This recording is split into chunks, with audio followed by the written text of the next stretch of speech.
March. Today is the 19th, and we always start a week before. That's why it's called Energy Week. And we start with a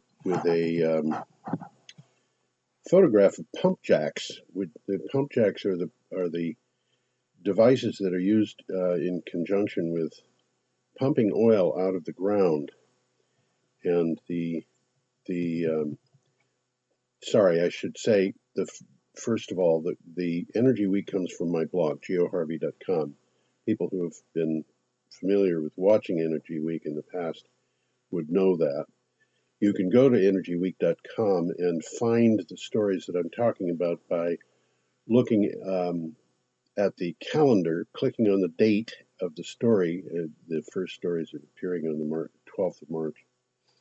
The date on the calendar, which is on the left side of the screen.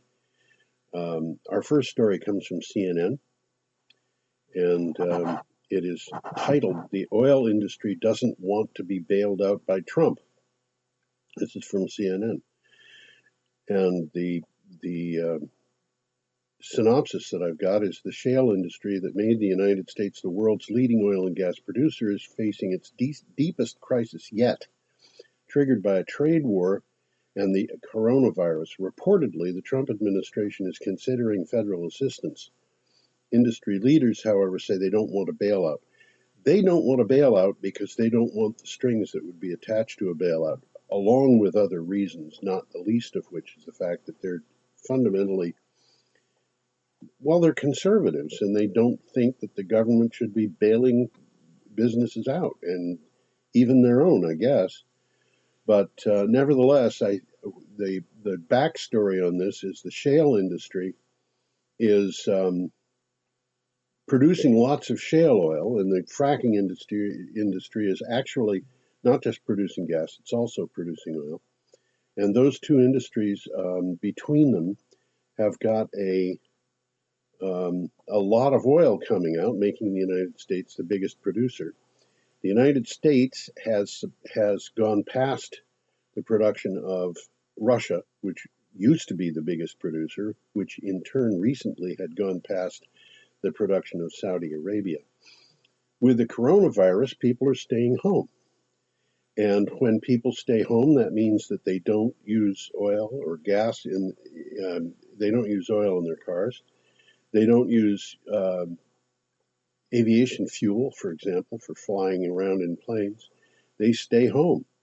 They're not even using fuel for industry and so forth. So the oil industry, because of the United States shale and gas industry, is way past what was already needed. But and we had a glut of oil on the world markets. But the coronavirus came along, and the consumption of oil went down. So did the consumption of coal. Well, the result of that was that OPEC had to address the problem. They went to meet and asked everybody to reduce the amount of oil they were producing in order to keep prices up. Russians refused to comply, and the price of oil dropped to about $30 a barrel. The problem is that the shale industry needs to be able to sell oil at $50 a barrel or thereabouts, or it can't make money. And it is deeply in debt already. So it can't make money. If it produces oil, it's going to be producing it at a loss, and they don't have the ability to do that. So we'll see where that goes going forward. We'll get back to this, I'm sure, in fairly quickly as the story goes on. The next story that I've got for today is from the Sydney Morning Herald, and the title is "Renewables to Make $1 trillion," that is Australian dollars, which are worth about 25 cents each, 75 cents each American. Renewables to make $1 trillion in new coal-fired plants uncompetitive. That is to say, $1 trillion worth of coal-fired power plants are not competitive with renewables. Analysts published by the Carbon Tracker found that more than half the coal-fired power stations worldwide were more costly to run than building and replacing them with renewable energy. And by 2030, all coal capacity will be uncompetitive with renewables in all markets. That is an analysis by Carbon Tracker. And I think that is a likely scenario. Okay, we have a picture now of offshore wind turbines. This is in conjunction with a story from Renews. Renews puts out a lot of news on renewable energy. I use their stories very often. They're short, though. There have actually been occasions when my 50 to 55 word synopsis was the entire story. But in this particular case, it's a little bit longer. The title of the story is U.S. East Coast Offshore to Deliver 83,000 Jobs. The U.S. offshore wind sector could deliver up to 83,000 jobs and $25 billion in annual economic output by 2030, according to a report by the American Wind Energy Association. The report assessed the impact of 30 gigawatts of projects expected to be developed off the east coast of the United States by 2030. 30 gigawatts of offshore wind power. Offshore wind power in the United States is expected to have a capacity factor of about 50%.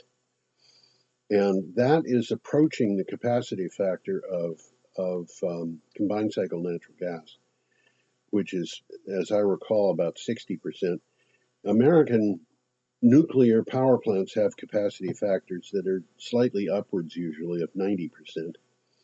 The capacity factor, to figure the capacity factor, what you do is you take the nameplate capacity of a plant or a technology, and you multiply that by the number of hours in a year to get the number of watt hours that you would get in the course of a year, and then you look at the actual production from that facility or technology, and divide the actual production by the nameplate capacity, the nameplate output that you would have expected.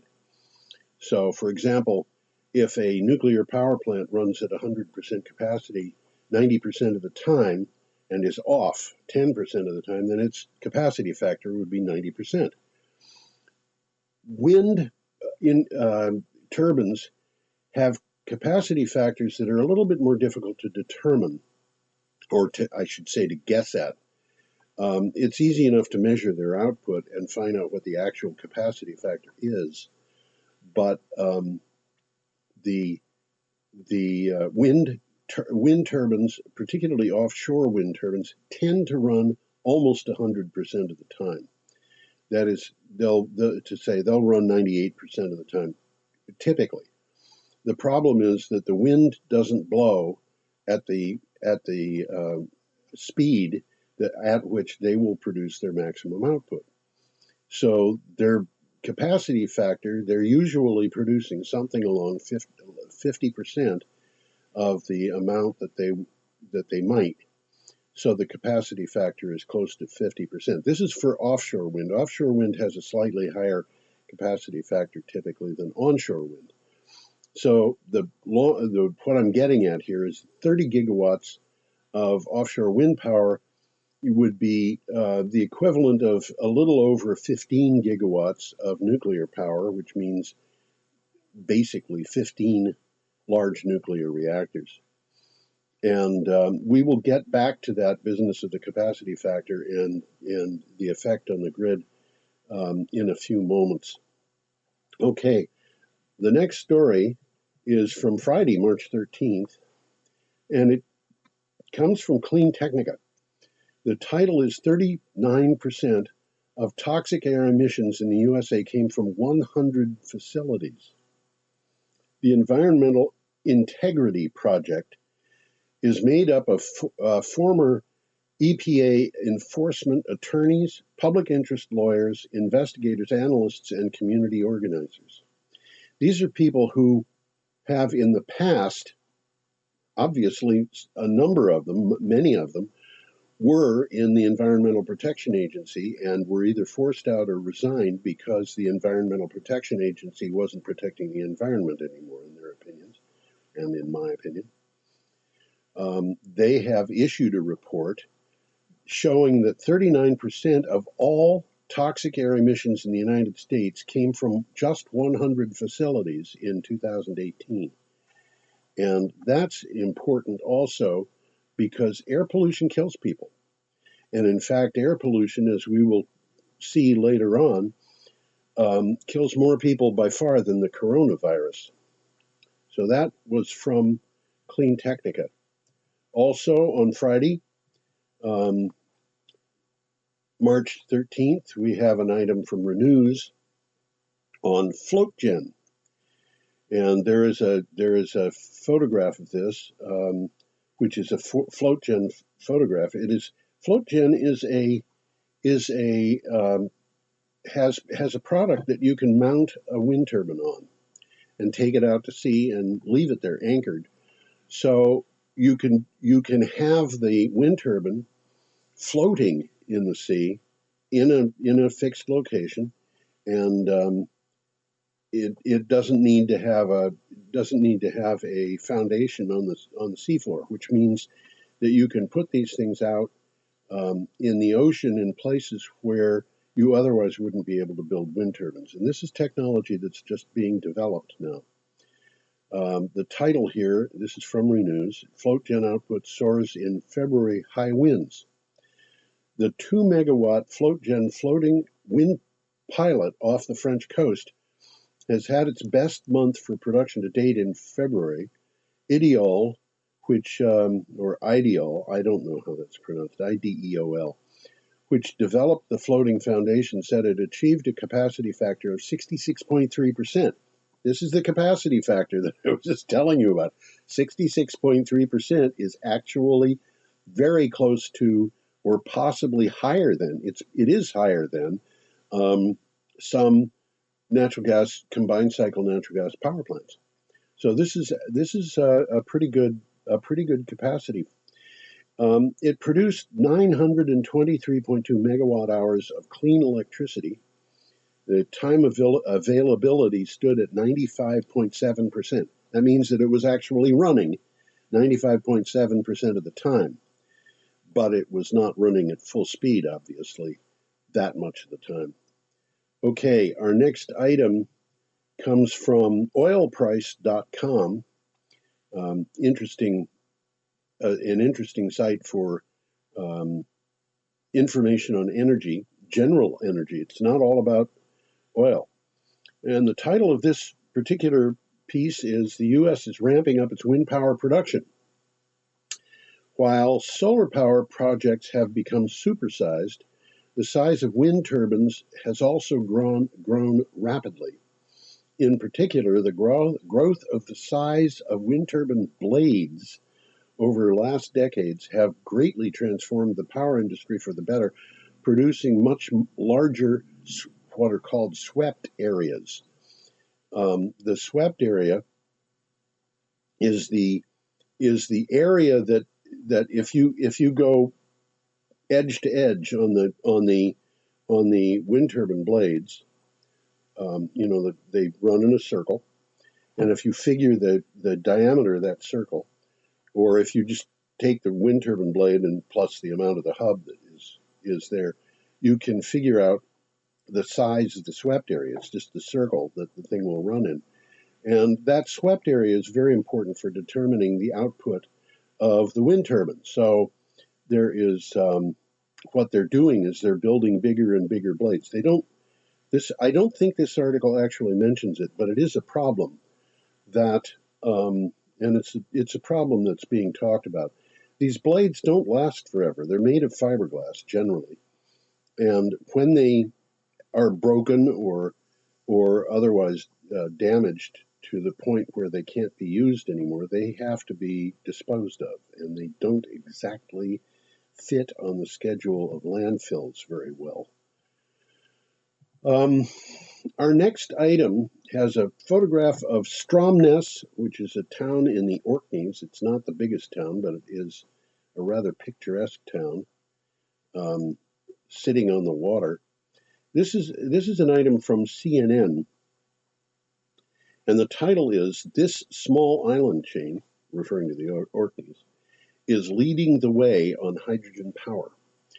The Orkneys are a group of islands just north of Scotland, and they are well, they're not heavily populated, but they have faced the problem of having to deal with very expensive electricity because their electricity has historically come from diesel power, from a cable running from Scotland, and that has to be paid down. And they've been adding renewable power, and they've got to a point where there are a lot of people who understand renewable energy on the Orkneys, and they have started putting that into trying to do research and development, and they've been very successful. Let me read the synopsis. A group of islands off the northern coast of Scotland is a uniquely it is uniquely set up to pioneer in hydrogen energy. Orkney, better known for its breathtaking coastal scenery and some of Britain's oldest heritage sites than for cutting-edge approach to energy, has been quietly leading the way on hydrogen technology. Now, clearly what's happening here is hydrogen technology, for anybody who has not kept up with this, and I think most of the people who have watched Energy Week probably understand, hydrogen technology is something that makes it possible to store energy as hydrogen. And the deal with the hydrogen is if you're dependent on wind power and solar power, obviously there are times when you don't have enough power because solar is intermittent and wind is variable. But what you have to do in order to have the power, the energy that you need all the time, is overbuild the solar power and the wind power, and then have a way of storing energy. And that overbuilt power plants can produce electricity that you could just shut the plants down. But what you really want to do is have them run whenever they can. And that the excess energy, because you cannot put on a grid more energy than the demand. You have to do something with that energy in order to increase the demand. You take it and use it to make hydrogen. And there's been a lot of work on how to make hydrogen into reliable energy over the years without costing too much money. And the result of that is that in the last few years, the cost of producing hydrogen has declined. Now, that hydrogen can be used for all kinds of purposes. It can be burned to make energy to heat a house if you had a house set up for that, or drive a car, or provide electricity. It can also be put through a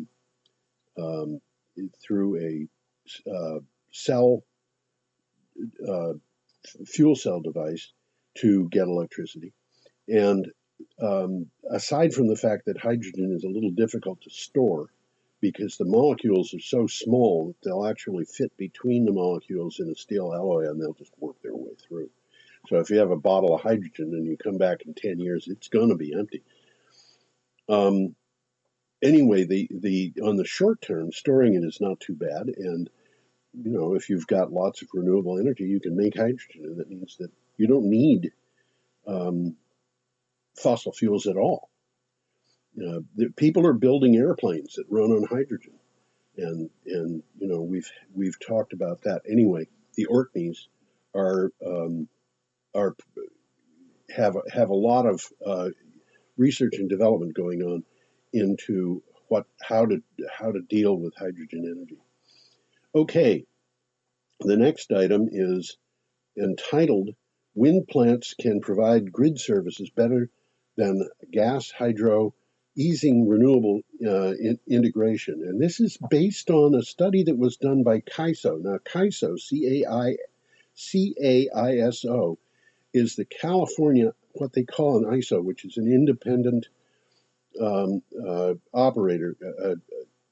Basically, the grid is operated by these ISOs. We have an ISO in New England, and the ISO is in the position where it has to balance demand as the demand appears with the supply, and that balance puts you into if you've got too much supply, you've got to create a demand, or you've got to shut something down. And this is something that this is not new. This is not just something that has happened because of renewable energy. You cannot operate a grid with just baseload power. You need to have something else because the baseload power is inflexible. It cannot be ramped up or down to deal with changes in grid demand. So with a baseload paradigm, you have peaking plants, which produce very expensive electricity in some cases. And as the baseload power plant cannot meet demand, those peaking plants and other types of plants that come on for short terms come online, producing high power at higher cost. In other words, renewable energy needs backup. Wind doesn't always blow, the sun doesn't always shine. It's getting to be boring to hear it. So we have batteries, we have pumped hydro. Hydro doesn't have that problem, and neither does geothermal. But, we've got to have backup power for renewable energy. Well, they need backup power for baseload power too. And it happens that right now the backup power for baseload power is more expensive than the backup power for renewables in many or most cases. Here what's happening is the California ISO says this: the wind plants have a potential to provide grid services that match those of gas plants or hydroelectric facilities. The California Independent System Operator, CAISO, has found in a test wind provided services as least as well as conventional power plants. Okay, that addresses the question of can we depend on something if the wind doesn't always blow? Can we depend on it? Well, there is an answer to that, and that is the wind always blows. I had mentioned that the amount of time that a wind plant might be generating is something, might be 98%, but more to the point, if the wind isn't blowing in Central California, it's blowing in Southern California or Northern California, or both. And it never shuts down everywhere all at once. So they tested this to find out about, we are moving to a new paradigm. We're moving to a point where baseload power is not going to be our primary source. In fact, in the end, it's not even going to be a secondary source, because it's not going to be a source unless the baseload power is renewable. And I'm going to exclude nuclear for a very simple reason, which is that it's too expensive. Even the nuclear plants that have been paid down are closing down under pressure from natural gas and renewable resources. And now natural gas is being the renewable resources compete successfully with natural gas. Anyway, that was from Utility Dive. Now we have a photograph which is just entitled Energy Transmission. It is more of those pump jacks and a wind turbine. And this goes with a story from Green Tech Media. And the title of it is, "Could the Oil Price Collapse Drive More Investments into Renewables?" Okay, this is kind of counterintuitive. the oil price has collapsed. It's declined maybe 50% from a price that, in the standards of the last few years, it has not been terribly high. The oil price has been down because of the American production of shale oil and the oil that comes from fracking. And what they're asking is, as the price of oil goes down, are we in a situation where the law of supply and demand really doesn't work quite the way you expect it to? We would expect that as the price goes down, people will buy more oil. But for a number of reasons, that may not be the case. And in fact, what this says is low oil prices will test the resolve of the majors' energy transition plans. But analysts expect the company's long-term commitments to decarbonization and renewable energy to remain intact. It might even speed up the transition if they aren't going to find any profit in oil. And at $30 a barrel, a lot of American companies are not going to be finding profit in oil. Then they've got to move to something else. It's just a matter of economics. If they can't make money on oil, they're going to have to make it some other way. They have thought about making money on plastics because plastics are based on oil, a lot of them. But that, I think, is not necessarily going to work. That story and the two before it were both from Saturday, March 14th. We are up to Sunday, March 15th. And by the way, I'm allowed to touch my face because my hands were washed and I haven't been out today. Okay, Sunday, March 15th, we have an item from WKOW. The title is A Step in the Right Direction. More UW campuses are moving off coal. UW is the University of Wisconsin. The Platteville campus of the University of Wisconsin is transitioning away from coal this month. A total of 8 UW campuses are doing so, and they include Superior, Eau Claire, Stout, River Falls, La Crosse, Oshkosh, and Stevens Point. They are all moving toward sustainable energy.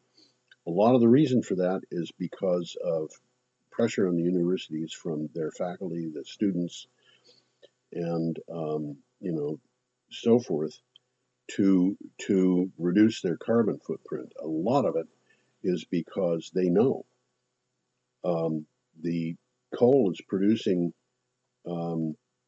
pollution, and a coal plant in the middle of a city is not a good idea. So they are, and of course they could have coal plants that they're using outside of their campuses, but in many cases, this coal is being used for heat, and that means it's going to be local. So our next item has a picture of a grizzly bear in Canada. It comes from Electric, and the title is Bears Are Waking Up Because It's Too Warm Too Soon. And the synopsis says, after a record-breaking warm weather in Europe and the United States, you don't think about European bears very often, but they're there. After record-breaking warm weather in Europe and the U.S. this winter, bears are waking up from hibernation because they think it's spring. Well, of course, today is the 19th of March, so it is spring, but because the 19th, this is the earliest spring we've had in over 100 years, and that is just a calendar thing, but it's warmer than it has been ever, in terms of these guys' memories. So why is this early emergence of bears a problem? And the answer to that is because they're hungry and there isn't any food. And that's a problem for them, and it's also a problem for some people. I actually saw a bear behind the Canal Street School in Brattleboro. And, the bear was in town. I called the police and they showed up, a whole bunch of police cars, and the officers got out and they were carrying shotguns, and they did not want to shoot that bear.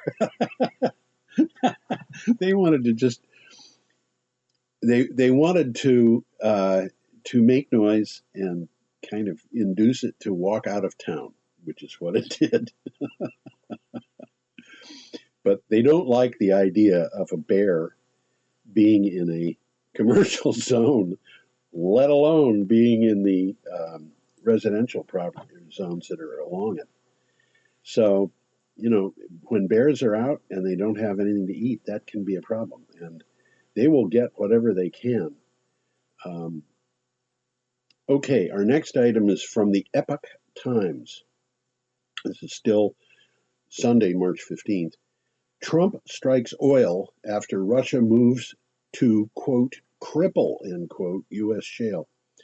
At a White House Rose Garden press conference, the President Trump stated that his administration would orchestrate the purchase of large quantities of crude oil to help the struggling U.S. oil industry and build up strategic national reserves.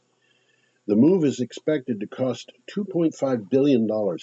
Well, the strategic reserves were put together so we'd have reserves if the price of oil went up to outrageous places, or because there was no supply from foreign countries. And I don't remember the amount that they were down. It seems to me that they were down way over 30%. And what he's doing is he's buying oil cheaply and putting it into the reserves. And that is a bad idea or a good idea, depending upon your point of view. Certainly, it's going to save money if it's if the other option is to build up the reserves at a high price. But even so, the purpose of this was clearly to prop up the American oil industry. And by the way, it's important to notice that the money that was used, the Freedom Partners, which is financed, I am told, by Koch Industries and investors in ExxonMobil and other oil companies, and by the coal industry and so forth. Freedom Partners put $865 million. I think that's what they announced. It was a figure that was announced in January of 2015 to elect Republicans into the White House and Congress, with the idea that those people would be beholden to the industry or to Freedom Partners and vote accordingly, which is kind of like buying politicians, and that's something I don't like. I am myself. I voted Republican pretty much all the time from 1968, every even numbered year until 2002. But this bothers me, and what has happened is that the people who invested in that, who got their money from the coal industry, well, the Dow Jones coal industry index is down 90% from when Donald Trump took office. What about oil and gas? Well, the oil and gas index is down over 2/3. It's down to less than 1/3 of what its value was when Donald Trump took office. And the last time I looked, the Dow Jones Industrial Average was just a tiny bit lower than what it was when Donald Trump took office. But our traditional energy investment companies in fossil fuels are just suffering. So anyway, that's where we are. Okay, we're up to Monday. Oh, and those investors, I wonder whether they're going to be interested in backing Donald Trump and the Republicans in this next election, because they've suffered under the hands of those people a good deal more than they suffered under Barack Obama and the Democrats. Okay, we have a picture here of white roofs used for cooling. This is Sunday. Let me go back here. I'm sorry, Monday, March 16th. White roofs used for cooling on the island of Santorini. This is from Conversation, the Conversation AU, of course, being Australia. The title is "We Must Fight Climate Change Like It's World War III." Here are 4 potent weapons to deploy. And this is an opinion piece. So, they're talking as people. We are a group of experts in physics, geology, science education, coral reefs rather, and climate systems science. We believe the lack of progress by governments in reducing global emissions means bold solutions are now urgently needed. Yeah, I think that's the case. And I think bold solutions sometimes are not just urgently needed, but they are a possible avenue to success. And when people have asked me, do I think that we can pull off dealing with climate change, I have in the past said, read about the Battle of Midway, because the Americans went out to that battle outnumbered in every category. The Japanese had 6 battleships, we had 3. 6 aircraft carriers, I'm sorry. The Japanese had battleships, but the Americans had none. The Japanese had cruisers that outnumbered our cruisers by, I don't remember what the numbers were, maybe 5 to 1. And the Americans went out knowing that this was going to be, it was going to be a tough thing to do. And every single attack by the Americans failed. The land-based bombers found the Japanese fleet and they dropped bombs, and not a single bomb connected. The torpedo bombers from the American aircraft carriers found their fleet, and not only did they not connect, in some cases they all got shot down. And then all of a sudden, in a matter of 2 minutes, the battle was over. Or not over, but it was basically decided, because the American dive bombers had destroyed 3 of 4 frontline Japanese aircraft carriers in 2 minutes. And that kind of thing can happen. And unfortunately, we're getting to a point where that is going to be needed. We're going to have to, and this article points that out. Okay, still on Monday, we have an item from TruthDig, and the title is Renewable Energy Could Power the World by 2050.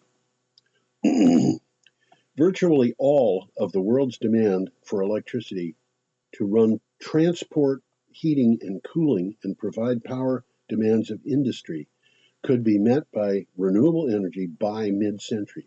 This is the consensus of 47 peer-reviewed research papers from 13 independent groups. And from my point of view, this is really obvious. There is a thing called Wright's Law, and we've discussed this on Energy Week a number of times. Wright's Law says when you introduce a new technology, the price of that technology will go down, because when you introduce it, you're talking about a technology that has no market presence, and you're talking about the first items coming out. It's like new technology is expensive. The first computer was an expensive device. Today, if you had a device of that power, you wouldn't be able to sell it.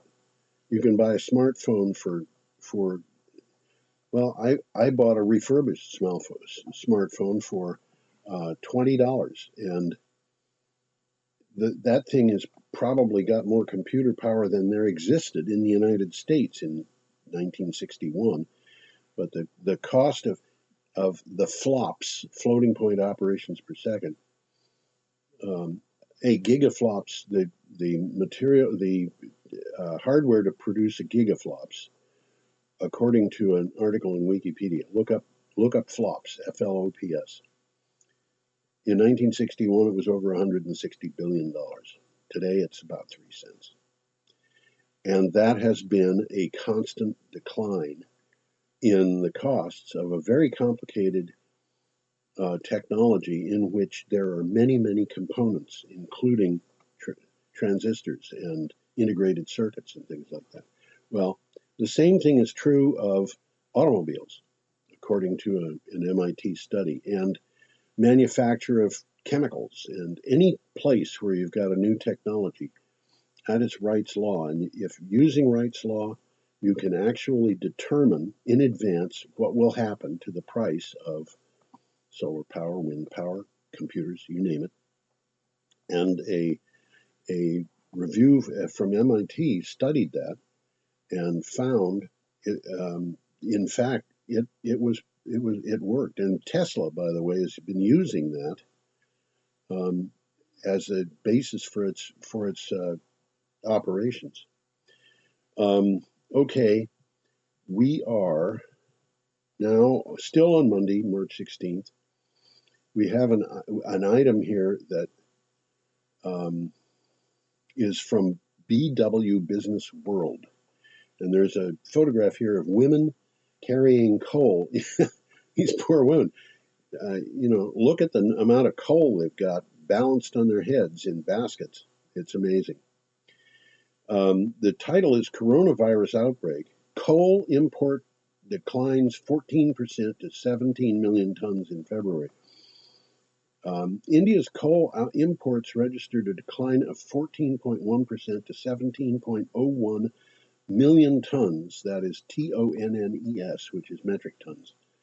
And a metric ton is about 1.1 short tons that we use in the United States. In February, in the wake of the coronavirus outbreak, according to industry data, the overall trend in coal imports has been increasing until the coronavirus pandemic, and then all of a sudden it started to decrease. We're going to get more back to that again in just a moment. And we will be talking more about the coronavirus. The next item, which is from Tuesday, March 17th, this came from CNBC, and the title is U.S. solar installation shot up last year, but coronavirus could have an impact going forward. Now, this shows you the downside of the coronavirus and the limitations on coal. China uses a lot of coal for its electric power, and that electric power, among other things, is used to manufacture solar panels. A report by the Solar Energy Industries Association and Wood Mackenzie Power and Renewables says that almost 40% of U.S. generating capacity added last year was solar. 40%. And that doesn't, you're looking at just solar here. Much of the rest was wind power.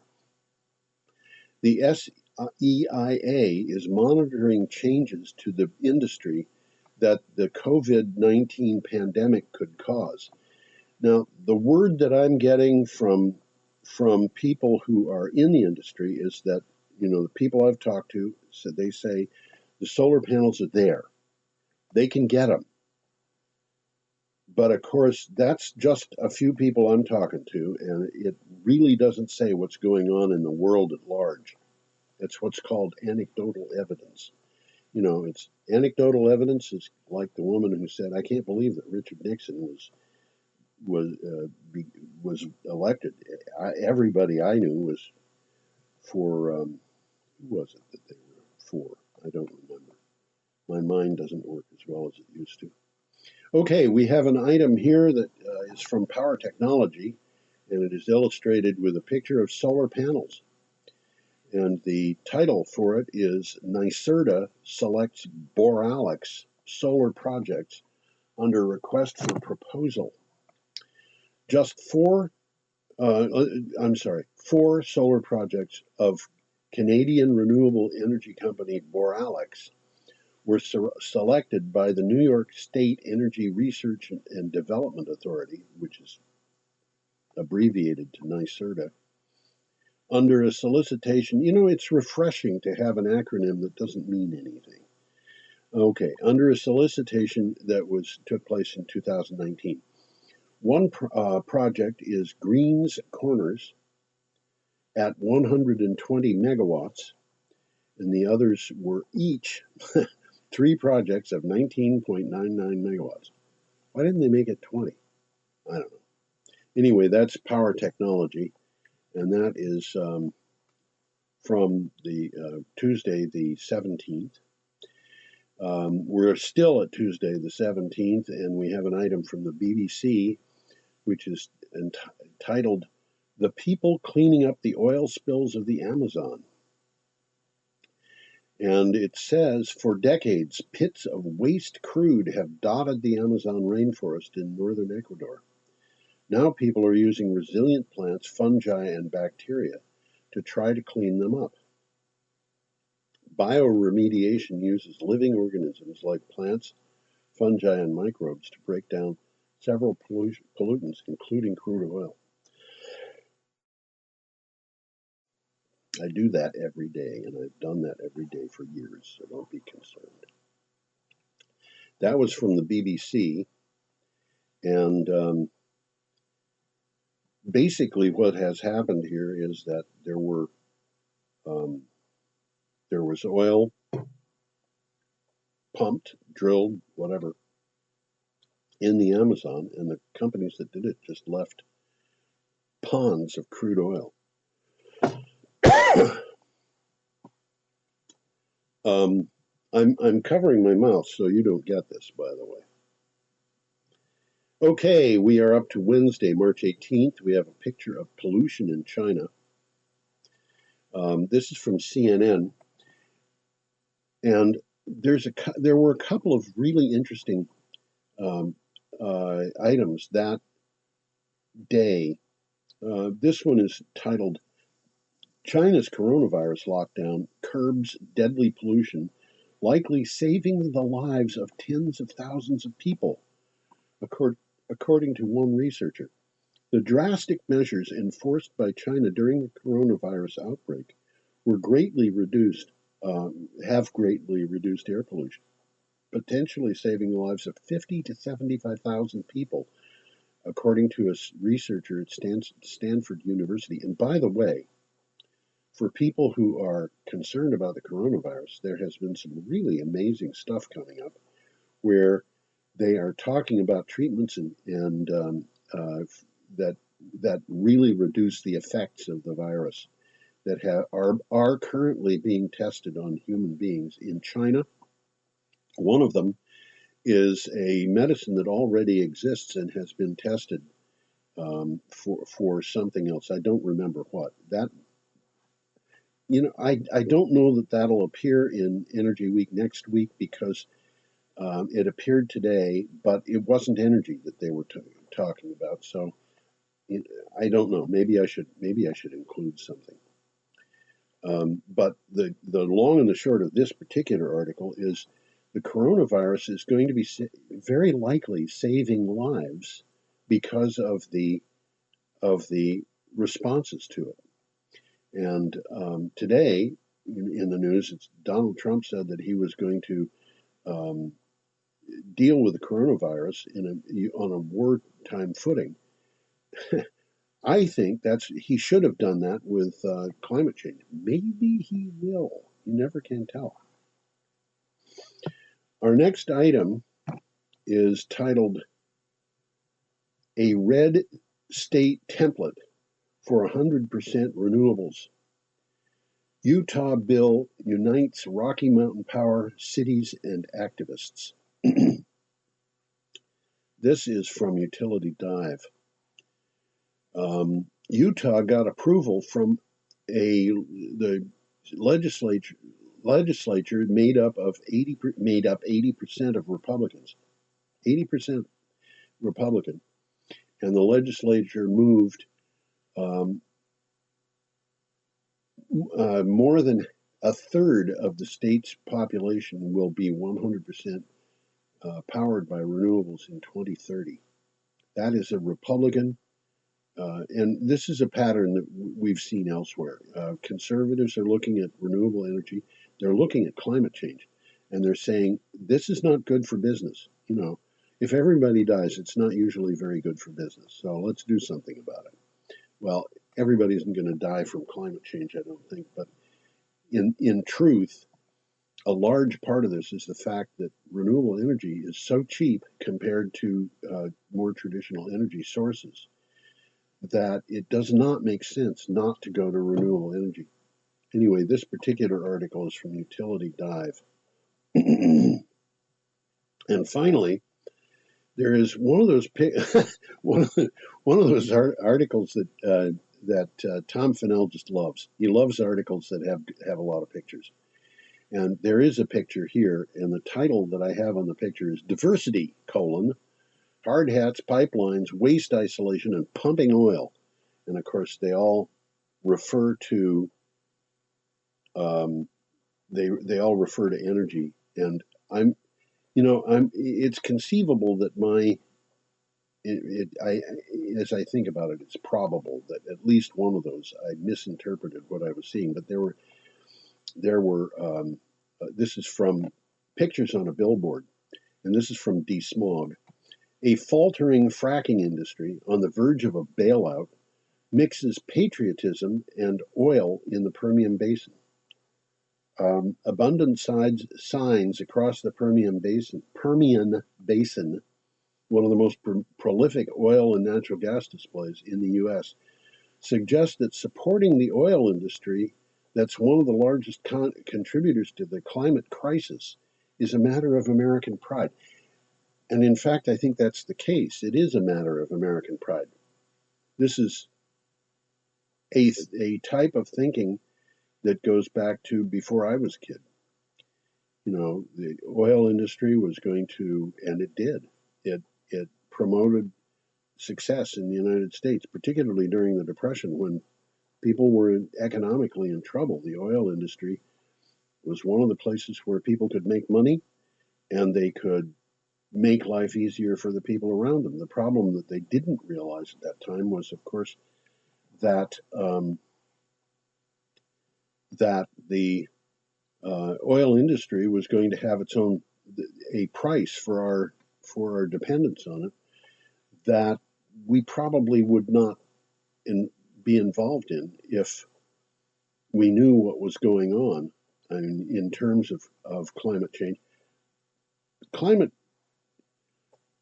changes to the climate resulting from burning fossil fuels were first suggested, I think, 125 years ago. And by the 1930s, there were scientists who were aware of the fact that this could be going on. And by the 1960s, there were definitely scientists who were aware of the fact that it could be not just going on, but a problem.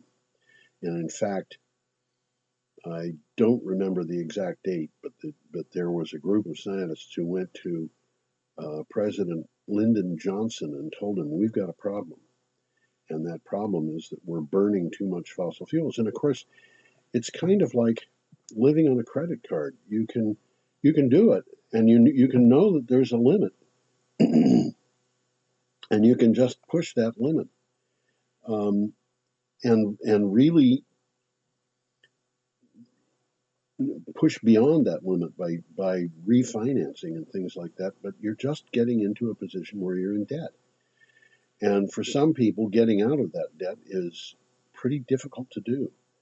Well, now what we have is a debt to the environment, and getting out of that debt is going to require that we do something that these people think is un-American, anti-patriotic, and they make that into a political thing in which they are blaming liberals, blaming socialists, blaming an attempt by socialist governments to take over the world. The Russian government is dependent 65% on its sale of fossil fuels for its international trade. They want to push fossil fuels. They don't want American fossil fuels to be able to compete with them. And I'm not really into conspiracy theories very much, but I find it interesting that there's a trade war going on between Russia and Saudi Arabia, and the biggest loser in this trade war, Russia can live, according to the reports that I've read, Russia can live for years on oil at prices that are in the neighborhood of $35 a barrel. The same is true of Saudi Arabia. But American oil is coming, at this point, over 50% of it comes from sources that are considered unconventional. And that means shale oil, which is basically mined, and fracking. And that unconventional oil is expensive to produce. And when it goes to market, at least the shale oil goes to market at prices that are well below the prices of good quality crude oil that's just pumped out of the ground, because it's of lower quality. And it has side issues. For example, it's full of sand. I shouldn't say full of sand. It has sand in it. It's very thick. It has sand in it. And the sand abrades the insides of the pipelines. So the pipelines don't last as long as you might want them to. And there are a lot of problems there. And the shale oil industry and the fracking industry are both built on a great deal of debt, which the Saudis and the Russians are both aware of. And my bet is, I don't know that they did this as a conspiracy, but my bet is that privately, the Saudis and the Russians are both saying, yeah, well, it hurts us a little bit, it hurts the other guy a little bit, but the people it really hurts are the Americans. And my bet is that Vladimir Putin just loves that. Anyway, I have come to the end of the rope, as they say, on this particular item, this particular Energy Week. There is a Energy Week final slide, and I don't have on the computer in front of me what it says. But it says, you should have a wonderful week. And next week, hopefully, I'll be able to work with Tom Fennell and get the Energy Week show operating. I think we're going to do it over Skype, which means I will do it at home and Tom will do it from his home, and then Brian and the other people at BCTV will take the Skype material and put it into a something that can be broadcast. Anyway, have a lovely week, and I hope that you come back next time, and so do we. Bye.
Good evening, everybody. Welcome to Tuesday, March 17th, 2020 Select Board meeting, which is in turbulent times, I have to tell you. It's an interesting situation. A lot is going on.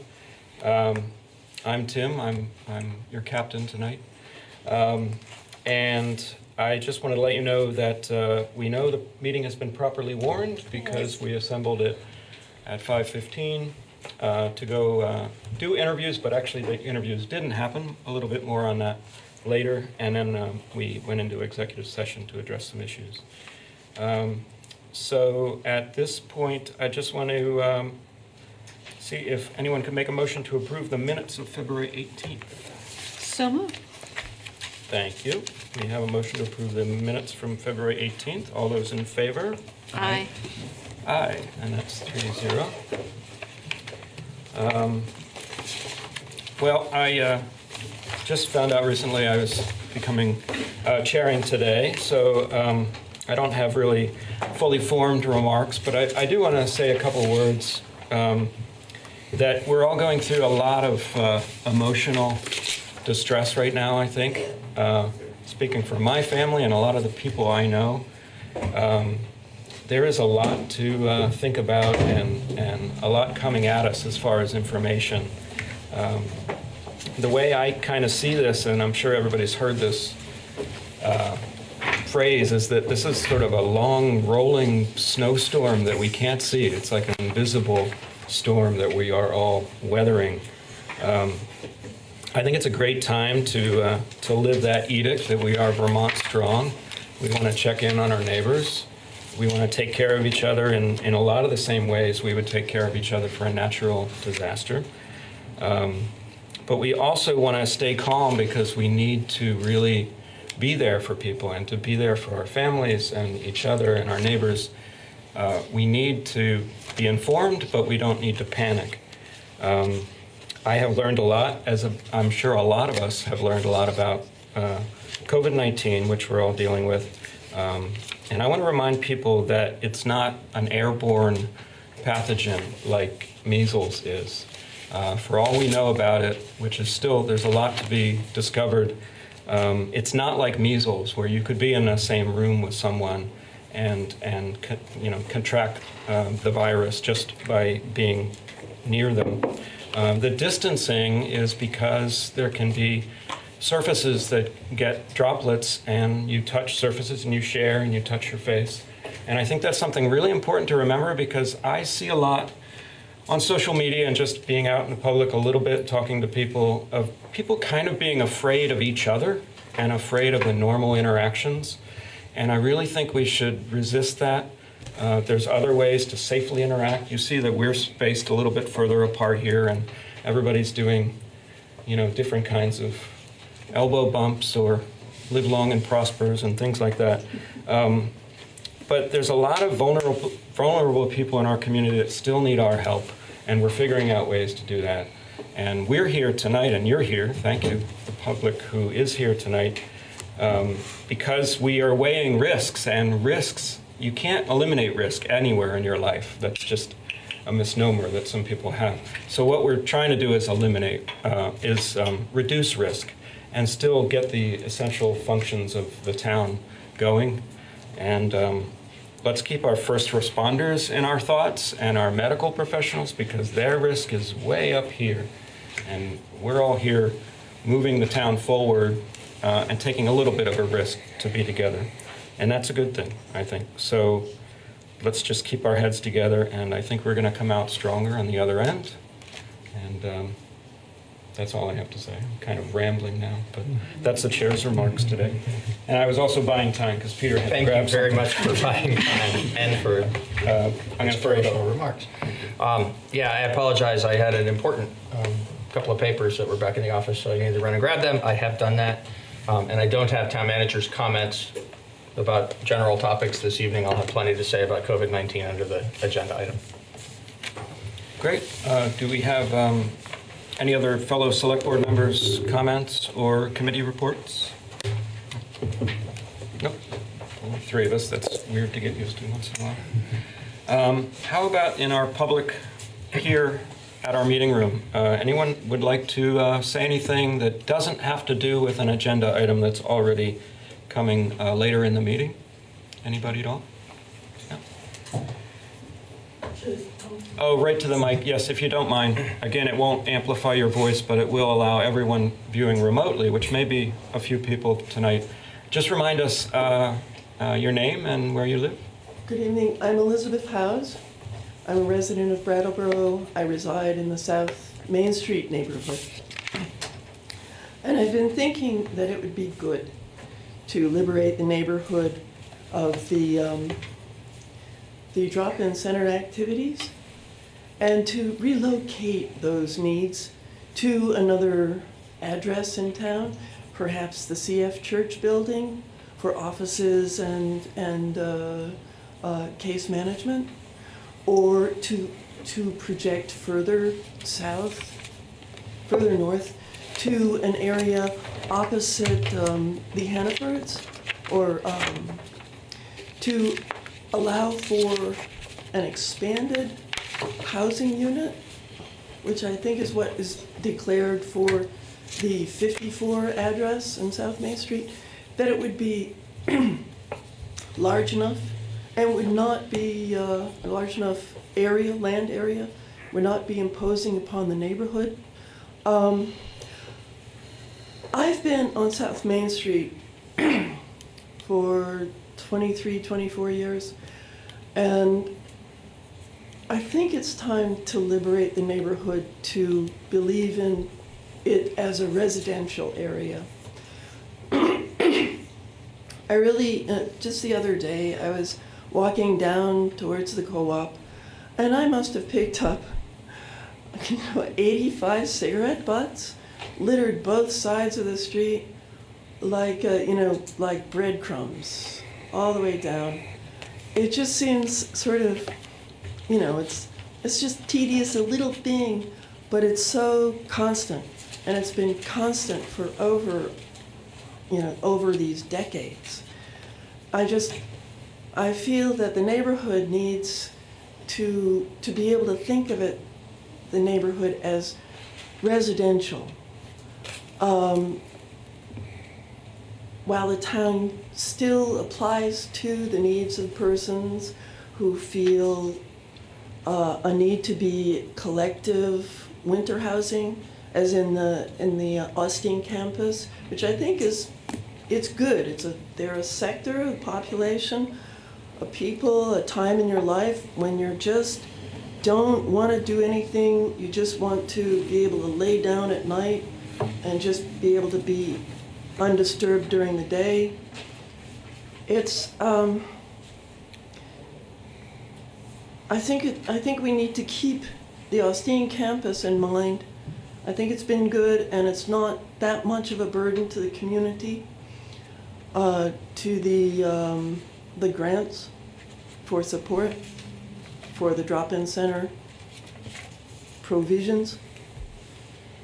And then to move on, well, the second or the future address for drop-in center may be Home Depot. That's a very big building. And maybe across the street, a brand new spot right next to China Garden. There hasn't been anything there for decades, and it hasn't even been a parking lot. And it's just flat and wide open, and it could take a housing square very nicely. My second issue is during these rinsing of the public virus, that we consider the needs of the pets, perhaps through like a town ordinance, that our pets are treated for any wandering viruses that they may be carrying, that we consider cortisone treatments or antiviral treatments in the form of food drops that you could put on like a little biscuit or a little administer at meal times. That the pets, that we raise our awareness about pet health and consider that our pets need as much attention as our total strangers who are not really sure where to begin with treatment. Thank you. Okay. Thank you, Elizabeth. Anyone else like to say anything about anything else that's not on the agenda? No? I think we're hoping to do a slight change in the agenda if no one has any objections. I think everyone wants to hear our COVID-19 update, if that's all right with my fellow members. And then we'll move into the water and sewer commissioners. Great. So, Peter? Thank you. So First and foremost, what I want to strongly encourage everyone to do in terms of access to accurate, reliable, current information about this, and particularly about how it is affecting us in town, because there's so much information in so many different places about literally worldwide impacts and certainly national impacts. I want to urge everyone to rely on the town's website, and I want to acknowledge that that we have a website that is in many ways out of date and kind of clunky, and we've talked about it here, and it's a priority for us in town government moving forward that we need to do a total overhaul of the website to make it more user-friendly. There's a lot of really valuable information there, but it can be sometimes hard to find that information. And so what I want to do is make sure that the community is aware that we have fixed that as it relates to COVID-19. It's going to be a longer haul to fix it in total. But for this moment, when it's so important, there's so much flying around and so much of that information is not current or accurate or reliable. We feel like it's really critically important that people know that there's a source here locally where you can go and check in daily and learn about what is happening, what is changing, what's moving on. And so we've built it in a way where on the town's homepage, smack in the center of it, there's a set of boxes related to COVID-19 and some summary information there, but mostly what it is access. Down 3 boxes on the right-hand side, you can get to the Vermont Department of Health, the Centers for Disease Control and Prevention on the national level, and the World Health Organization for the worldwide perspective. So those sites are being updated all the time by teams of experts. So on the health side of this, what we know, what we don't know, how it's spreading, what people can do about it to protect themselves.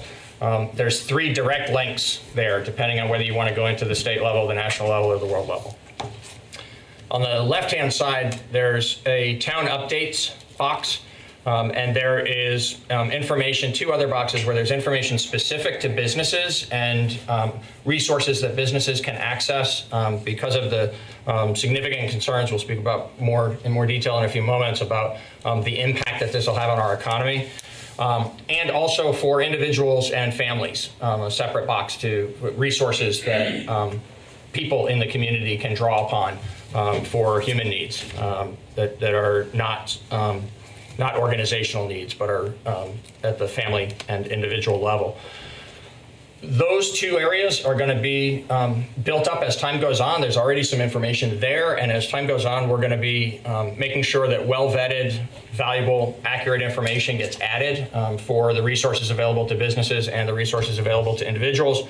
The town's update portion, we are producing now a daily update of what's happening in town government, both over these last few days. The major emphasis has been on how we have been gearing down normal functions of town government and gearing up emergency functions of town government. And as we go forward, it'll be relatively more stable information from day to day, but you can go there every single afternoon and see an update. Anything that is new today is highlighted in yellow, so it jumps right off the page.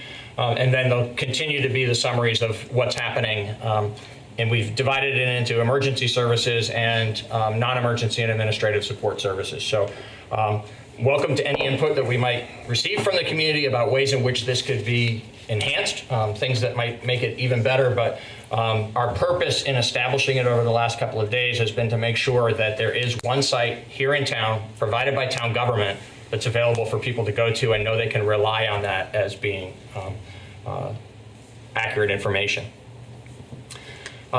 From today's update, posted a couple of hours ago, back at 2:45 today, the main information I want to share, there's a couple of new developments today. We made a decision earlier today to suspend parking enforcement for the foreseeable future. So until further notice is a term we're going to be really familiar with here, because there's just no way of knowing, whether this is a weeks-long or months-long situation we're going to be dealing with. We know it's going to be a marathon and not a sprint.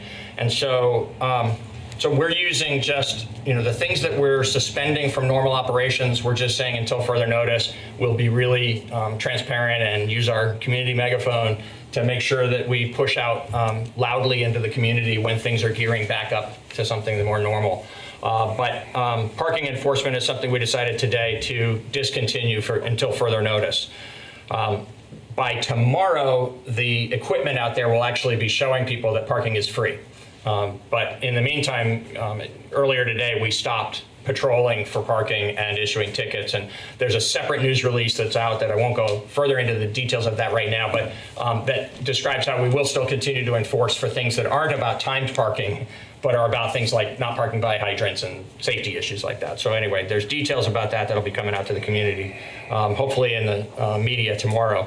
And then we also have effective tomorrow morning, so basically effective immediately since the offices are closed for today, we won't be selling pay-as-you-throw bags individually anymore at the Gibson Aiken Center and here at the Treasurer's office in the Municipal Center. And the reason we won't be doing that is because all of our town facilities will be closed to the public beginning tomorrow morning. Many places actually closed yesterday based on the additional reduced numbers, the advice that's coming from the health experts about how many people should gather in a particular place. We didn't do that because we had this meeting tonight and we didn't want there to be confusion about whether or not the building would be open for people to come. So we made Wednesday morning the effective time of our closing of all of our public facilities. But they will be closed until further notice. Town government will go on. We're inviting people, please, to remain in touch with us for the things you need from us, by mail, by phone, by email. There are ways in which we will still be providing services from town facilities, but the public won't be able to come into town facilities in order to, again, just reduce the risk and hopefully help to flatten the curve of the spread of the virus. Because of that, the town has always maintained these two locations where we sell individual bags so people don't have to go to a retail establishment and buy them 5 at a time. For the time being, we just won't be able to offer that service. That's going to be something where people will need to go to the retail establishments. The retail establishments will still be selling the bags, and they can be purchased in packets of 5. Beyond that, reminders from today. So those are the two things that were new today. Tomorrow, as I said, is when the closures go into full effect. Just a couple of reminders that have been in this report for the last couple of days, but for people who may not have been reading it, we want you to know that dispatch is now screening every call that comes in for potential COVID-19 implications so that word can be transferred out to the first responders about how to put the special procedures into place when necessary to protect themselves and the broader public when dealing with a case that might be COVID-19.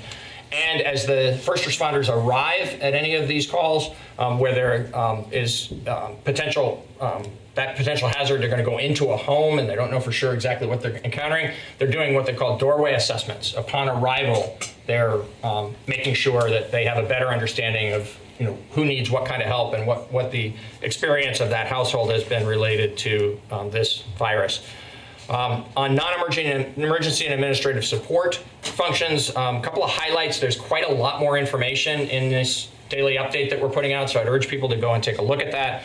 But a couple of highlights that we thought people should be aware of are that the water treatment plant and the wastewater treatment facilities are both operating under special procedures that have been established in close communication with health authorities and the regulatory authorities at the state. It takes very specialized skills and training to operate these facilities, and obviously they are critically important to community health, to have the water plant continue to function effectively, providing the clean and potable water for us, and then wastewater treatment on the outflow side.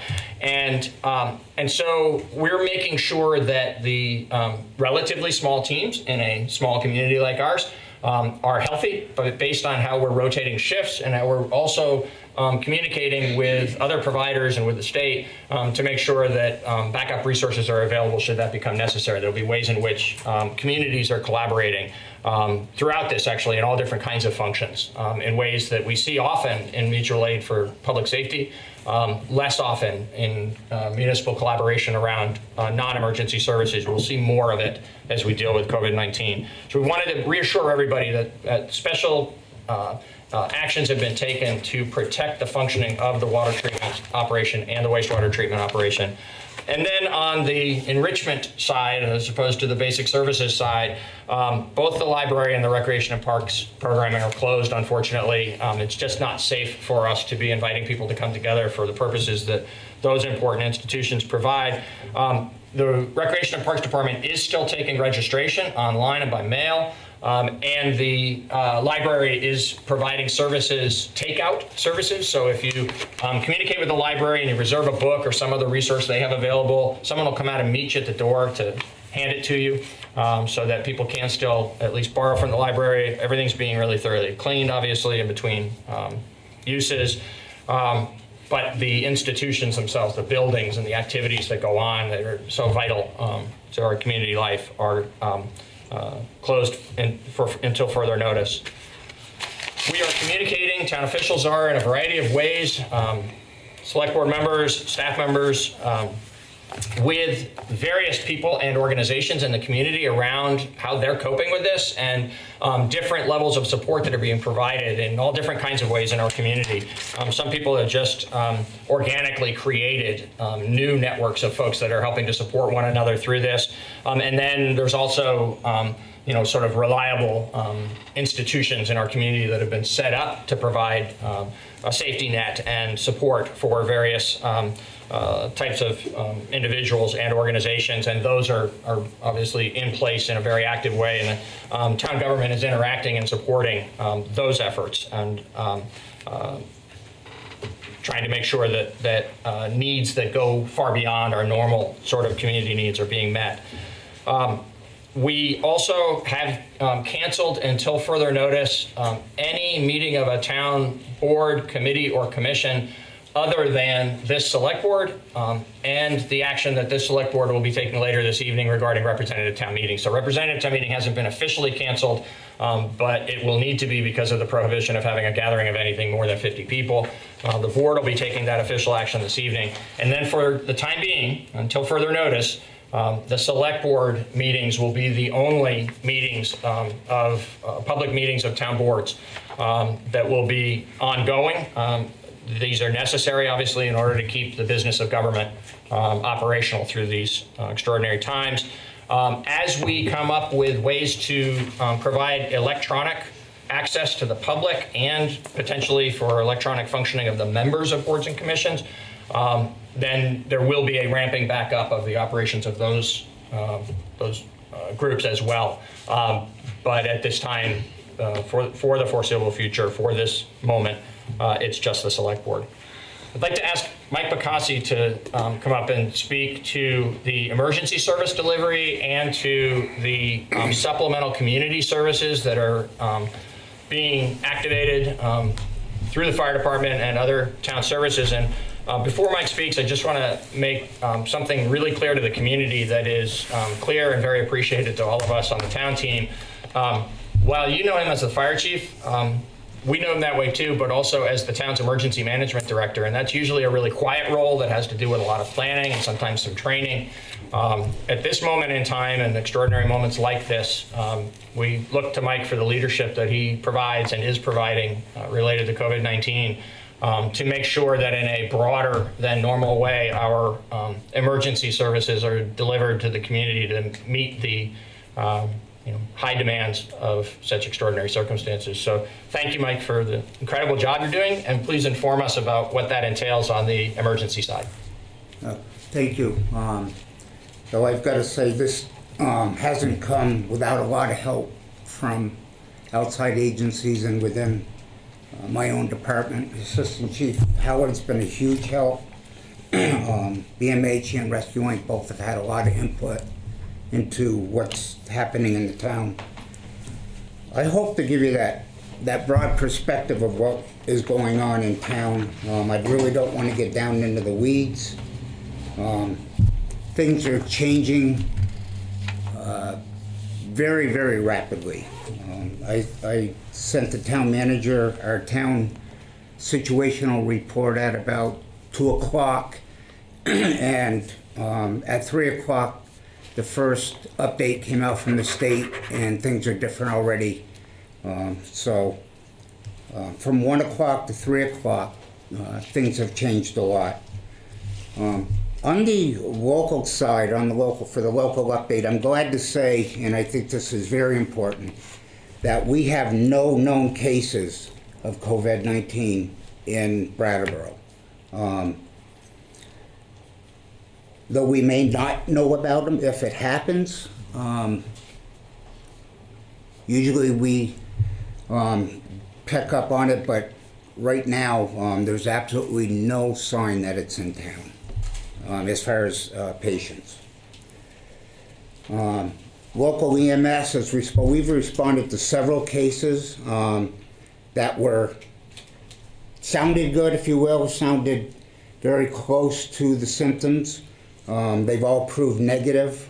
A plan's being developed to get out to the elderly and to the medically compromised. These are the high-risk groups for this virus. Assistant Chief Howard is leading that program. He's developing a plan and an outreach to see what we can do to help them. A lot of them I'm sure we're going to see down the road, they're afraid to go out, and we want to be there to help that group to get the needs that that they need, such as medicines, even groceries. If we need to figure out a way to get them food, we'll make it happen.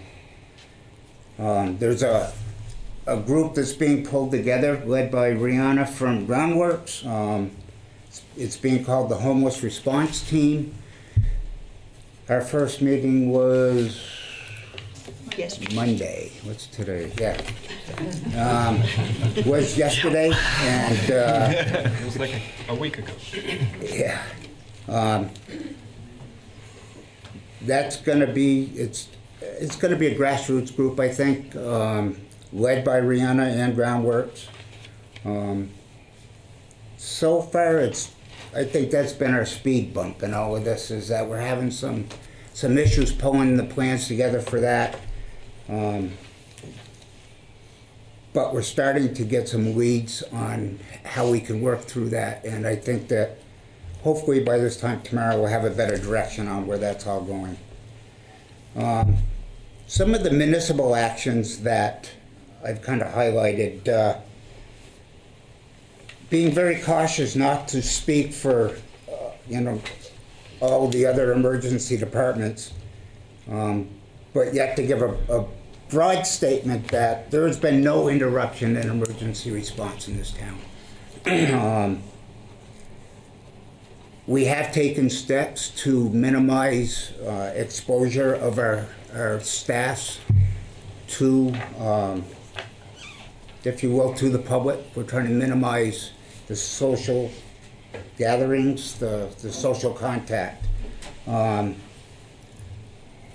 Some of the things that we're doing to help as a reach out, as of this morning, it's all been confirmed. We're using both fire stations starting tomorrow as distribution points for the school lunch program. They're going to be set up. Lunches will be brought in and handed out from both fire stations by the school district with the help of staff. Captain Emery is doing the organizing with the school district on that program, and all three captains on the days they're on duty will oversee it.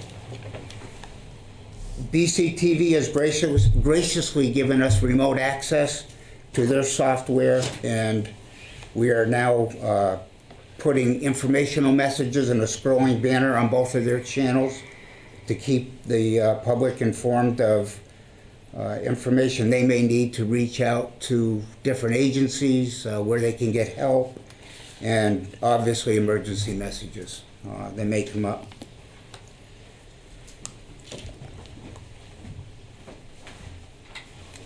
So like I said, the emergency services, there's no interruptions. We're operating normally. There's been some adjustments. Some of the support service functions, if you will, inspections on the police side, car unlocks, VIN checks, all of that stuff has been suspended for now.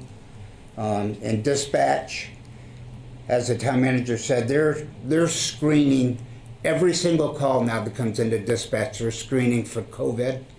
And the reason for that is because a couple of times now we've kind of had a scare where a call's come in a different way. EMS has got there, and in talking to the patient, they actually screened very close to COVID symptoms. So we've decided every single call will get screened, and that's why we're doing the doorway assessments when it's not life-threatening.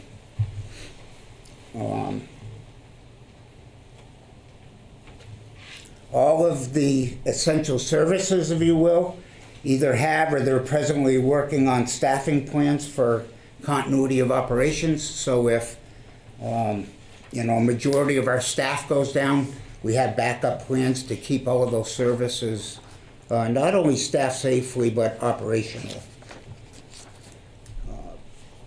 Brattleboro Memorial Hospital has taken several steps. During this, they have now activated their ELC and put their incident command system in place. They are doing drive-up testing, and that's being done as an outpatient service, and only when it's ordered by a patient's primary care physician. So you can't drive up and just request a test. It needs to be ordered by the doctor. And as of about 3 o'clock this afternoon, they've administered approximately 75 tests. Access to the hospital has been limited to the main entrance of the hospital and the ER. Everything else has been locked up. At the front ER entry, all people going into the ER are being screened, and if they screen positive for possible COVID, then they're sent back around to the outside of the building, to the emergency ambulance docks, where they've got the testing set up there before they're allowed into the hospital. And then there's a lot of other safety steps. One of the big things that I learned today, BMH now has an agreement with Grace Cottage to handle overflow. So if this really blows up in our faces, and I hope I can explain this right so it's not confusing. The simplest way to explain this is that BMH is going to keep all of the COVID patients here in Brattleboro. All of the inpatients, for whatever reason, are going to go to Grace Cottage. And the reason for that is because BMH has the abilities to draw negative pressure on 2 of their ER rooms, and then a good portion of the second floor can be pulled into negative pressure, which will contain the virus there. Rescue Inc. has taken a lot of the same steps we have. Their quarters is closed to the public. All of their on-site classes have been canceled. Obviously, they've implemented a lot of infection control measures, and like us, they're limiting the number of providers that are coming in contact with a patient that screens positive. Some of the numbers, I'm sure, do you have this update in front of you? I don't know if you had a chance to look at it. No, Peter says. As of 1 o'clock this afternoon, the count in Vermont has gone up to 10 cases that have tested positive. And at 1 o'clock, they had 4 non-residents that had tested positive. We're now up to 7 as of just before I came here. Some of those non-residents are being isolated in Vermont homes, and others have gone back to their main home.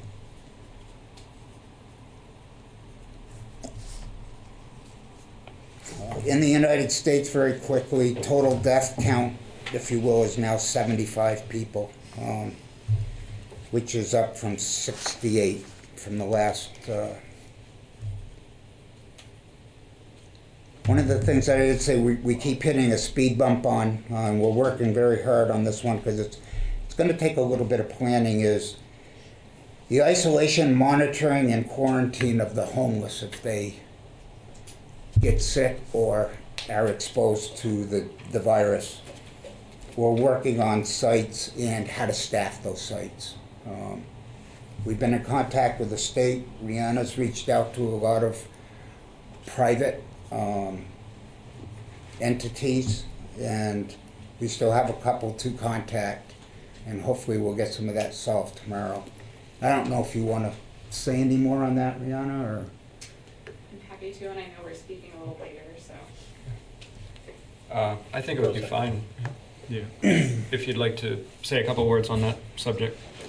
I have a feeling maybe there might be a couple other questions, and it's all related to. Okay. Yeah. So speak now versus later. Sure, if you don't mind. Thank you. I'm Rihanna from Groundworks. So to kind of sum up all of our programs as a whole, we moved last week to start restricting external visitors into our programs and started making lots of changes rapidly. Over the weekend, we were one of the homeless shelters identified. There's 4 areas across the state based on the capacity and the number of folks that we serve that were identified as high risk.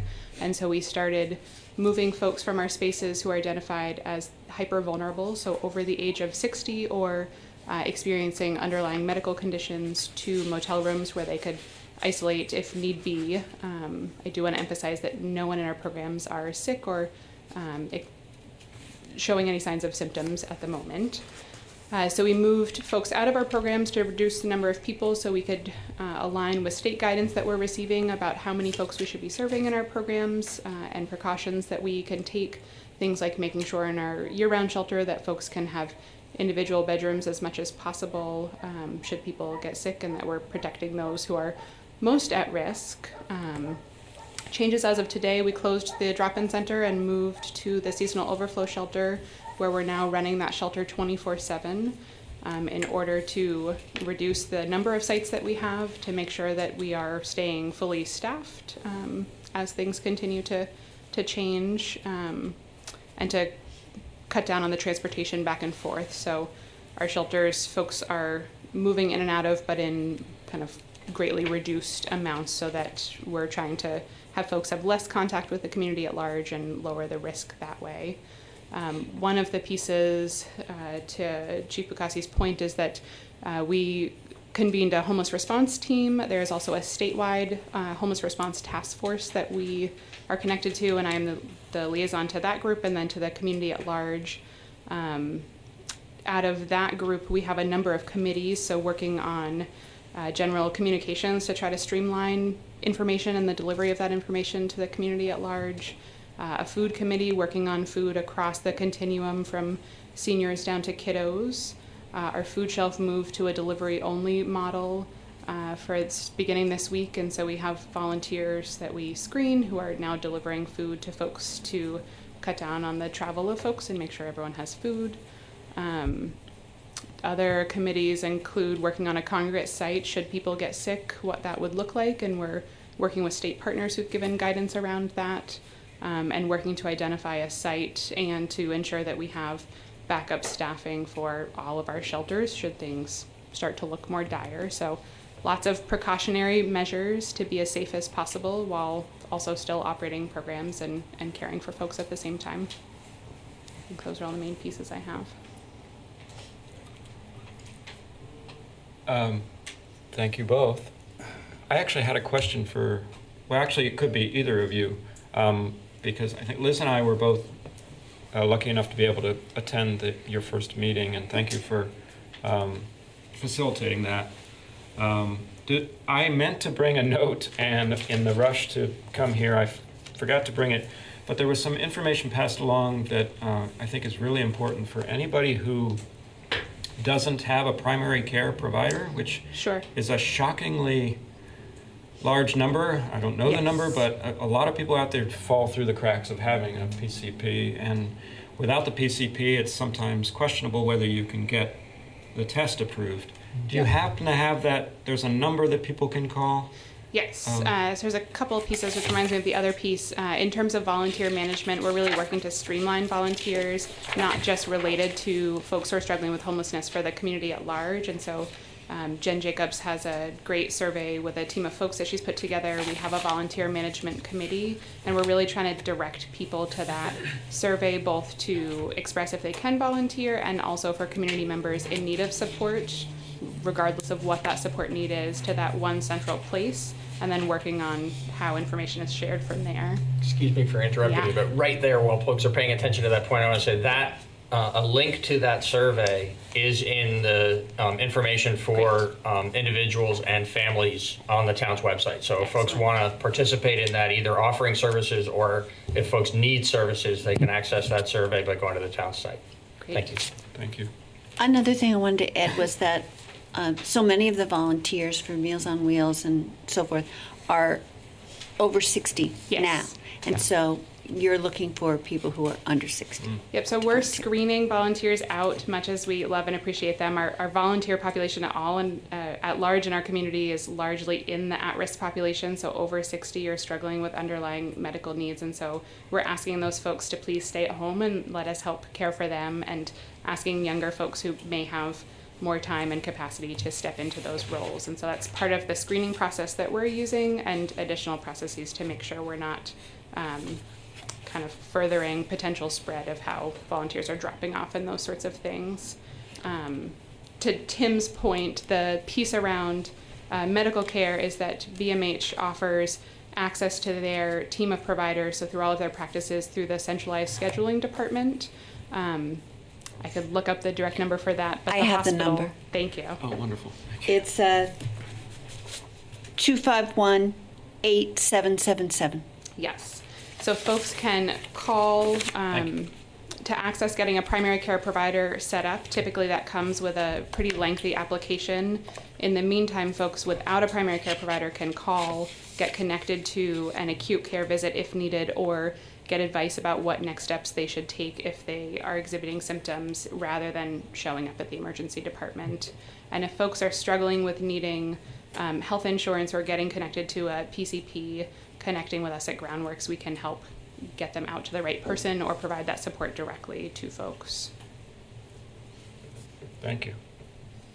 And thank you for all your work on your end around this. It's been great. And also I wanted to say happy birthday, because I happen to know it's your birthday. Thank you. Strangest birthday of all time. Yeah. I'll look forward to celebrating next year. Well, try to all celebrate with you when we're through this next year. Mike, do you have more to add? Thank you for that. That's the short story of a whole lot of information that is constantly changing. I'll go out on a limb here, and I'll say that I feel good about where we are right now as far as our planning in the town government and for the town itself. Department-wise, the only fear I have is protective equipment. Though we haven't used a whole lot yet, I think we're going to, and there's truly a shortage out there. The state has requested surplus from the national stockpile, but I think that their priority is going to be for the hospitals, understandably. So we're just going to do our best, and we'll figure it out going along. Thank you. You're welcome. Yeah, it's always tough. We've been getting, the select board has been getting all of these pieces of information, and just to bring it all together and decide what's important, what's not important can be difficult. So thank you, Mike. A couple of things to finish Yeah, up. I'll pass it back to you. Thank you. Yeah. So I just wanted to mention one quick thing that segues from the description about the supplemental community services that we've just been discussing, and then hit a couple of other very specific pieces of this that are of great concern to a lot of folks in the community, and I've had a lot of inquiries about. The one additional tidbit is one of the services that has changed but is still being provided is the senior meals. And so while the senior center has to be closed for obvious reasons, for the protection of the clients there, and because it's part of the town facilities that are closed overall, still the service is being provided both through takeout and some delivery of the meals. And today they had a total of over 125 meals. So the folks who are making that program happen, or still making it happen in a way that's having a significant positive impact for some of the most highly at-risk people in our community. And then two additional things I wanted to address are the concerns about the devastating impact that this can have for businesses in our community and every community, and the question about electronic communication, specifically as it relates to the holding of public meetings. So I want to just let folks know where we are related to those two items. The business piece is daunting. There are businesses in this community whose very existence is threatened by the magnitude of this crisis. And that's going to be true in every community across the country, which means then, the federal resources that are brought to bear and the state resources that are brought to bear around Vermont, all are going to have to factor in the fact that there is some degree to which the magnitude of the threat that this poses to our economy, and, saying it's the economy is a really sort of big amorphous thing, but when we drill down to street level in small communities and small businesses operating on a particularly small margin, the threat to real people and the fabric of our community is there. So that's a real threat, and it's not a threat that we can just mitigate in the way that we can some other aspects of this by just being smart and taking some unusual actions. But there are efforts that are underway already, recognizing that situation and knowing that there's going to be great need. Under the federal and state emergency declarations and emergency legislation that is being developed, some of it has already been acted upon. A good bit more is just in the works. At both the federal and state level, it appears that there is some help on the way, but it will at least initially be loans, not grants. And so businesses that apply for and receive that help will be taking on some additional burden as they operate into the future. But it's early in this crisis, and there's a lot of uncertainty about exactly what the details of that help from higher levels of government is going to be. In order to make sure that we at least have local businesses well informed and able to plug into the resources that will become available, the Brattleboro Development Credit Corporation, BDCC, which is the economic development agency for our region, is leading a regional effort to plug into those services. It involves the town, it involves the Chamber of Commerce, the DBA, and a variety of other organizations and local, state, and federal officials who together are trying to make sure that we have up-to-date, accurate information and are pushing that out in an effective manner to the businesses so that folks can connect to the local and state, or rather the state and federal resources that are becoming available. The big question that we're being asked is, what about local resources? Can't the town jump in to provide direct assistance to businesses here in town? And the challenge there for us is that we're so very early in a very long process, most of which we can't predict how it's going to unfold, either for individual businesses, the business community collectively, or the community more broadly. And so with the town's limited resources, making decisions literally in the first week of the full-on emergency that we're experiencing in Brattleboro.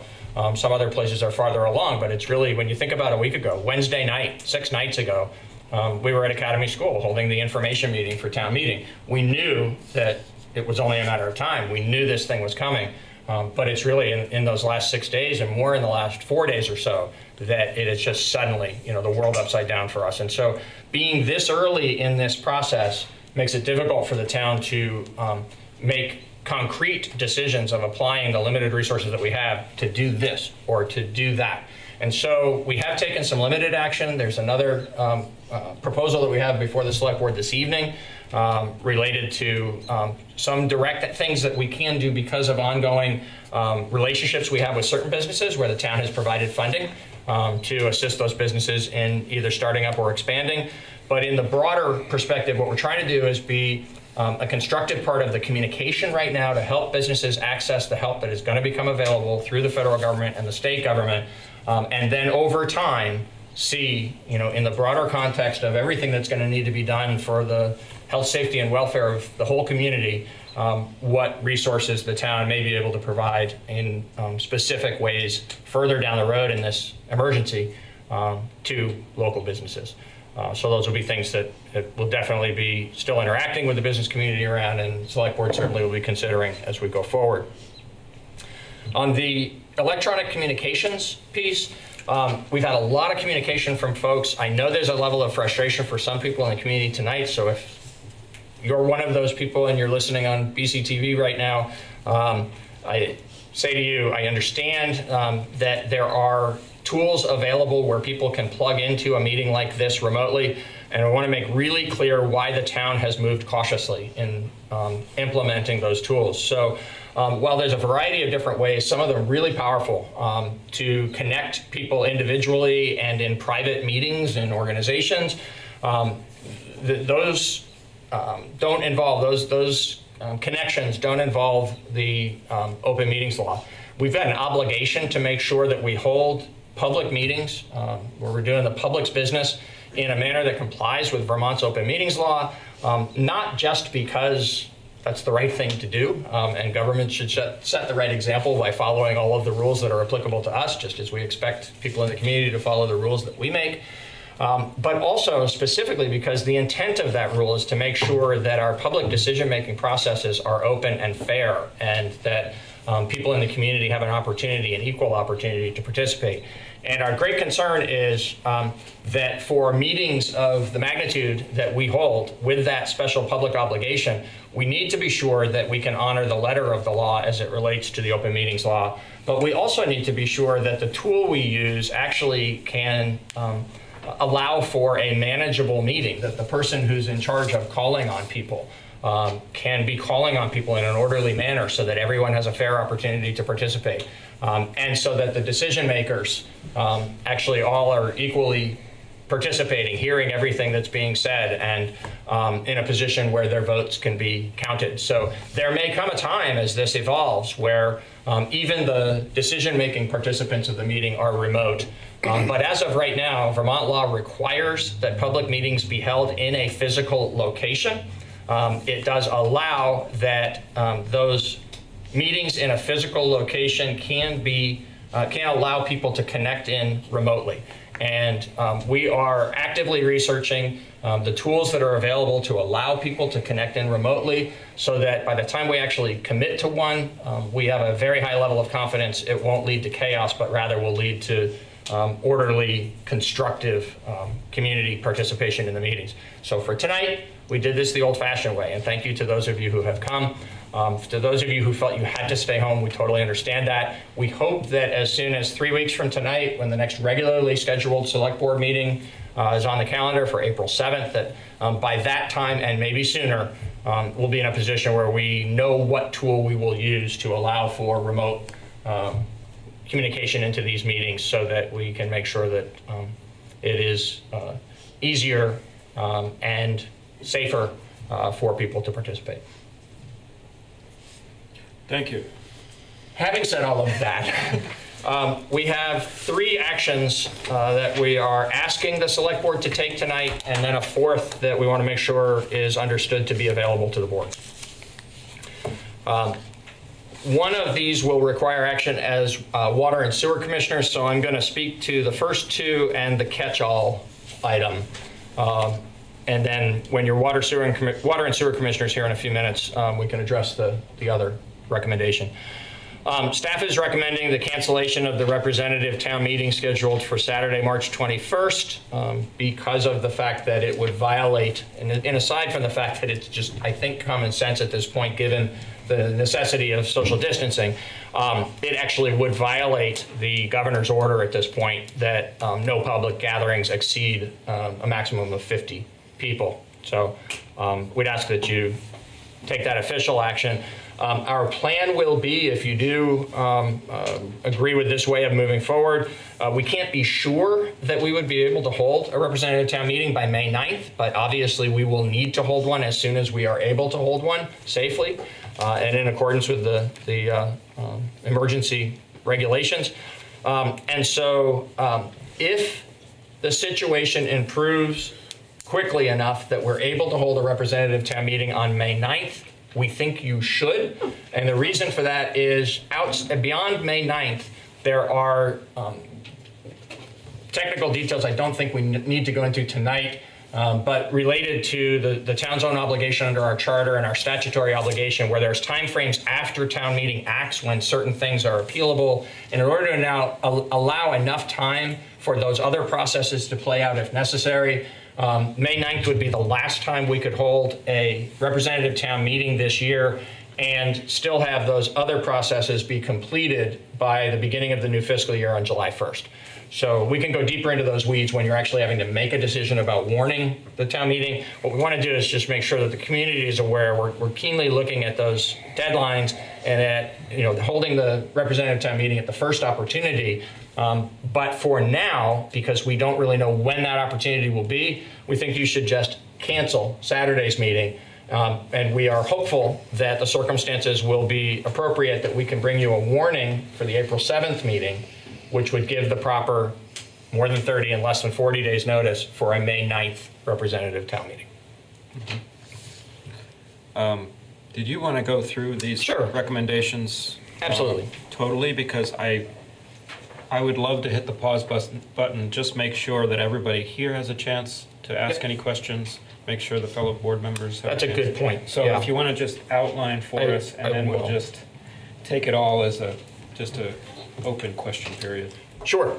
So the second action we're asking for is that you authorize that recipients of small business assistant program loans from the town's program income be allowed to defer their loan payments until further notice. So this is one of those actions I mentioned in my comments earlier where because we are the maker of the loan, it's a action that is readily available to us, that doesn't involve creating some kind of new program of the town or a commitment to one segment of the community at the expense of another segment of the community. We have these loans out, we're going to be repaid. One of the ways in which we can actually increase the likelihood of being repaid is to help the businesses stay afloat, but more practically, because every business is going to be stressed by this, we think that this is low-hanging fruit and the appropriate thing for the town to do. And we're just asking that it be until further notice for the same reason as everything else is until further notice. We can't reasonably predict a time when it will be appropriate to bring the monthly payments of these loans back into action. We will work through this with those businesses and with you and bring that action back to you at an appropriate time. For tonight, we're asking that you just act to allow the recipients to cease paying on those loans until further notice. When you are water and sewer commissioners in a few minutes, we're going to ask that you suspend until further notice the shutoff of water service as a consequence of non-payment of utility fees. As a matter of fairness, it's one of the harder things we do in town government. It doesn't give anyone any pleasure to ever shut off water to a household or a business. But as a matter of fairness to all the ratepayers, we have to have requirements to pay or else the service ceases. There are ways in which folks can go onto payment plans and extend the time to get back in good standing. But when those fail, we have procedures for warning folks that there's going to be a shutoff and then actually shutting off the water.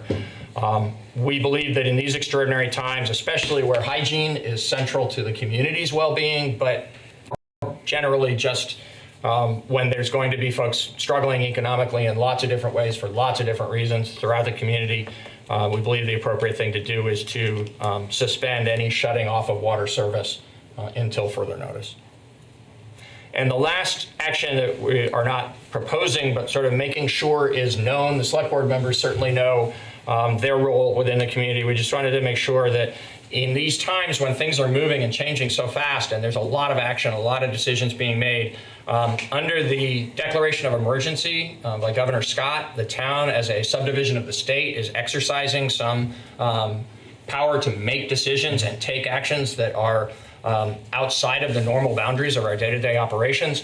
And so it's important in the oversight role that the select board has over town government that we make sure that it's clear that if you choose to provide any other direction as a select board to me and the town staff regarding modifying or adding to any of the emergency actions staff has taken, that we appreciate receiving that from you this evening.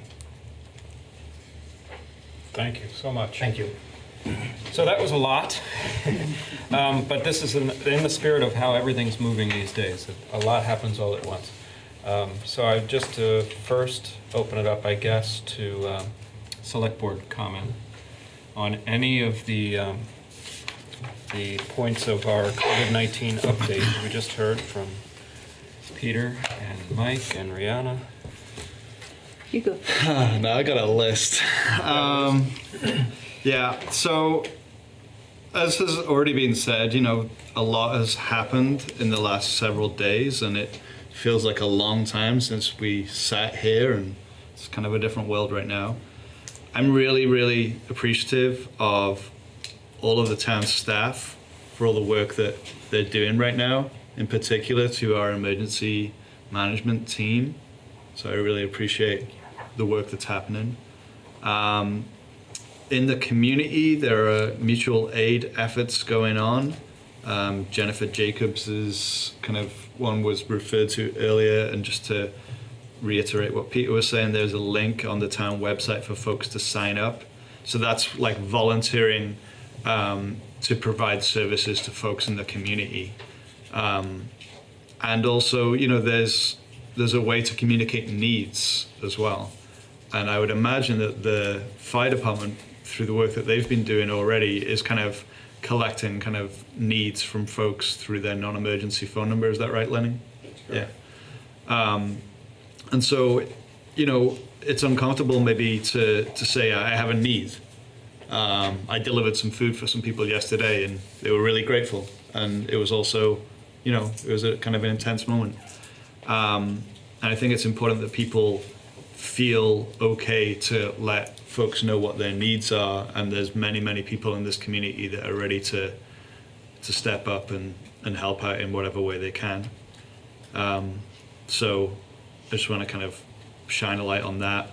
The library, is a really important resource in our community, and closing the library is not just about people losing access to reading material as easily as they would have had before. It's also a place where people gather for meetings, but also gather for shelter. And so I'm pretty concerned about how that will impact folks' ability to stay warm, to stay safe. And I think that Rihanna already kind of spoke a little bit to some of the work that's happening there, so I'm really grateful for that. I guess one thing I wanted to kind of flag about the library is, they're doing this takeout book service, and they also have online resources that you can access from your home if you have the internet using your library card. So if you don't have a New York Times subscription, that's fine. You can access it through the library website. They also have a subscription to the Reformer. There are websites where folks can do, homeschooling and whatnot. So I just wanted to make sure people know about that. And then the other things I wanted to say are kind of questions, and some of them might not be answered in this room. I am really concerned about the economic impact of people being laid off from work or having their hours reduced by their work. Those people who are paid employees have recourse, in the most part, I believe, to unemployment insurance. The state has been making some pretty swift changes about unemployment insurance right now. So you can call and you can get in the process of applying for unemployment insurance if that's something that is available to you. And folks should not feel shy about that. I'm pretty concerned about people who aren't eligible for unemployment insurance, but who are losing access to their livelihood. So people who own their own business. We've already kind of talked a little bit about what will the town's role be, and I know that we don't want to make any hard decisions right now, but I'm wondering what our community will look like in a few months' time after all this hopefully passes as easily as possible. And I hope that we can stay open to being flexible and nimble about our use of town funds to support people in those situations that don't have access to unemployment insurance. I want the BDCC to step up right now and support our local businesses in ways that go beyond just words. I want our state government to do the same thing. And obviously I want our federal government to do the same thing. I have a couple of concerns about vulnerable populations. So you mentioned already about the senior meals program, and I'm glad that that's continuing. You know, I was concerned about that. I know that the fire department has been collecting information months back about folks that aren't able to leave their home as easily with mobility issues. And I hope that we'll continue to check in on those folks and make sure that they're getting what they need. And immunocompromised people in our community are obviously at great risk right now. I work next door to the AIDS Project, and I know that they're continuing to provide services. They also had a lot of people come into their office yesterday who really shouldn't have been coming there. You know, that it would be safer for them to stay home. So I hope that as a community, we will support organizations that are providing meals to seniors, that are helping those with disabilities and those who are immunocompromised, to continue to deliver those services, and, you know, maybe to even increase those services at this time. And then the other population that I'm concerned about, those people that need to be accessing a medically assisted treatment program like those offered by Habit Opco. Those folks are required to go to that site on a daily basis, and you can correct me if I get this wrong, please. And I hope that Habit Opco will step up and make services available for people to take home rather than putting themselves in harm's way. And then the FoodWorks delivery service that you all are doing right now, like, yeah, I participated a little bit in that yesterday, and that's another thing that people should plug into if they can. Final thing I want to say that's about our town business. You know, we talked about not proceeding with any water shutoffs for non-payment, and we talked about deferring small business assistance program loans. I wonder if there are other ways in which we can make it as easy for people right now. So if there are fines for like a late payment of a water and sewer bill, or a fine for late payment of taxes, if we could consider you know, waiving those at this time. If there are other fees or anything that we are charging because of some kind of delinquency, that this might be a good moment to waive that. I'm glad that we're doing the shut off moratorium, I guess, and the free parking. And I want to encourage people to, like, be reasonable about the free parking, right? Like, folks need to have access, and this isn't a time to just stick your car there and forget about it, and, you know, so be nice to each other. It's a crazy time right now, and, you know, I'm really hopeful that we will get through it unscathed as much as we can. You want to talk about evictions? Yeah, I'll talk about evictions. So I don't think that the town of Brattleboro has a role in pausing evictions. Bob, maybe you can speak to that. My understanding is that the state of New Hampshire passed an executive order yesterday that pauses all evictions in that state. And I would like to think that the state of Vermont can follow New Hampshire's lead in that regard. That would have to come from the legislature on that, as the town does not control the law with respect to evictions, but certainly the legislature could take such an action when they reconvene. Okay. All right, I said my piece. Okay. Well, I just want to say I'm grateful for all the work that's been done and all the information, and everything from going to the website to calling your neighbor are all examples of community. And That's what we're here for, to care for each other. I'm in favor of all these motions, and thank you all very much.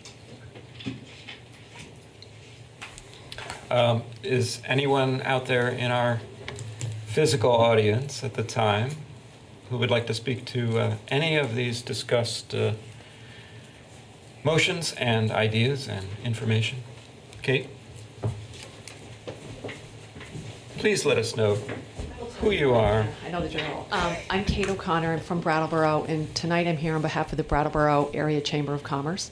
And first, I do want to say thanks to the town for giving out concise, real, true information. Your website is great, and if there's anything that the chamber can do to help push out any information, we will do it. We're trying to send out a regular newsletter. We tweet and Facebook and everything. So if there's something that we can do for you, let us know.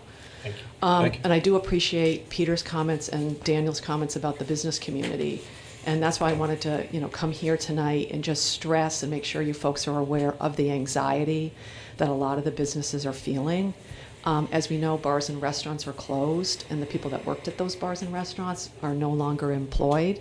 There are also theaters and other performance venues that are closed, and the people that are there aren't taking in a paycheck in most cases. The majority of the businesses in our town are small businesses, which means it's not just sometimes the employee is the owner, which puts an added strain. We've heard from multitude, or whatever the right adjective is, of businesses that they're not closed right now, but if they sell a product that people aren't buying because they either can't come out of their house or they don't have the money to purchase the product anymore, they're about to face laying people off and possible either temporary closure or permanent closure. So what I think we would like, and I was on the call today with the Brattleboro Development Credit Corp, and Peter and Patrick were on it too, and I can tell you, Daniel, I think that BDCC is stepping up. They've not only got Brattleboro involved, because they're a regional economic development organization, and they put all of us. The Downtown Alliance was on the call, the town of Brattleboro was on the call, the Brattleboro Chamber was on the call, as were representatives from Wilmington and Bellows Falls and Wyndham Regional Commission. And the problem that I think we're all having right now is there's so much information that's coming from so many places, and you turn on the TV and now there's going to $1 trillion from Congress. Hopefully that will pass and get somewhere. But I think what would be helpful from the Chamber's perspective, and I suspect from the Downtown Brattleboro Alliance's perspective, is if we could start the conversation with the town now about what the needs of the business community are. Because as I think Peter referenced, this is something, and both of you referenced in different ways, Daniel was saying this is a need that's now, and it's also going to be a need that's 3 months from now, 6 months from now, and how many months down the way. So I'll just tell Peter maybe I could give him a call tomorrow, and possibly we could sit down and really start thinking it through now, because if we don't plan now, it's just going to, this whole thing is going to get worse for everybody. But if we can know what the end game or what our midpoint game is, working with the business community, it may alleviate a lot of the stress that people are feeling at this particular moment.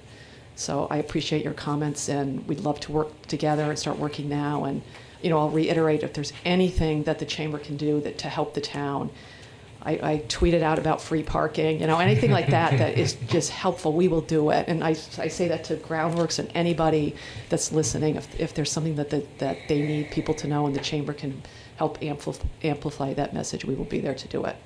Thank you. So I'll call you tomorrow. Good. Mic drop. I should have been the one that knows not to do that. Anyone else would like to say anything about that big package of information and ideas just then? No? I think I just wanted to say that it feels like at the moment nothing that we have control over, which is a lot of people need to understand we have limited control in some areas and limited abilities in some areas. But I don't think anything that we have control over is off the table. We want to be talking about this stuff to the business community, and our vulnerable populations and everybody who just is trying to survive this.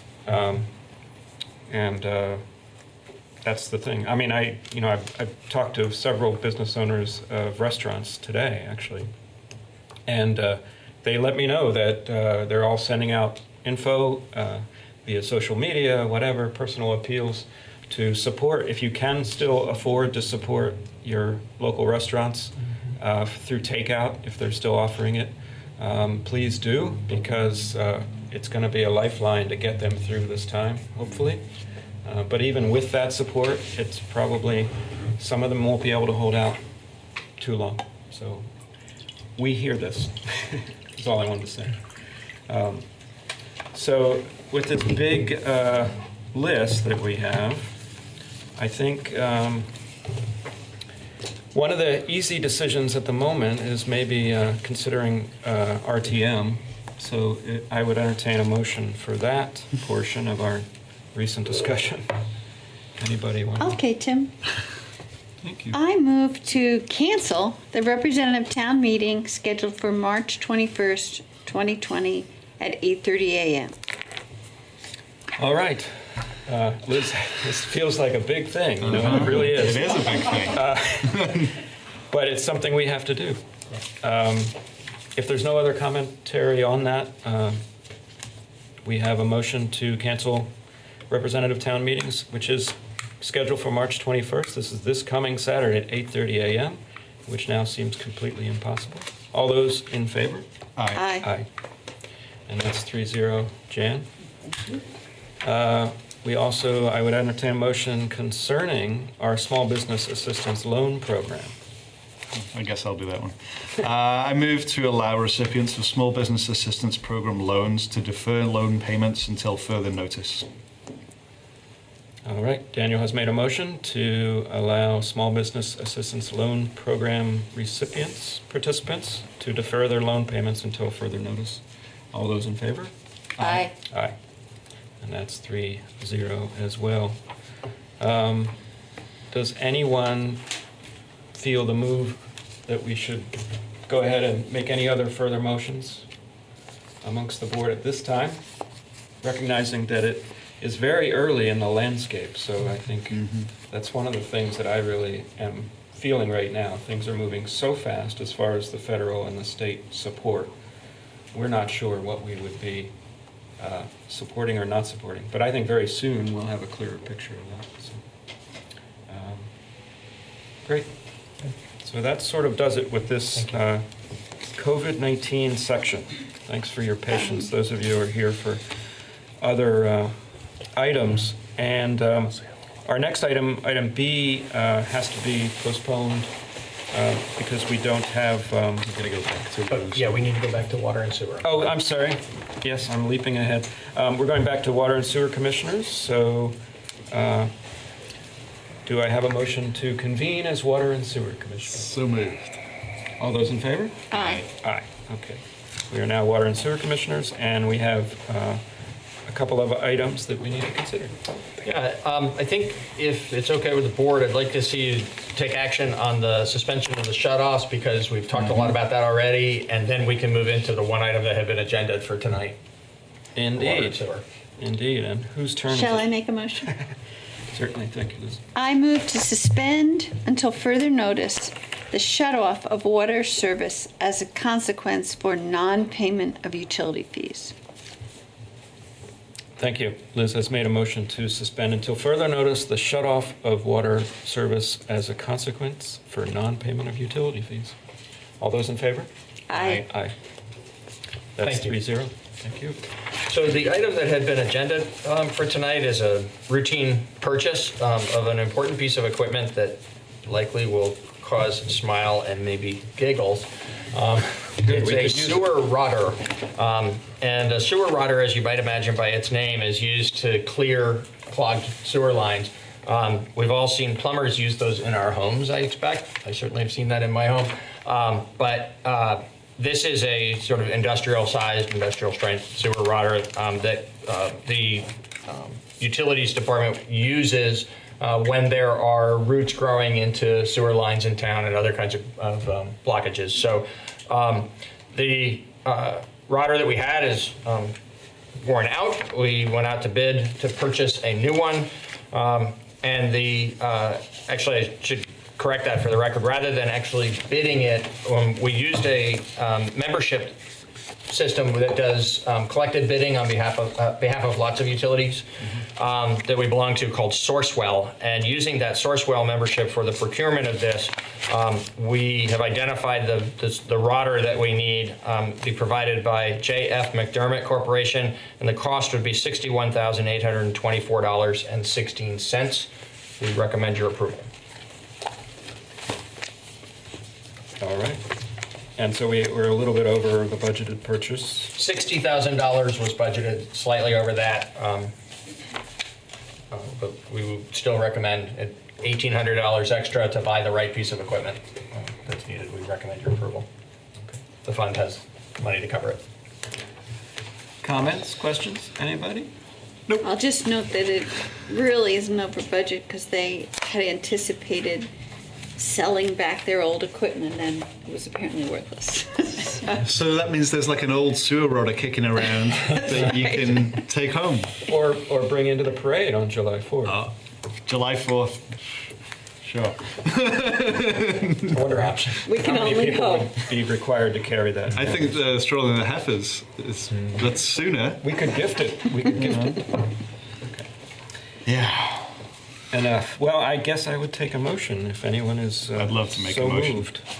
I am moving to approve the purchase of a sewer rotor in the amount of $61,824.16 from J.F. McDermott Corporation. Thank you, Daniel. You have moved to approve a purchase of a sewer rotor. All those in favor? Aye. Aye. And that's 3-0. Great, thank you. Now I think I can say that item B on the agenda is going to be... Should we adjourn this?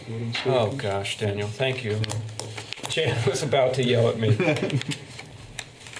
May we adjourn? Please.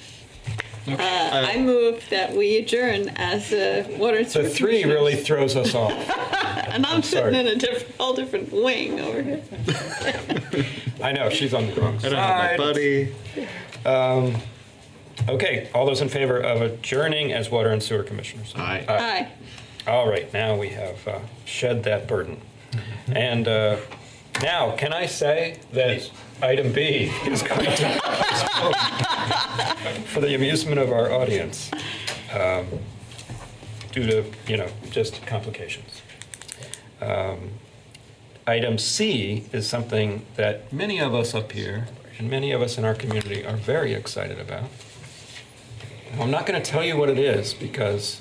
See if you can guess by looking at who's coming to the table. Yes. All three of you could come up. So, good evening. Good evening. Trying to calibrate my excitement here. We need something exciting. Yeah, that's right, in light of all that's going on in the community. But this is a very exciting time for the department and the basic committee because we had a bid opening and we've been raising money for years and years and years and years. And the time has come where I think we can put the shovel in the ground upon your approval this evening. About 13 days ago, we had bid opening for the skate park project. We received 2 bids. One bid from Parker Construction of Hardwick, Vermont for $280,000 with deducts of $4,250. I'll go into what those deducts are in just a quick moment. And the second one was from Bernie LaRocque and Sons of Guilford for $288,800 with deducts of $4,700. The deducts are something that we can do within the department. It's seeding and loaming and planting some trees around the parking areas and around the walkways, pathways that will be leading to the skate park. When we put this out to bid, as I mentioned there, with the low bid coming in at $280,000 minus those deducts. And then we got to add some few things in because as we sat before you a few months back, we were talking about ways that we can look at the RFP and recalibrate things so that it would fit into the money that we have raised. The basic committee, prior to probably an hour ago, had raised what's in your package this evening of $279,765. Since we were sitting here this evening, we raised another $2,000. So in the last 13 days, the basic committee has raised $9,400, which is about $200 shy of what is needed to meet the contract to Parker Construction. So what I'm asking you this evening is to, there's a lot of different numbers here, numbers of the deduct, but the bottom line, what we're asking you to do is to enter into a contract with Parker Construction, and on top of that, we are asking for the board to consider $10,000 to be used towards contingency up to $10,000 because this has taken all the money that's been raised, and nobody wants to go into a project not knowing what could happen, and we all know anything can happen at any time.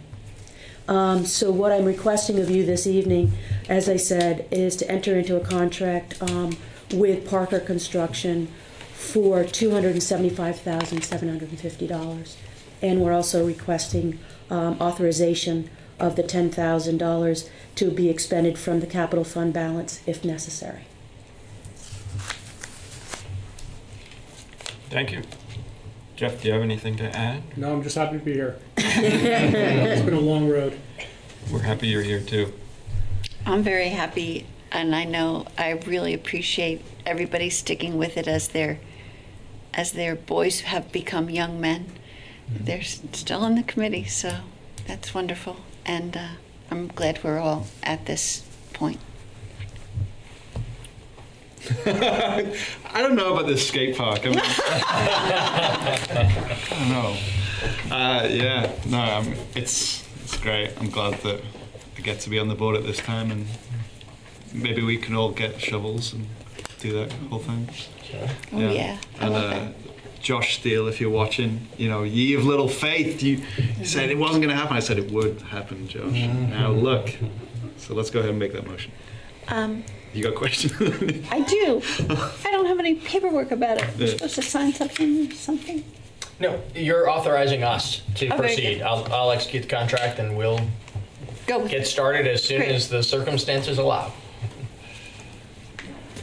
Yeah, well, it's amazing that we're here because a lot of us have had little parts to play along the years. And back when I first joined the board, we brought it up again. John Allen and I were talking about it a lot, and we committed some town money then. And it pushed us along, and then we stepped back, 2 steps forward, 1 step back type thing. But you guys have been with it from the beginning, literally, and we so appreciate that. And my 2-year-old son, who when I started getting involved didn't exist, or I had no idea he'd exist, he's excited about it. He's not able to say skateboard yet. But, so I think I speak for a lot of people in saying that thank you. And it's a nice moment we're having right now to focus on something positive and something we can see, hopefully in the warmer months, start to come to fruition. So thank you. I'm ready to make a motion. You should do it. I move to award the bid for construction of the skate park at Living Memorial Park in the amount of $275,750 to Parker Construction, and to authorize an amount not to exceed $10,000 to be expended from the capital fund balance if necessary. Thank you, Liz. Liz has made a motion to award the bid for the skate park at Living Memorial Park in the amount of $275,750. I almost want to say $1.15, because that used to drive John Allen crazy, to Parker Construction, and to authorize an amount not to exceed $10,000 to be expended from the capital fund balance, if necessary. All those in favor? Aye. Aye. 3-0. Thank you very much. This is listening to go, woo-hoo, right? Thank you very much. Thank you. But you could keep raising money, right? I mean, Oh, yeah. Oh, yeah, no you never problem. know. Don't let up on that, gas. Let's see. Oh, we have a... Cemetery there. Exactly. I'm sorry, I expected Carol to be with us, but Yeah. Carol, Oh, we're yeah. gonna Thank you. all that excitement. All of that excitement, I need to stick I'm around. just happy that wasn't my fault for once. That's Thank not you, like you, Carol. sorry about that. I'm off my game tonight. Sorry about that. Not at all. Okay, so we'll go to a different type of subject. And that's cemeteries. You go It's- from a high, Great circle of a life. big circle of life is right. We're dying for both of them. Right. Again, I apologize for my early exit. With that, we had a bid opening on March 5th for cemetery maintenance. That is for both Morningside Cemetery and Prospect Hill Cemetery. This year we received 3 bids ranging from $17,000 up to $19,985. As I've mentioned in years past, the cemetery bids are kind of unique because they fall in two different fiscal years. So there is enough money in the current year to get us through April, May, June, and then going forward to the second part of the contract. I'd recommend this evening that we move forward with awarding the contract to Independent Landscape and Property Management of Newfane, Vermont. They are a new company. I checked their references and had a lot of conversation with them about the type of work, what the expectation is, and I do feel comfortable this evening recommending to you that we go forward. Great. Any questions? I actually do have questions. Excellent. Yeah, I didn't think I was going to, but it turns out that I do. So you said, the type of work and the expectations. Can you say a little bit more about the type of work and expectations? Yeah, what we do, we put this out to bid for, I believe there's 19 mowings over the course of the year. Includes spring cleanup, includes fall cleanup, includes trimming of hedges at the cemeteries. And so we wanted to, we probably have over close to 40 acres of cemeteries that you're maintaining. So when a lot of these people, some of their big projects are 6 and 7 acre projects. So going from a 6 or 7, your biggest projects are 6 or 7 acres to 40 acres. Part of doing my due diligence was, do you have the equipment that you can go forward and maintain that type of work? But this is mostly just mowing and trimming. Okay. And Prospect Hill is probably our most challenging cemetery because the equipment is getting bigger and bigger. And there's still just so much room to get between those headstones, which takes a lot of man hours to get that work done. So by the time you get to one end of the cemetery, it's time to start back over at the other side. I hope that answers your questions. If Yeah, it does. Yeah, I have an additional one. It's kind of a sensitive question, and I'll just ask it. A community member said to me that they felt that they found a large number of needles in Morningside Cemetery. I wanted to know whether that was accurate, and if so, like what the trends are about that, and what some possible solutions are. That's true. We do have some encampments that take place throughout our cemeteries.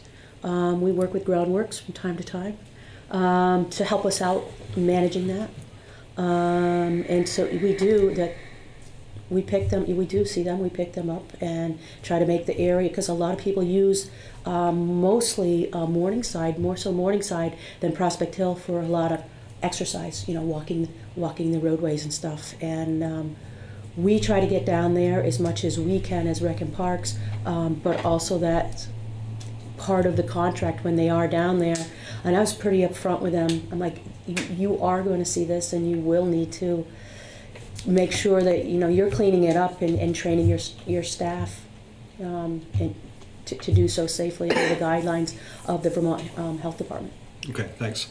And I'm not saying that to necessarily point blame at any place. Like, I think that people in our communities use drugs, and some of those drugs require needles. And if we had safe places for people to do that and a plan for like where to put that refuse, then maybe we'd handle it better. So, I'm not saying that's an action the board needs to take, but like, I've been spending a lot of time in these last few days reading Johan Hari's book, Chasing the Scream, which is about the history of the drug war. And it's a good municipal read. Would recommend. Okay. But this bid sounds pretty good to me. It's a tough transition. Yeah. What can you think? So, how good does it sound to you? Sounds like I would like to make a motion about Oh, that was my lead. So I move to award the bid for seasonal maintenance of Prospect Hill Cemetery and Morningside Cemetery to Independent Landscape and Property Management in the amount of $17,000. Thank you, Daniel, for making a motion to award the bid for maintenance of Prospect Hill Cemetery and Morningside Cemetery to Independent Landscape and Property Management in the exact amount of $17,000. All those in favor? Aye. Aye. 3-0. Thank you, Jan. And thank you, Kara. Okay, take two. Thank you. Now, since we don't have Steve, I believe I'm going to pass it over to Peter for our next agenda item. Yes. So this one is follow along to something you did really very recently. I think it was the end of January 28th. You authorized that we move forward in partnership with VTrans for the construction of a sidewalk and the modification of the intersection. So the sidewalk will run along the eastern side of Route 142 from the new Hinsdale Bridge once it's constructed down the slope there to the intersection with Royal Road, which is the access into Morningside Commons neighborhood. And then this project also involves the modification of that intersection so that the signal will allow, there'll be crosswalks added or a crosswalk added, and the signal will allow for safe pedestrian crossing of the street. So we've been through the purpose of the project and some of the history of why it's been a tough project to get defined and priced well enough for us to be able to move forward with, but yet earlier this winter we were able to arrive at a way for the town to be able to afford its share of this. When we talked back in January about the fact that our share would be $70,000 out of a total project cost of about $535,000. So the lion's share of this is being paid by the state using federal highway funds. That makes the federal highway fund usage makes the process that's followed to complete the project a bit more cumbersome than it otherwise would be. There's steps that have to be taken and well documented in order to keep the state in good standing with the feds so that the money keeps coming into Vermont to fund these kinds of projects. We knew that also heading into this, but some of the details weren't known when we first approached you about this. So the memo that I've provided to you dated March 11th provides a little bit more detail about that, about how we're going to share the responsibilities with VTrans. It does not change in any way the financial split. We're still looking at approximately $70,000 as a town cost. We will be providing, we told you back in January, in-kind labor as a contribution to the project. We now have a much better handle on what that in-kind labor is, and I want to be clear that it's substantial. Dan Tyler, who is our superintendent of utilities and highway, will be the project manager for this and is familiar with the requirements, and he, along with others of us on the town staff, will make sure that we dot all the I's and cross all the T's. We think that the substantial investment of in-kind services is well worth it to be able to accomplish this improvement for just $70,000, money which is available for this project in the capital fund. And so we're asking you tonight to authorize me to sign on behalf of the town the project agreement the grant agreement that will be the official kickoff of the partnership with the state. I just had a question. So Mr. Tyler's services are in addition to the $70,000? That is correct. Yes, the $70,000 is cash out of our capital account, our capital fund, into the project, and then Dan's time will be substantial. Others of us will be giving less substantial, but still, time to the project because of the fact that it is the procedural requirements are more rigorous than if we were just deciding to do this ourselves. And I would see his time and input as a benefit to the community because that means that it's built the way we want it. Absolutely. Okay. Yes. Daniel, any questions? No, it's a good thing. I had a quick question. It's already been authorized through town meeting. You made a note of, correct? Because of it's going to be coming from sidewalk. Yes. budget? So to be clear, there is funding for sidewalk construction in the capital fund. Yep. Has been for the last 4 years at least. That is authorized by town meeting without it being specific to exactly where those sidewalks will be constructed. We will be using those funds to build a sidewalk in this location. From last year's town meeting. Actually, from accumulated funds. So it's because of how the capital fund works. There are times when there's more than just this year's allocation in there because of whatever circumstances led us not to spend all of it last year. But we carefully account for sidewalk money to be spent for sidewalks and bridge money to be spent for bridges and so on. Just that you don't need the meeting we just canceled. Correct. We don't need any additional authorization of funds. We have what we need for us to honor our commitment through this agreement to pay $70,000 for this sidewalk. Great. Thank you. And if anybody out there is wondering if this would impact our ability to repair and replace existing sidewalks, what would the answer be? Thank you so much for asking, Tim. The answer to that would be someone's out there thinking. In our operating budget, we also have been increasing in recent years the commitment of funding to repair and replace small sections of sidewalks. So the capital funds the creation or replacement of significant sections like this one, and the operating fund sidewalk money does like a couple of squares at a time here or there where there's need for safing up a sidewalk.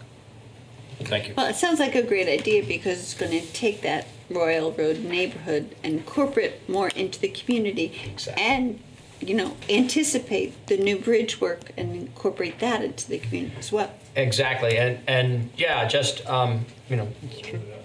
speaking to that, it's not just good infrastructure for the safety that it provides. It actually is going to encourage folks to walk. It'll be a connecting section now so that folks from the neighborhood at Morningside Commons can walk all the way into Main Street, which I'm sure they have done, but they've done at their own peril up until now because of the lack of sidewalk through this section. Yeah, absolutely. Yeah. Or indeed to be able to walk up the bridge, correct? And up onto the Because, bridge to there are a catch couple the beautiful of views. planned viewing areas. It's true. And there's a lot of truck traffic on that road. But no fishing, probably, from that bridge. Don't know. Okay, let's not go there. But another exciting thing for the future of Brattleboro, that's a little bit of a break from our current issues that we're dealing with. Anyone want to make a motion? I'd be happy to. Thank you.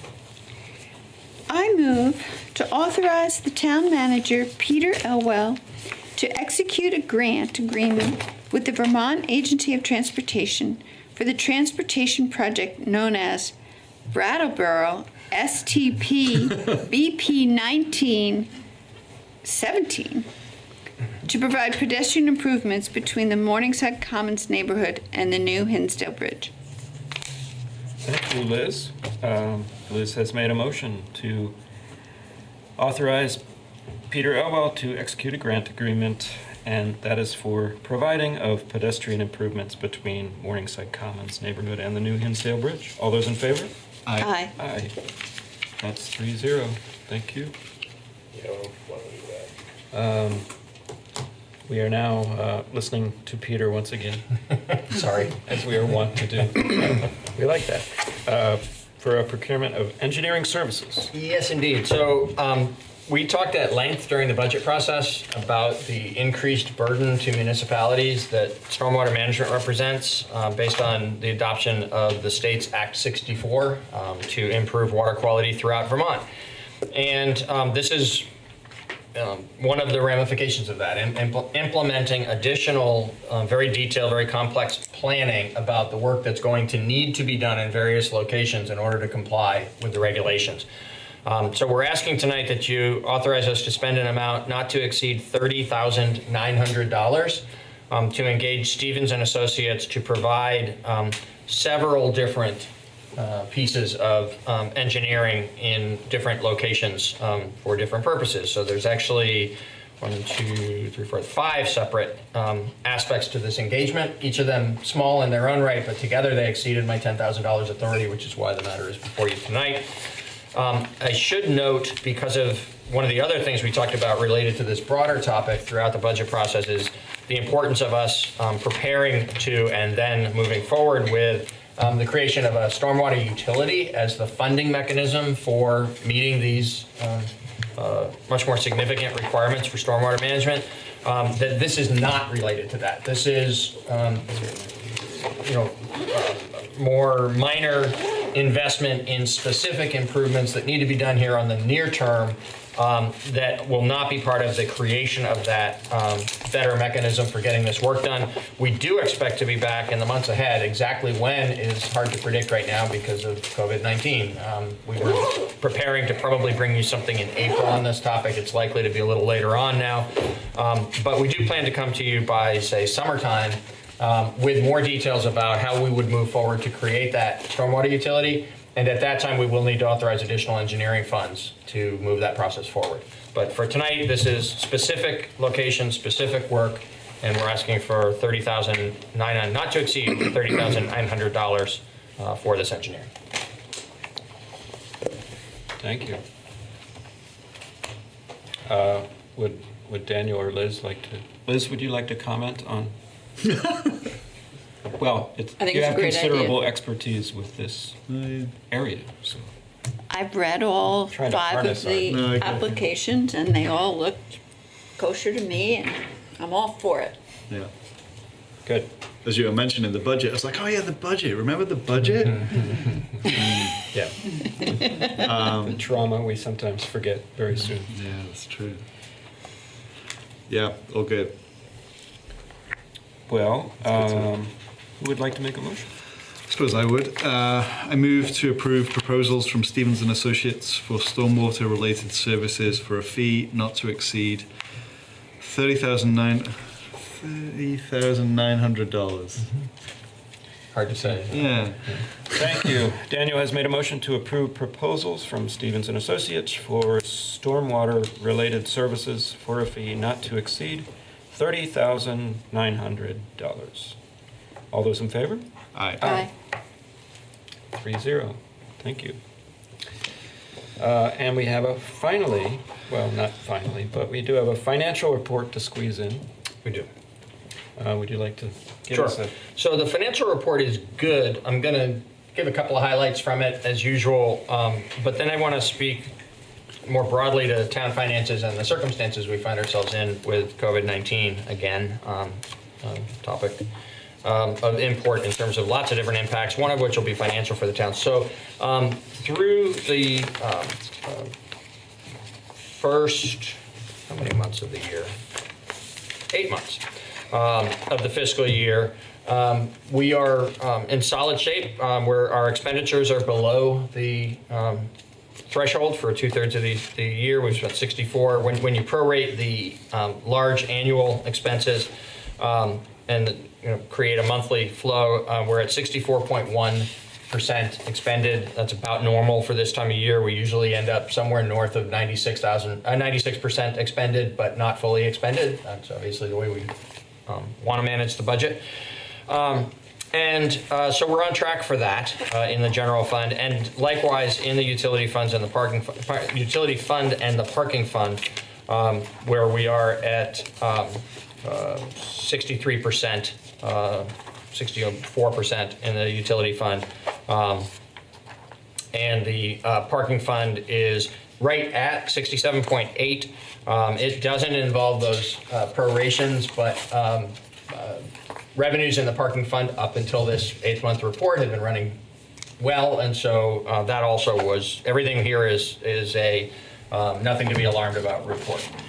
It has also, for folks who may want to look at it on the town's website, it has the normal monthly information about the status of our loans and stuff. But rather than spending time on that, what I'd like to do is put in perspective the fact that, you know, this was chugging along until this past week as a relatively normal year, you know, some unexpected expenses, but also some ways in which we could save on certain things. And the spending was in line with reasonable expectations for being 2/3 of the way through a fiscal year. Our revenues all are in good shape. So in all of the three funds, we were just solid, steady as we go. That has completely changed in this past several days. In parking, because of the decision we made tonight, the revenues are going to be significantly below target.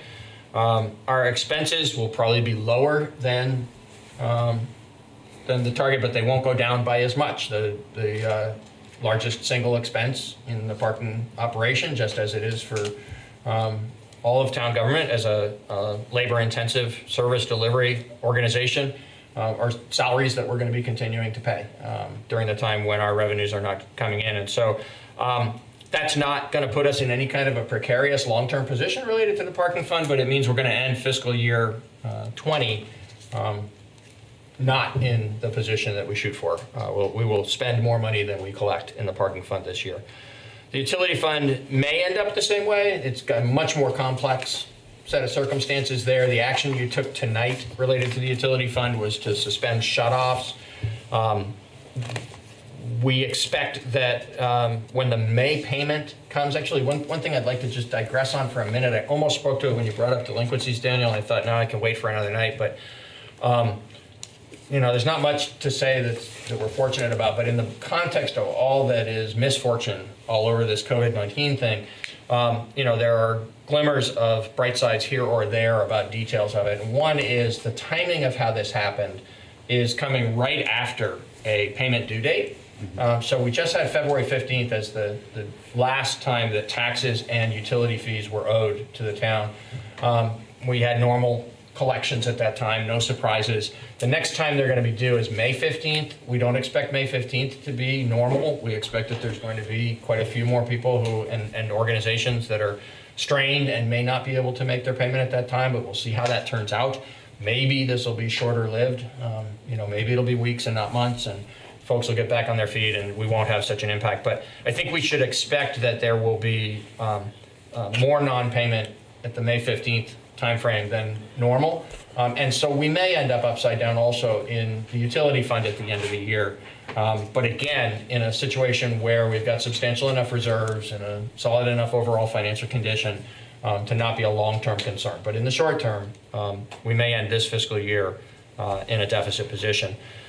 In the general fund, the same thing might happen, but we will be carefully and separately accounting for the emergency-related expenses. So in order to make sure that our documentation is really clear for the federal authorities who may be coming to audit our books in order to make refunds available through you know, FEMA processes or other government processes where we might be eligible to receive reimbursement for some of the extraordinary expenses we're going to incur.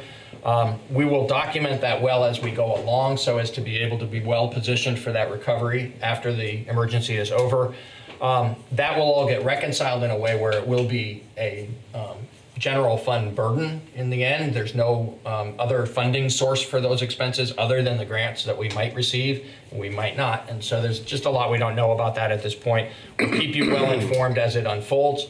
But again, all of that is, you know, the unfortunate but necessary word of warning that while, you know, when this was prepared on March 4th, we were in a normal, solid position.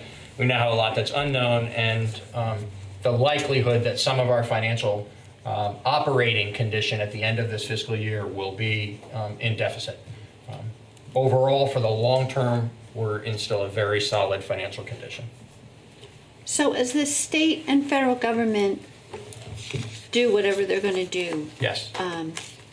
does the municipality have people to help us decipher what aid might be coming to us? Is the Vermont League of Cities and Towns Sure. a group that would help us make sure that we're getting what we're entitled to and so Sure. forth? Yes, they will do that. We also, as you know, we're in between finance directors right now, but we have the interim finance director is somebody who actually has audited Vermont books, municipal books.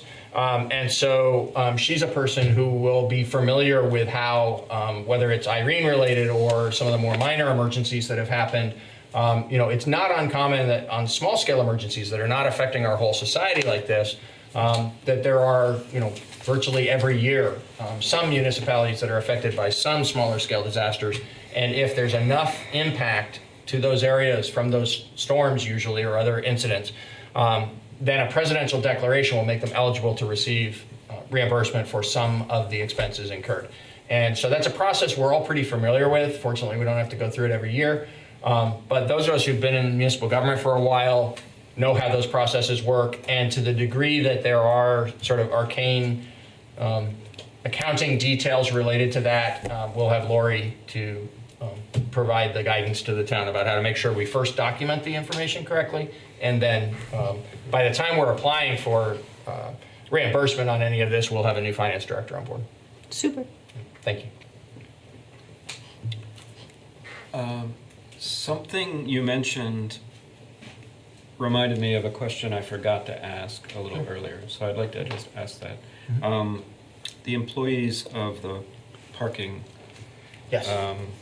what will they be doing? So there will be, to some degree, some repurposing, and this is not just in parking. It's kind of spotlight on parking because of the fact that we're going to stop issuing tickets. That particular group is a small group. There are larger groups of employees in some other town departments that will actually be, for a while, not needing to do their normal function. And they will either do sort of special project things that we don't normally have time for that are going to be valuable to the department and to the town more broadly over the longer haul, and or be repurposed to assist with some of the community work that we're doing, to food delivery or other kinds of support for what we ourselves in town government are doing and what others in the community are doing to just keep things happening, to keep people who have needs supported in the community. So there will be a variety of different ways in which that happens. There will be some days when neither one of those things is necessary, and there'll be employees who are sent home for their own safety and for the safety of others in terms of social distancing, and will be paid for that because we're sending them home.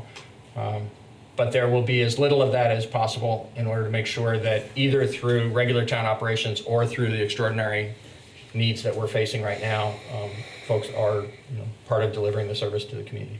Great. Yeah, I mean, of course, that's the answer we wanted to hear, because Daniel laid out a very good list of all the community efforts happening, and Right. If we can plug safely into some of those, Absolutely. that's what we should do. Thank you. Well, thank you for that report. Do Anyone we else? need to have a break for the... Oh, gosh, I didn't even think of it. Do you folks need a break? You guys? Yeah, okay. Sorry, I know there's a couple of people here that have been waiting for the next item, but if we could just take a strict 5-minute break, I think we'll do that, and we'll reconvene at 8:25. Thank you. I don't know whether I should do that for reopening, but you've joined us back after a quick 5-minute break, and we are at letter H, as Daniel loves to say, because he's from a strange part of the world. Australia. Well, down under. We have a couple guests. Would you like to join us up at our table of inquisition? Came up with Presentation. table of honor. I'm going to call it that. That sounds kinder. Would you mind introducing yourselves? Sure. I'm Rihanna Kendrick from Groundworks Collaborative. Thank you. Josh Davis from Groundworks Collaborative. Why are you giving me that look? Not everybody who's watching knows exactly who everyone is. I'm happy to introduce myself. I also live in Brattleboro proudly, and so. Ditto. Excellent. Thank you for being here. Peter, would you like to? Actually, I'd like Patrick Oh, that's to right. give us an overview of the situation. I think while the action item tonight is really clean and clear, it comes with a good bit of history attached to it. So we'd like Patrick to kind of lay that out and certainly hear from the Groundworks leadership about it as well. And Patrick wrote an excellent memo, so please. Well, thank you, Tim. Thank you. And thank you, Peter. I'll just take a couple of minutes before we turn it over to Rihanna and Josh, and just talk a little bit about the project, the role that the town has played in this project, actions that the board have already taken in support of the project, and of course, why we're here tonight and the reason for staff's recommendation. So the project is called 54-60 South Main Street. And while the project will do a number of things for the organization in terms of enhancing its efficiency of its operations, its principal function is to develop a permanent home for the seasonal overflow shelter. As many folks will recall, the seasonal overflow shelter for years was situated on Main Street at the Baptist Church. That building was sold. That use could no longer continue at that location. That put Groundworks in a bit of a pinch. The town of Brattleboro worked closely with Groundworks, looking at any number of different locations around town where we might be able to, situate that type of service. They found a temporary solution, temporary in a couple of years, up at the Winston Prouty on the Austin campus. But of course, that too has come to a conclusion, and so almost by process of elimination, their existing location at 60 South Main Street became the focus of the permanent home for the seasonal overflow shelter. So it was at the beginning of 2019 that the board authorized submission of a grant application to the Vermont Community Development Program. The grant application was in the amount of $500,000, at which point in time the town contributed from a revolving loan from program income, $50,000. That was received well by the state, but funded to the tune of $400,000. And because of the challenges around fundraising for this effort, at a subsequent action, the select board authorized an additional supplementary commitment of $100,000, raising the town's contribution on this project from $50,000 up to $150,000. So that's where we were the last time the board took this matter up. The project continued to move forward.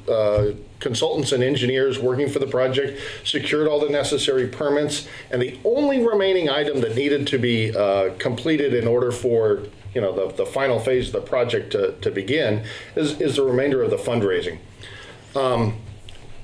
And while their fundraising efforts have been successful and are ongoing, we have reached a point in time where the organization needs to pull the trigger on this project. In order to be ready for next winter, which I believe starts sometime in November, there's a 6 months construction project that needs to occur. And in order for that to happen, Groundworks needs to execute a contract for construction by early April. So we're at a time crunch. We're at a point in time where it's time to decide, are we doing this project? And I believe the answer to that is a wholehearted yes. There is currently, as of the date of the memo in the board's packet, excuse me, about $506,000 of funds remaining to be raised. And we've been working with Groundworks and some of the other project partners to try and go back to each funding source and see if perhaps there's a little bit more that could be had. The town submitted on their behalf a enhancement request to the Vermont Community Development for an additional $100,000. I believe that's likely to be funded, especially if tonight's action moves forward. The USDA and the incentives to be provided by Green Mountain Power are, we believe, all but certain. There are other funding sources that the organization is looking at, some opportunity zone tax credits, and then actually as a worst case scenario, there is borrowing against assets of the organization. And we think with this combination of final pieces of this $3.1 million project. After your action and after the action that will be done up at the state in consideration of the enhancement request, we think that positions Groundworks to be able to execute this contract in order to be ready for next season. Does that seem about right?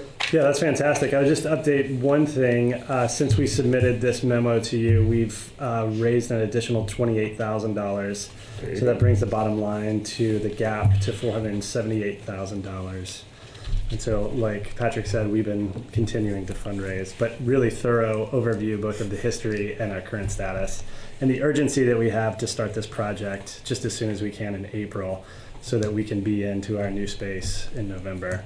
The schedule is extremely tight. Do you want to give us just a very quick overview of what the new facility will look like and the services it'll provide? Sure. It will really bring all of the vast majority of our services under one roof. So we'll have a expanded, adequately sized day shelter. And in that program, we'll have a kitchen so that folks can cook meals. We'll have a pantry that will be stocked. We'll have multiple bathrooms with showers. We'll have office space. We'll have meeting space in the new building. Also upstairs, there'll be a second floor where we'll have our administrative offices. Now that space will convert at night into the shelter space. And so we'll have storage at both ends that will allow beds to come out and unfold. And really we're using every nook and cranny for shelter space as well. Also be a mezzanine in the main area that'll be open, that'll have 4 bunk beds that will be available anytime. Those won't break down and set up again, and so if folks need to sleep during the day, they can access those. 60 South Main, circa 1780s building, will be updated for our HealthWorks team to do their work out of there, and that's our embedded provider from the Brattleboro Retreat, our RN from Brattleboro Memorial Hospital, and our HCRS provider will be working out of there along with our case management team and representative payee program. Great. Well, I just wanted to mention you're continuing to fundraise, and do you have a matching grant? We have a matching grant. We do from the Vermont Country Store. Thank you, Vermont Country Store. Yeah. Yeah, and I think with this fundraising that we've done, we've almost captured all of that match, but we're continuing to set up matching grants and work with folks to close this gap. We've been really successful. I just thought that the people in the community want to know in case they want to contribute. Absolutely. And I would say a deep sense of gratitude both to be back here because the town has already been very generous in the support of this project. The state has already been generous in the support, and so I really appreciate the fact that you're entertaining an additional ask for this project because we think it's really worthy. But I'd also underscore that individuals and businesses in this town primarily have given $1.5 million, or pledged $1.5 million to this project, which I think is a testament to the importance of this project, the support of this organization, and the support of the people that we serve. So I don't want that to go unnoticed. That's almost 50% of the project is coming from local support. So thanks for pointing that out, Liz. Thank you. Well, I feel it's someone's duty, I think it'll be mine at the moment, to just point out to people watching that this, if approved, comes from our community program income, which originated originally, and Patrick, tell me if I'm wrong, originally as federal, state pass-through grants. It also is a fund that gets loaned out to businesses, for instance, and gets replenished periodically as they pay off. It's been very successful for multi-purposes in our town. Yes. And it is restricted to housing and community economic development. Right. And certainly what you guys provide helps, really you could argue, in both those arenas, but certainly in housing, which is a critical need that we have right now. Especially given recent events, we have all kinds of housing on top of our minds. And people need a home to go home to and sometimes to isolate in. And that's one of the problems we're addressing with COVID-19 right now.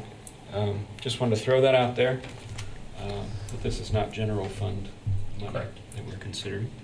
Meaning that it's not from the taxpayers. Correct. Thank you for that clarification. Do you anticipate any expansion of services or any changes in that regard coming up? You want to comment on that at all? Expansion of services with the new project? Well, expansion of capability or capability of expanding services. I think an efficiency that we have, and also, being under one roof is going to dramatically change our programs. Right now, we are pieced out across the community, and so being able to do what we do under one roof is not only going to have great outcomes for the people that we serve, but also the people that work at the organization. In terms of expanding services, that's the question. Yes, absolutely. Talking about having a shelter, we're getting into the spring. Now is the time that we start to close down our seasonal overflow shelter. And for years, we've talked about the hardship that comes with that, the fact that we pass out tents, and that tenting is part of our emergency housing system. And so with this building, we'll be able to go back in our strategic plan. When we started the groundworks, we put in that strategic plan to have a year-round shelter. And so it's been a question of location and then also a question of resources. And with this, we answer the question of location, because this will be our building. We won't be renting from anyone. It'll be a secure building for us to provide our services for years on end. However, it'll be a question of the resources that will be needed to operate this program year-round. Given our current capabilities and support that we're seeing from the community for the work that we do, I foresee in the very near future that that is something that we would be able to provide the community as year-round services. Great. I think that's great news, because year-round services is not only something that we all want to see, it's absolutely necessary. Absolutely. For your clients. I just have a completely different question, more about COVID-19. The state sends warming funds, and they're about to end. Will that be extended because of the virus? Yep, the state task force is looking at the capacity of all warming shelters to extend their services. So last days have all blended together at this point. Friday evening, they surveyed every warming shelter in the state to determine a wide variety of things, and that was one of the questions they looked at, is do we have the capacity to continue to stay open for longer? And we certainly do, and are working closely with our partners at Winston Prouty, where we're not the only tenant at that space, and so far have received significant support, not only from them, but from all of the tenants on the Winston Prouty campus. So I anticipate it's highly likely that that's something that we'll be doing this year. I think one of the few positive things that could come out of the virus is that the community's understanding of the need for your work.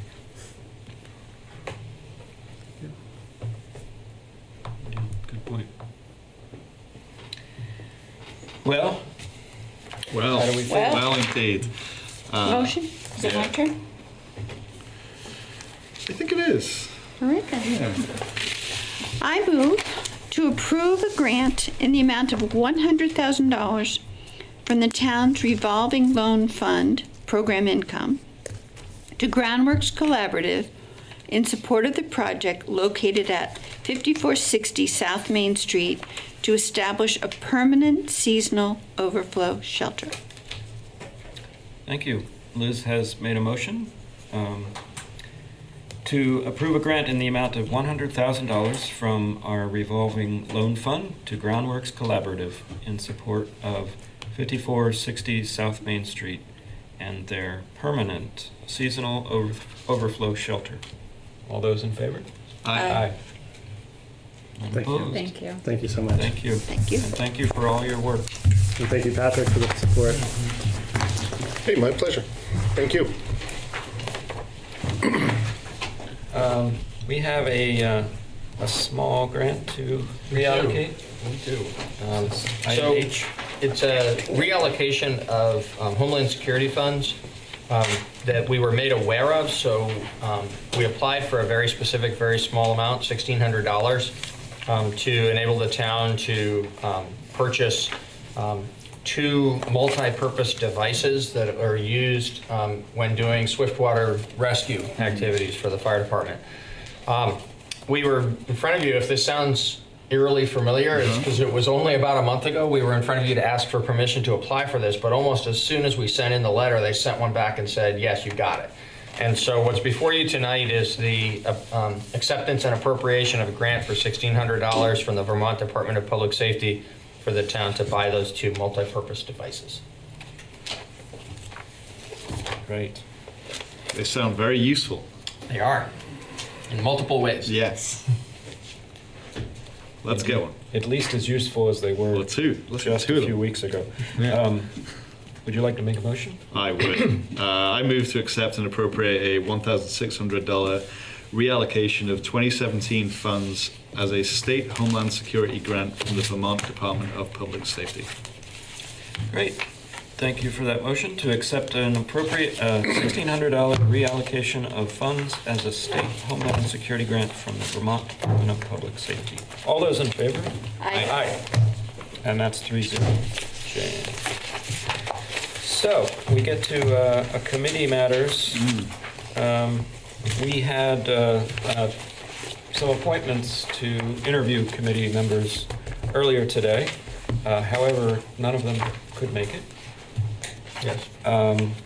So, go ahead. Well, if I may, so because the individuals weren't able to be here to be interviewed, and because we've temporarily suspended the operation of town committees, and because this particular committee has enough members on it right now so that if we resume that activity before you make these appointments, they still can function, it might be appropriate that you postpone action on these applications until such time as the emergency has settled down and the individuals can come be interviewed by you and you can make an informed choice. I was thinking that too. Was anyone else thinking Yes. Peter's a mind reader. And we do have 4 applicants for 1 vacancy, which is terrific. Which is unusual. Yeah. We love that. Would anyone like to announce other?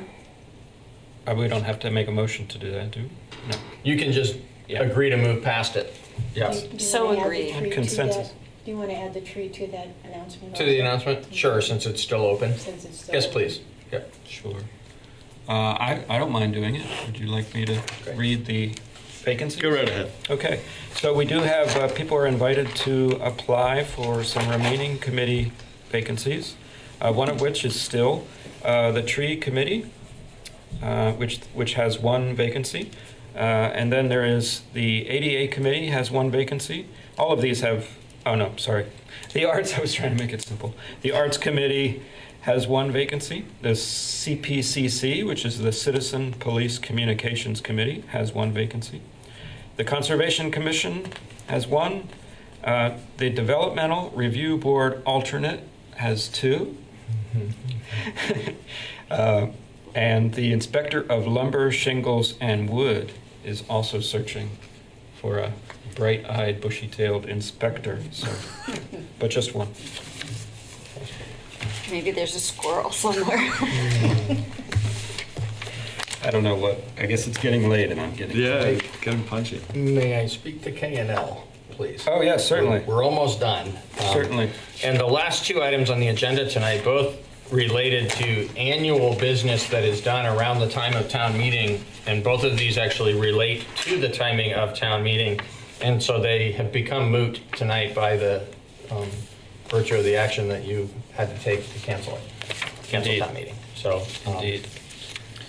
Unless you have something else you want to talk about tonight, we're done. No, unless there's any other commentary, that brings us. I move to adjourn. Oh.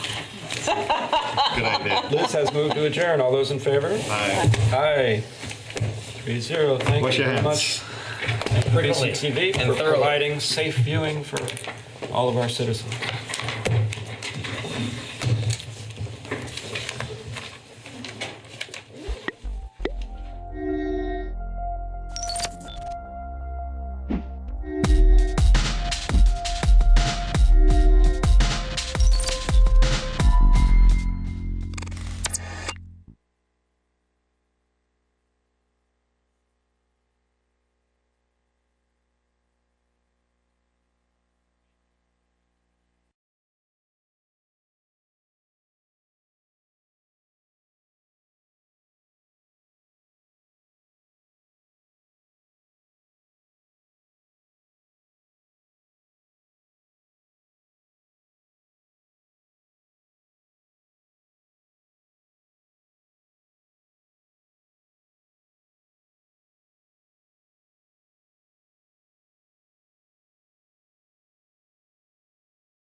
I'm going to call this meeting to order, and we have two additions here.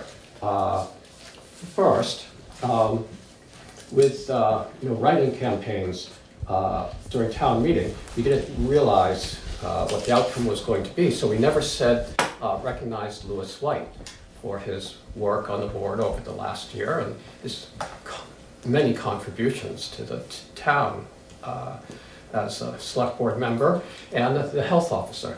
So just want to say thank you to Louis for all his work. Absolutely. Yeah. And then in leafing through the minutes folder, I came across a certificate of no appeal or suit pending from the listers that had been, it was a white piece of paper, so you could understand why it ended up in a pile of other white papers. But so we'll add that to our new business. And with that, we have to reorganize the board. And so we have to elect officers and then do a few other housekeeping bits of business. What would you like to do? I'll make a motion to nominate Zeke for chair, Terry for vice chair, and myself for clerk. Sounds good to me. I'd like to second that. Okay. Any discussion? I'm grateful for people stepping forward. Okay. All right. All those in favor? Aye. Aye. Opposed? You can say aye. Yeah. Okay, and then we should welcome David Baxendale. Yes. Our newest Welcome, member. David. Thank you. Who's soon to usually, traditionally, the newest member of the select board gets all the jobs that nobody else does. Well, Of course, be a busy person. Yes, you will. So our next item of business, housekeeping, is to sign the conflict of interest and ethical conduct. Let's see, what is it called? Policy for the town of Dummerston. What would you like to do? Well, I would make a motion that we all sign the conflict of interest and ethical conduct policy. We've all seen it on email and read it, and so now's our chance to sign it. Second. Okay. Any discussion? Okay, all those in favor? Aye. Aye. Okay, great. Let's pass this around. And next would be our rules of procedure. And this just goes through how we'll conduct business here. Motions and majorities and time and place and all of that. But same as we've been doing. Okay, do we need a motion? Yes, we do. I'll make a motion to sign the rules of procedure. I'll second. Okay, any discussion? No, again, we've all received it on email and read it, and I think we're ready to sign it. Yep. Okay, all those in favor? Aye. Aye. Opposed? Okay, the ayes have it. We won't need to do a paper ballot or... So, then, going on, we have the minutes of our last meeting, February 26th. I would move that we approve the minutes from February 26th. I'll second that. Okay, any discussion? They look good. Okay, Thank you, all Maria. those in favor? Aye. Aye. All right. And anyone abstaining? Am I abstaining? Yeah. Yes. Yes. Okay, and Maria, if you want to sign this as Yes. clerk. We need a different table. Okay, we have bills for payment, warrant 19, 19P, the reappraisal fund, and to ratify the Conservation Commission number 7. So I'll move that we approve warrants 19, 19P, reappraisal fund number 8, and that we ratify Conservation Commission number 7. I'll second. Okay, any discussion? Warrant 19 is for a total of $28,866.96. Half of that went to pay the insurance we have through Vermont League of Cities and Towns for the buildings and property in town. There was also the monthly Rescue Inc. payment, payroll transfers, electric bills, and gasoline and diesel fuel for the highway department. Any other discussion? All those in favor? Aye. Aye. Okay. Now we can go to Jean and Steve. Are you here for something later on the agenda? No, we're here for wherever we're on the agenda for the listers. All right. Great. Well, we'll keep going then. The road foreman's report. Okay. I had Jean listed under public comment. Oh, okay. Yeah. Do you want? Are you ready? Sure. Yeah, we're ready. Okay. Well, I've just been doing some research on the amount of hours that the listers have worked since the start of the fiscal year. And it seems like the hours that have been put in are really roughly only 2 listers working. So with the reappraisal underway, this will be a busy time for them to start going out. This is the busiest time starting right now for the listers to go out to properties themselves. And we would like to have your blessings to be able to hire somebody to help us with some of the jobs that we need to do something that's more simple than what the listers will do, helping with some of the paperwork for the reappraisal. And we'd just like to run that by you to make sure that we can do that and use some of the listers' wages that's in the budget.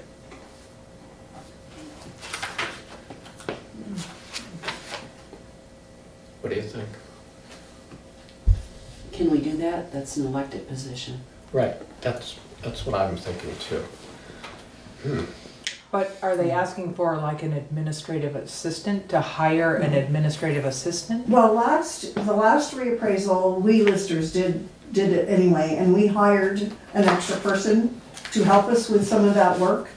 And it just came out of the listers' budget. But it wasn't like you were hiring a lister, you were hiring an administrative assistant. Well, it wouldn't be administrative assistants, it would just be a worker to help the listers. Because they wouldn't be really doing any of the computer work, I don't believe, that goes along with the job. It's just gonna be like monotonous, things that need to be done that we need to be able to let someone else do. What would be an example of that? So what we have begun and are now being sidetracked a bit with our regular lister stuff is that the people doing the reappraisal, which is who are the New England Municipal Resource Center, NEMRIC, they are actually doing the reappraisal, but we need to provide them with cost sheets and property record cards for each property. So it's been we've broken up the town into areas, which is the way we're hoping that this thing will proceed. And then we're trying to take an area, and it's just going into it's kind of a, once we can teach somebody, just go into the computer, print the cost sheet, print the property record card, staple them together, put them in a folder that's labeled for this particular area. So all we're looking for is somebody to help us get this stuff ready for the people who will do the reappraisal while we go out now and need to look at a whole bunch of stuff in order to be ready for, to get it done by April 1st.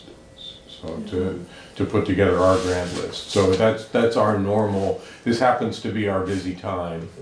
And we would just, if we can find somebody, that's. Right, so you don't have somebody. No, we don't have somebody in mind yet. No, we're. We'll think about that real quick. Yeah, we may just drag somebody And in off the how much street. money do you, I mean, you. I don't know what you would want to pay them. I know that last time the person did not get a regular Lister wage. I think that at that time we paid them maybe $10. Well, I No, think it's not I think it's awkward to associate that person with the title lister, because listers are elected. We can't hire an elected person. So this is really an administrative job that you're hiring for, in the same way the town clerk, who is an elected official, hires an assistant. We don't hire that assistant. Right. We do budget for it, but you guys have your own budget, so I would think that you could decide how much of your budget you want to put toward this person. You know, you're going to hire somebody for 100 hours of work at $12.50 an hour or whatever, and then you're letting us know how you're, like you said in the beginning, Jean, you're asking for our blessing for you guys to do that. Yeah. Yes, blessing and support. And presumably this could come out of the reappraisal budget. It could if they do reappraisal work, yes, and it's, And that's what you're asking them to do, right? This is reappraisal work that you just described. Right. Last time, we didn't even go before the select board, but I just thought that that was the polite way to go forward. To just let you know that if there's somebody new in the office and you see them, you wonder what they're doing. Right. It would just be And you polite would on our part. want to introduce them to Right. office Right, exactly. employees. And, Yes. Yeah, yeah. How members feel about that? Sounds reasonable to me. Yeah, okay. Yeah. All right. So, you're not looking for a motion, you're just looking for us to nod our heads? Blessing. Pretty much, I think. Right, yes, yes. Do you have any concerns about it? Do we have any concerns? Yeah. About what? No, I think their concern was Did they about needed getting the help. work done. so- Yeah. Right, your concern is about getting the work Yeah. done Yeah. and Yeah. getting Yes. hired. And interfering with us getting the grand list done Right, by right. the 1st of June. So Yeah. it would be just, they may not work hardly at all, but we would like to have that And this is opportunity in to part, have someone. part because you're down a lister, one of the listers is away. Yes, well, Michael has another job Mhm. and he's away frequently. Yeah. And so it's just reassurance that our work's going to be done Great. when it's supposed to be done. Good. Okay. Yes. Looks like we're all nodding our heads. Yeah, go for it. Yes. Good luck. Good Good luck. luck. Yeah, Good yeah, luck. you guys are doing great work. I mean, it's a lot. And we haven't seen any of them volunteer yet. No. Usually, you know, if you- Somehow if we'll you- get, if we'll you- get that volunteer. Usually the newest select board. Yeah, volunteer. And then another thing that I wanted to ask you about was, well, actually, I had reached out to our district advisor in regard to appraising the gravel pit. So he also then referred me to the gentleman that's doing the reappraisal. And I have sent him an email, he's responded, and he wants to meet with the listers. He also wants to have a time that he could be on the select board agenda. So I just wanted to bring that to you so that you Okay. know that that's gonna happen. I think we'll be seeing him within the next week or two. Okay. So, We'll just check for the your, mailbox, so. pardon? Okay. We'll check the mailbox so we don't miss that one. It's 'cause we want to appraise it correctly, and it's not something that, we don't have gravel pits every day, Yeah, so, okay. Great. Perfect. just to let you know. Good. Okay. Good. Okay. Thank you. Thank Keep up the you. great You're work. welcome. Yeah. So we'll all eat our supper while you work. We'll keep working. Keep working. Good, All right. thank you much. All right. Thank you. So now we can go to the road foreman's We'll report. go the road foreman's report. So this is the rundown from Lee. Mud season is progressing. He's seen it worse, he's seen it better. He's going to be meeting with Charlotte and Megan Bronx from the state regarding the threshold emergency grant. and was wondering if one of the select board members would like to come to that meeting. Should be in the next week or two. When is that? He's not sure when it's going to be in the Okay. next couple weeks, Okay. but he wanted to make sure that we knew about that meeting is going to be held. His hope is to have the loader bid in for us to see by the next meeting. And that was his rundown. Okay. Any news on the axle? No, there was no news on the axle. Okay. He didn't mention the axle. Okay. And I forgot to ask. All right. Okay, what was the name of that grant? It's the Threshold Emergency Grant. And so will he just email the select board when he knows when the meeting is, and whoever can make that meeting? Yes, I believe so. And we really only would want one or at most two people at that, so we should, yeah. Yeah, so we don't have to worry. We don't We don't have the want whole 3 full people board, going. right. Not that, He doesn't not have that a we would all date. jump That's- at it. Yeah. Yeah. And he's not gonna have the bids back from the loader, it's the specs? He said the bid. He should have the loader bid hopefully by the next one. Okay. Maybe he meant the specs, but I wrote bid, so Okay, unless the cell phone reception kind of got garbled right on that. okay. But he'll have information on the loader on his Okay. on our next meeting. Okay. Anything else? Oh, the curb cut.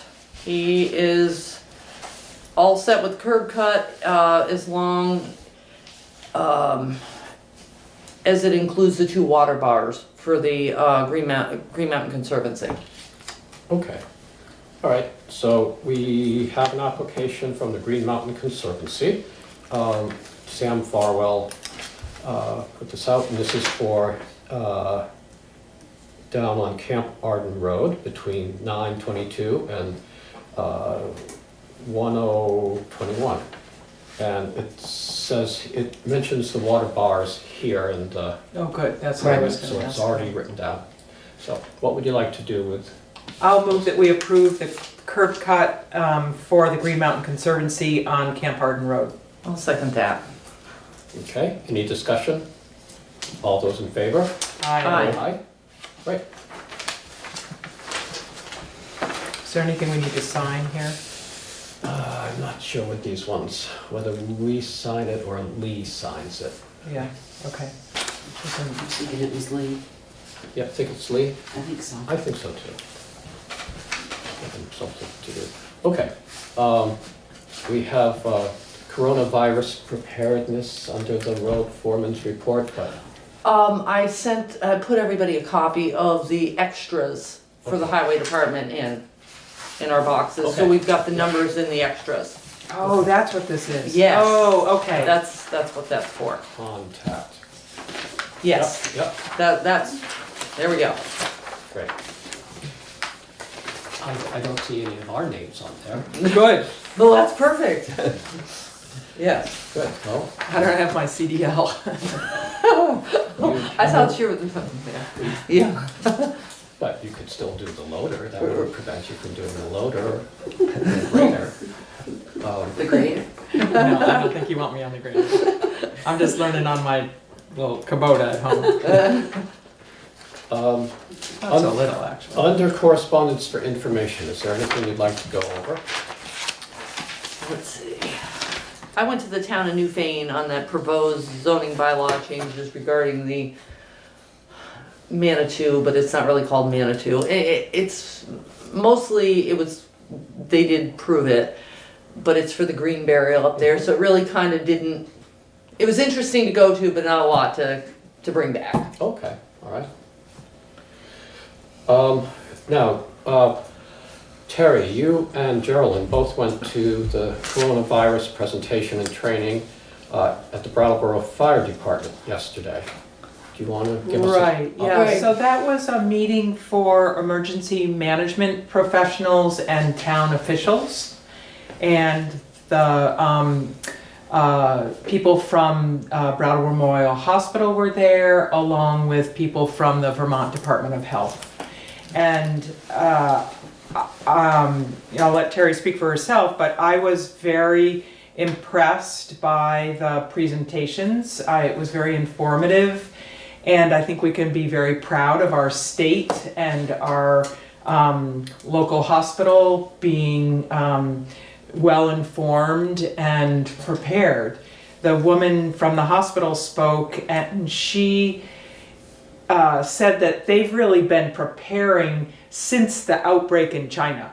And we can be very glad for, I think she called it, it's been on a slow roll, that they've been able to watch this happening and prepare here, and to remember that in Vermont, at least when we were talking last night, there was only one case that has tested positive. So there's no reason for panic. They were very calm and collected in their presentation, and at the same time preparing for what this is likely to mean.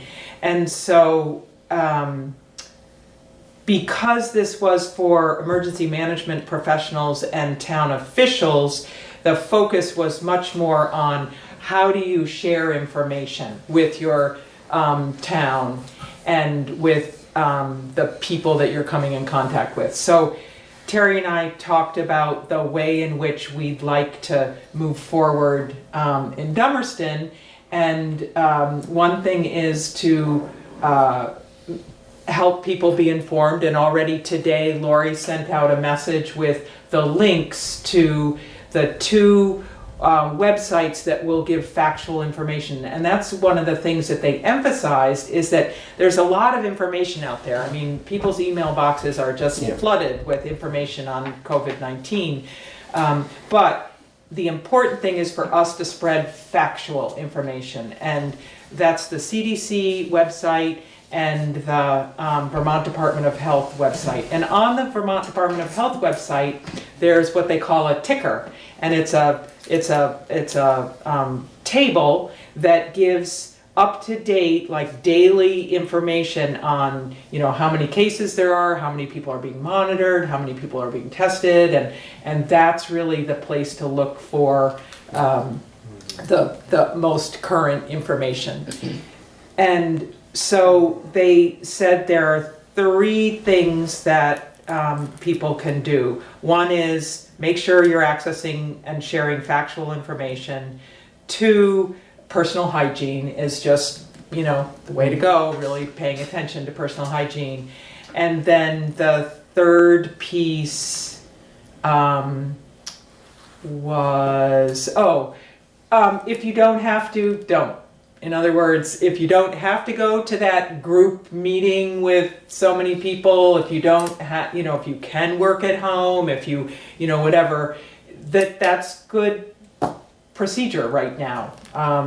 And so Terry and I were thinking about it in terms of Dummerston, and it's great that Lori sent out that message. We're thinking about what we might put on the website, so we're going to talk about that.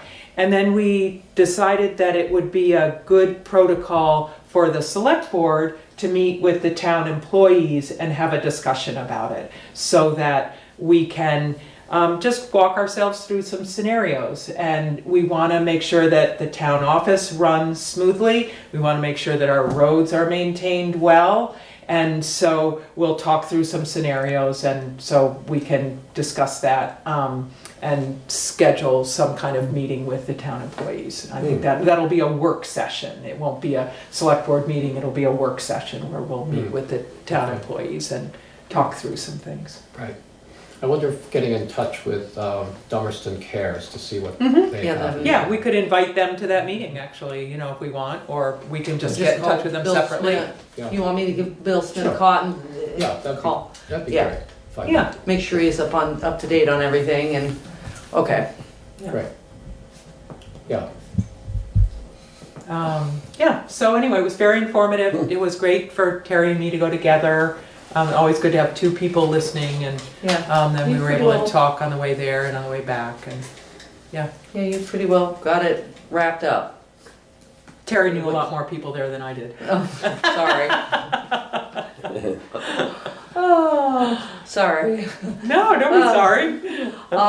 So if we want to get together as a work session, you want to look at maybe next week?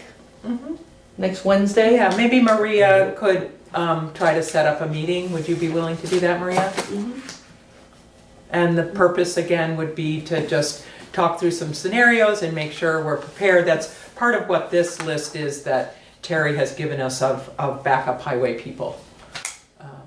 So the challenge with COVID-19 is when one person tests positive, then everyone that person has been in contact with needs to be monitored, quarantined, tested. So that's why groups of people are problematic when you've been with that group of people. So groups of people that work together, it's kind of problematic, you know, if one person comes down with it. So you just want to be prepared. Okay, so what does that look like and what does that mean, and how can we have redundant backup systems? And we're in a really good position here to walk through this. It's a good exercise, and then if it comes to fruition, we're prepared for it.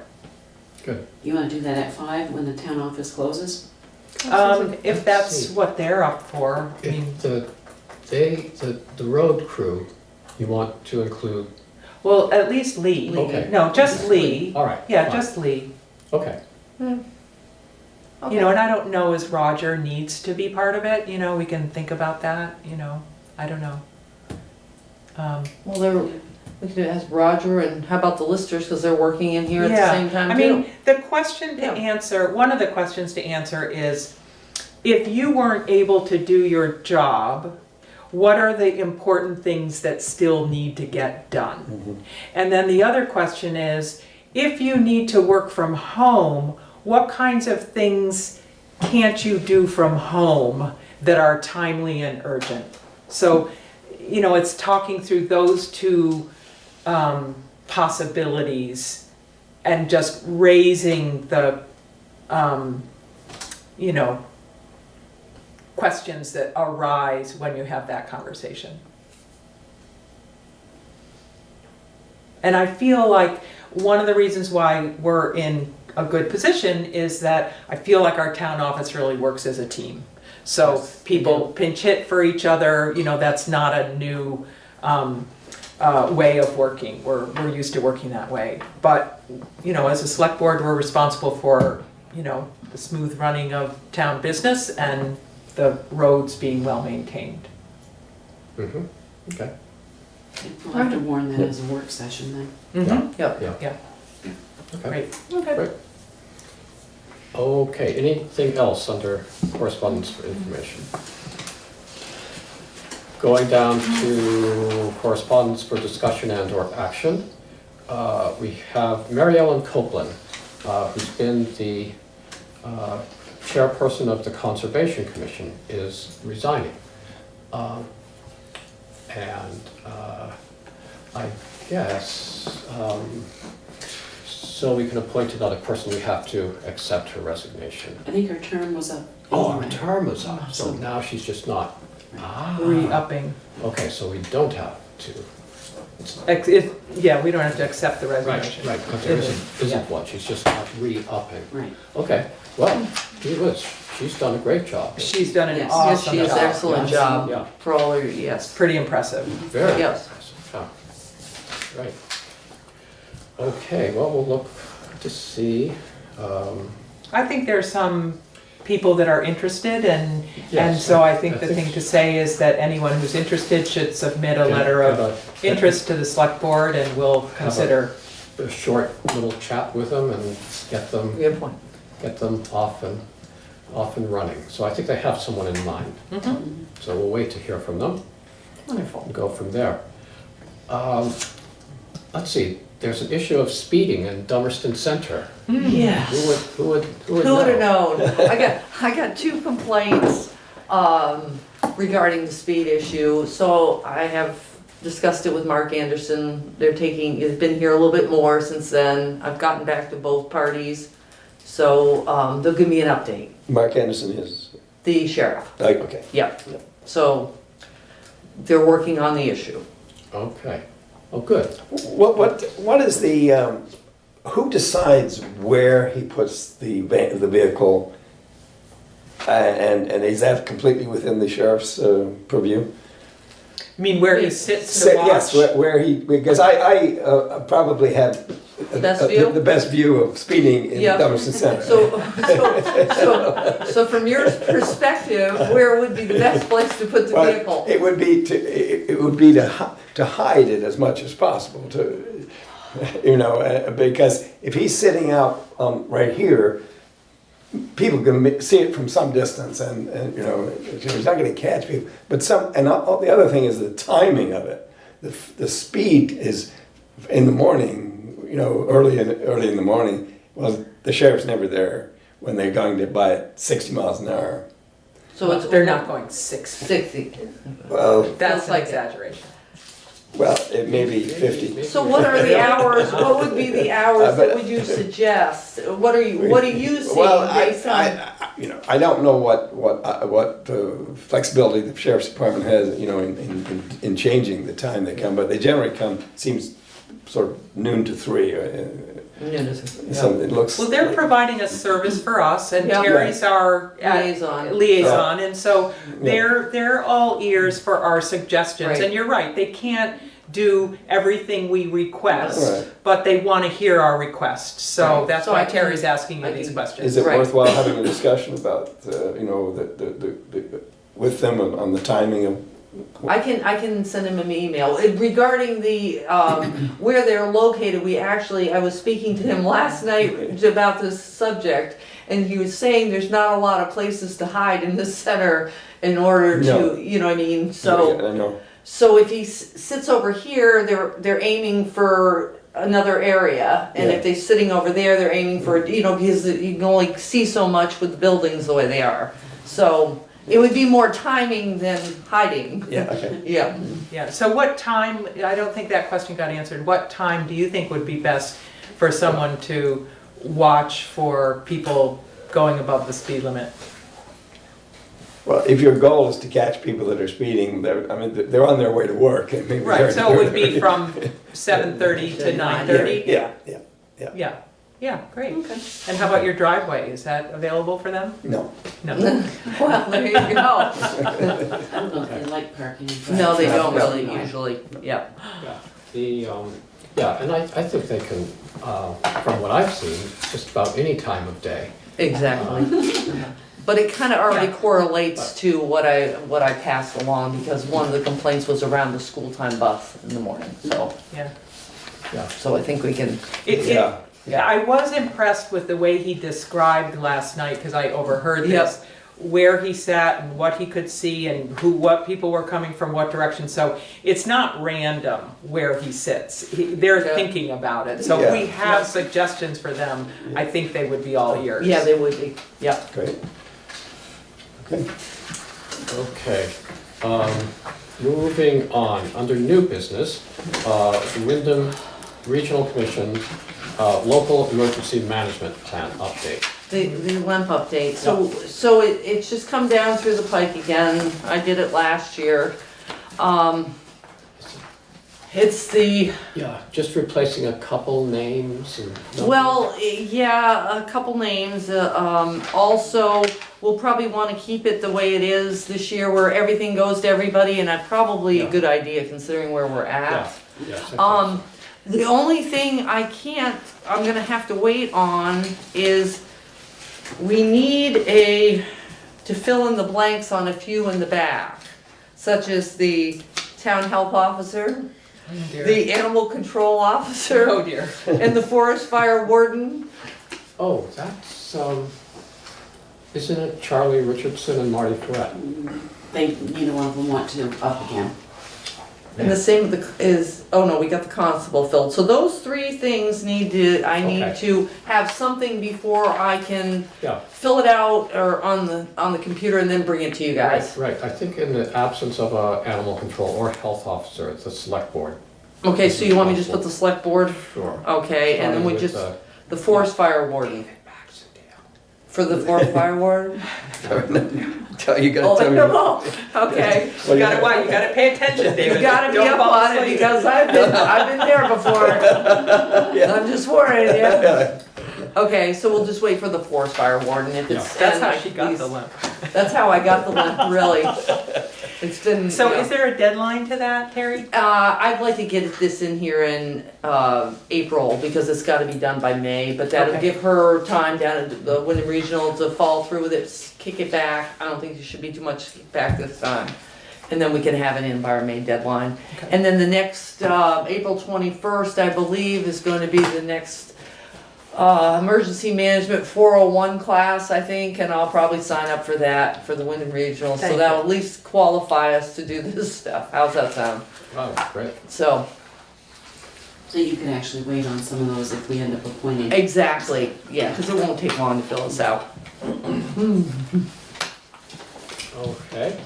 Next on our new business is state statute requires that on our first organized meeting after town meeting, we need to appoint the tree wardens.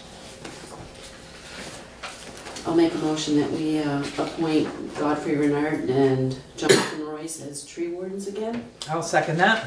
Great. Any discussion? All those in favor? Aye. Great.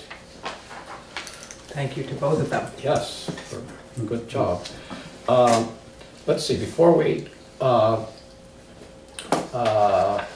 become the liquor board, let's take care of the certificate of no appeal or suit pending. And this is from the listers, and it just certifies that they have no suits pending to recover taxes paid under protest. And this is information that's needed for the 2019 grand list. So they certified that there's nothing in the docket. So you want a motion? Yes, please. So I would move that we sign the certificate of no appeal or suit pending. Second. Okay, any discussion? All those in favor? Aye. All right. I'm gonna sign it now. Pass it around. Great. Now, next. Yes, I'd like to make a motion that we recess as the select board and convene as the liquor control board. I'll second that. Okay, any discussion? All those in favor? Aye. Aye. All right, here we are as the liquor control board. And this is an annual renewal for the Whetstone Brewery at Campfires on Route 5. What would you like to do? I'll make a motion that we approve the annual liquor license renewal from Whetstone Brewery at the Campfires Campground. I'll second that. Okay, any discussion? All those in favor? Aye. Aye. Opposed? No? Okay, so we've approved that. Is that the only liquor board Yes. business? Yes. So I'll make a motion that we adjourn as the liquor control board and reconvene as the select board. I'll second that. All those in favor? Aye. Aye. Aye. Right, here we are back as the select board. The only other thing I think we have is, maybe you saw the email about the views article. Oh, gosh. Oh, no. Oh, no. And I did the last one. You did. Yeah, so Yes, I think you I did. get a pass on this one. What's the deadline? Oh, March. And towards the end of the month. Yeah. Oh. And what would we want it to be about? What would be? Well, we, it's likely that we still might be looking for some candidates for different, Open positions? possibly. Let's see. That'd be one topic. Uh-huh.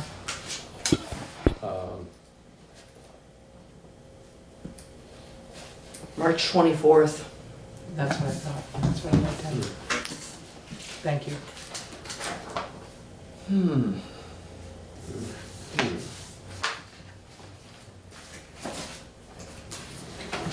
So there is a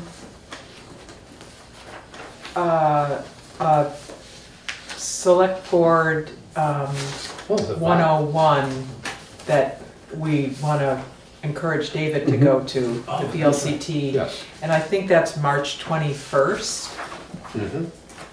Is that a Saturday? Yeah. Yes. March 21st up in Montpelier. And if David were so inspired by that, that it, you know, he could write an article as a new select board member. Right. Right. I was thinking. How do you feel about writing things? I was thinking. You read the reviews, right? Yeah. So, you know, we've only just mentioned about that Saturday, but. Yeah.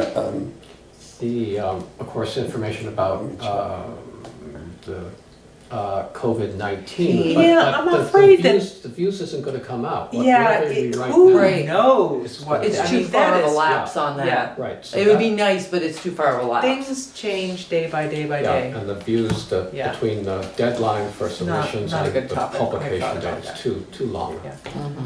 So how's your calendar look for the 21st? Well, I wouldn't be able to commit today because there's something that could intervene. I just don't know. Right. Yeah, that's fine. If you can do that, just let Lori know. Okay. She'll get you signed up. Okay. Is that do they just hold that once? Once. Yep. Spring. Last year was in Rutland, this year it's in Montpelier. Okay. Okay, so there goes that. So, Maria, can you think of any topics that?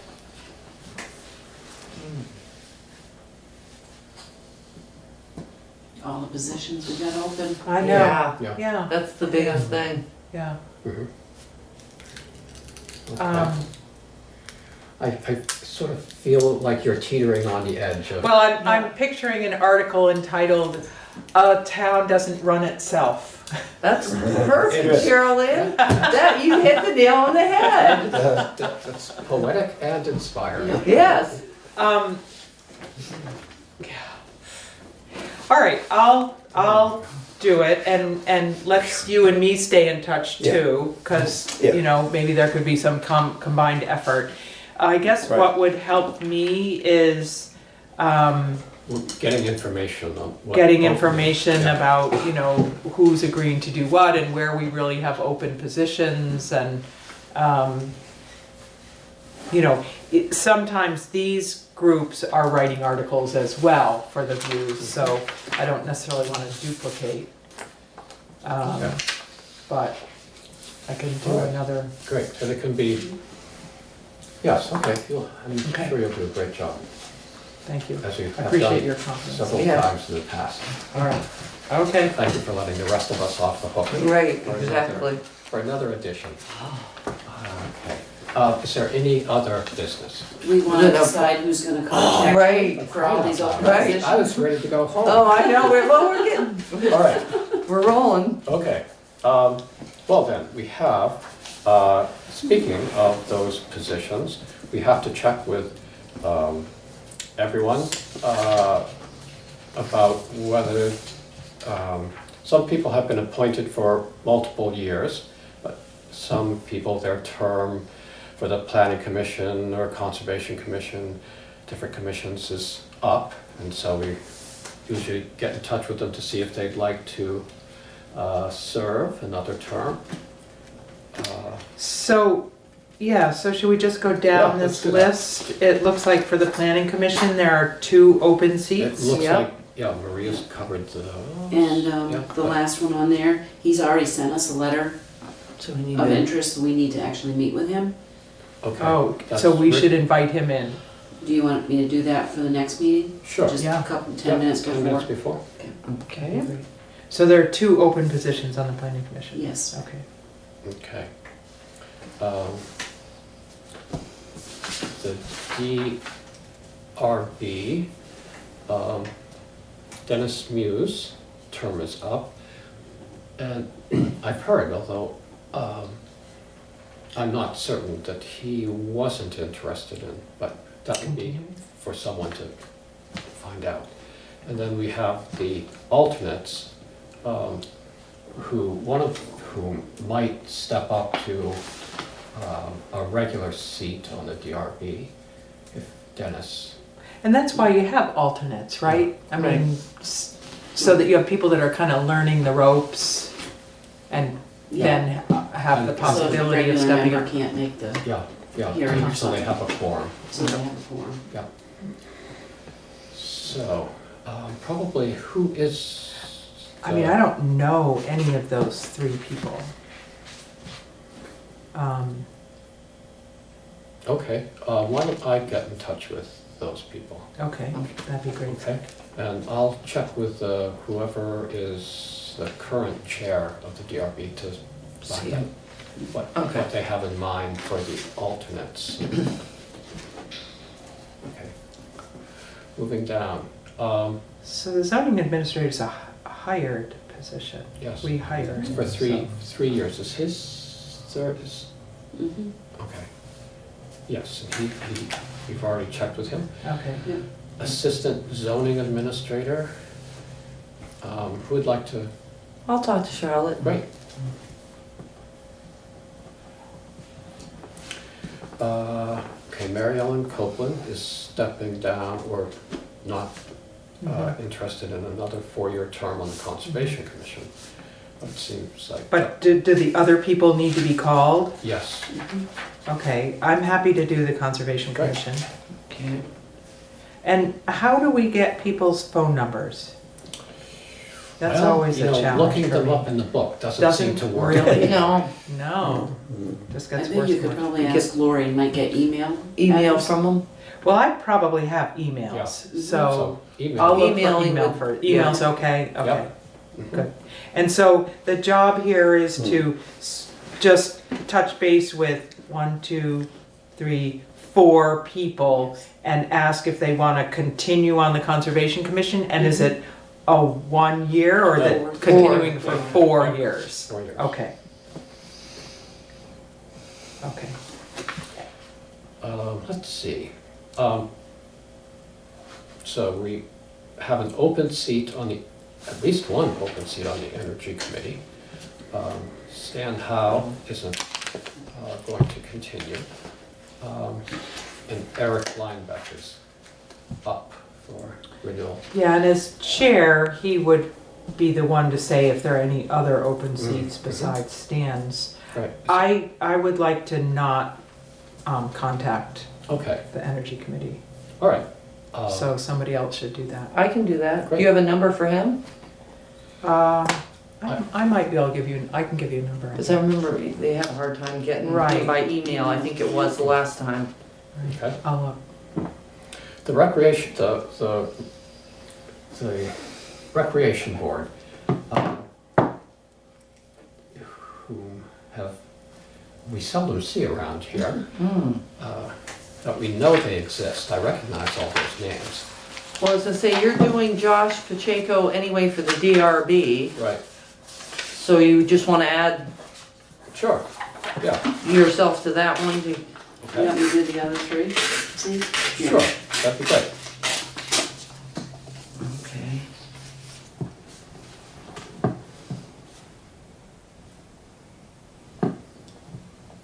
Okay. Great. I'd say the next one's probably a pretty sure bet that he'll Yeah, wanna we'll just, continue. we're just gonna put a yes, or you Yeah. want me to talk to him? Either way. I'm gonna call him I gotta call him Yeah, anyway, call him so, anyway. so I'll grab him. Right. First, gee, I didn't realize we had 2. We don't. We don't, one's out, and one's in. Oh, Yes, Okay. yes. All right. Marty no longer wanted to do it, but Lewis was willing to do it. Excellent. Great. I'll sleep better knowing that our constable is on the job. Yeah. I can tell you, Terry. I have Thank checked you. with Wayne Emery and the other animal control officer, and they are off leash. So those are both no's, huh? They are Ooh. large. Okay. So it's not a highly valued position. Oh, no, it's a very highly Oh, yeah. valued and esteemed position. in So these are the both no. community. Dogs, all wag their tails when they Oh, yes, they do. come by. I'm on a first name basis with many canine citizens. So nobody's bid at the position, huh? No, even though we are offering a $500 stipend, which is generous for this town, with these cheap select board members that keep cutting the budgets. So, yep, and an article in the Views I don't know, maybe they're looking up in the phone book, trying to find where to call when. But just let us know, we'll give you all the training you need. I guess Lori's gonna take care of assistant town clerks. Yeah, she usually does. Maria Glaybeck has graciously agreed to serve as a select board assistant for another year. Health officer Louis White has declined to continue, so that's an open position. So we need to find a health officer. In the absence of the health officer, the select board takes on that role until we can find someone. Do you mind? Usually the newest member of the select board. I hope that's I have an interest. just understood. Well, what does the health officer do? Can you just? Okay. They are responsible for mitigating any public health hazards. So in the past, the health officer has done rental inspections. If there's a question about a failed septic system around town, they go and check that out. Dog bites, generally they work with the animal control officer to make sure that dogs are licensed and follow up on any quarantine of dogs. Let's see, what else do they do? Yeah, it's generally between rental housing and dog bites around here. And then neighbors complaining about their neighbors not being tidy. So, you know, some negotiating skills is requisite for that position. But you don't get called out very often, actually, despite the... And there is a handbook the health officer receives that walks you through just about any situation that could arise. And you know, the state is also very good at providing backup information. So it's an interesting way, you get to see a different side of the town than what you the weigher of coal. I'll grab Ruth. Okay. Pound keeper, Ron Speck. I can grab him too. Great. Oh, you know what? I'd like to call him. Do you mind if I call him? No, that's okay, fine. I'll call him. I'm going to ask him about animal control officers. Great, great. Louis White would, I don't know why he'd want to be inspector of wood and lumber, not the health officer. Okay. Oh, I got Ruth for the French viewer as the next one because we've done the tree ward, and I've already contacted Harold, and Harold will be a fence viewer. Great. Okay, so Roger Turner has let us know he does not want to continue as a representative of the Wyndham Regional Commission. We have Caleb Kissling. It's an annual, we have to get in touch with Caleb again? Or? He just was appointed a few months ago, wasn't he? I'm pretty sure it's just October or November? But he was filling in for Lou Sorensen. Yeah. So I think we appointed him until town meeting. Okay.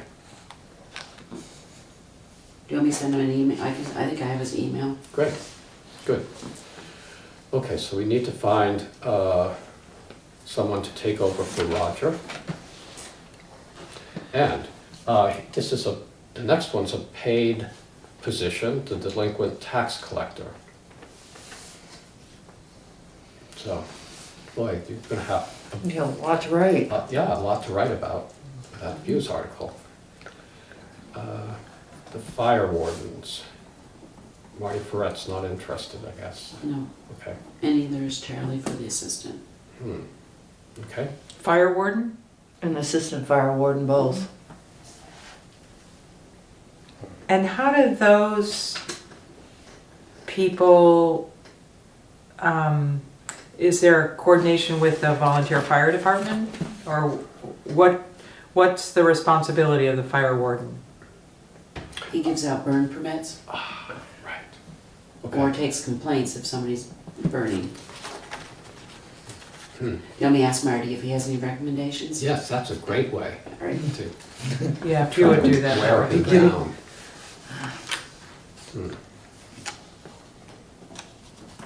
Okay. Let's see. Now, the Wyndham Solid Waste Management District. The last time Michelle came in, did she? We haven't seen her in a long time. Oh, I thought it was. It just feels that way. I don't think she came in this last year. Huh, okay. Well, Wyndham Solid Waste is ramped down quite a bit. Yeah, yeah, but they still have quite a lot of. And she's still willing to do it? I mean, I can call her. Okay, great. I'd be happy to call her. Good. Oh, we usually have two of them. Lester, Lester, but the he's, alternate. yeah. Okay, emergency management, the select board. What do you want to do? I think we'll just leave it like that for now. All right. I think it'd be the best. The Green Up Day, chairs, Mark Brown, Whitney Harrison. I can get a hold of them. Okay. Oh, the cemetery committee. Already done. Save some room on your.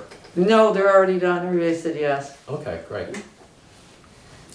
And I'll grab Ruth because I've already got her for everything, the other things. Okay. And Harold said yes to Rescue Inc., so that's done. Great. Okay. Vermont Community Development Program. I don't know what they do. So is that like a liaison from Dummerston so that we have a representative Yes. at the Vermont Community Development Program? I think so. And Jack Lilly and Jack Maddox.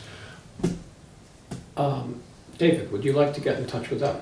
Yeah, I don't know either one, but I'd be happy to Okay. to get contact them. I think Jack Mannix is has... actually in the phone book, if you still have one of those. I don't. Okay. You can always ask Lori. Yeah. Yep. Jack Mannix owns Walker Farm. Oh. And Jack Lilly is one of your neighbors. Where does he live? Right down on Middle Road. Yep. And then Jack Lilly is also the Connecticut River Joint Commission, so you could tag that on too. Okay. And it's asking if they're willing to continue for another year. Yes. So- Yes. Okay. Yeah. Yep. And how about Dan Marks? Are you familiar with him? No, yeah, but I'd be happy to. Oh, great. And at the same time, you know, you can find out what these two things do. Like I Yeah. wouldn't even be able to tell you, but Yeah. you'll be able to Okay. share some Yeah. information with us. The Connecticut River Joint Commission is a subcommittee of the Wyndham Regional Commission, and they address issues connected with anything to do with the Connecticut River. Oh, yeah. And Dan Marks has been on that, serving as a valuable member to their commission for a number of years, at least 10 years or more perhaps. And Jack Lilly recently joined as Dummerston's other representative. Okay, great. And the listers as the E911 contact. That makes sense. Yeah, I was gonna say, I'd just say yes to that. Say Yeah, say yes to that. Okay. Well, there's another page. There's another page. Whoa, Wow. it's a bigger town than I remember. Okay. So it seems like with the farmland committee, is there one person that is the head of the committee, or are they all? Jack Jack is. I mean, it seems like we would be able to ask Jack Yeah. to say, is these are the people I have listed on your committee, do you expect them to continue? Rather than have us call them all. So I'll call him too. great, Yeah, okay, you're right. calling him anyway, so Yeah, ask right. him about all those members of Yeah. the Farmland Okay. Protection Committee. Okay. Police Advisory Board liaison? Sure. Great. All right, Terry, Good. thank you. Save you making a phone call. Right. Let's see. And the Social Services Yeah. Committee, that could be done with, I think, one. Yeah, so I'll contact Connie Baxter Great. and ask her, so I'll do that committee. Okay, great. Okay, perfect. So we're, Going right along. And so when we find out, should we email Maria so that she can then fill this out? Sure. Is that helpful? Yeah. Okay. Because it's a lot easier to make one motion Then Right. all of it. to make, Yes, yes, that's very true. rather than individual. Yeah. great. Now, maybe we've come to the end of things. I think so. All right. Is there any other business?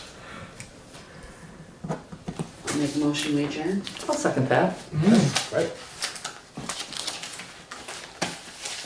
Yeah. All those in favor?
So to get this started, it's a real pleasure and honor to introduce Tim Ash, the President Pro Tem of the Senate. Welcome. All right, well, thank you, committees, and welcome everybody. I'm glad you were able to make it for take two of Working Lands Day. I know the other one got snowed out. I'll just tell you, it was about 8 or 9 years ago, a committee room just around the corner, I was standing there with 4 other senators. Bobby was one of them, and Ginny Lyons, who's still in the Senate, was one, and there were 2 others, as the legislation that created the Working Lands program was being drafted and finalized. And somewhere on the second floor, there were some House members doing the exact same thing. It was late at night and in April. And I don't think we could have imagined then how much success we would have had with the investments we've been making in the Working Lands program. When it was first pitched to us, I feel like it was 2011 or 12, my years get a little mixed, but when it was first being pitched, people were saying, this program promises to make exactly the kind of investments that double down on what is best about Vermont, a triple bottom line approach of people who take care of our lands, people who want to invest in rural communities, local food, local wood products, and so on. And we kind of took a chance when we first passed that legislation that would come to fruition, but I think the handouts that you're looking at now show dozens and dozens of investments all throughout the state in communities who need it most, creating jobs, creating economic activity, and I think it really has furthered exactly the kind of goals that were promised in the beginning. And I'll just say this is because I'm not going to be in the Senate anymore after this year. This is the last time, and I don't know how many of you, I know many of you will be familiar with the show Leave It to Beaver, all right? So if you remember, my favorite character on that show was Eddie Haskell. You know, he was always brown-nosing Beaver's mom. And so I'm not typically Eddie Haskell, but since I'm leaving, I can do it. And I just want to acknowledge Paul Costello's role. I don't believe that without Paul's advocacy, we would have created the Working Lands Board and Fund. It wouldn't have been sustained, and it wouldn't have grown over the years. And so many of you will benefit from the work that Paul has done on the advocacy side, but I do just want to especially acknowledge his role. There have been many others, of course, but Paul really was the kind of magnetic north on this one, so I want to thank Paul.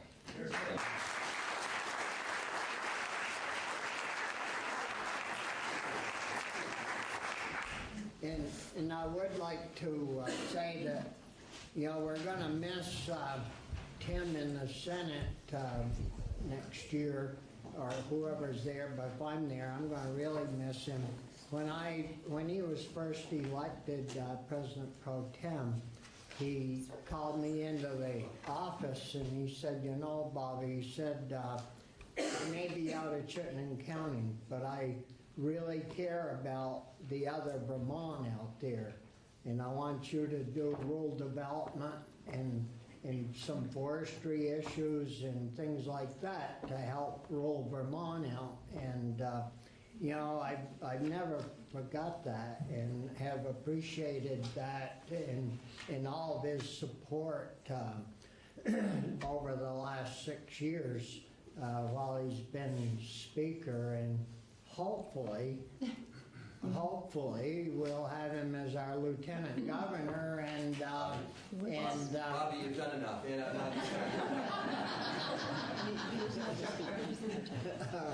But anyways, thanks, Tim.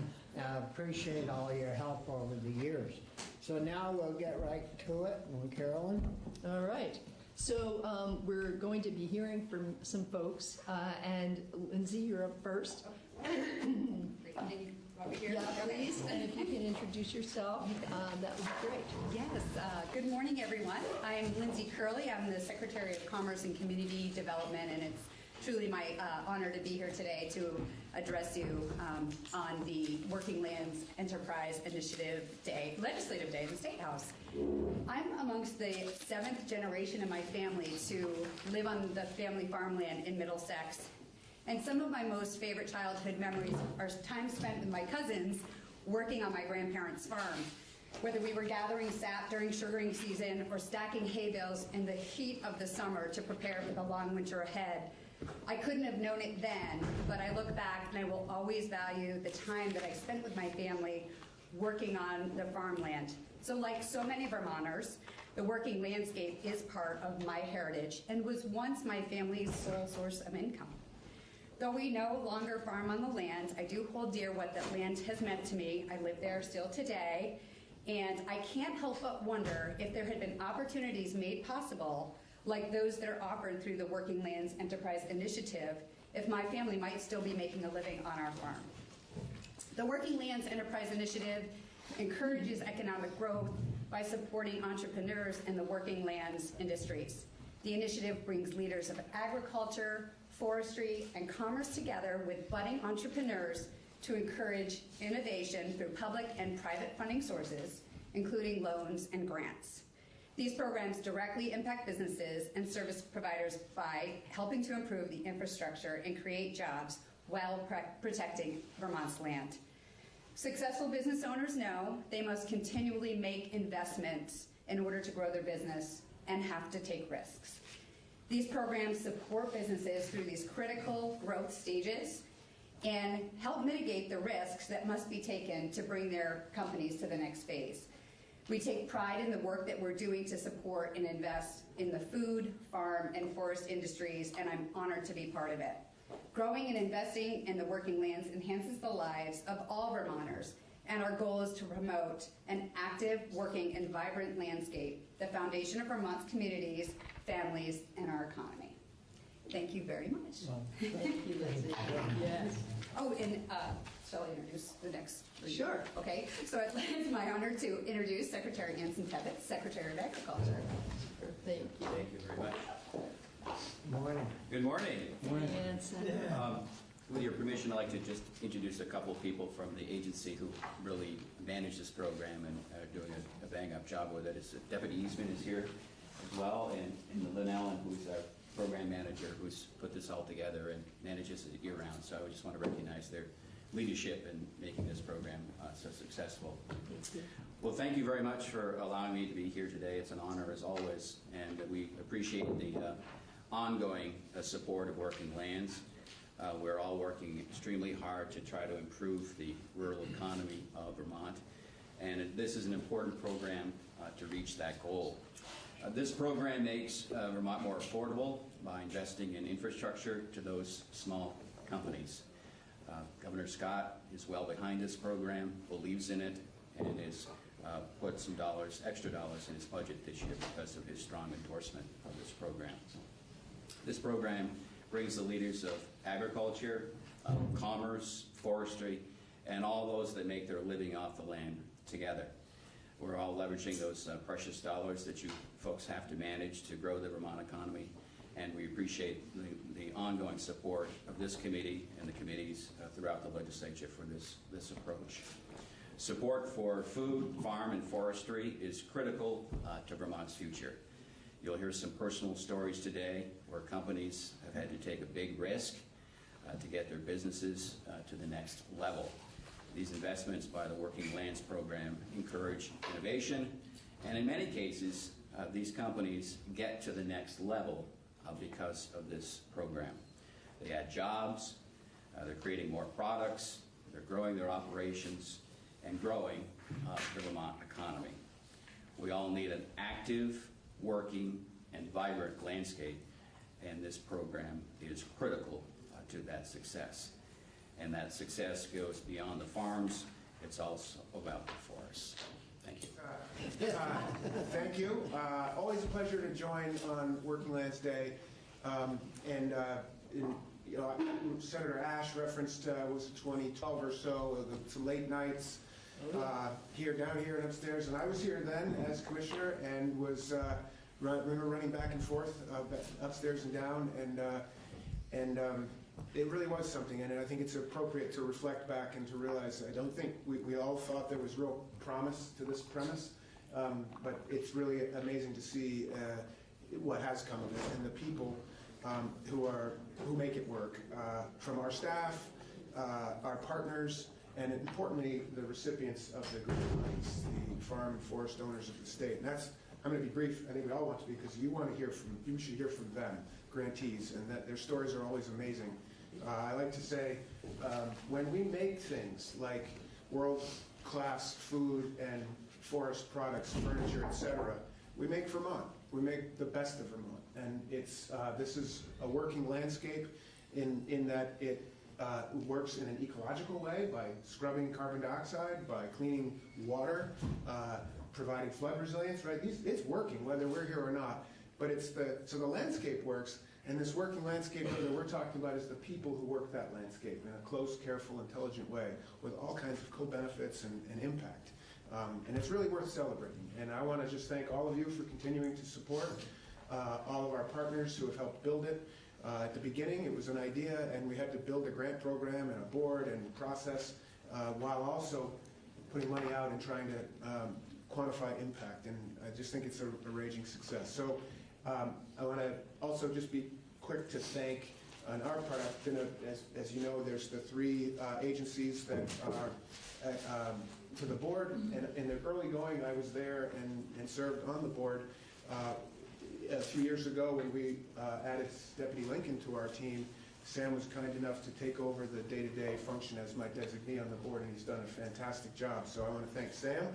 And our lead staff, our Essex Caledonia County Forester, Matt Langless, and our wood utilization program lead, Paul Frederick, who provide a lot of technical assistance and really do a lot of work on top of their normal jobs. So I really want to single them out and thank them. In a couple of quick notes, just this is about to reflect sort of a nimbleness, and I think in adapting to change and continuing opportunities and challenges, the board continues to think about where to go next and how. Examples being the recent decision to scale up forest impact investments in 19, focused on low-grade wood markets as well as dairy, just a larger impact model. And along the supply chain. And also, another quick shout out would be to Ski Vermont. I think it's an interesting, they've been significantly providing support over the years, $50,000 I think to date. And I just think it's a nice way of reflecting that we have this important working landscape that supports the land and land health, economies, and we tend to focus on that, but remember it's also culture and our way of life and our quality of life. And that includes the recreational pursuits of the state. And Ski Vermont's interest and investment in the program is just one reflection of that, those co-benefits that are totally consistent for providing for outdoor recreation as well, and the big impacts that come from it. Lastly, just we have a business skills committee chaired by Sam Lincoln, and working with the Ag Agency, Vermont Sustainable Jobs Fund, and others, about to pursue the development and launch of a new platform, an online directory, a working lands business development directory, making it easier to find professionals like service providers, as a tool for searching and contact information, just to connect people and make it easier. So we're excited to launch that new platform today, and I think I would then introduce the program manager, Lynella Schmoller, to take it from there and explain that. Thank you. So thank you all. Appreciate it. Thank you, Michael. And I'm actually going to ask one of my colleagues to come up and help me, Laura Masseria. Laura Masseria is another, I'll let you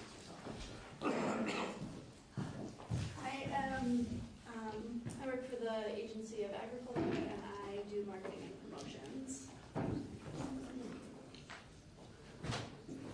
Good morning again. So I'm Lynella Schmoller, and I'm the program manager for the Working Lands Enterprise Initiative. Really thrilled to be here today, and thank you so much for your continued support of a really impactful and important program for the state. So I really want to give more time to the past grantees, so I'm going to be pretty quick here. As Commissioner Snyder said, this is a platform that I want to give some kudos to Ellen Kaler. She's here from Vermont Sustainable Jobs Funds. We've been collaborating on this for the last several months, and Lauren is actually, we're going to do a little bit of role playing here. But first, I just want to, a couple quick points. The tool allows for a search of the contact information of various service providers who have particular expertise a business might be looking for. The directory only contains a listing of nonprofit and public sector organizations that provide these services. There are also many private consultants who also work with working lands businesses. And the directory is not intended to preference any service provider over another, but simply make the information available to working lands businesses to then take the next step. and our intention is to continue recruiting providers to join the directory. So Lauren owns a farm and food business, and everyone just wants to give their attention to the screen. This is the portal. So she owns a farm and food business. She has 7 years of success as a fruit grower, and she also produces value-added fruit preserves. So she's clicking on to value-added. She's got 5 employees. She recently added 2. Her brother is a lead trainer and human resources manager, which has enabled her to spend time on the bigger picture of the operations. She recently went through a successful land transfer with her aunt, and now she's actually looking to add goats to the new parcel of land, since she just learned cheese making from Kate Turcotte. And so she's actually going to click on to dairy as well. Kate suggested that Lauren dust off her existing business plan and start fresh. She is located in Windham County, so she's going to click on Windham County. And she's kind of unsure of what stage of business development she's in. She's had good growth. Is it early? Is it growth? She hovers over the descriptions, she sees the definition, and she clicks growth. This is the perfect way to describe her needs. She really enjoys networking and a classroom setting, so she's going to choose workshop as her desired approach. Also clicking business planning there at the top. And then she's going to hit search. And if she scrolls down, she's going to find that there's actually 4 programs that match her needs. The website links are there. She can click onto the website, and from there she can determine who will be the best match for services for her business. So if you have questions, you do have a handout today. It does have my contact information, but I do want to shift back to Secretary Tebbets and start some conversations with grantees. Thank you so much. Well, that's pretty awesome, because, you know, as we, in state government, if we can make it convenient and easy for folks and efficient without a lot of phone calls, a lot of emails, so they can go right to it, I think that will be incredibly helpful for our people that are looking to expand their businesses. So that's kind of cool. So grantees, I don't know, what order you want them on? You want? Well, most of them hope are in the front. I do Okay. see Pete Coleman's stuff. Right, there. Pete, you want him again? Fantastic. Sure. So come on, why don't you help me? Maybe I can be first. Not that I want to. You get back to work making that wonderful product. Yeah. All right, so Get Pete, into it. Pete, some of you may know Pete. Yes. Pete. Hi, everyone. So Pete, introduce yourself and tell us what you do. Hi, my name is Pete Coleman. My company is Vermont Salumi. We make value-added pork products, predominantly. It's all pork. Sausage, salami. I know we have a new beef product as well. We started making bresaola. It's a product that hails from northern Italy. It comes from the eye around in the back of a cow's leg. Anyway, we started 9 years ago selling sausages to farmers markets in Montpelier and Burlington, working out of a room about as big as this, attached to my apartment, and we started selling wholesale and slowly grew, and then started working with Vermont Packing House in Southern Vermont. They started doing all of our raw fabrication. We utilized Maverick Food Hub to develop a line of salami, and a year ago, about now, we broke ground on a project in downtown Barrie. And we took over the old Homer Fitz building. I don't know if anyone's familiar with it. Been vacant for, I don't think it's had a successful running business. I mean, there's been a few people taking rent there, but no one's made it work since, I think, Mr. Fitz did. Since Homer left. Since Homer did. Yep, I think Homer was the last guy to make a real run at it. And I love the space. I'm very happy. You know, we're doing manufacturing in the back. We plan to utilize the front portion as a retail component, as kind of a marketing branch. I think we can actually do numbers there too. I think it'll work. And yeah, I was the recipient of a pretty significant amount of money, and that helped make this happen. You know, I've kind of bootstrapped this from the start. We've never taken on a lot of debt. I'm still the only owner. I'm in more debt now than I've ever been, but it's actually pretty manageable, I think, for where we're at as a company.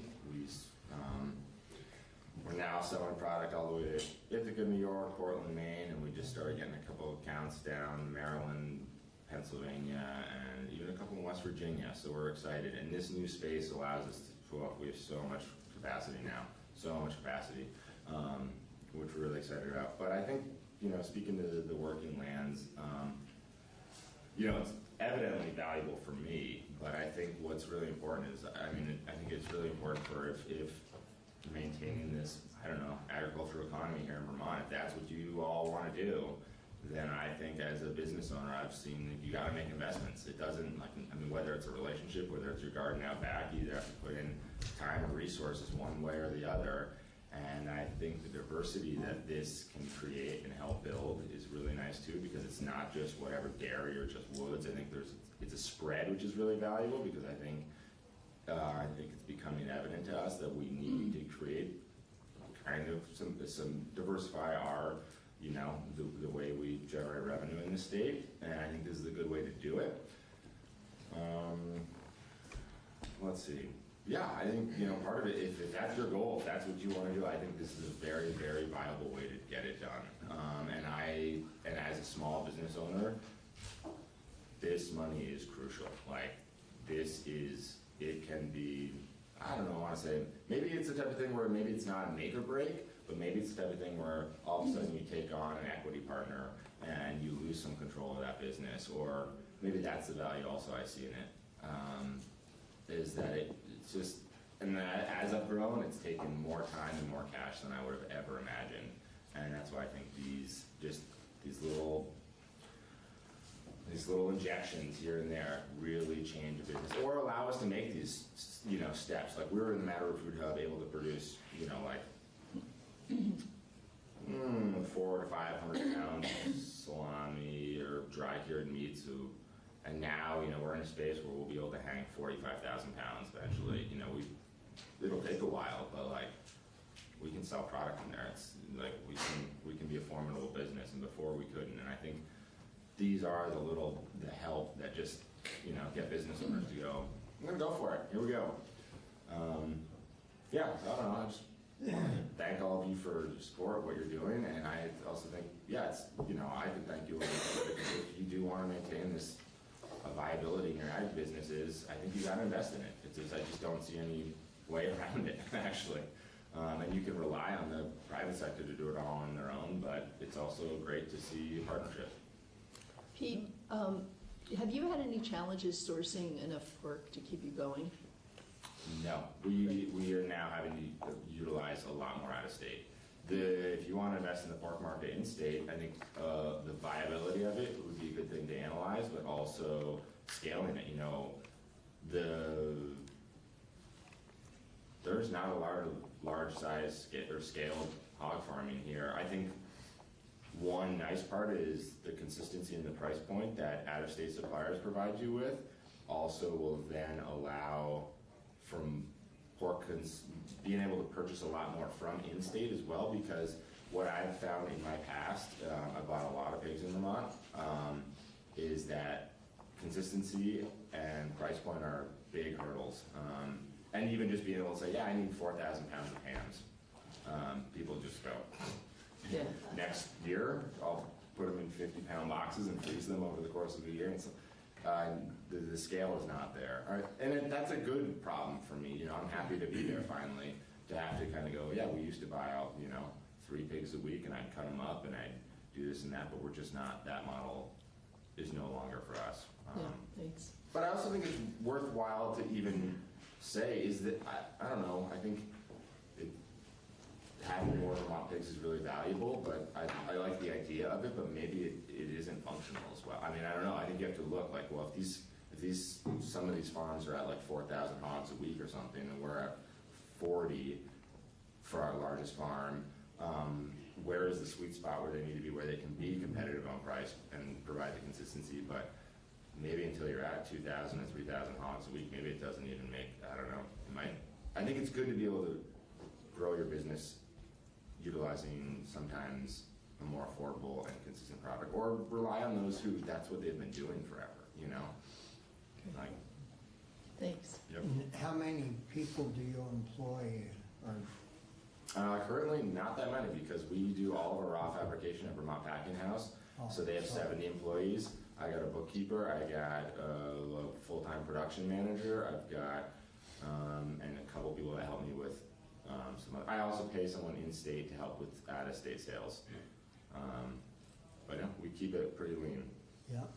But we'll change that. But I don't see us ever having too many employees. Currently, the way we're structured. Well, you never know. Who knows? Who knows what could happen? Yeah. Businesses change. Business change. The way you do business change. You know, maybe someday I'll say, hey, you know, we don't need to be working with a Vermont Packing House anymore. I'm going to start doing all the grinding and stuff, and et cetera, and build some, you know, much bigger. And who knows? Maybe a bunch of large-size chain grocery stores around the U.S. start picking up our products, and we say, yeah, we have to do that.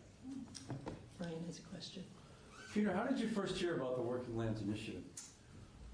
Ooh, that's a really good question.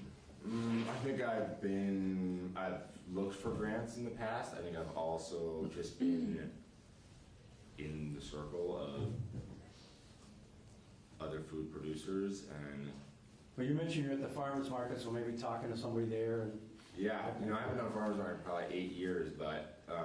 Probably through Mad River, right? Yeah, probably Robin or, I mean, I just know a chunk of the folks in the room as well, and I mean, I grew up in Montpelier and kind of right around here, so I don't know. I can't even remember. I don't remember the shining moment when it was brought to my attention. Just curious. Thanks. Yep. Good. Well, thank you. John. Just quickly, how I noticed you're the only business who has Vermont in its business name, and so this came up yesterday during dairy marketing. How's that helped you or added to your story? I think there's an inherent perceived value associated with the name. I wouldn't say.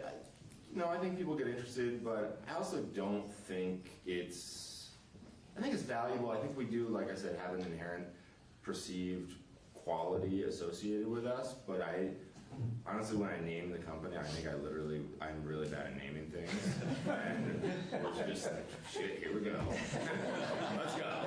Better just to do it. I don't think I wasn't like, this is going to be my, well, all the doors are going to magically open because I got Vermont in front of the word salami. To be honest, I kind of don't like my name, but I'm just sticking with it.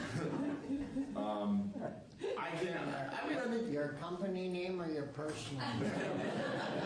My personal name was changed actually when I was 8, so. You could change it again I for could. Vermont. I could.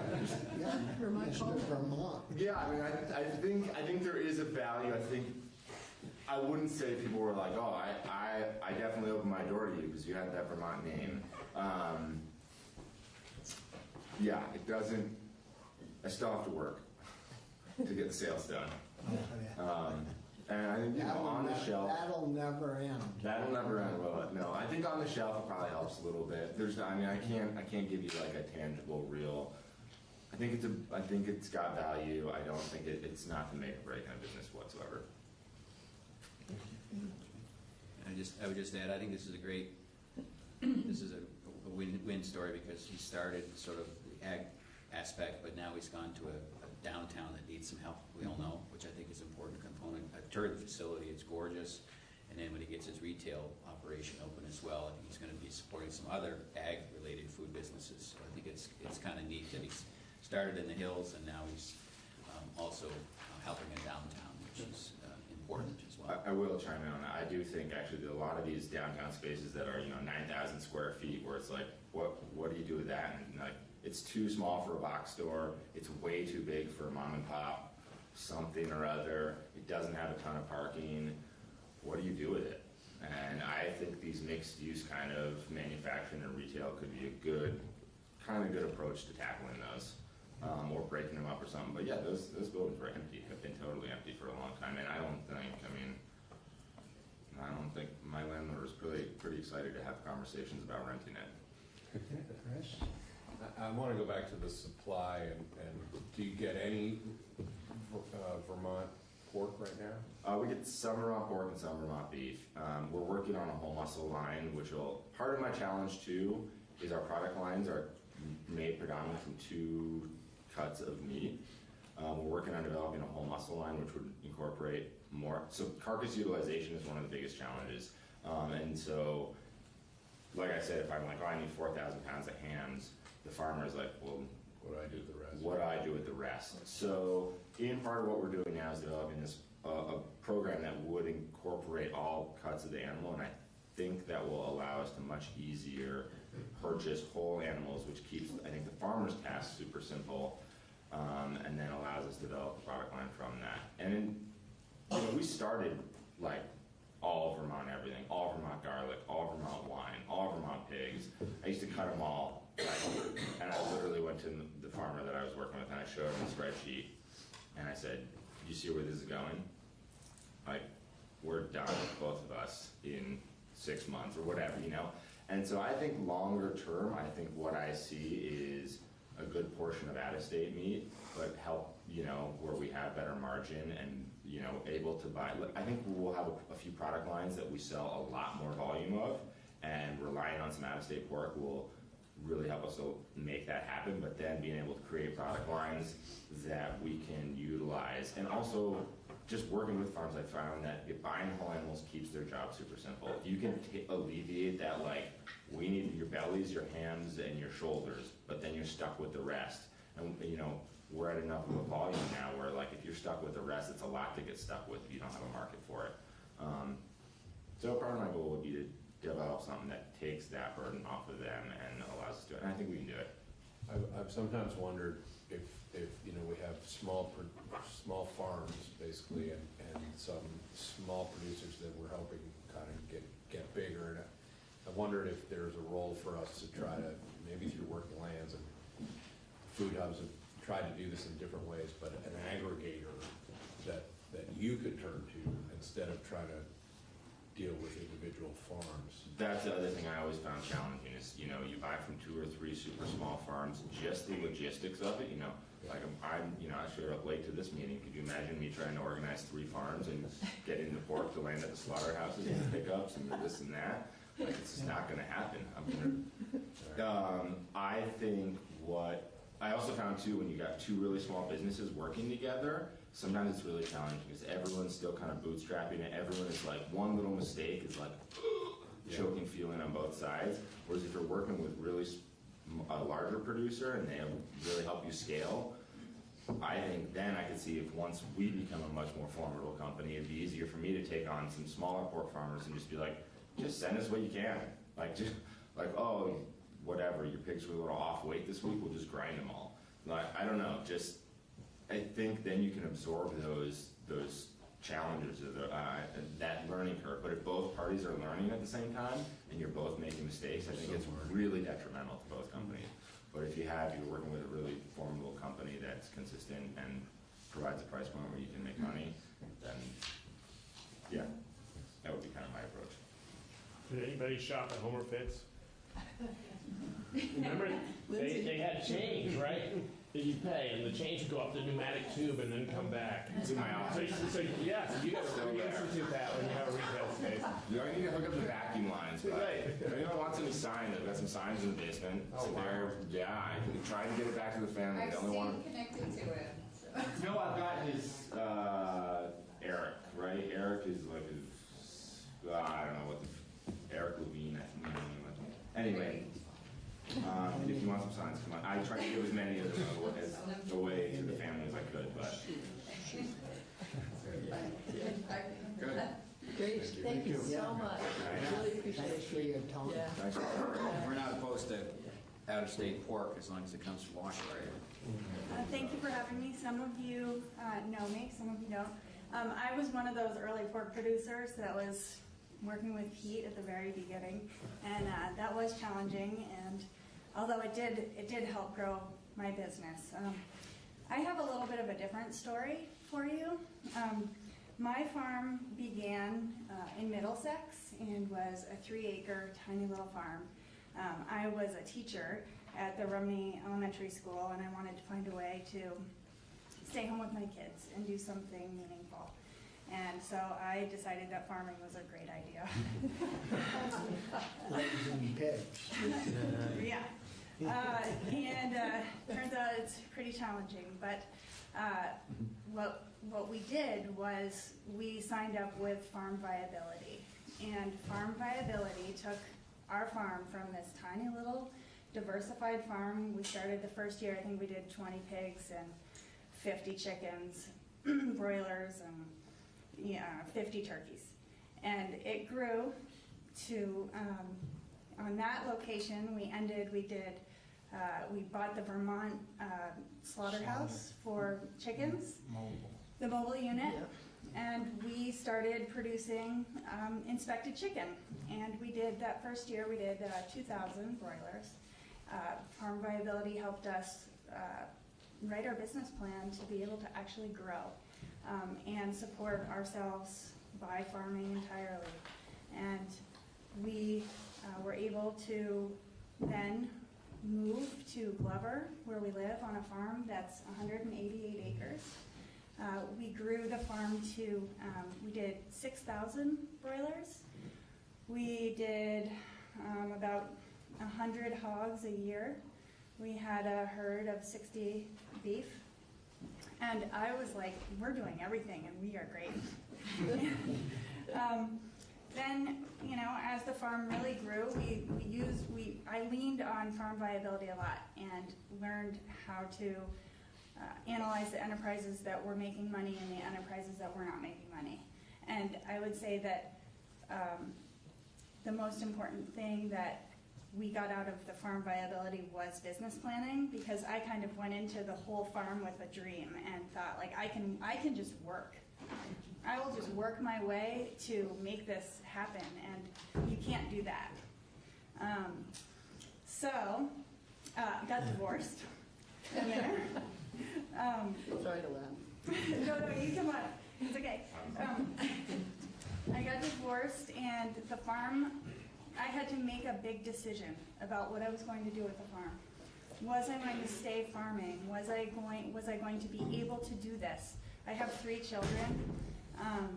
So could I sustain a farm by myself with minimal employees? And that's when I went back to Farm Viability, and Sam helped me a lot. And I applied for a working lands grant to scale up my laying hen business. And so we went from about 1,000 laying hens to 2,800 laying hens.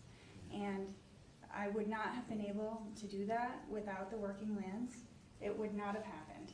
And I wouldn't have been able to keep my farm, to be able to stay there and raise my kids.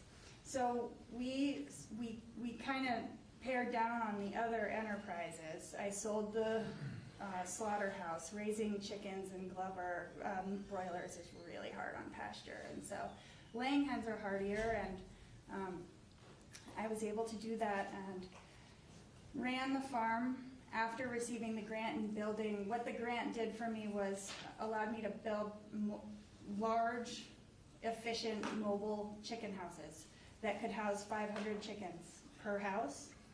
And it allowed me to grow my business, and I got to about 1,500 dozen eggs a week.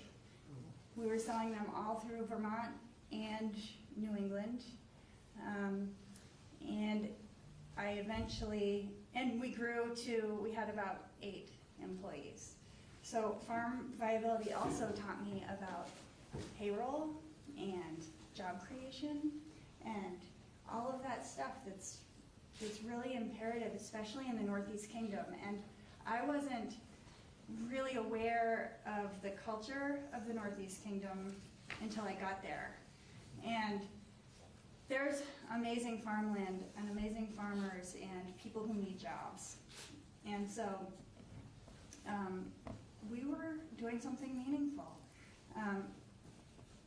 I ended up last year deciding that the work, what my kids needed and what we needed as a family was changing. And so I made the decision to transfer my laying hen business to 2 different farms, to Black Dirt Farm and to Patrick's Pastured Poultry there in Rhode Island. And so even though I'm not doing it right now anymore.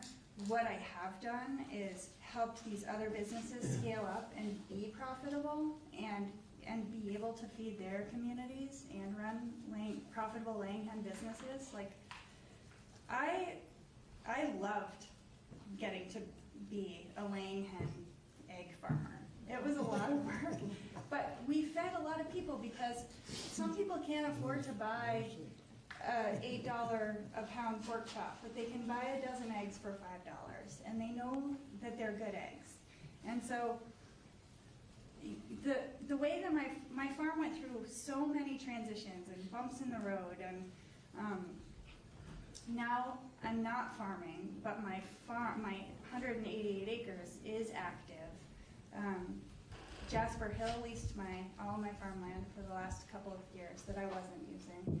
And this year, Youngview Farm, who is a Working Lands recipient, and they are producing cheese, is using my land. And so, even though my story isn't like, yay, I'm still just churning out eggs, what Working Lands did was help me scale up and help me keep my farm and teach me about business so that I knew what I needed to do and when I needed to do it.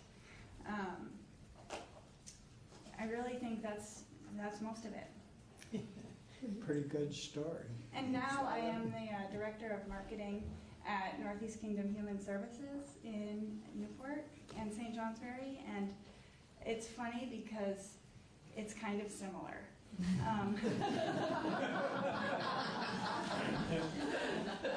Yeah, a lot like your chickens. You're hurting them all.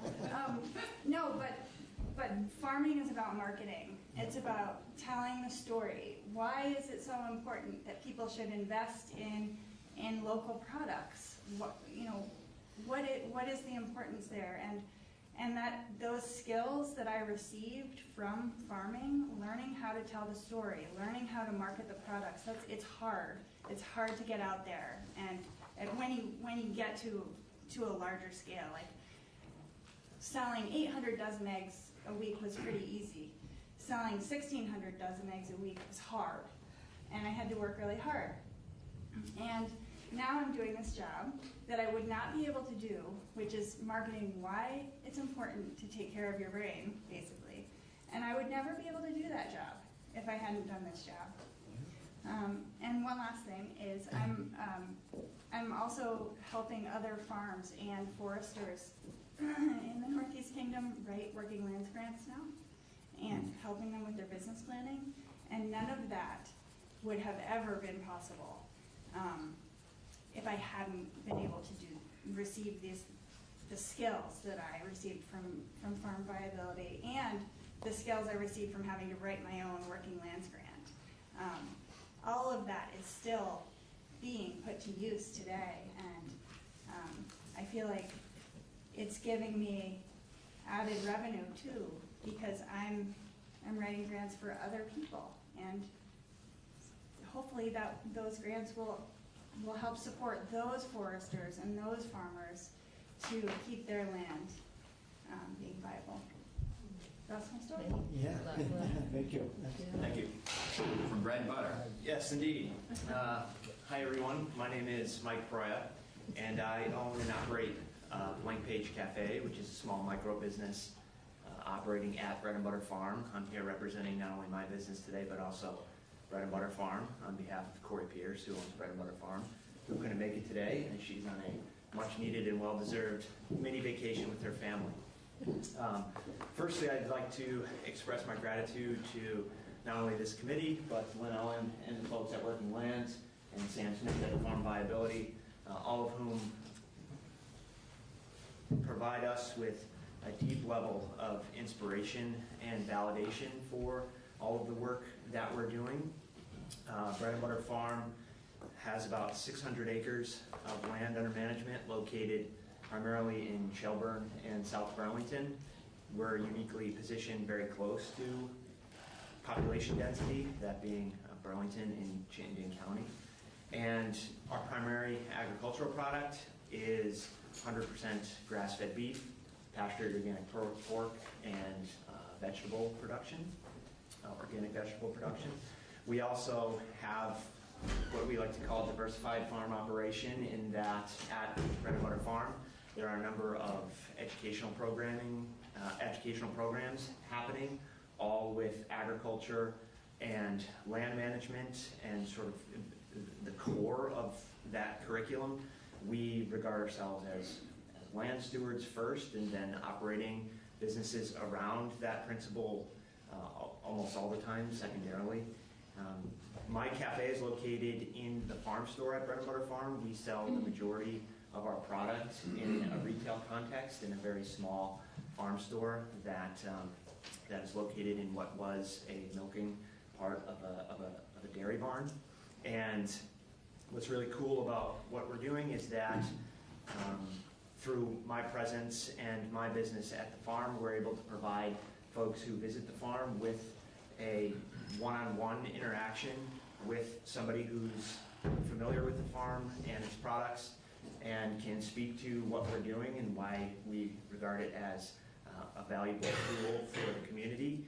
And that, we've noticed, has really helped increase not only our market share in the immediate community that we serve, but also the market share for folks visiting Vermont.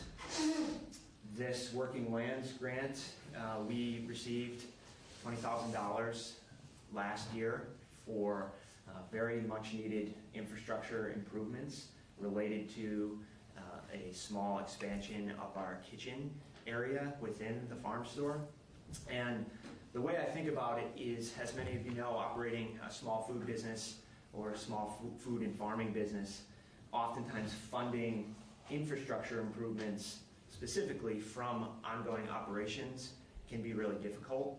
And what the Working Lands grant has enabled us to do is really quantify the inspiration and the creative visioning that is oftentimes part of our long-term strategic planning process. And what I mean by that is, we oftentimes will have these creative visions for what the farm could and we think should be, and it's oftentimes very unclear, and we're unsure of how to get from point A to point B. And the Working Lands grant has really helped bridge that gap and has provided us with some financial support to take meaningful steps in that direction.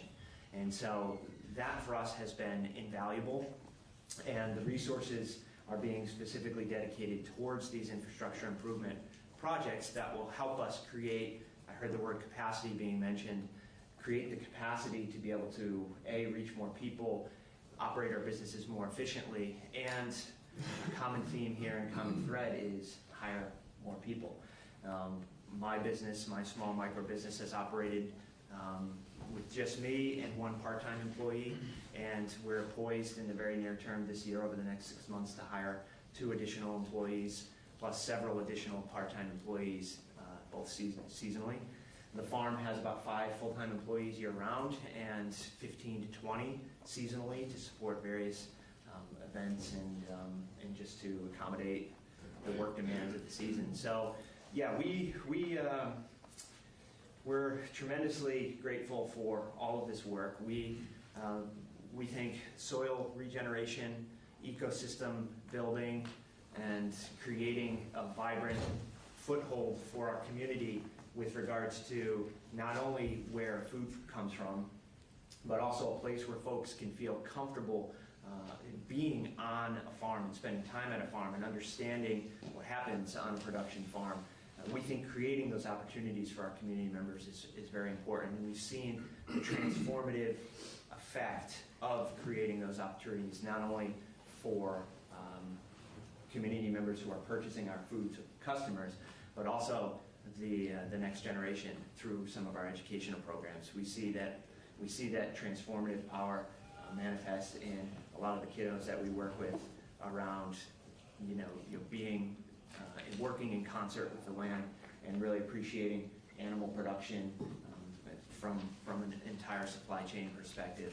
And so for us, becoming a little bit more vertically integrated, creating opportunities for myself as a micro business to become a wholesale account for the farm will create the sort of necessary impetus for the farm to grow and expand the agricultural operations, especially with some recently acquired land that we plan to work very closely with Sam Smith on developing sort of a strategic plan for the direction of how that will integrate under the fold of Bread and Butter Farm.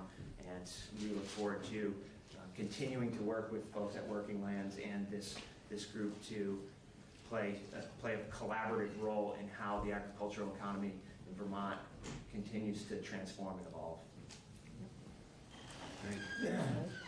And I would add, if you ever get a chance, and there's a number of places around Vermont that have wonderful burger nights in the summer, and I know that's part of their operation. You know, 4 or 5 times a year they get together, they're sprinkled around Vermont, and that's part of what I think is important for these operations to remain viable, is to invite people onto the farms. And I know they have a lot of school children that come as well. So absolutely, appreciate it. Very good, thank you. Thank you. So before the rules. Yeah, no rules. So there you go. Mateo's here, and Mateo has got a story, and it seems like he just started the other day, but he's now, what, 15 years old? About to be 17. About 17. Yes, yeah. But he's a mature company now, but he can tell his story. Thank you for having us in. Before I get off on a tangent here, I want to appreciate the Working Lands Enterprise Board specifically. This program, I think, is a model and needs to be considered the beginning of something.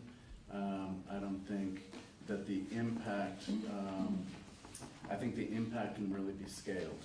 You know, and I understand that's a question of resources, but we're in a moment in agriculture in Vermont where communities and states that invest are going to thrive and survive, and places that don't are going to wither away. And you know, I know there aren't endless dollars, but I believe that the working landscape is probably the best investment that you can make. So Andy and I started milking. Andy's my brother, and I wouldn't be here without him. He's back there doing all the hard work. We started milking cows in 2003. We bought the farm in 1998. It was an emotional, irrational decision. We had no idea what we were going to do with it. .com bubble was inflating real estate values, and we took some time to try and figure out what we needed out of life, and Jasper Hill is part of a three-pronged approach to satisfy intrinsic needs, meaningful work in a place that we love with people that we love. And so the meaningful work part for us is around developing the economic mechanisms to support the working landscape. 6 years ago now, we went through a visioning process. Previously, it had been like Vermont, and we've basically shrunk it down to a 15-mile radius of where we are. Our goal is to build a market, to build a pipeline to that market in which we can put high-value products and suck cash out of places where there's plenty of it, and redistribute it in a way that commodity markets don't, or can't, or won't. And we started tracking our expenses 4 years ago by zip code, and you know, there's a lot of waves of cash that flow in and mostly flow out of our business. We're not a wildly profitable business. We're you know, somewhere in the between 4 and 5% return on our capital. It's, you know, profit is not the purpose. Profit serves the purpose, and the purpose is to build livable communities, right? So Craftsbury, Glover, Greensboro, and Hardwick is pretty much, you know, our natural community and our natural landscape, and we're building all kinds of enterprises and trying and failing, trying again at ways where we can create value through value-added businesses. We started a value-added pork business a couple of years ago, so we're also making dry-cured salamis. This past year, we started, we bought Oak Knoll Dairy, the goats, the bottling equipment and the brand, and partnered with a couple from California who moved out a year ago. This past summer we built the barns and moved the goats up and built a bottling plant. And they were milking 1,000 goats in California. So they're plugged into our whole situation in Hardwick now up on Bridgman Hill Farm. And it feels like we're just getting going. We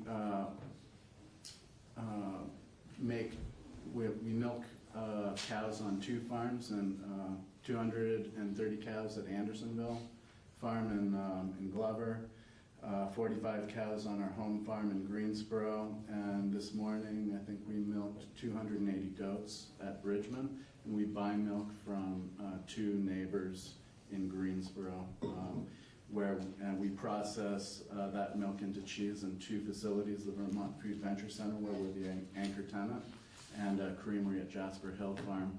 We ripen cheese at the cellars at Jasper Hill in Greensboro. This past year we produced about 400 tons, so around 800,000 pounds of cheese from ourselves, and we ripened about 400 tons of cheese for other producers, including the Von Trapp Farmstead, Skolton Family Farm, Landaff Creamery in Landaff, New Hampshire, Cabot, Sheldon Farms. And we're full. So we've got a couple of big projects on the dashboard, the Yellow Barn Accelerator, Business Accelerator in Hardwick, which I'm really hopeful is going to happen. But that'll be a big leap forward for us. So, you know, our goal really is to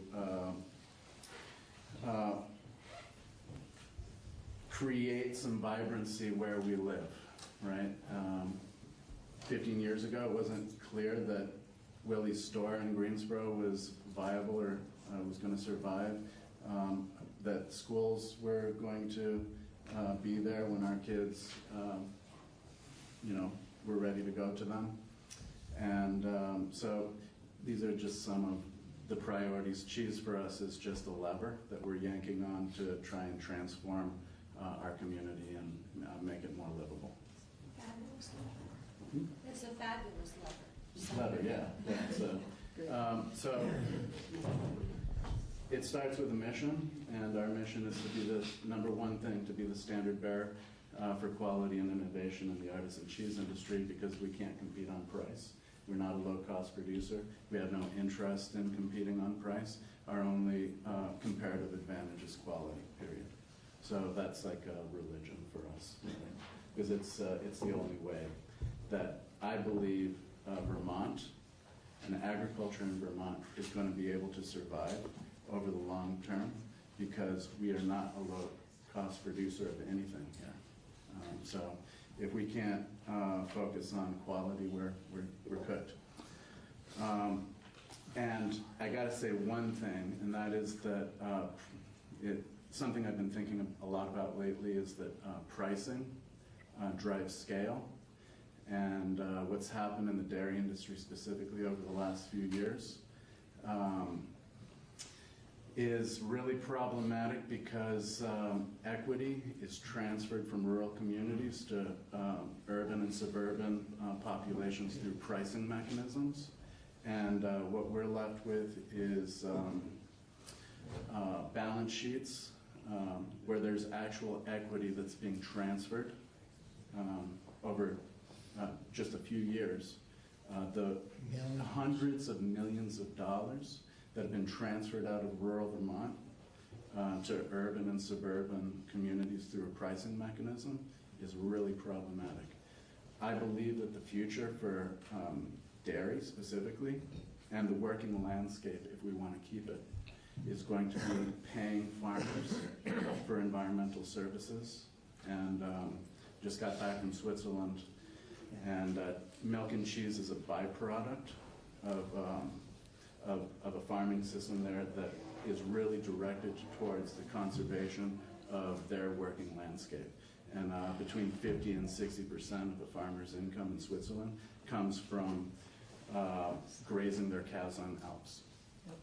So, anyway, and we have 104 employees this morning. Yeah, so we started. We started with my brother Andy and I, and 18 months later, our wives forsook their careers. We would not be with where we are if it wasn't for the sacrifices of the ladies in our life. They really got us over the hump. And it feels like we're grown-ups now. Don't worry. Yeah, and I'd be happy to answer any questions. How about that microbiology lab? Oh, yes. Right. The whole reason I'm here. So in 2013, we got a Working Lands grant for $50,000. We put up $100,000, and we built a microbiology lab. This came on the heels of 5 years of research that happened inside our business by microbiologists, systems biologists from Harvard, who used cheese as a model system to understand microbial communication. And they basically, cheese is an accessible a medium, it's reproducible, and they use the rinds of our cheese to study the microbial ecology and to look at how microbes communicate, right? What genes produce what chemicals that make up microbial communication. And as part of that process, thousands of samples were taken and sequenced, and we got to understand how the ecology on the rinds of our cheeses works. And we basically took hundreds of samples that were collected from our raw milk, from our cheese, from our environment. These are interesting strains, cheese-making strains that are indigenous to our farm and our process. And we banked them. And we're producing now fully wild, indigenous cheese made with microbes that have originated within our farming system. We're able now, we have 2 full-time microbiologists working in the lab now, and we're able, I used to describe being a cheesemaker as being like God, except you're dumb and blind, because we're unleashing these universes of life and then like wiping them out, and that's basically what cheese is. But now I describe it as being like God, no longer blind but still dumb, because we don't necessarily fully understand exactly what's going on, but we can see what's happening in our product now. It's really incredible. The part of the business plan had been to try and figure out how to provide services for other producers, and we've done some of that, although that part of the business plan never, or at least hasn't taken off yet. But it's been a huge driver for quality at Jasper Hill, and we're able to do things that even very large cheese companies can't even dream about. So thank you for that. Very cool. Chris? You guys, many of us were at your presentation at the Dairy Summit last year up in Jay, and it stuck with me, particularly this picture you have of your store downtown, of sort of dilapidated and now refurbished as a way of just the example of what you've been able to bring to the community. And there's no question that we're all very proud of your business, I think. But I'm curious, up your way too is Lawson's Brewery, and we have these sort of exemplary businesses that are highly dependent on local agriculture, and we have to have those sort of as anchors in a sense.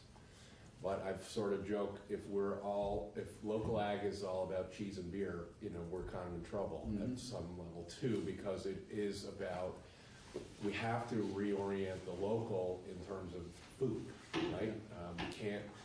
We're not gonna sit here in 20 years and import tomatoes from California if we're successful, I think. The climate's not gonna let us do that, I believe. Yeah. And so I wonder if you can, it's sort of at odds, or how does it complement the statement that I totally agree with, where you've said, we have to be about quality, because we're not gonna compete on price, and how do we fit that with the fact that a third of Vermonters are struggling in poverty? And so I would love your help thinking that through. Maybe it's not just today, but I'm sure you've thought of some of these dynamics. So you're talking about like the cost of like the products that we're producing, like kind of being like high value, high cost. Yeah, not necessarily accessible. And it has to fit in a strong ag economy, but it also can't be what we're all shooting for, I don't think. So my response to that, because we've been criticized really openly by some. Don't hear me say that. No. Because that we couldn't survive making cheap food, right? Cheap food is part of the problem. Absolutely. With agriculture. Yeah.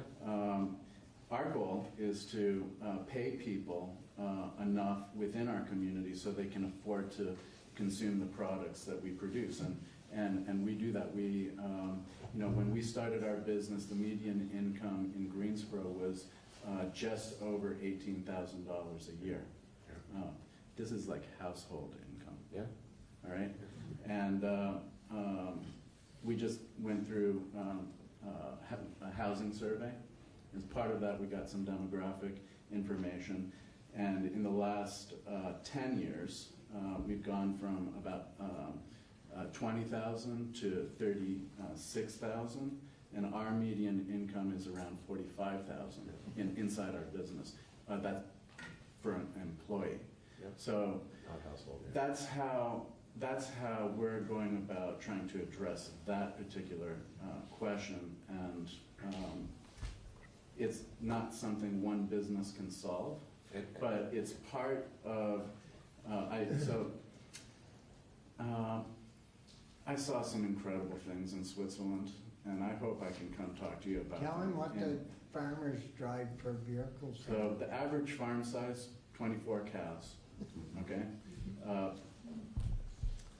BMWs in the driveway, and the value that society there places on being able to walk in the Alps, okay, and the identity that's inherent and originates with the working landscape there is something that Swiss people are willing to pay for. Yeah.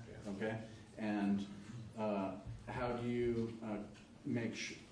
What we live in is a trickle-up economy, where resources are trickling up to 1,000 people, and they're trickling out of our communities, right?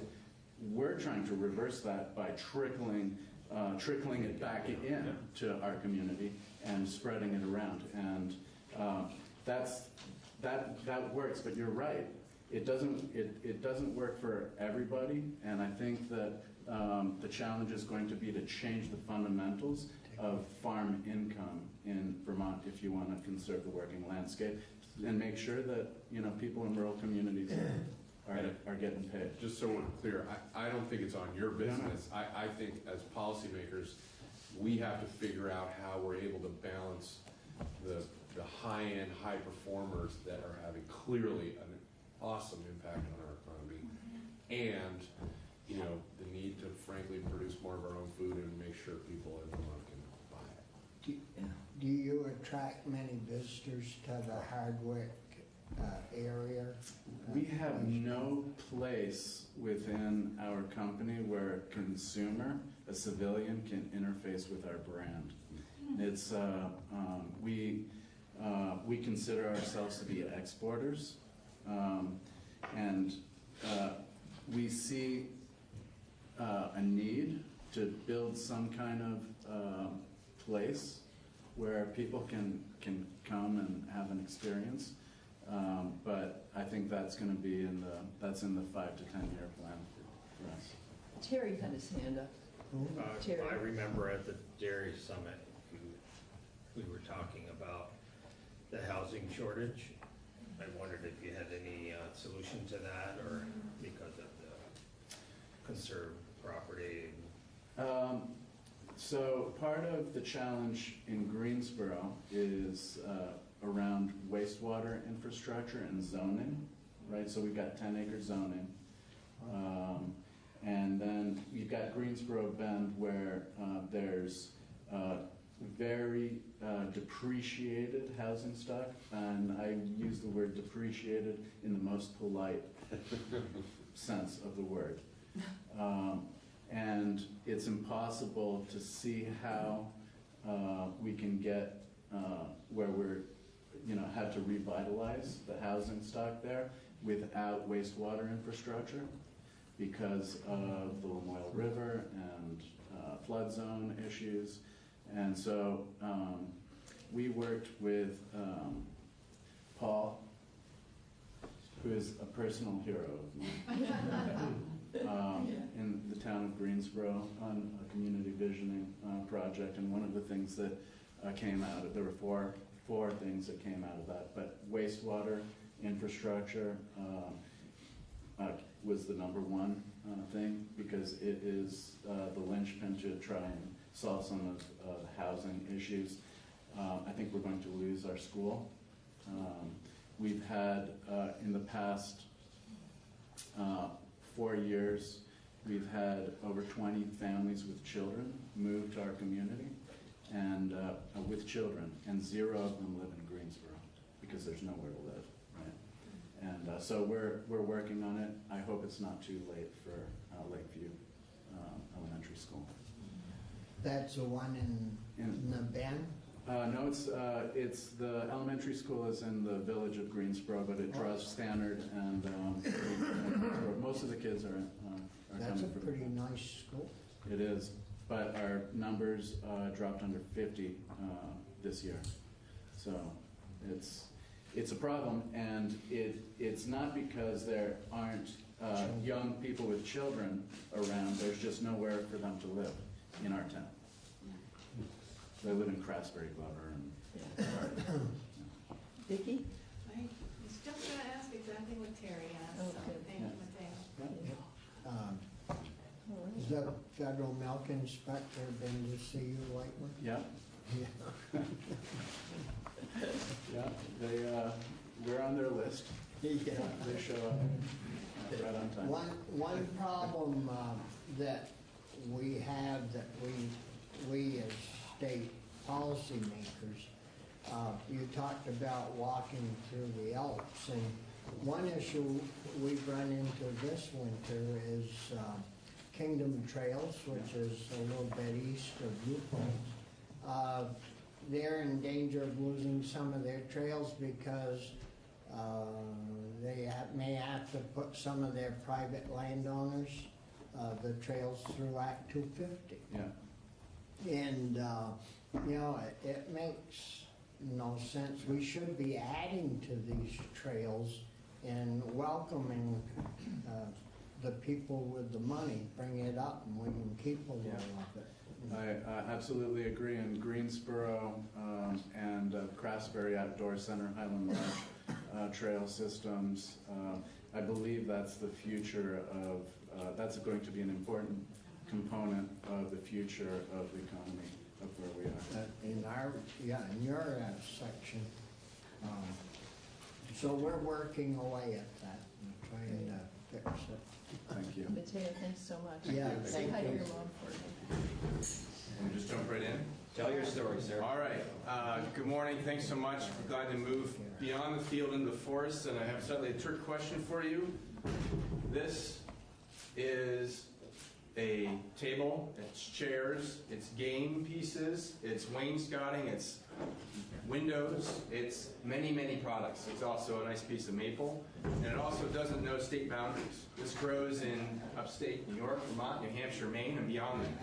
And so when we think about the forest and we think about the working landscape, from my organization's perspective, it is beyond this state. But I thought I'd have to compete with food samples, so I brought some. I'm going to pass this around. It's a nice piece of wood. Take a bite of it. Exactly. Not too many teeth bars. So, the Northern Forest Center is a 22-year-old organization working across 4 states in the Northern Forest.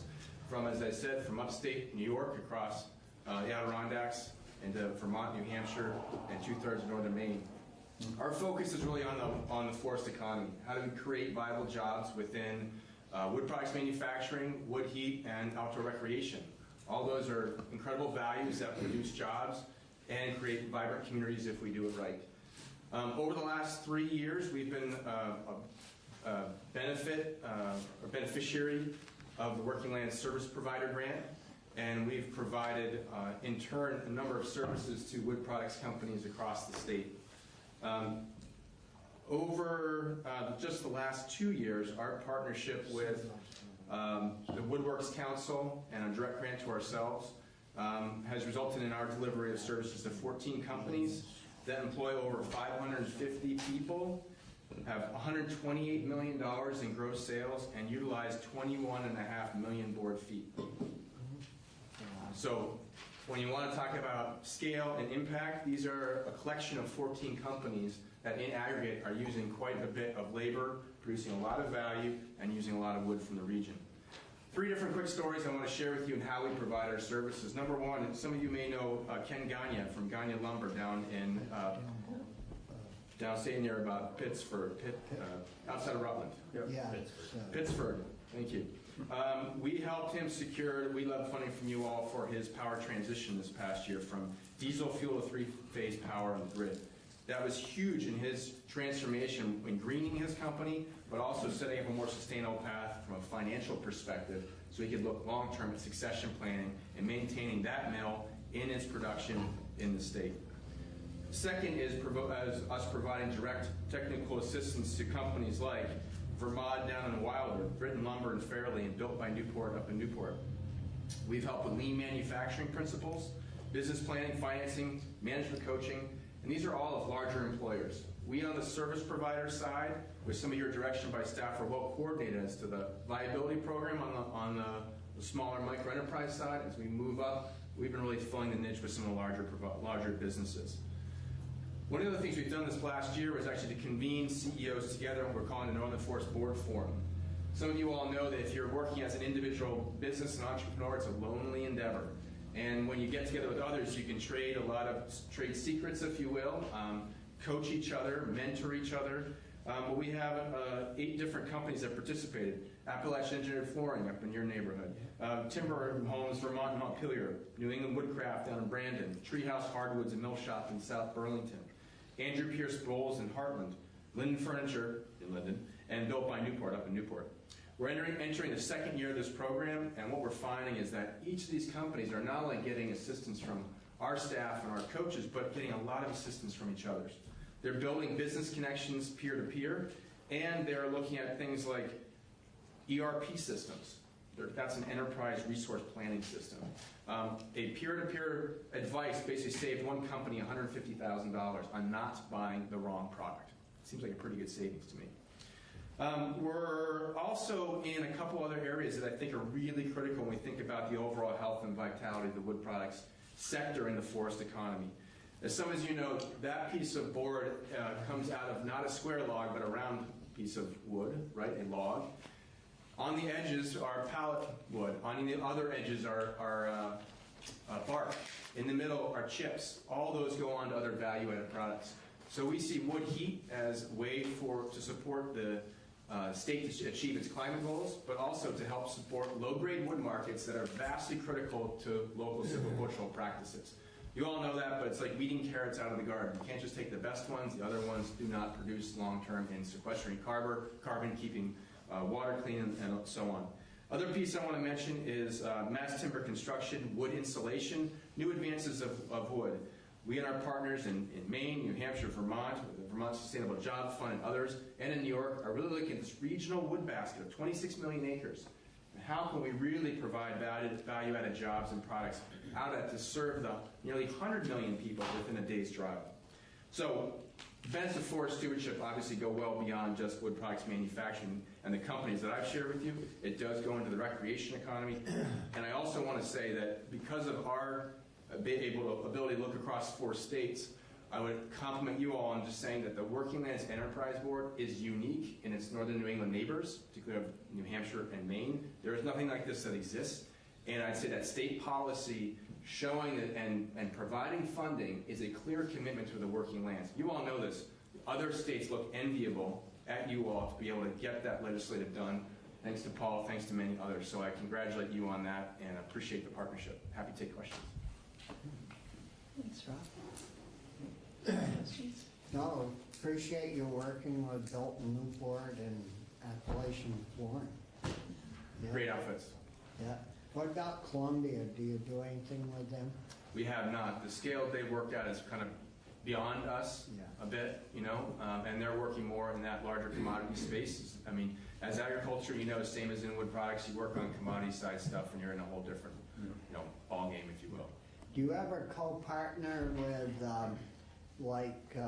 generating facilities where the mill could use a dry kiln and where you get heat, say from a wood-fired generator, they could build kilns there to dry wood, or is that? Absolutely. The co-location of facilities like that to use efficient use of waste heat, electric generation on site is absolutely where we need to go to in the future to stabilize those energy costs. Most of the examples that I can cite off the top of my head are in Maine right now, but I'd say that as we work and get closer into some of these different companies, particularly some of the sawmills in the state here, there is ample opportunity for increasing efficiencies and looking at that cost control that is really that very little margins that these companies have. So we're in the process, Chris's other committee, of relicensing like Rygate. And they have a tremendous amount of heat that could be utilized for kilns or some other process, greenhouses. Absolutely. And it would be great to co-locate. Well, I couldn't agree more. Let's take a moment here because I think one of the challenges that we face when we talk about wood heat compared to biomass electric generation is those are very distinctive energy efficiencies, as you know, and very different carbon calculations. An independent study we commissioned talked about 50% better on greenhouse gas emissions from wood heat compared to fossil fuels. We don't have that same benefit on the electric generation side. So the more we can capture that waste heat and create those efficiencies is both a business benefit but also a climate benefit. So we have talked to some of the folks at Rygate and are trying to figure out where we can be helpful. Oh, Vicki had a question. I'm sorry, I just didn't hear where you live, Rob. You're helping the Northeast Kingdom. It sounds like you're networking in a large radius of places, but where are you based? Well, it's kind of a secret. I sneaked over the Connecticut River on my way here.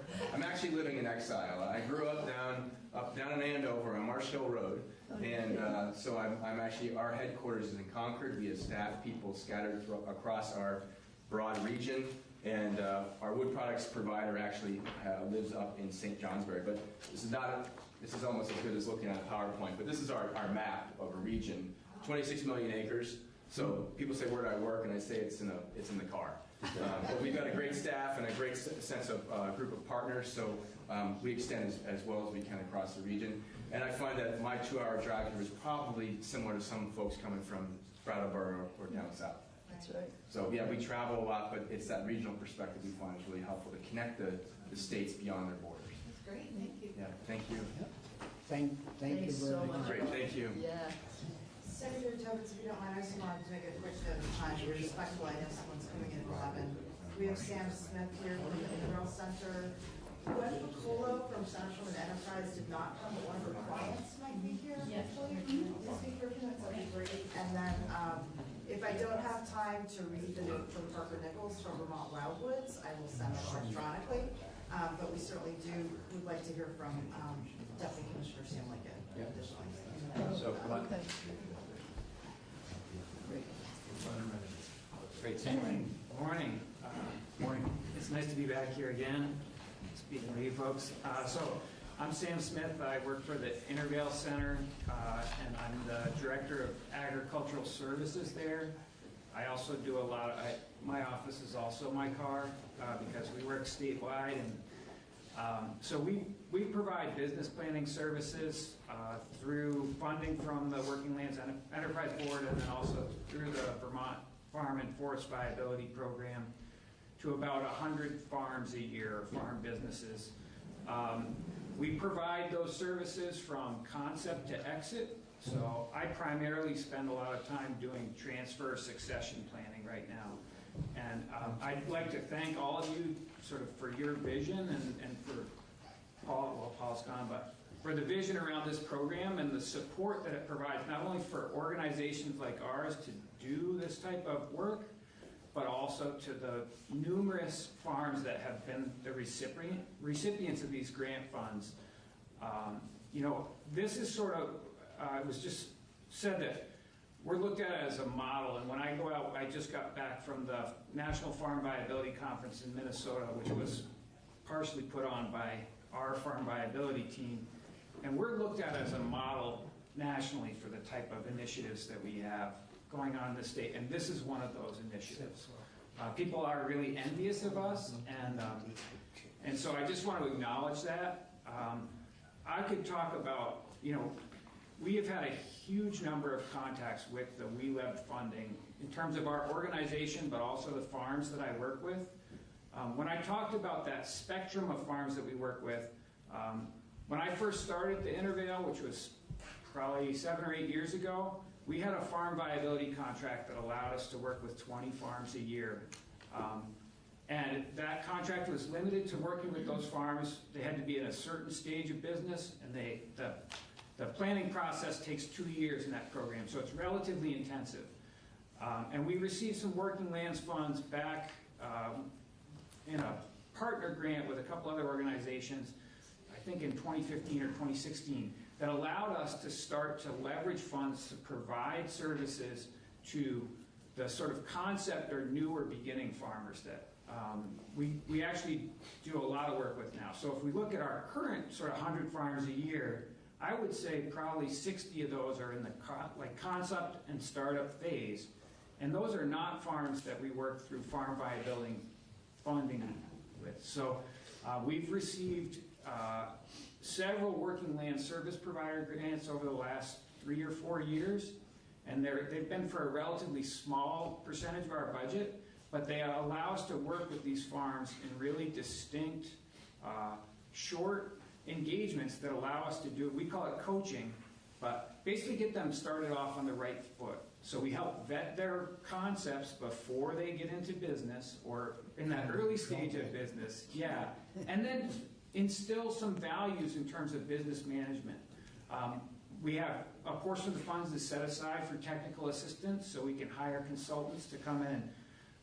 Probably the biggest one with this group is we try to get them into QuickBooks so that they have good financial data moving forward, because I think all of you know that our agricultural sector is changing, and a lot of the entrepreneurs you heard from today, they are business people first, farmers second.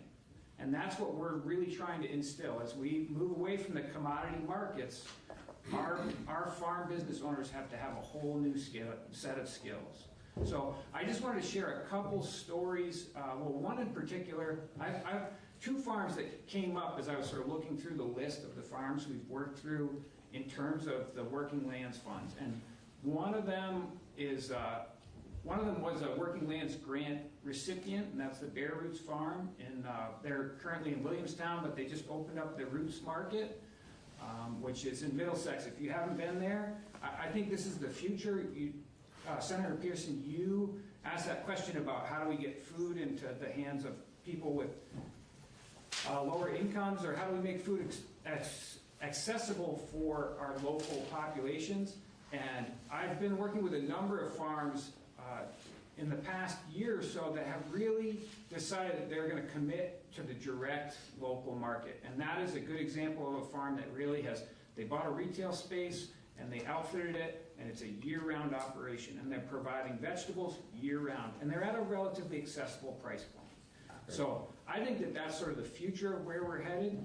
They've received a Working Lands grant. We provided them with business planning support, and I think they're really poised to be successful in that. You know, they've bought 2 farms in the state so far, and that's all been in the span. I worked with them right when they moved here in 2013, right? So, and then the other farm is Old Road Farm, and they're in Granville, and I look back and they were one of our original Working Lands coaching clients back in 2017.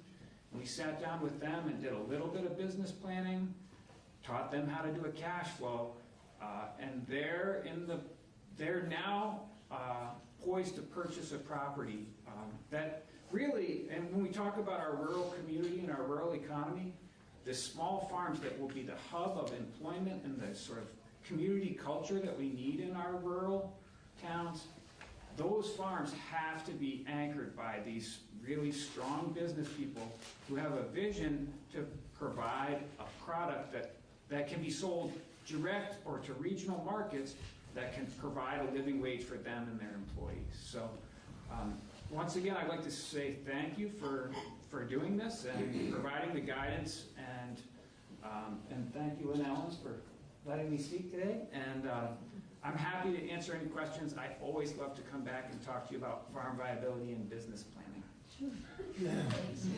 Yeah. Any questions? Well, thank you for your time. My name is Jetta Mandel Abramson. I was a beneficiary, I guess, of the Working Lands Enterprise Grant for the Center for Women and Entrepreneurship. It was a wonderful business class I got to take, thanks to you all. Really benefited me as I had no business experience before taking this class, and writing the business plan had been excruciatingly difficult for me. I got to take this class and it was great. So my husband and I are a startup saffron farm in Newbury, Vermont, and we focus on regenerative agricultural practices in order to, preserve our planet. Sequester carbon, build soil for our saffron, and we're small at the moment.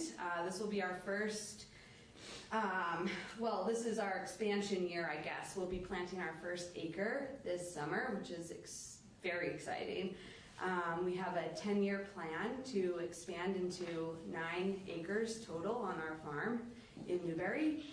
We will be introducing a small ruminator herd, probably of sheep and goats, in order to build soil and sequester carbon on our property. And we'd like to eventually sort of move into the agrotourism industry a little bit, building cabins to host cooking classes as well as regenerative agriculture classes on our property. And eventually we'll have, if everything goes according to plan, which it will, we'll have about 30 to 40 employees on our property.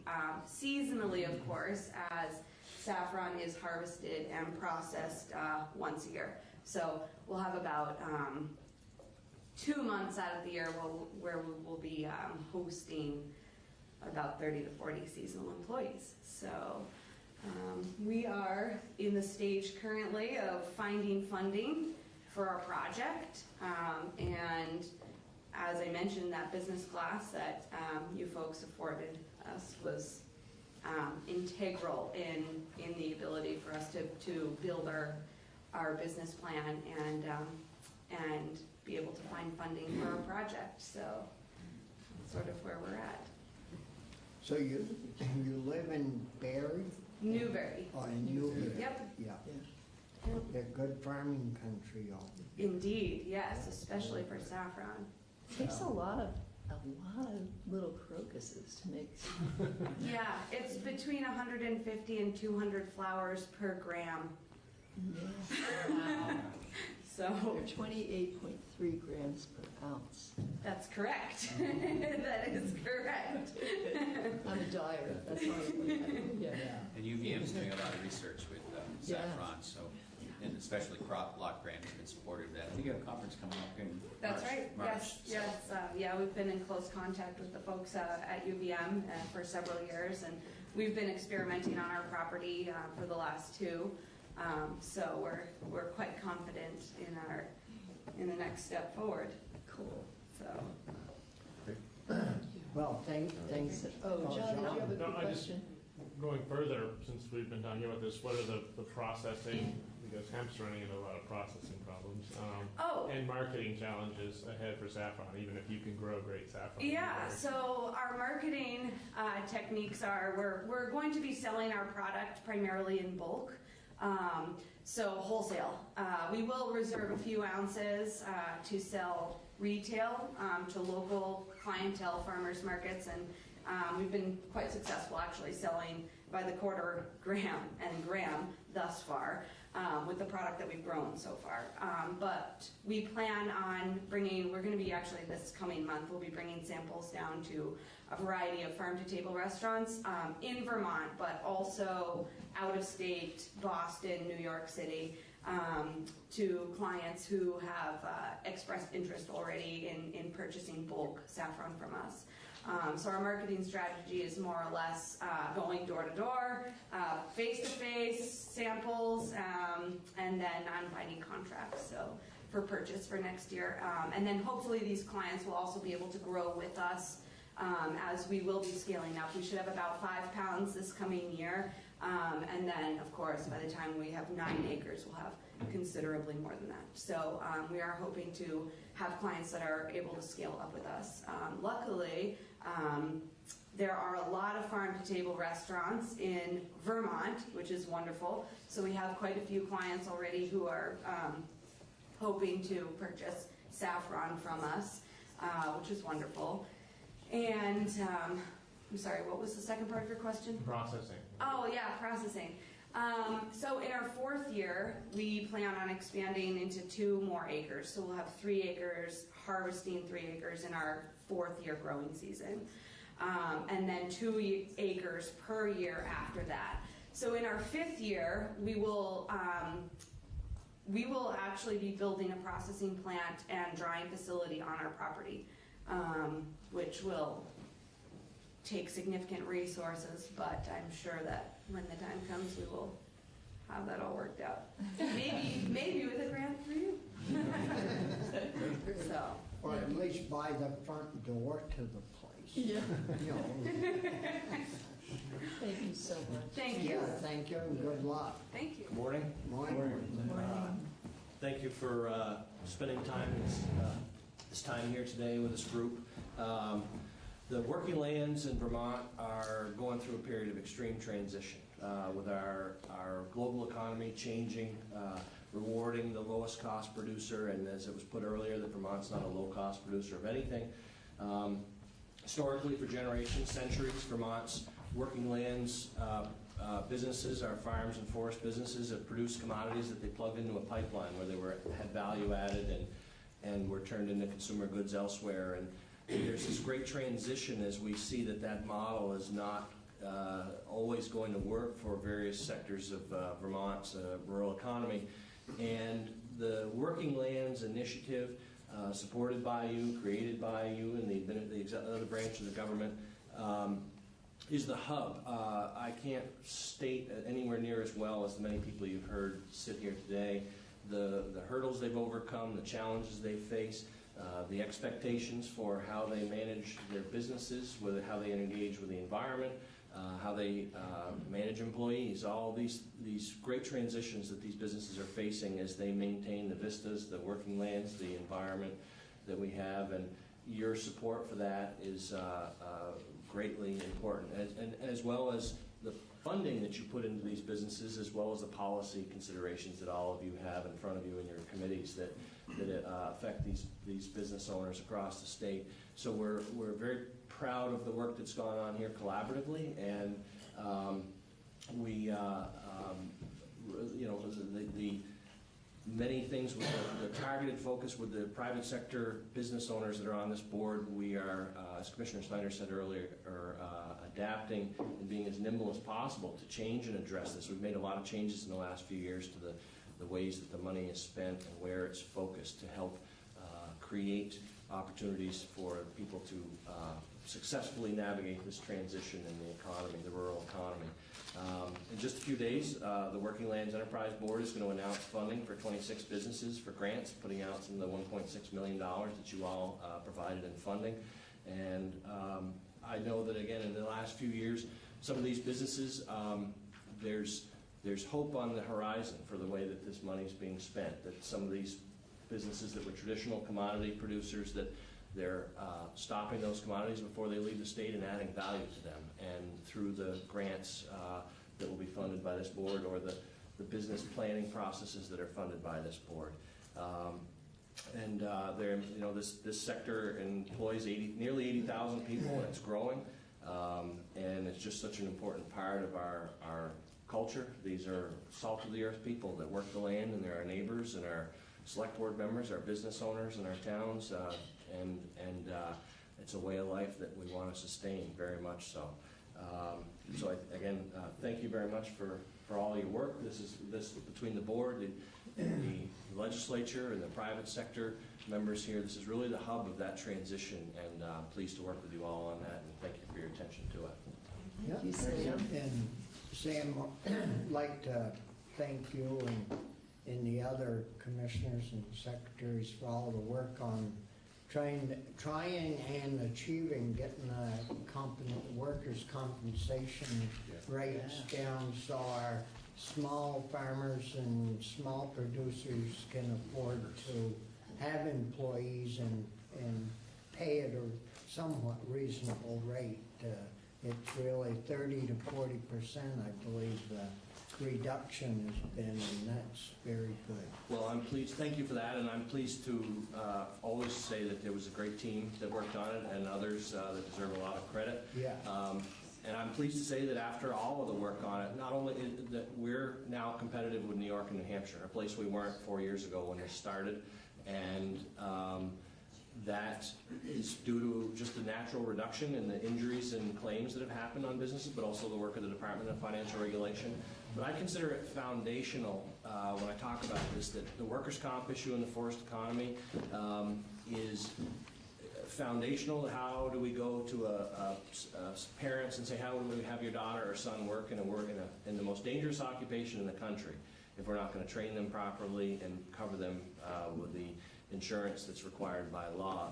It's foundational to growing that sector of the economy, and I'm hopeful that all of our work together on that will be, again, transformative as we look at employing more people in that sector.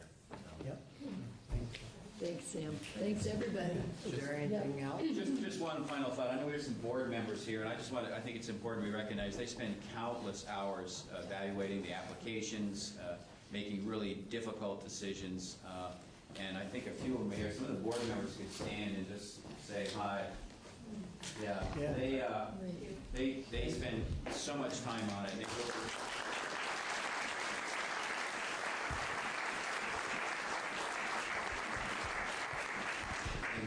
Thank you very much. Thank you, Andy. Thank you, everybody. This has been wonderful.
back to our questions around 464 and 808.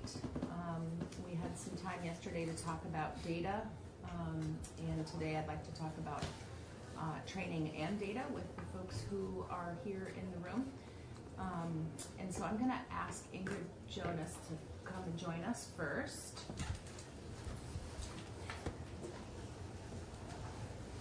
Do you have anything online? I do not. I have some things to hand out, Okay. but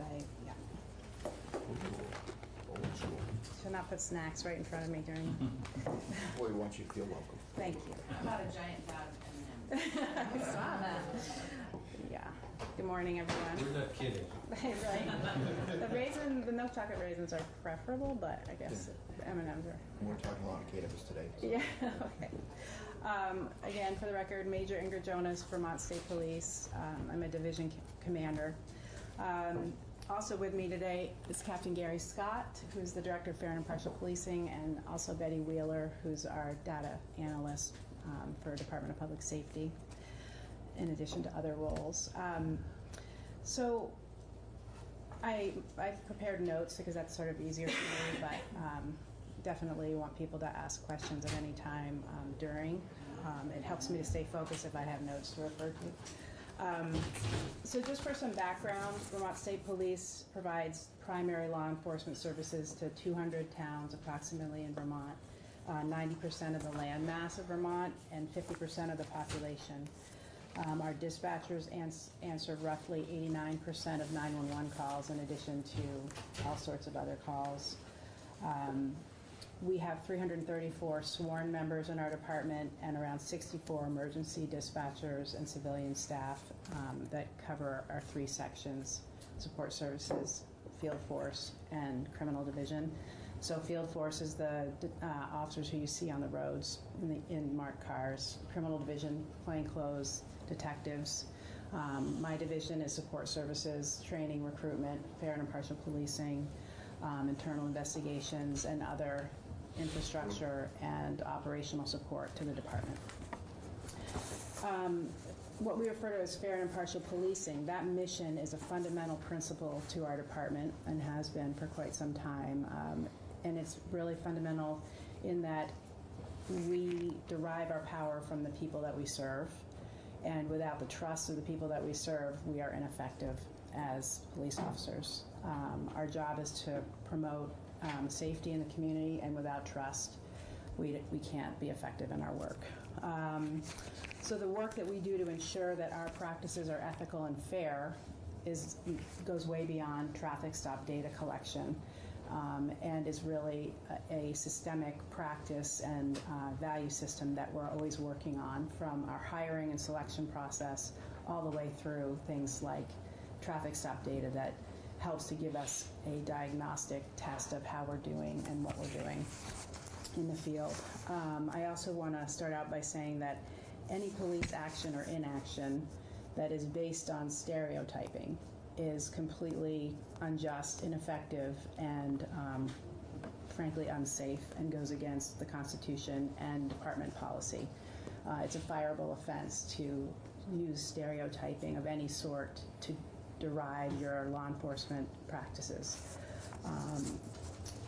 Traffic stops and tracking those are one small part of the overall safety work that we do in Vermont State Police. So for frame of reference, in 2018, because I don't have 2019 numbers yet, we made approximately 58,000 traffic stops.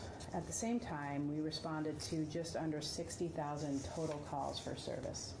So 58,000 car stops, 60,000 calls for service.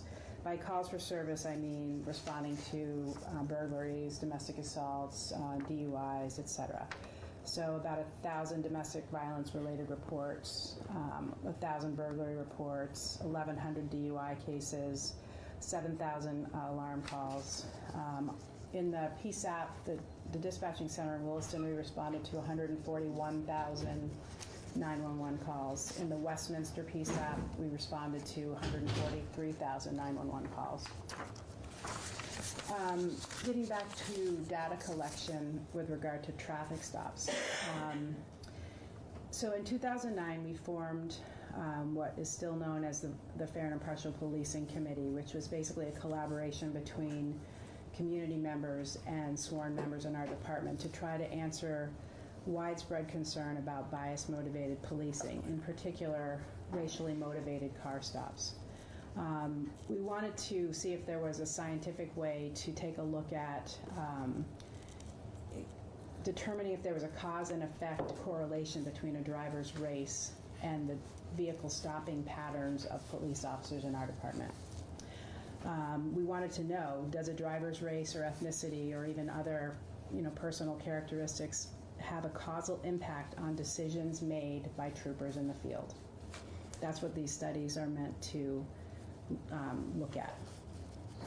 So, as folks know, that effort resulted in the development of data collection forms and the methods that were initiated in around 2009 in Vermont, Vermont State Police in particular. And I should note that that committee is still in effect, has broadened its mission, still is attentive to our traffic stop data, and acts as an advisory group to state police. I think you know, because the commissioner has testified here before, that we commissioned a national expert, Dr. Jack McDevitt from Northeastern University, to help us with our traffic stop data. Through that, we learned that what these data studies are supposed to do is take a look at discretionary car stops. So some of our car stops are considered discretionary and others really aren't. But the idea being that when you have discretion, do you have any patterns or tendencies in terms of how you measure out tickets versus warnings or car searches versus other actions that you take in that capacity? So on the back of the Vermont traffic ticket. Yes. Please. No, it's fine. Is the reason that we're focusing on traffic stops because there's some discretion on law enforcement's part versus when you respond to a 911 call? Yes. There's no discretion? That's correct. Okay. So, but it's important to kind of look at the nuance of that. So when you talk to troopers in the field, when I was a road trooper, if somebody was going 90 miles an hour and I was sitting in a U-turn clocking radar, using radar, gosh, that was a long time ago, but in any case, if somebody was going 90 miles an hour, I didn't feel like I had the option. Like, I'm too busy right now on my phone. Nothing like that. 90 miles an hour, you feel that that is your job. You need to stop that person. It's unsafe. But in general, we do, even just driving here, 3 cars passed me. Sure, I could have decided to stop one. I had another place to be in purpose, so I didn't. So yes, car stops tend to be looked at as discretionary to some extent. And then certainly once you have a car stopped, you do have an amount of discretion in terms of whether you issue a ticket, whether you issue a warning, or one of each, that type of thing. How you handle what it is that you find after you've stopped the car. Does that answer? Okay. So we were intending to study our discretionary actions as a result of stopping cars. Now, we made some pretty big mistakes when we because we use the ticket itself for discretionary actions and others. This ticket is a universal document. This is the ticket that we were using for for a number of years, and it has a section here, and I can circulate this if that's helpful, because I don't know if folks have had a chance to take a look at a ticket. But you'll see that there's a section on the ticket. So after a trooper would stop the car, pardon me? When they're filled out. Yeah, right. So you'll see that there's a section on the right-hand panel where after the car stop is complete, the trooper would check a bunch of boxes. So what is the trooper's perceived race of the operator? What was the reason for the stop? And what were the actions taken? And what was the outcome at the end of that? Now, we use this traffic ticket for discretionary car stops, but we also use it when we issue a ticket for something that is non-discretionary. So we're dispatched to a car crash and we learn that the driver had no valid license or was exceeding the speed limit and caused the crash. So those tickets issued as a result of a non-discretionary response also got thrown into the mix. And that's just a kind of a side note, because what we did was we submitted 6 years of raw data, which was about 291,000 traffic tickets representing car stops. And a number of those were thrown into the mix that were non-discretionary, because we used that document for discretionary and non-discretionary ticket-related activity. But folks know that in 2016, Dr. McDevitt and Dr. Stephanie Seguino from UVM both did analyses of our traffic stops with regard to racial demographics and disparate impacts of those. Yes, please. Sorry. No, that's fine. This question was asked yesterday as far as how was the data that you're looking to collect, how does it determine what's on the ticket, what gets asked? Right. So I was not part of the initial efforts to create that data collection section on the ticket. It's something that, in hindsight, I wish had been done in a more thoughtful way.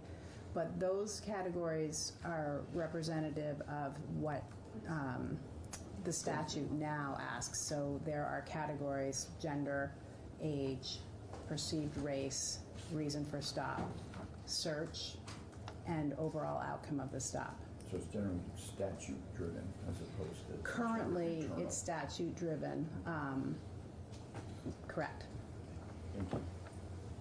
No, it's a good question. It's something that I think could have been done in a more comprehensive, far-looking way in the beginning, but that's just my opinion. So as you know, good quality data is a prerequisite for outcomes that you can really learn something from.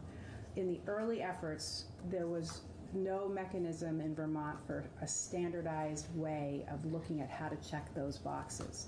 So we heard about everything from troopers leaving the perceived race blank because they really didn't want to make an assumption about somebody's race, to checking boxes based on the outcomes that they had with passengers that they engaged with at the traffic stop, when really these types of data collection efforts are really only to be focused on the operator in the vehicle.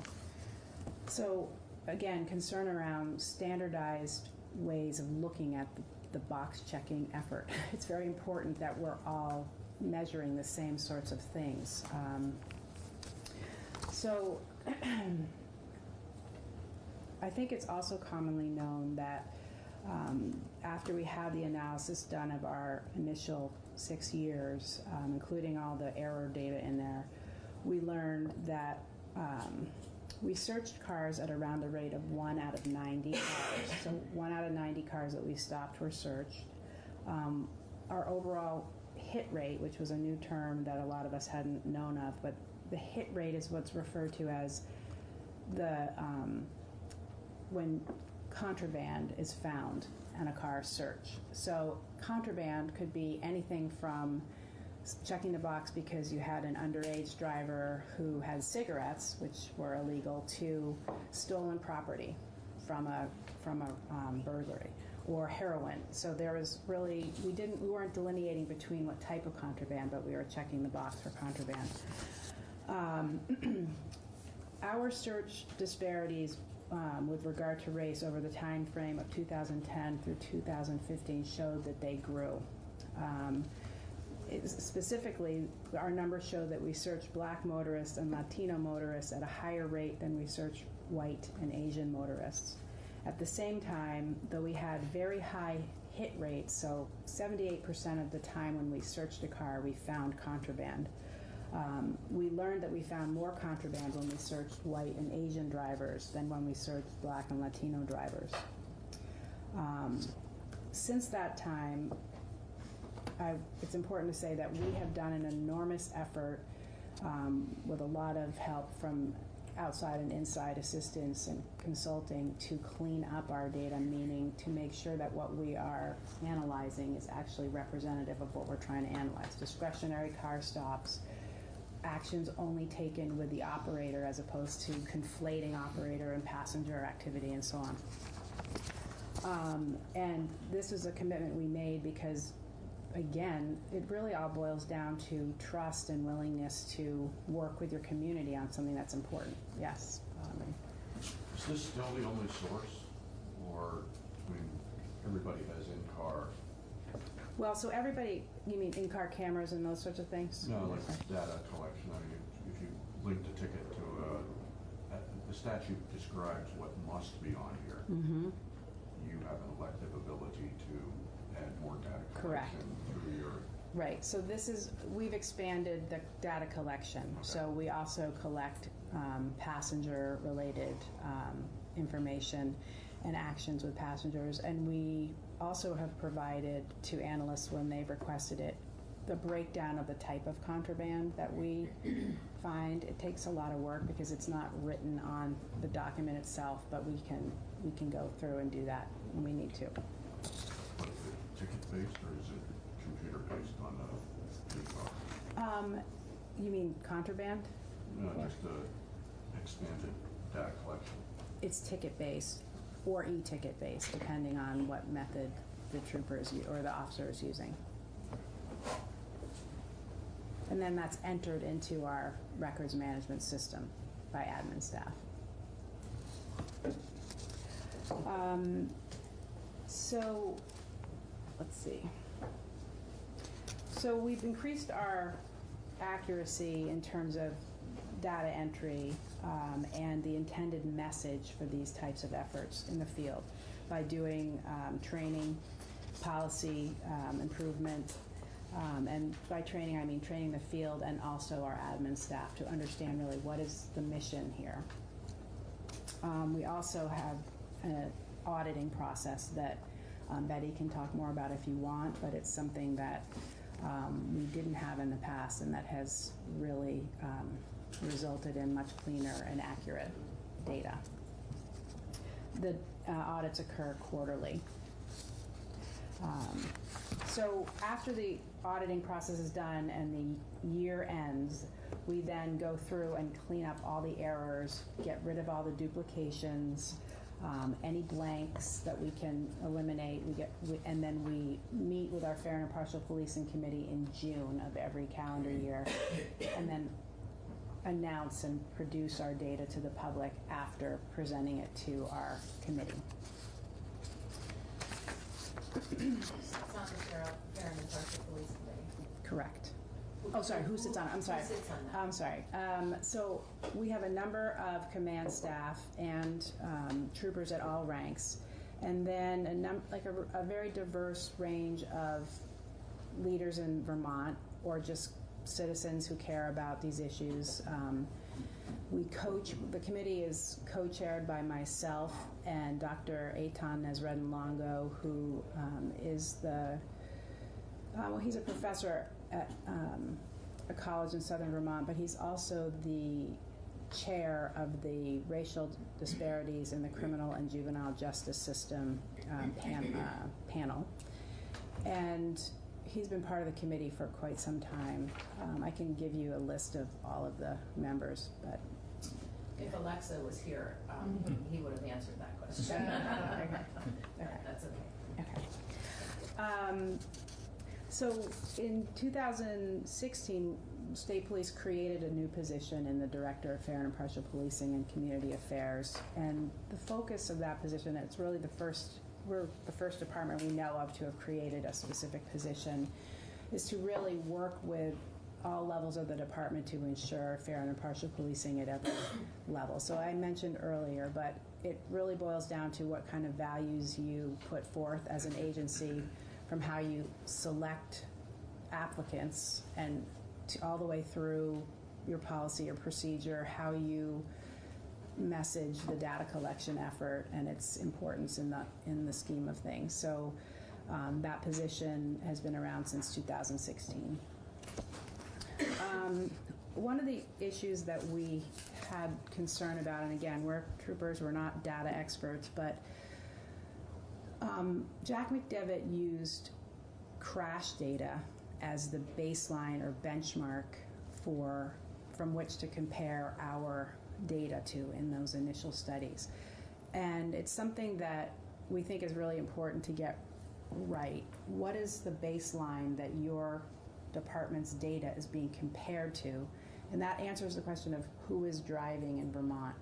So it's really important that there be a way for us to get correct who is driving in Vermont so that an agency's data can be compared against that accurately and fairly. So a lot of times I hear when I go to meetings or public forums, there's an assumption that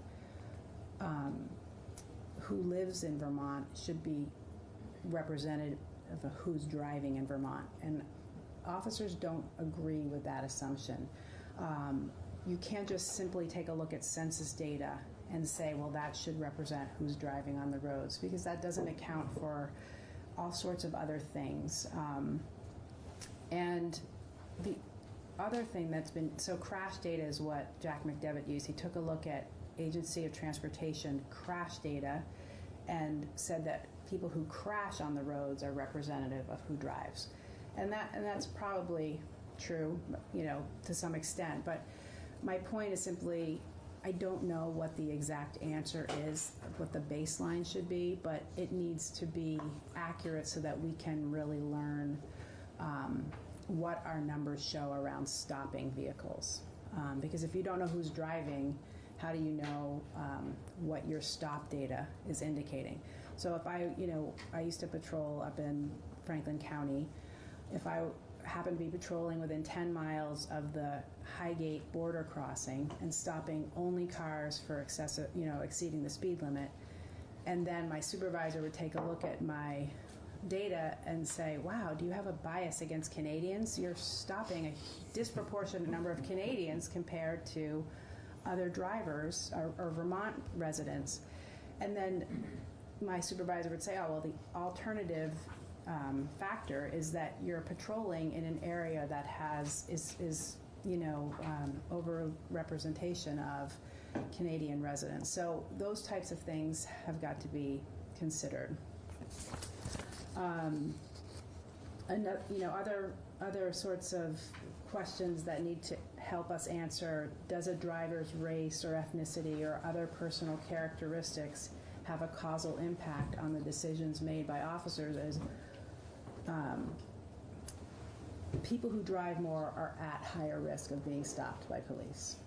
People who drive poorly are at a higher risk of being stopped by police. People who drive in locations where police tend to stop cars more frequently are going to be at a higher risk of being stopped by police.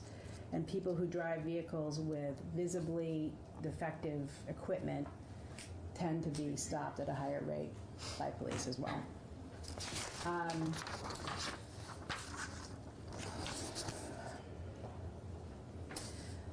So another thing that I want to point out is that for state police, and I know other agencies have this as well, a robust complaint and internal investigation system should be in place, because things like discrimination are unlawful and need to be addressed head on by the agency. So I like to bring up this aspect of our agency because it is an important accountability component and an internal checks and balances. So our complaint and internal investigation process is overseen by the Commissioner of Public Safety, as well as a civilian review committee called the State Police Advisory Commission. Our policies and procedures include a requirement that all members report any wrongdoing or misconduct of other members. It's a Part A violation if you fail to report and know about a misconduct violation or allegation of a member in our department. In 2017, we had, I want to give you a sense of the numbers of complaints we get regarding discrimination. And I'm not saying there aren't a number of complaints every year of all sorts of categories. But in 2017, the commissioner opened an investigation for a discrimination allegation. It was investigated and unfounded. We had 0 complaints of discrimination in 2018. We had one complaint of discrimination in 2019 that was investigated and unfounded. Discrimination in our code of conduct is a Part A violation, again, one of the most serious, and it states no member shall discriminate in favor of or against any person or other member on the basis of race, religion, politics, national origin, sex, gender identity, sexual orientation, lifestyle, or similar personal characteristics. I sort of wanted to set that context, but now I want to talk about some of the tools and early intervention systems that we've set up in state police regarding traffic stop data. So we have training at every level around bias, unconscious and conscious forms of bias. The traffic stop data that you've looked at is submitted along with through the ticket or e-ticketing system to admin staff for entry. Our analyst does quarterly audits of our records management system, checking radio logs to see how they match up with the tickets themselves, to make sure that the tickets or warnings that are issued match what is in the radio log. If there are errors, she generates a report, and those reports go directly to the 10 station commanders around the state whose responsibility it is to get answers and clean those things up. Admin staff have had training to do proper collection and data entry. From the months of January to May, the analyst verifies the data, cleans and eliminates duplicates, errors, and gets the station commanders to fill in any missing entries. As I mentioned earlier, we then release the data publicly in June. We post it on our webpage, and we also provide it to Crime Research Group as part of the statute. We then work with the co-chair of the Fair and Impartial Policing Committee to help us determine from our total organization, folks who are out patrolling, here are our stats. What should the number be that would result in a trooper being called in to meet with, say, a supervisor to discuss what their racial demographics show in their traffic stops? So I believe that last year we gave station commanders the directive based on input from the committee that troopers with car stops above 6%, where the motorist is perceived as a person of color, would come in, would take a look at their data with their supervisor, would do some spot checks of their videos and audios of their car stops to try to determine if there was any discriminatory behavior behind the disparities. So a lot of times we find that racial disparities in people's minds are synonymous with racial discrimination, and that hasn't always been the case when we look into traffic stop data. So there can be a disparity, but is it driven by discrimination? If it's driven by discrimination, then it needs to be swiftly addressed. But when you take a look at people's videos of their car stops or their searches, and you find that those stops and searches are based on reasonable suspicion or probable cause, then you have what is the requirement for a car stop or a car search. So having those conversations with troopers needs to be done in a respectful and appropriate way, because there is a difference between types of disparities and improper practice or discrimination. Does that make sense? Mm-hmm. Yeah. You threw something out there that I don't know what it meant. Oh. Correlating the radio data. What comes over the radio data that would be inconsistent with the report? So radio logs show, and I might have to have Betty specify it, but what I can tell you is that like a radio log will show that a trooper stopped a car for speeding, let's say, and yet there's no ticket associated with that engagement. So when you dig deeper, you find that the trooper stopped the car for speeding, but then learned that the driver was, that he or she had suspicion the driver was under the influence, and then ultimately arrested that driver, didn't issue a ticket or a warning because it resulted in an arrest. So they didn't pile on other sorts of things. However, Vermont statute requires that for every roadside stop, there's a ticket or a warning where data is collected. And so that still needs to be counted as a roadside stop, or else it goes unnoted. So radio logs can help cross-check those types of events, that stops happened but no paperwork represented the stop. And it's both the arrest and the get out of jail free. You can go sort of thing. I'm sorry, I don't know if I understand the question. Well, You need a warning. You need a warning. No, not a warning. Just no record whatsoever. Well, no, so there needs to be a way to document that event. So Radio log would be your only way in that particular kind of situation. well, so the radio log shows that there was a car stop, but there isn't a subsequent ticket or warning associated with it. There's just an arrest. There needs to be a way to document those statutorily required boxes. Jim Howell, GP. Major, it sounds like you have a pretty full review, look at your data, but you mentioned a little while ago about reviewing instances that might show a bias from the officer. What do you do in those cases?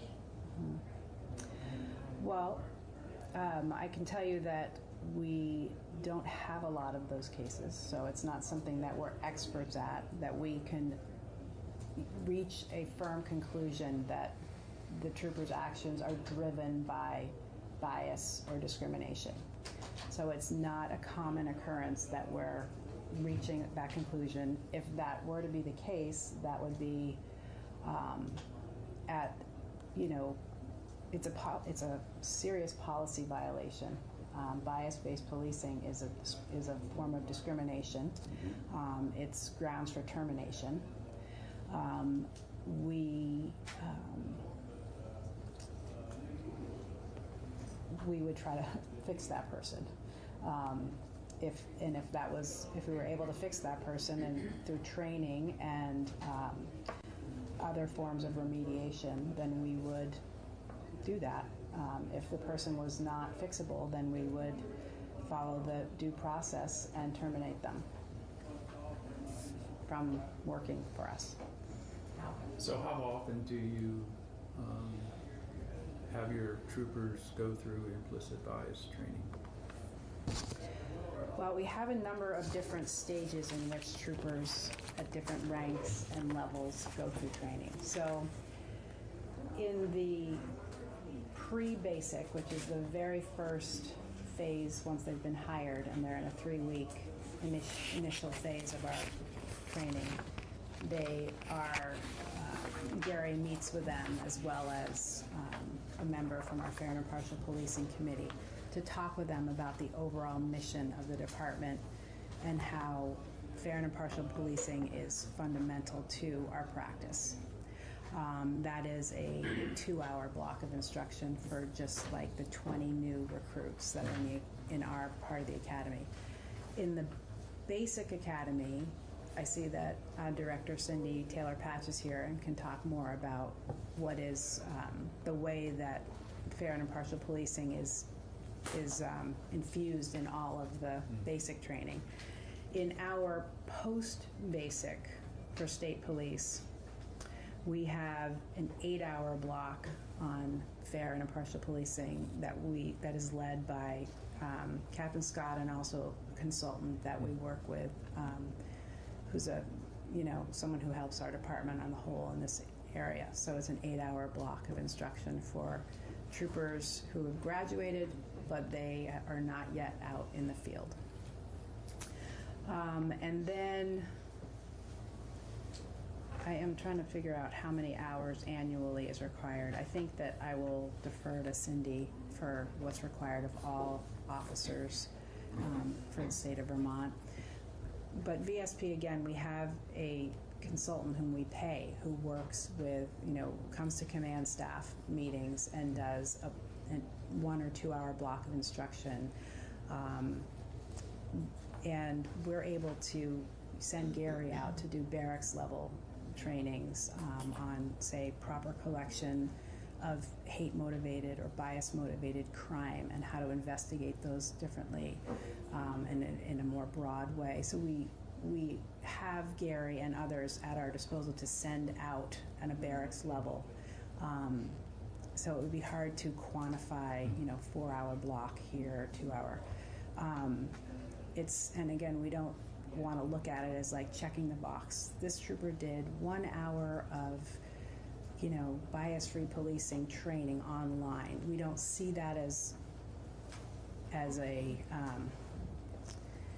comprehensive enough way to sort of tackle this issue. Yeah. So you mentioned earlier from 2010 to 2015, there was a growing disparity of police stops based on race. So stops and searches. Searches. Yeah. So what's the current trend? So we don't have the 2019 data all cleaned up yet, but we have 2018, 17, and 16. And I'm going to share that with the committee as well. So the first page is 2018.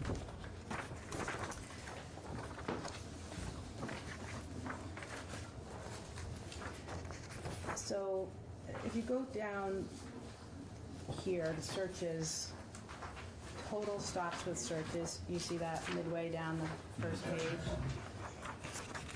So total stops with searches, and it goes by demographics. So 322 white operators were searched, 25 black operators were searched, 5 Asian operators were searched, 15 Hispanic or Latino operators were searched, 0 Native American operators were searched, for a total of 367 total stops with searches in 2018. And then you can follow down through and see the results of those searches. So if you take a look at Asian operator searches, there are 5 of those, 5 out of 5 resulted in evidence or contraband found. 2 out of those 5 resulted in an arrest. If you scroll all the way down to the bottom, out of those 5 total for the year, that indicates that 100% of Asian motorist searches resulted in contraband being found, for a search rate of 0.41 for Asian motorists. And you can do the same for whites, blacks, Asians, Hispanics, Native Americans.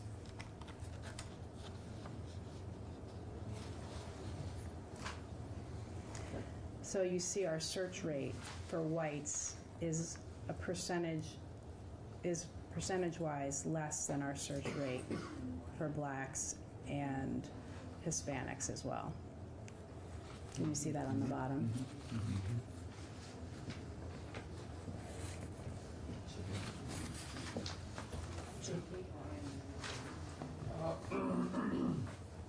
I had a couple questions on the actual tickets and things, and we got more into got off track, but since it's my turn, if we can go back to sure. Real quick.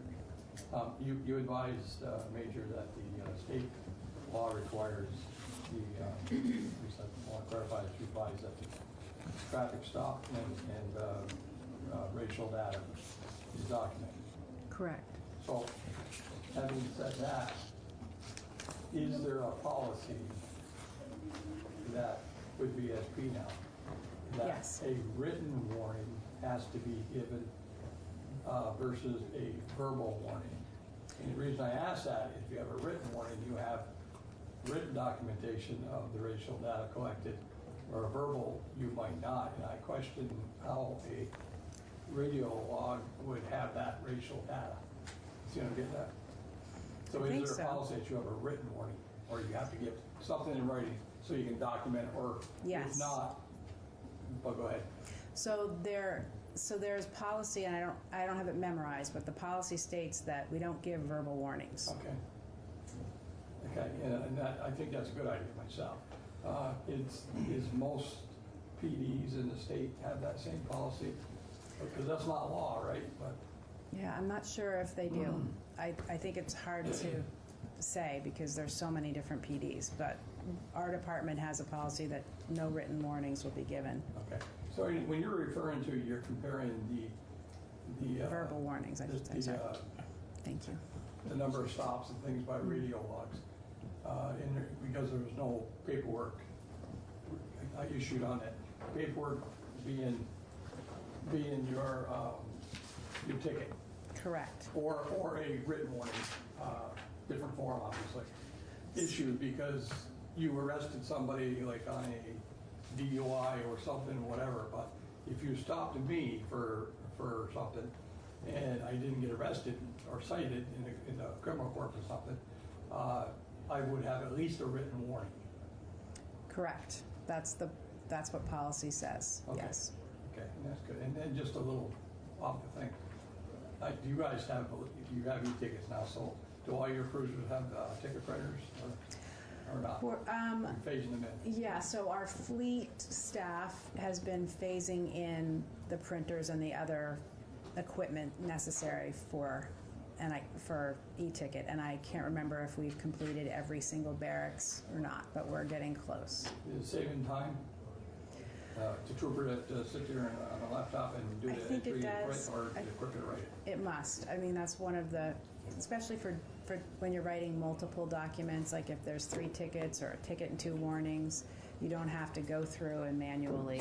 Or auto-populate the basic data, you just put the events in there. Correct. Good idea. Thank you.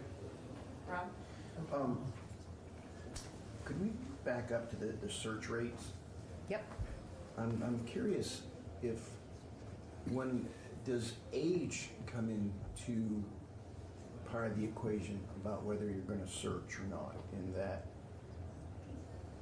we all know that Vermont has an aging demographic, and it would make sense that you're going to stop more whites and people of color because that's how our population is. But the decision to do a search, in other words, like I have a 98-year-old grandmother who still drives, and if she was to get pulled over, I'm assuming that an officer probably wouldn't be so apt to look for contraband or go through that thought process with her as they might with, a 20-something-year-old person. Does that? Well, so I can tell you that age should never be a driving reason for why you would. It's not a. That's another personal characteristic that isn't a driving reason behind determining reasonable suspicion or probable cause to take an action. There are other things that need to be in place in order to give you what you lawfully need to do a search, which is really a seizure of somebody. It's not taken lightly, and it needs to be very much based in those lawful reasons, reasonable suspicion and probable cause.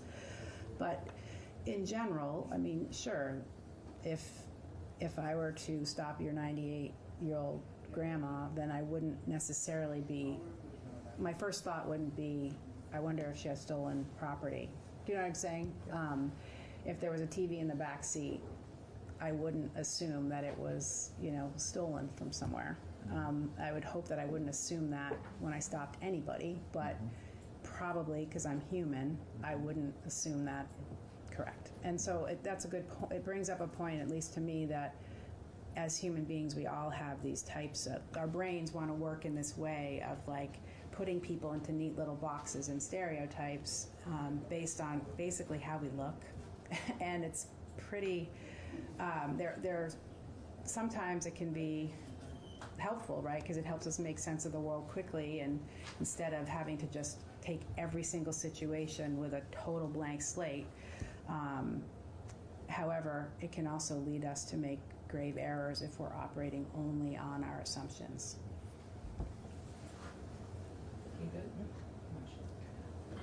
So looking at this, looking at 2018, how would you interpret your findings? And then what would the follow-through be? You know, we're collecting data and then we're using it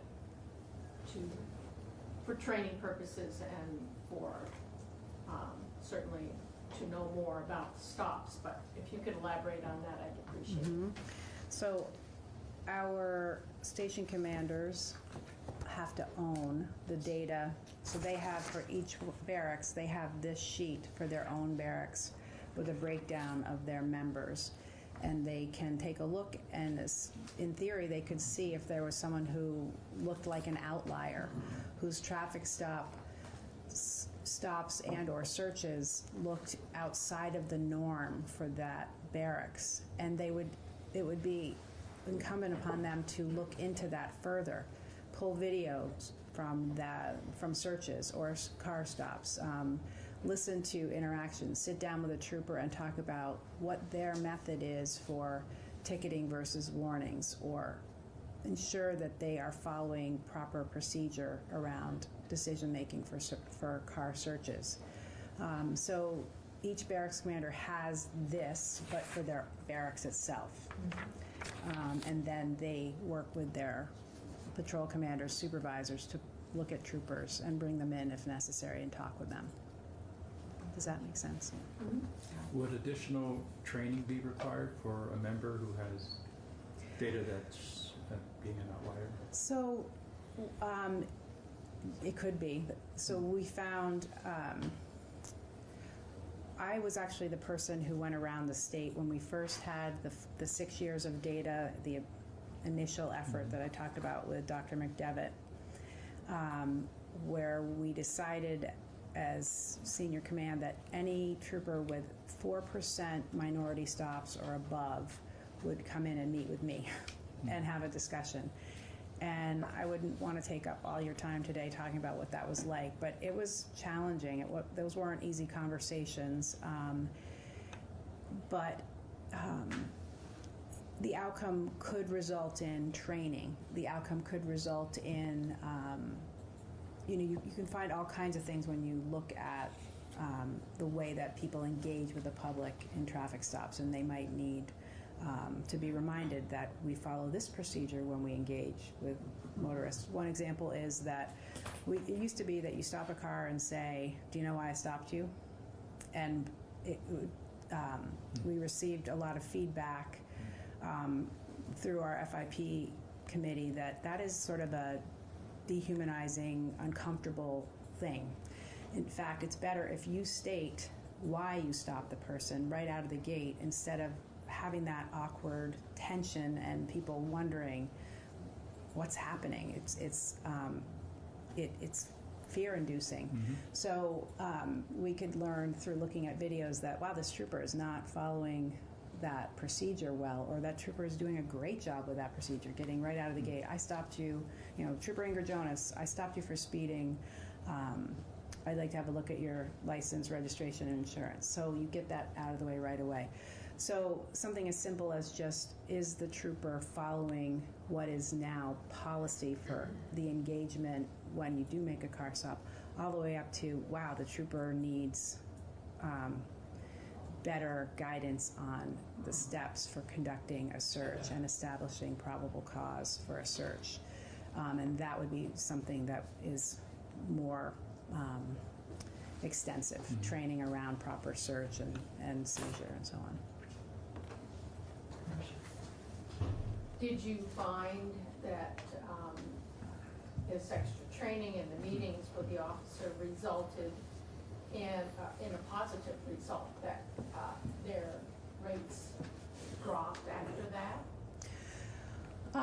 What I think that we're going to see that over time. What we found was that the standardization of checking boxes and making sure that traffic stop, that discretionary car stops are the ones in which you're submitting the data, is that message is clearer, but these things are taking time.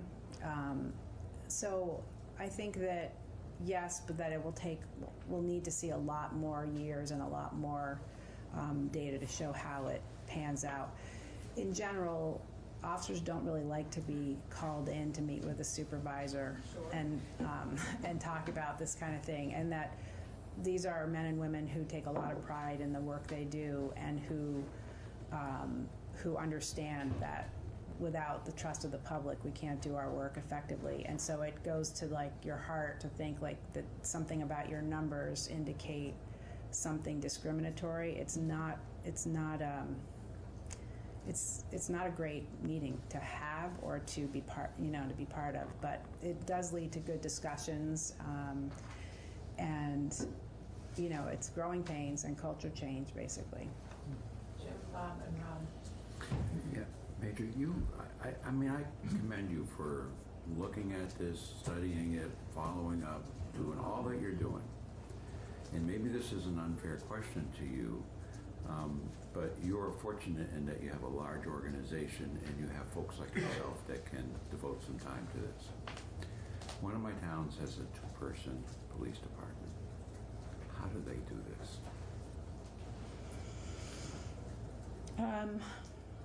Well, I mean, I hear you, and I think that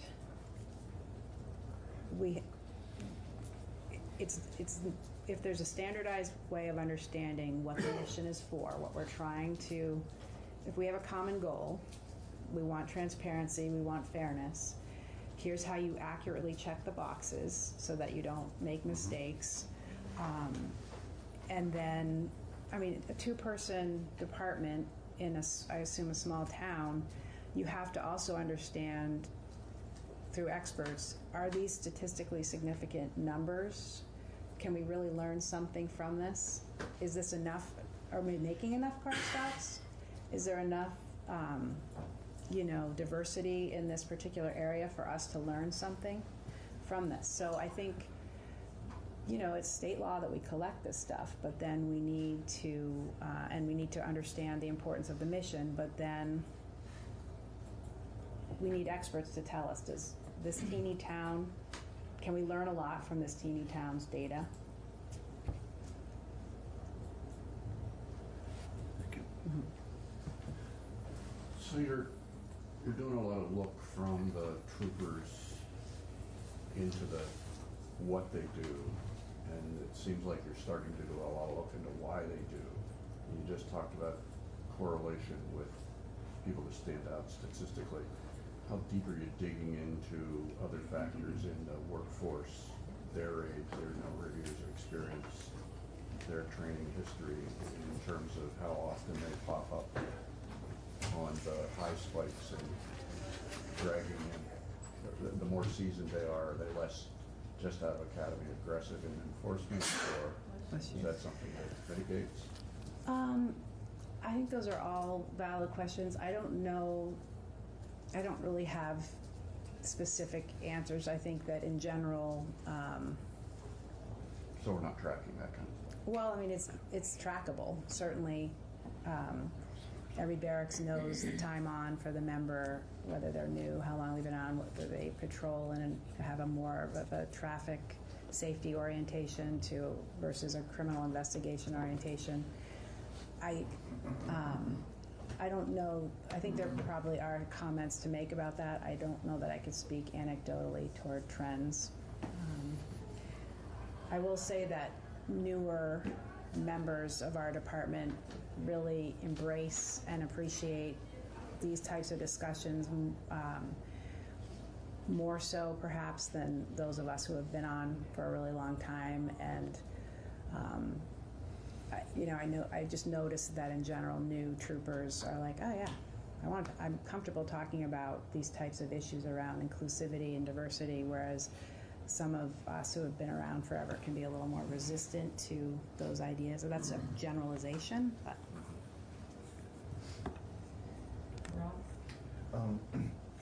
You had referenced the crash data before. Is that being used currently as some sort of a baseline?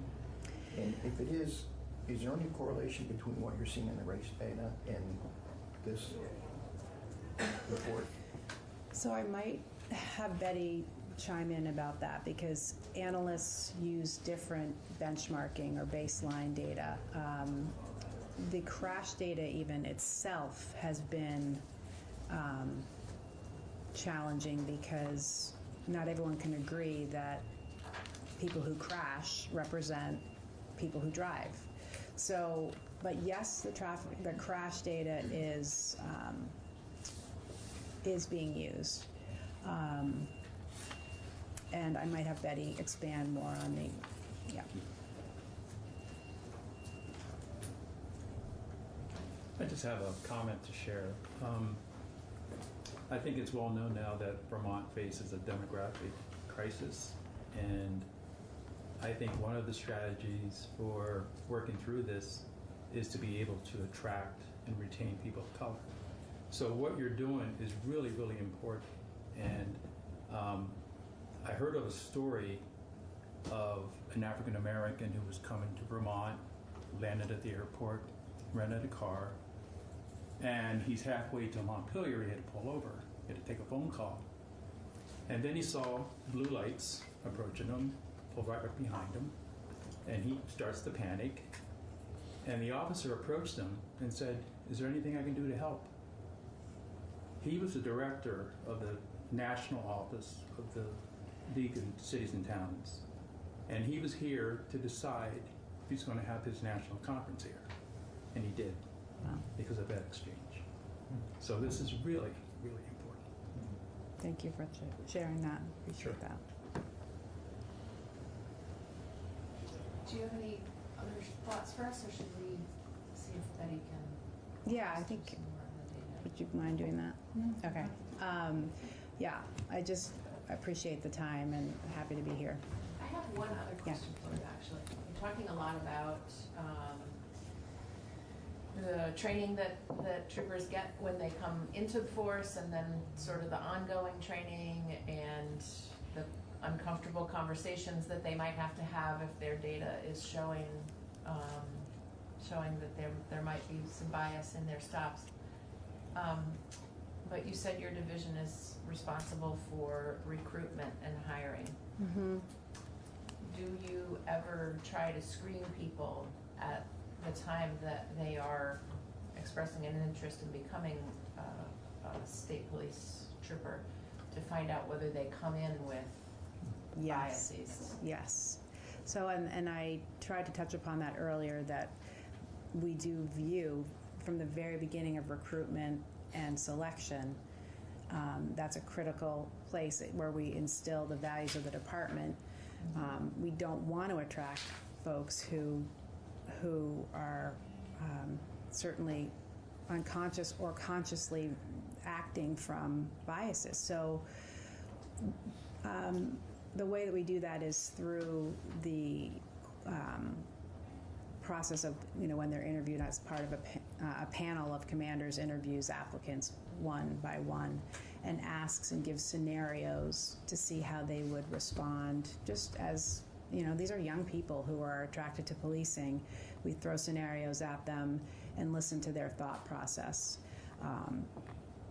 And we give them specifically examples. How would you handle it if you received a call from a citizen, in a town who said, "I'd like to make a complaint. There's an African American man parked in a car on my street." How would you handle that call? And you can learn a lot from people about how they talk about these types of things that we're looking at as a society, racism and blatant forms of it, unconscious forms of it, etc. So they will then be rated in how they answer scenario type questions. And it's not just those types of scenarios, but, and then there's an extensive background process that occurs. So a detective is assigned to this person if they've made it through several steps in the hiring phase. And the background is intended to get at how they've conducted themselves in their lives thus far. Now, granted, a lot of these folks are like 20-year-olds who live in their parents' basement still, but we are... But many of them live their lives on social media. Yes, exactly. And so we go into their social media and take a look at what they value and what types of, how they portray themselves and so on. So, yes. Okay, thank you. Hello. Thank you for being with us this morning. Thank you. My name is Betty Wheeler, and during the day I work for the Agency of Digital Services in the Department of Public Safety as a systems administrator. And my part-time job for the Vermont State Police in the evenings allows me to fulfill my passion of working with data. So what I do for them, and everybody usually laughs at that, yes, because it's like data. Ooh. What I do for them is I work with their traffic stop data. And you asked a very good question earlier about what happens with the radio log and how do I look at that. So what I do is I go into their CAD RMS system and I run a report that tells me how many traffic stops that particular trooper had. Then I look at how many demographic entries are recorded for that trooper. And the numbers should be pretty close because the Vermont State Police says they shall issue something at every interaction at a discretionary stop. Sometimes, as you said, they stop a car in error. Maybe the light was reflecting wrong on the inspection sticker and it was a different color than what they thought. So there is no problem. They approach the car, say, I stopped you for an inspection sticker. Oh, I'm sorry, your inspection sticker is fine. Have a great day. They still have to submit a piece of paper to the admin staff for that stop. It was a discretionary stop. We need that information. So that's what I'm looking for, is that being done. So what happens is the trooper fills out the same information that's on the back of the ticket as to what they perceive the race to be, why they stopped the vehicle, the outcome of the stop, all of that information, and they submit it to the barracks clerk, admin staff to enter it. And that goes in the system, and that's what I look at to make sure that that is complete. So that's part of what I do. The other thing that I do is I look to see if they're missing something. Did they stop this vehicle and not tell me what the race was? If that's not there, I send it back to the admin staff, to the station commander saying, this is missing. They go back to the trooper, they go back to the paperwork, they see why it's missing. Is it missing because the trooper failed to record it? Is it missing because admin hit one too many tabs and didn't fill in that place? And if they can correct it, they correct it. If they can't correct it, it's now considered an error in their data. And we look at the percentage of the errors for the overall barracks and the overall state. Part of what happened when we initially rolled out the program to collect demographics information is we didn't train. We didn't train the troopers how to collect it. We didn't train the admin staff how to enter it. We didn't look at it. That was our mistake. We should have been looking at it. We should have been auditing it way back when it started, but we didn't. So we were missing things. We were missing the outcome of the stop. We were missing what happened if there was a search. We were missing what was found when there was a search for that whole gap of data that we gave Jack McDevitt to analyze. We trained some people. Well, we didn't train some people. They thought, oh, I should fill this out on every piece of paper I issue. Well, recording what happened on one stop 4 times because you issued 4 pieces of paper and only once for another stop really makes a mess of your data. So we had to go back and say, did we do that back then? We sure did. So we left it. We're not going to go back 10 years and correct it. So we drew a line in the sand and said, as of 2016, our data is going to be clean. How are we going to do that? So we came up with a process of every quarter, we dump out all the data and we look for missing things. We look for duplicates. We look for things that don't make sense, like they put down no search, but then they put down contraband found. Explain that to me. How does that happen? So these go back to admin. They go back to the station commanders that say, explain this to me, fix it. And then halfway through the year, I look at it to see if there's a big problem going on somewhere. Is there a glaring number that says, uh-oh, this trooper has had 40 stops. Out of those 40 stops, 25 of them were people of color. Is there an issue? We send it out. station commander will take a look. Well, guess what? There was a special festival in Rutland. They worked with special detail. Nope, those numbers make sense. So that's what I do with the data, just to make sure that nothing is going wrong. The other thing that I do with the data is I look at cases within the system. So if someone is stopped and their license is criminally suspended, they are arrested. Did we capture that data? Did we fill out a piece of paper so that we know that this discretionary stop was for a white person moving violation who ended up in arrest? So I make sure that that data is there. What we found 2 years ago is we were missing a lot of that data. If the person was arrested, we weren't capturing that demographic. So now we have a method in place to make sure that we do capture that, so that we're not missing that big chunk of data. So we were talking about, 1,000 DUI arrests. Did we have that data? So now we go back and look at each one and make sure there's demographic entry for that discretionary stop, if it was discretionary. Now, what if it was a motor vehicle accident? Do we want that information? No, we don't. That's not a discretionary stop. We sent that trooper there to do something. So we've trained our admin staff to look at that. Okay, this is a motor vehicle accident. There's 3 tickets attached to this motor vehicle accident. But wait a second, the trooper filled out demographics. Let's make sure that's not in there. If they find it's in there, they'll send a note saying this needs to be removed because this was a motor vehicle accident, non-discretionary. We don't allow just blanket deletes. You need to tell me why something needs to be removed. So just because the trooper failed to collect the information on discretionary stop and is missing 2 things in that entry and it's an error, sorry, it's an error. We can't delete it. You need to give me a valid reason why something needs to come out of the data. So that's what I do, and I love it.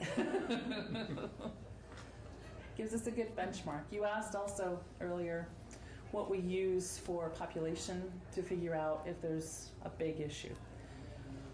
Back initially, the crash data did not require that they entered a race of the person. So for 10 years, that data didn't have that. So when Stephanie Seguino did her study and said that's inaccurate information because it's missing so much data, the Agency of Transportation said, well, wait a second, we can modify our program and make this required. So they did that 2 or 3 years ago. Their data now gives us a much better picture of what our driving population is based on accidents. We're missing, I think, 30 to 40% previously of the race. So it didn't give us a good picture. Now they're missing maybe 2%, maybe 3%. So it gives a good picture of the driving population for that area. So now we can say, for example, if we were to go up to the Northeast Kingdom and say, what is the driving population up here? What is the census population up here? You could see a 6% difference between the two. That makes a big difference when you start to look at the number of African Americans that are being stopped, the number of Asians that are being stopped, the number of Native Americans that are being stopped in a particular area. So if we look at the Northeast Kingdom and say we've stopped 3% Asians in the Northeast Kingdom, is this wrong? We may look at the census population and say, well, the census population says we have 0.5%, and these are not accurate numbers because I'm not looking at my information in front of me. Okay, this is just a what if. But the driving population is 6% Asian. Okay, so we're within a good range of what we should be stopping in this area. If we were to go to Bennington County says maybe census population says there's 2% blacks that live in Bennington County, but we're stopping 6%. We look at the driving population, it says 8%. So that's a big difference between the two. So we're not looking at one, we look at both.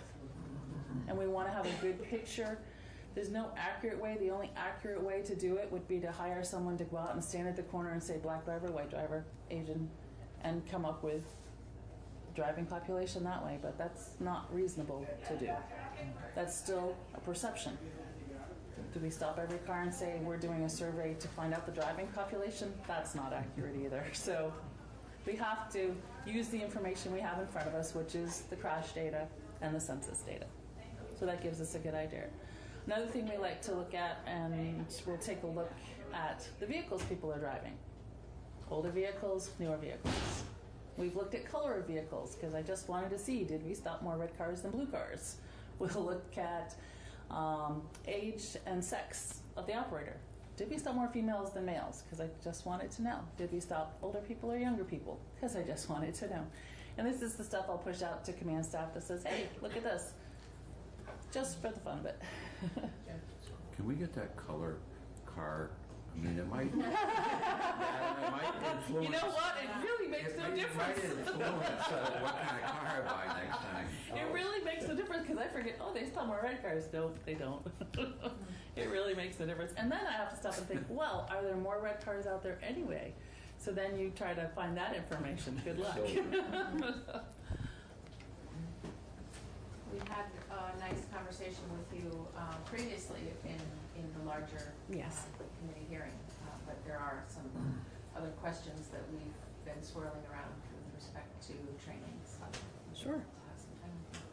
Yeah, so my name is Cindy Taylor-Patch. I'm the Director of Training for the Vermont Police Academy, the Criminal Justice Training Council, and I've been there since around 2001, so I've seen a lot of evolution and culture change.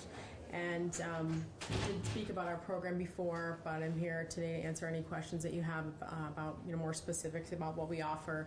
And just as a reminder, we oversee both basic and in-service trainings, and we serve all law enforcement agencies in the state. So I can talk about what we do in basic training, what we do for in-service training. I know the question came up about what's required for fair and impartial policing training.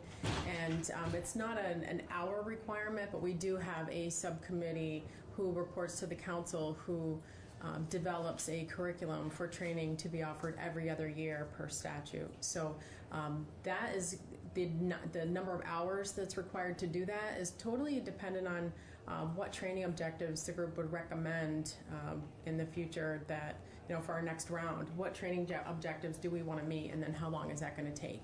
Rather than saying we have, 2 hours or 4 hours to fill, but what do we want to accomplish and how long does it take to do that?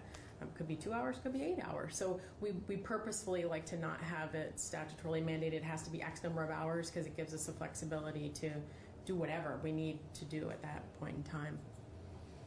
But that's every other year, required for every officer, and anybody who's not compliant with that is, essentially called to answer for that, and it is required for them to maintain their certification as a police officer. So we do work individually with officers and departments if they are deployed in the military, for example, and can't fulfill their training requirement. Then we develop a plan for how they're going to get there when they return to law enforcement duty. Same if they're on a medical leave or something of that nature. We'll develop a plan for people to become compliant, but if they don't, then it goes forward to the council for consideration regarding their certification. So how do you know if the training is effective? It's a great question. I think it's something that we all look at as, what's going on out there in the world. I think the race data collection is a big piece of that. It gives us a nice snapshot in how officers are carrying out their responsibility in the community. Yeah.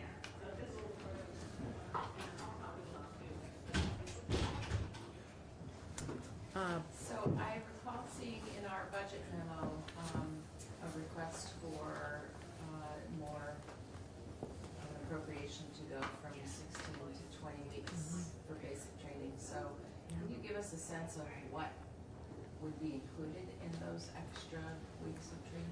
Yes, and I think there's a few things that I think are of specific interest to this group.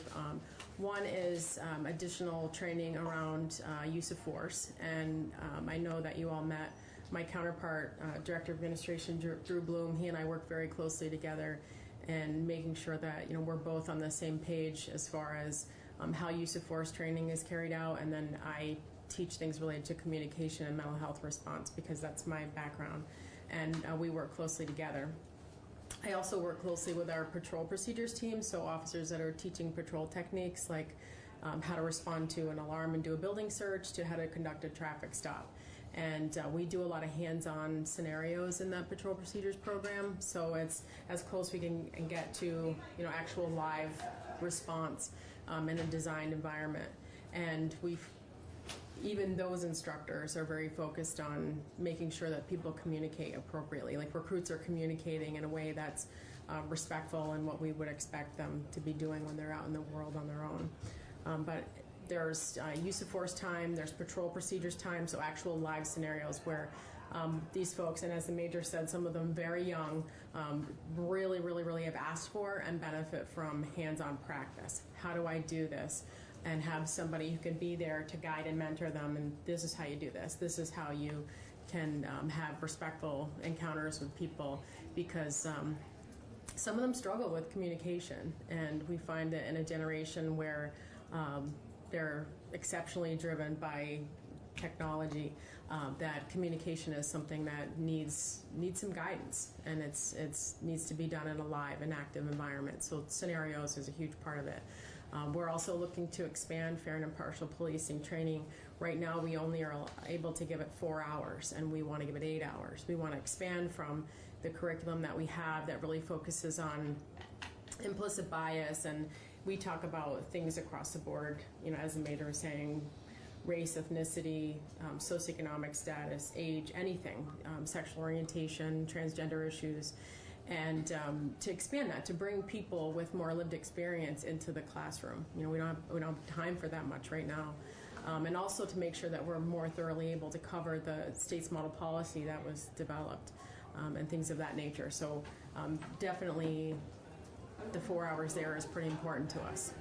Some other things, right now we have 8 hours of interpersonal communication skills and conflict resolution, and another 8 hours on mental health crisis response. But you know, we're looking for an additional minimum of 8 hours to add more opportunity for de-escalation, substance abuse issues, suicide intervention, and the scenarios that go along with that. So that's a bulk of what the expansion's looking to accomplish. So, as I look at 464, if I'm hearing you correctly, there's a section on there that requires 4 hours of additional training. Are you supporting that change? And what's the impact on your budget if we add that in there? I think I would have to understand more specifically what the goal would be. Again, I would be hesitant to label it 4 hours, but just like what's the goal, what's the purpose of the requirement, and just to remind folks that we already do have the mandatory fair and impartial policing training requirement already on the books. But I think if I read this, it would increase it by another 4 hours. Basic training is 4 hours. What the mandate is beyond your basic level is what varies. Okay. So like all new officers have to get the minimum 4 hour training, but then after that, every 2 years after your initial training, you're coming back again for more training for the rest of your career. And the number of hours associated with that varies. And if we were successful in getting the appropriation to expand basic training, then recruits would be getting minimum of 8 hours. That's specific. I mean, we also have other places where things come together. Like we have a block of training in our domestic and sexual violence training where they talk about human trafficking. There's obviously cultural issues and gender issues within that context. We have a 4 hour block of training on hate crimes that is taught by folks from the AG's office. So it's not just in the courses that are labeled that specific topic, but it's kind of interwoven throughout our programming. Cindy, just a quick question. The basic academy is currently 16 weeks, but you want to increase the basic academy to 20 weeks. Could any of this additional training, of everything, and this is dealing with this specific, including this, but other things as well, obviously, could any of this additional training that you guys want to put into 4 weeks, could this be done in what used to be called post-basic training? I don't know if it's still, you guys still call it that or not. We still do, we have post basics training still. Part of the concern around that is that anything we do post basic would not be required for your certification necessarily, and it wouldn't be testable. Like we spend a whole week, the final week that recruits are there, testing their hands-on live response to different scenarios. And if we were to do that after graduation and the issuing of their certification, it would definitely be a different dynamic, a different environment. We have thought about that, looking at all factors that it would bring into play, but we would definitely prefer to have it within the program so that we can have a more thorough assessment of the whole officer and how they're going to act in the field before certification and graduation occurs. And part two of that, getting into could it be post-basic, the officers already on the street, the ones that are certified and working, need additional training on specifically this bill itself. And I applaud that 100%. All right, is there going to be a specific course of instruction, such as a 4-hour block? I'm using terms that we used to use when I was on job. So a 4-hour block on Rachel and Vice training things that an officer, a veteran officer in the street, already working, already gone through basic, already got all the certifications. Can he go to that 4-hour block and get all the additional training, and then he just needs to do his in-service every year or two or whatever year? Yeah, so in-service hours are required every year, and for specific to fair and impartial policing, whatever we choose, that every other year requirement, that's in-service. That's what they have to do to maintain their certification. So that's a 4-hour block? It varies. It varies depending on the year and what training objectives are decided on that it need to be met. Okay. So they have the opportunity to take any in-service that we offer, but they're required to take that one. And we also changed our rules a couple of years ago that requires updated use of force training every year. So that's also something that officers in the past weren't necessarily refreshing on unless their department made a specific priority for that. And we've now required it. You have to revisit use of force training. Things like that come up. Certainly, we offer mental health training, and most people just take it once. I have had some people that will repeat, but we're also hoping that eventually, if things change at our organization, we have a little bit more flexibility in what we can do funding-wise to offer more opportunities for de-escalation training. Right now, we have a tiny staff. We're pretty maxed out. But definitely would like to offer more around de-escalation training for officers who are currently in the field. I do partner with the FBI either every year or every other year to bring in their crisis negotiations training. It's a 40-hour school that they come here primarily out of their Albany office and offer to state and local agencies. So we try to partner with them to bring that in as another option as well. And that's a 40-hour course? Yeah. So we've heard how challenging it can be for small agencies to access post-basic training. And have you ever considered a train-the-trainer model for some of that training so that it could be always done regionally? Yeah, we always do. So, for example, we have had a fair and impartial policing train-the-trainer before and have officers who have offered that at UVM, Colchester, down in our area as well. And when we, probably within the next 2, maybe 3 years, we'll be doing another train-the-trainer for, refreshed curriculum and a batch of instructors. But we tend to do that with most things that we do, especially things that are mandatory training. There's just way too many officers for us to try and train everybody with my staff. Right. There's just not enough of us. So we do that all the time across topics. Any other questions for me? Okay. Thank you for being with us. Thank you. That would be an amendment in Section 3 of the bill, because Section 1 is about forming a PAC. Section 2 is about the PAC connected organization name. And then section 3 is really in regard to that issue of limiting who can contribute to candidates and parties. And the operative language right now in the bill is on page 6, which currently provides that notwithstanding any provision of law to the contrary, only an individual, a PAC, or a party may make a contribution to a candidate or to a party. So an amendment, if, along with this potential change, would just be to eliminate "or to political party" there.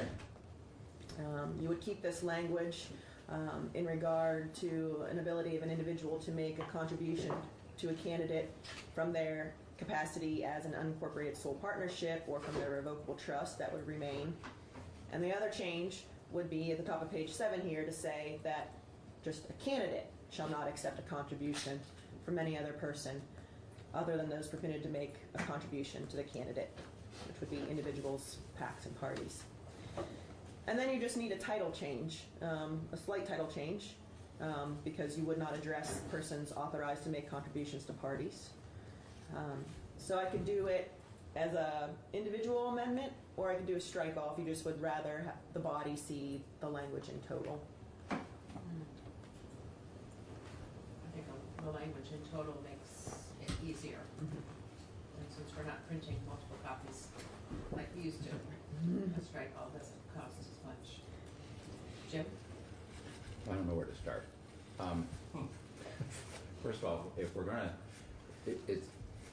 so this amendment, as I understand it, in the original bill that came over from the Senate, corporations could not donate to political parties. Correct. They could to PACs. Right. And then they're PACs. And in this amendment, carves out political parties differently. So corporations could donate to political parties. As they currently do under current law. Correct. Yes. I understand that. Yes. So the only thing this does is essentially eliminate corporations from donating to individual candidates. So I, as a candidate, I think I received one modest corporate contribution. Disclosed, visible, the whole world can know about it. Under this law, that corporate contribution could go to a PAC or a party and then come back to me. Is that correct? Or the indirectly. Or the corporation could form a PAC that PAC could contribute to you as a candidate. Okay, so if we're changing the title, why don't we just change it to the Dark Money Act, because we're hiding it. And I know I'm being a little facetious, but we're hiding it. That's not a question for me. No, I know. You just happen to be in the seat. Thanks. Hold on, I'll be right back. I'm missing something. We talk about transparency until we don't want to be transparent. So I don't know what this accomplishes. I'm going to form a business on the side. Form your own PAC, because that's how we get around it. I guess it's not for you. You're the good soldier here. They're writing this up. So are you speaking to the underlying bill as passed the Senate? I guess or are I'm you speaking to my suggestion of removing the parties? I am speaking to the underlying bill. Yes. I'm sorry. I didn't mean to mix up. I was feeling afflicted for a moment. I'm so glad you clarified. Sorry. Any discussion?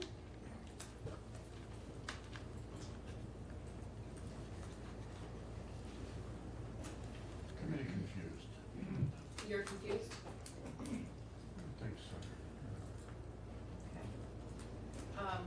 There are transparency provisions in terms of how PACs are named. Yes. Yes. Yes. And so from that standpoint, it's not entirely dark money. Okay. Mostly dark. It's twilight. Rob? Well, I guess I have to agree with my colleague to the left here in that I know he's not on an island as he normally is here. I just don't think that this is going to accomplish what they're looking to do. I think it makes a process that some feel isn't as transparent as they'd like it to be, even less transparent. And somebody who's involved in a few different businesses in different types of corporate structures, so now I would have to go through and set up a PAC if I wanted to, I guess, give money to my local committee even. I guess I just think that this is a solution in search of a problem. To your local committee, meaning your State political party committee, just under the potential amendment, a corporation would still be able to contribute directly to a party with the amendment, potential amendment that is being discussed, just to confirm. Prior to the amendment? Yes. Yep, I couldn't do it, right? Correct.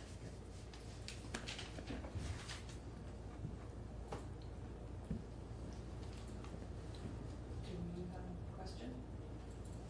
Bella? Limits? Limits in effect? Yes, so Change the limits? no change to the limits. Okay. But right now, let's take a corporation, for example, is a single source. And so a single source is prohibited. There's limits on single sources contributing to candidates. Look at the House candidate contribution limits. So a corporation, under current law, is a single source, could give $1,000 to a House candidate. A PAC can also give $1,000 to a House candidate. So what this bill would do is not allow a corporation to give a contribution directly to a candidate. The corporation could form a PAC, but then any person that wanted to contribute to that PAC would be subject to the contribution limits on PACs.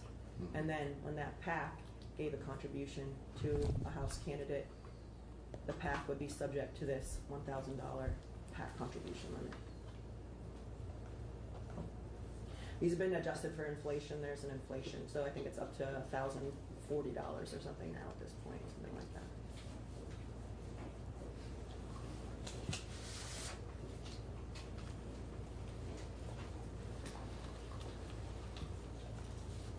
So committee questions on what we will see the next time we look at a draft of this?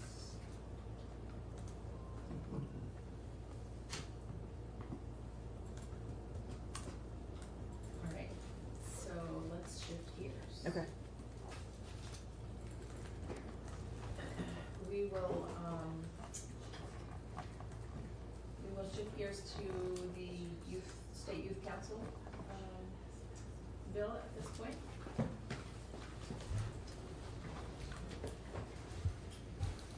We have made the changes that we wanted to make to this bill, and so I would ask us to go through this sort of section by section and feel comfortable with where the bill sits right now and with the purpose of voting it out today. All right.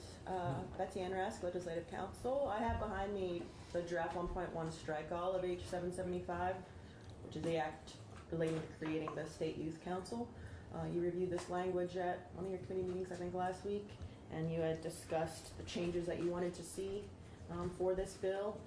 So I have highlighted throughout the language where changes would be made. And so everywhere you see highlighting is a change from the underlying bill. Otherwise, all the language remains the same. So it starts out with the findings here.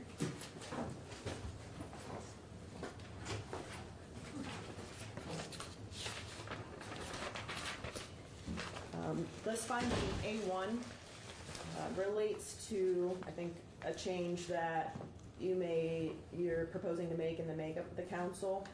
So in the underlying bill, the council would be made up of youth members between the ages of 9 and 26 years of age, and we'll see this in a later provision, but this committee had discussed changing that to members who are between 11 and 21 years of age, and so accordingly, this finding in the original bill as introduced provided the percent of the Vermont's population made up of youths 9 to 26 years of age.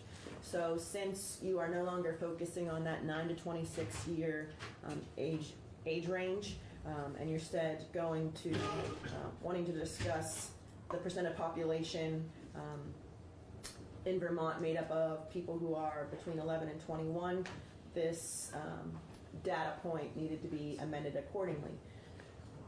I reached out to the Chief Performance Officer to see if we can get, if there is data on Vermonters between the ages of 11 and 21 years of age, and feedback that I got in response was that we don't have that exact data point, but what I was able to be provided with is the age of Vermonters that are under 21 years of age. So note the distinction that it's not counting people including 21-year-olds, but those under 21, so 0 to 20. That's the best data that I could bring back to you.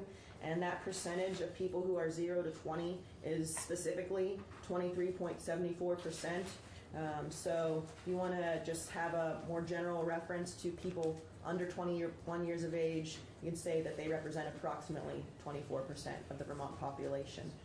But just note that it's not capturing also the 21-year-olds.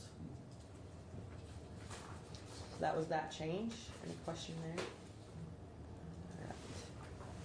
So then you get into the actual substance of who makes up this council.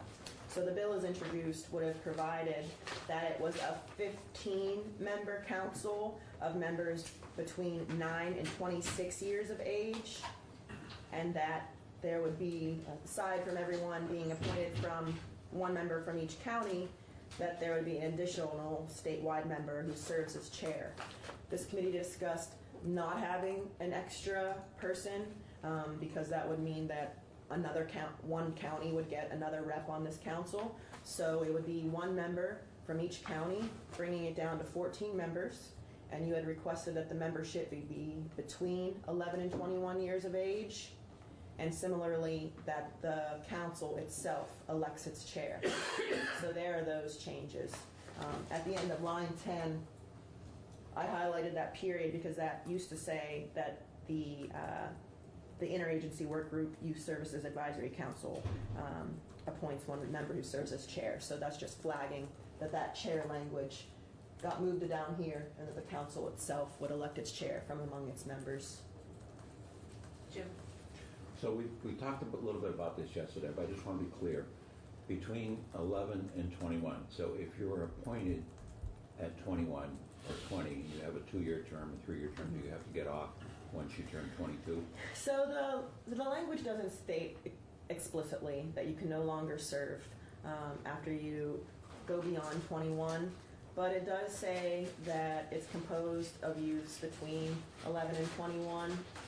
So I would think at least implicitly that if you are surpassed 21, that you should no longer serve on the council. But if you wanted to make it explicit, you could add language to that effect. I don't know if it's necessary. Yeah, but it's not a big hang-up. I was just pointing out the obvious stuff. Definitely, I thought about it as well. And it might, from the appointing authority, might say, you know what, we better just be safe and invite, appoint people 19 or 18. And I'm not sure that, gives you the perspective of the 21-year-old. Mm-hmm. So, whatever. Warren? I just want to support Jim's idea from yesterday. I think we should say between 11 and 21 at the time of their appointment. So you could appoint somebody for 3 years who was 21 years old, but they couldn't be reappointed at age 24. But I think it's tough. If they have to step down the moment they turn 22, you wouldn't appoint young people who were 21 because they couldn't serve a full term. And that just doesn't seem right somehow. So I thought Jim's idea from yesterday was a good way to go at the time of their appointment. The other question that I have now that we're thinking about it, is 18 to 21-year-olds tend to be college age. And if the advisory council was picking from within college age Vermonters or college age students in Vermont, would anything in this ask them to only consider people whose permanent legal residence is Vermont? It just describes them as Vermont youths between that age range. There's not a definition of what is a Vermont youth. If you turn to election law, it's where your residence is and what you consider to be your home, which might still be Vermont even though you're some other state. But it doesn't define what it means to be a Vermont youth. Okay. Any questions, Betty? Just had a little bit of a nagging one from each county thing, having experience with a statewide organization. There are certain areas that you just can't get anybody, so that either means it's an unfilled seat or you have the option of electing to pull somebody else in. I don't think it's a big deal, but should at least be given some consideration. Sounds like something, if it does come up, when we revisit that, we can. Yeah. Put it in. It's the driving that they need. Warren? Well, the thought of college-age youths who may have grown up as Vermont residents, but change their residence when they go off to college so that they can vote in that area. And similarly, students from away who move to Vermont and change their residence so they're here and can vote here. Right. I would put it at Vermont residents. If their right to vote in Indiana is more important to them than maintaining their Vermont heritage in any unblemished way, so be it. But that should be Vermont residents. Makes sense. Yeah. I totally agree with John.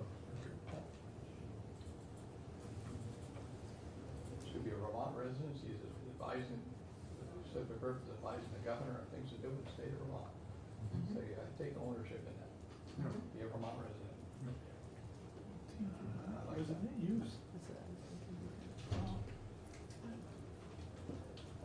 Should we say youth residing in Vermont?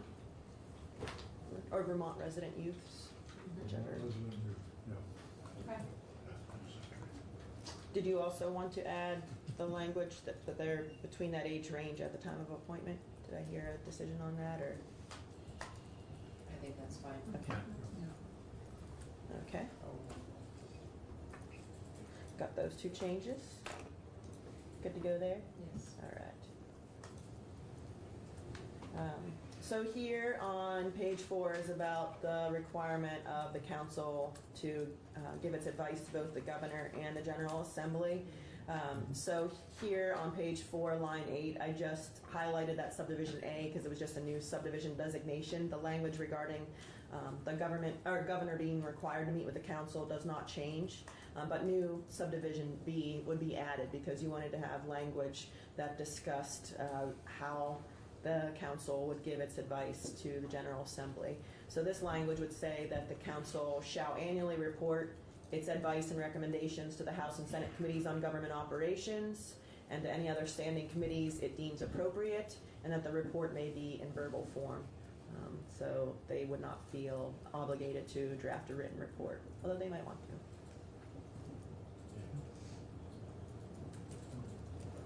That work for you? All right. So on page 5, you get to the part where it discusses how you wanted to make sure it was known that they could participate remotely in committee council meetings, but that also you wanted to have some encouragement for council members to meet in person because you had stressed the importance of in-person interaction. So this new language that I ran by Tucker as our open meeting law attorney would provide first that members of the council may attend council meetings by electronic or other means without being physically present as a designated meeting location, as permitted under 1 VSA 312A2. So this is using language verbatim from the open meeting law. That's what that Site 2 is, and that Site 1 VSA 312A2 is a provision of the open meeting law that does allow remote participation in meetings, so long as there is at least a board member or a staff member of the board present at a designated meeting location, so that members of the public can go there at that meeting site. So that's why that language is taken verbatim from the OML and say they may attend meetings by electronic or other means without being physically present, as permitted under that provision of the open meeting law that requires a designated meeting location and someone to be there for members of the public to participate. And then adding there on page 5, line 5, that a finding to reflect your encouragement for in-person interaction. So the finding by the General Assembly that such virtual meeting attendance is particularly expedient for council members from remote areas of the state to participate in meetings, but also the General Assembly encourages council members to be physically present at meeting locations when possible due to the importance of in-person interaction. That language, particularly expedient. Expedient is a phrase that the Vermont Supreme Court likes to use when they talk about legislative discretional decision making. Expedient meaning what you find is the right thing to do at the time. So you're finding that it's particularly expedient for these council members who are youths, might not have their driver's license yet. They might be coming from remote areas of the state, and this is fine for them to participate remotely, but you're also encouraging them to be physically present when possible due to the importance of in-person interaction. Does that reflect what you wanted to state there? Yes. Okay. Thanks. Hi. And then the next change was about their term lengths. So the bill is introduced, stated here in regard to the initial provisions, that the initial appointments would be for 1, 2, and 3-year appointments, and you had suggested that instead that their terms be for 2 and 3-year appointment terms, so that they could get a little bit more experience and not just have their time be up after a one-year term. All right. And then finally, the last change, or one of the last change, is to state when they had to report back to the General Assembly on changes for their ongoing operation. And the bill is introduced provided this reporting date to be November 1, 2021, and you had discussed instead making that recommendation date be January 15, 2022, when you'll be in session. And then, good to go on that one. And then finally, you had requested a sunset, and to give them, 2 years from their time of appointment, or no, 3 years from their time of initial appointment. So this would provide, Section 4 would provide a sunset of the council to be 3 years after their initial appointment, November 1, 2023. In the meantime, you could revisit the sunset before that occurs to determine whether to continue the council. All right.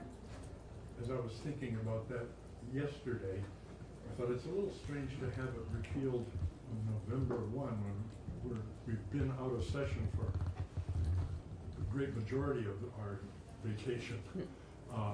Wouldn't it be better to have it sunset, I don't know, town meeting day, so that we could come into a session realizing that we're facing a potential repeal, and it would give us time to change it then.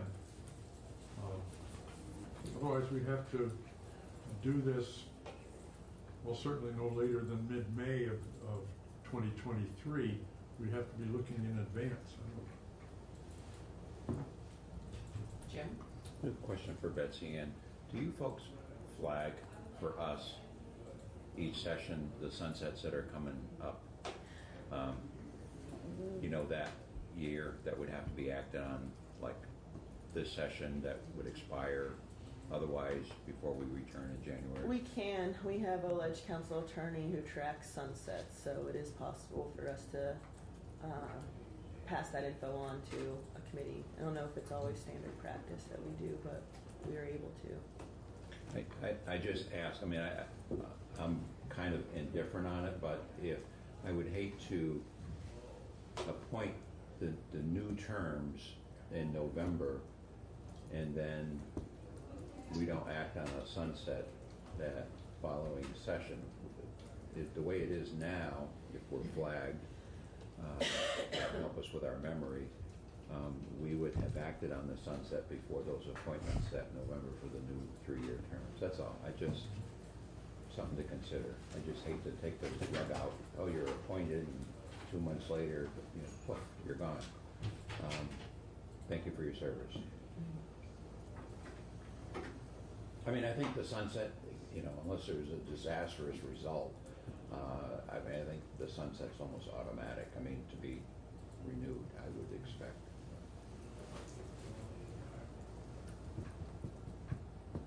Now's the time if we want to make a change to that.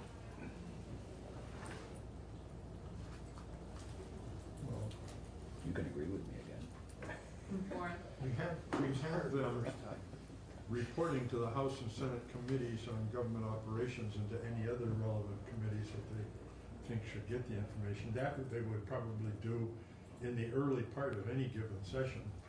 So if a little later in that session they were facing the potential for a sunset, that would be a good time for them to say, by the way, we're doing good work and we'd hate to have the sunset us 2 months from now. So I still think it would be better if the sunset happened while we were in session. Certainly not in the first week of it. I agree with you. I think that we and other committees need to be here to review this for the possible sunset action. You can't do that in November. It's unfair to call the committees in to do this in November. So pick a reasonable date, March 1st, or whatever.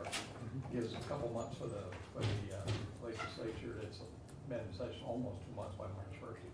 Gives them time to look at this. No, I agree with that. Kind of, I would just push it back to February 1st. You can push back. March is a tough time to. Right, you're working crossovers and everything like that too. Like at least give a month or so for the legislature. Enough Could time be a for it new to go through legislature even. enough time for it to go through both the House and the Senate. Yeah, because you're really committing. You're committing to Senate to things too. You got to make it reasonable.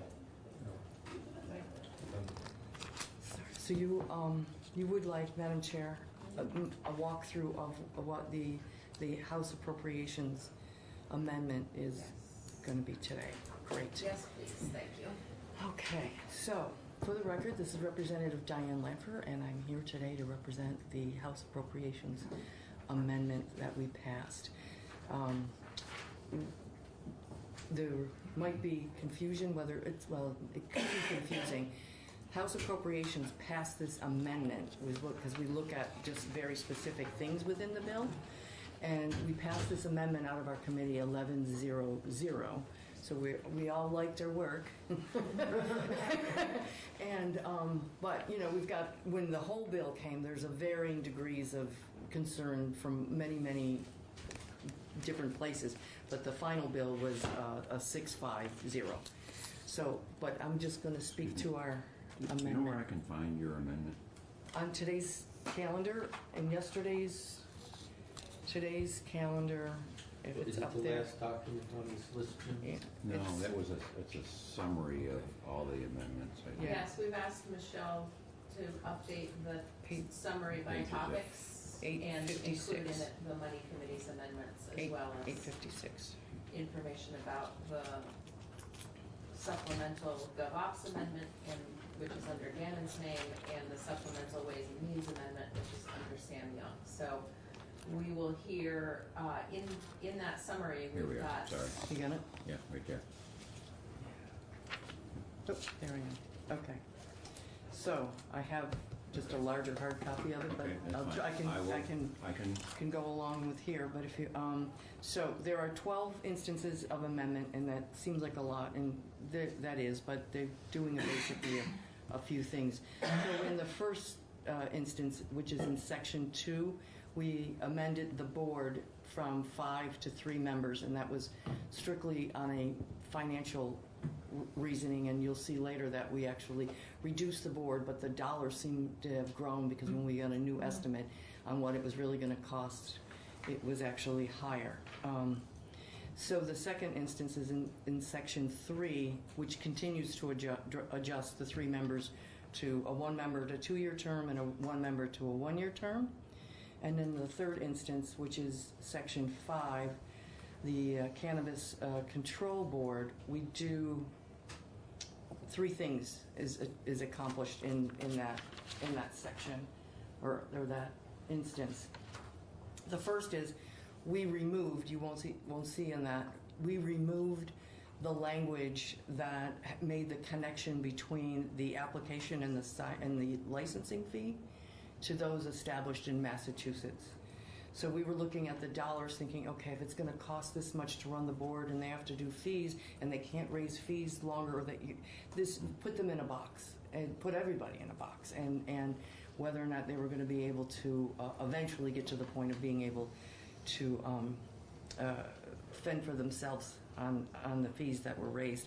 So we just released them from this Massachusetts connection, but that doesn't say that they won't pay close attention to that all the time. So we took that part out. The second thing that we did is we had the fees fund the duties of the board, and then the third is we recommended the fees repay the general fund for the deficit that's allowed to accumulate in section 6C over time, over 10 years if they need to. That is, some of us have sort of a little bit of a trauma issue around when Vermont Life magazine was allowed to, no, I don't think it was allowed, but because it could draw on receipts, as a lot of funds can, and they're going to need to. At the beginning, they're going to have to be able to draw on the receipts, be able to get going. And what we're looking at is to not let that get so far, I don't know if you remember, but it's like $3 million in the hole. We could never get ourselves out of that. So there was some serious backstopping and having the fees try to pay for the deficit. In the fourth instance of amendment, we continue to move from the 5 to the 3 board is what that is. And in the fifth instance, you will see that we moved from the $810,000 with updated knowledge from joint fiscal as to what the costs were going to be is $860,000. So, Jeff has a question. Okay. So yes, sir. on that line, if we had kept it 5, it would have been a lot more, any idea? $1 million plus, I think was the. Okay, so the 810 was wrong. The 810 was probably their best guess at the time, and then JFO So probably being as we're kind as saving they money. can. It just doesn't look like it. It doesn't. That's Okay. why it seems a little illogic, doesn't it? Right. Yeah. But Thank you. was another reason why, oh my goodness, we should probably Sure. keep it at 3 for now. And then in the sixth instance of amendment, in 6C, the original bill has the A and only the A. So we kept the A is the same language, but we added B and C.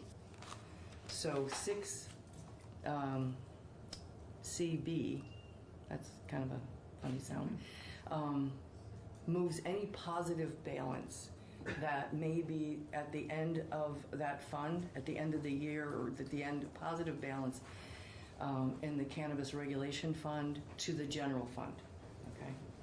So that it isn't left there as like this little orphan excess dollar hanging on the bottom. So we scrape for every penny you can imagine. So that comes back to the general fund if it's there. And then in section 6CC, that we also make sure that if there is a positive balance on the end of that fund, 30% of that fund would then go to the prevention, as we indicate in 18A. Okay? The seventh instance of amendment is a little more active. Much like you had this discussion that I came in on, which I'm glad of, talking about sunsetting, not sunsetting, letting something be. This is fairly new. There's language that the auditor in the bill will come back in 2023 after the Cannabis Board is up and running, will come back with their examination and recommendations on, well, this is how I would interpret it.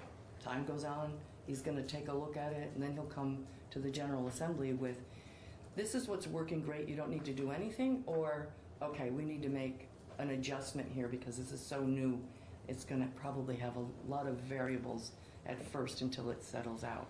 So we sunset the board in 2024, a year after the auditors, which gives us that year, the General Assembly, to come back here and react. Either say, it's fine, we just move the sunset out, or we're going to need to work on some issues with it.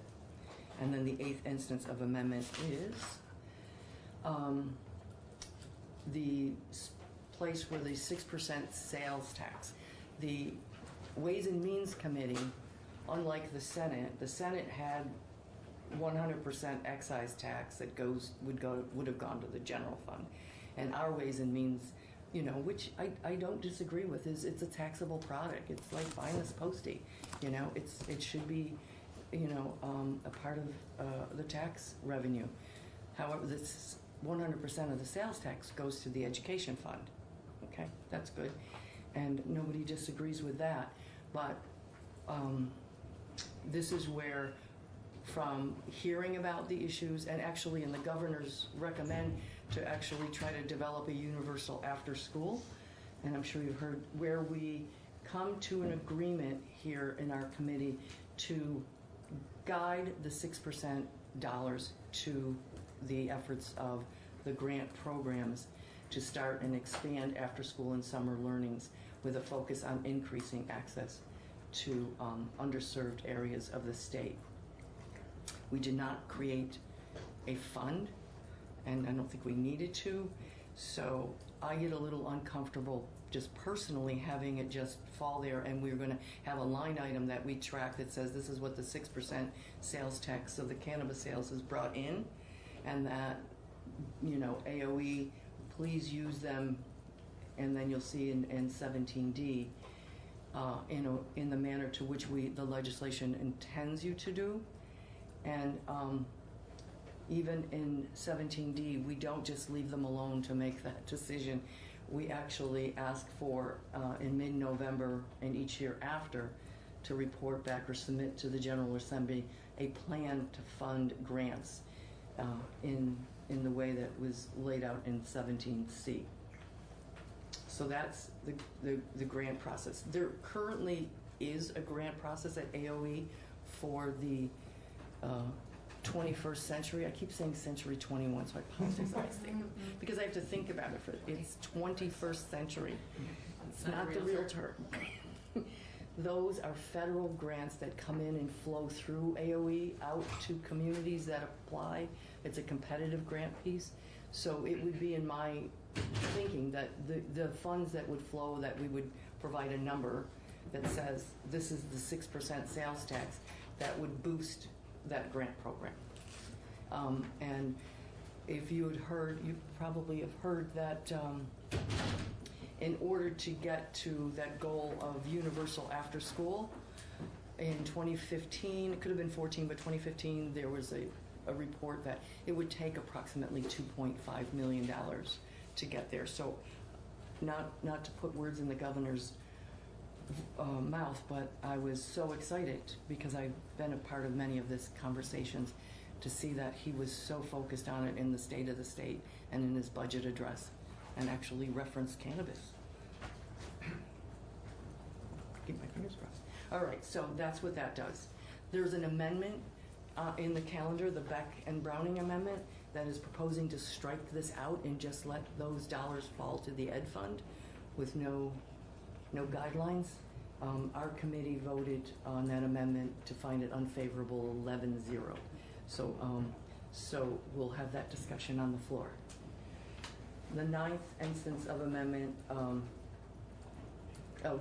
for the prevention fund. This is a similar setup as what we did for education, but takes the 30%. I'll just boil it. Takes the 30% of the revenue and has the Substance Misuse Prevention Oversight and Advisory Council recommend the prevention programming that 30% should go to. And then the 10th, 11th, and 12th are just the, it's never just, but it's the alignment of the effective dates to our amendment. So in a nutshell, and I'll probably say this on the floor, but there are so many needs in our state. There are so many holes for resources that are needed just everywhere you look. So for us to vote 11-0 to use this money in this way is a significant say that where we find the priorities because of the nexus with cannabis and in our prevention programs and our desire to wrap this money around our kids and to keep them safe in so many ways. And we have already avenues. We don't need to reinvent the wheel. We don't have to do this from scratch. There are programs and entities and avenues, just needs the resources. So that's why we chose those directions, Madam Chair and everybody. I'll be quiet if you want me to. So that, yeah. Thank you. You're welcome. Committee, do you have questions? Rob and then Good morning, Diane. Good morning. I'm still trying to understand the connection between the initial cost going up 50,000 and we're dropping back to cannabis board members. Where is the additional costs coming from? An update from JFO, Stephanie come in to tell us that when they looked at it again, this is what they feel is the true cost now. I can ask her for a little more explanation as to where and why that came up. Yeah. But that was, she just wanted to update us that this is So no they didn't longer. give you any specifics. They just, when they, as far as what their estimates were, they didn't really drill down as to. I mean, I don't know why would it be 50,000 more with 2 less people. That to me is quite a significant shift. The 810 is wrong. Well, apparently I think wrong. Representative Young has an answer to that. Oh, good. Oh, Michelle has an answer. So, I don't blame you for not remembering this because it was last year that you dealt with it, but when y'all were working on this piece and you decided to increase the number of, because it came over from the Senate with 3 members and the 810, is you guys increased it back to 5, which is what the committee jurisdiction in the Senate had originally before Senator Probst reduced it to 3. But you didn't, even though you increased it from 3 to 5, you didn't tweak the 810. You left that. If you had made it go to 5, it would have been more than 810. But you left that 810 number, knowing that appropriations was going to do their part. So the 810 was reflective of 3, and so it's really only an increase of 50,000 for a 3-member board, and part of that Stephanie said was it's another year out. And then they also just kind of looked at it and tweaked it a little bit. But the 810 was always for 3 members. Okay, thank you, that helps. There's another little piece, because I have a tendency to get way down in the, no pun in the weeds on this, but the, It's okay. I'm sorry. It will be said a few times today. We've heard it so many times that we don't even chuckle anymore. That this is only 10 months. This number is only because it's only a 10 months, so it's not the true annual cost. So the year after that, it will be a full 12. Just so that when we take a look at it, we know, don't freak out when we see that this is like $1 million in the next year. So you're saying that the 860 is a 10 10-month months. number, Mm-hmm. and the next number will be even higher. Could be. It would be anticipated to be. Jim? So, Oh, sorry, Mike. the sunset on the board. So if we don't extend the sunset, the board goes poof, they're gone, right? Right. So if some of us wanted to, at that point in time, have that conversation, whether it's up and running, we've done all the regulations, et cetera, and want to put it, for example, under DLC, we could have that conversation then. Okay, thank you. You can have a lot of conversations then. Yeah. Or Mike, quick question on your way out. Yeah, just thank you. This is good work and on a really tough bill. I'm wondering, you're going to get questions about the money going to after school. I wonder if we do better to reflect the reality that this is extended day summer learning. Yes. It's not after school, so kids can have swings to go on. This is an extension of the school day. It's structured learning that happens in the after-school hours and in the summer to prevent summer learning loss. So those questions will come up, and I'll certainly speak to it, but hopefully we can because help after inform school people who don't know. means YMCA, Boys and Girls It Club, does. your teen center. So I have that in my notes. 21C too, the state program. Is a part of that, exactly. So it should be, It's you know, part of we've heard it's landscape. called, after school you hear it called third space, and trying to get the language correct to the actual activity. Questions, committee, Bob? And just to really be ironclad sure, the 30% that's going to prevention and education is effectively a business expense. There's no way that gets not contributed from It'll be day one. I would have liked, just me personally, would have liked to see it a little harder placement, you know, only to keep, I would like it to have gone into a fund, but I do understand the dynamics around that, because right now it would be a line item in our forecast that says this is the cannabis forecast, and a number that would be agreed upon, like the dollars, when I call it balancing the checkbook. In January and June, there'll be a forecast number of what the dollars are going to come in from cannabis, and then we know that 30% of that goes to prevention for this Substance Misuse and Advisory Council to say, here's what we want to use those dollars for in the prevention programming. But there's no avenue by which somebody gets to say, oh, we're going to start to pay back the general fund a little bit more We have that authority as legislators. I may not be here in 4 years, so somebody can always do that, notwithstanding, and so it's going to take vigilance, which is where, like this weekend, I can honestly say that we're trying to, in our committee, we've got the budget, and we had a couple other bills. There was the global solutions, and there's Act 250, and so we kind of broke this bill up into some sections that we worked on pieces of it, and plus the whole. So I can say Friday it was all weekend and Monday. Monday was of wrestling to get to a place that we could go 11-0. Nobody in our room likes everything, even within our own amendment, but we got to a place where we could all support it. Representative Young, for the record, Ways and Means Committee.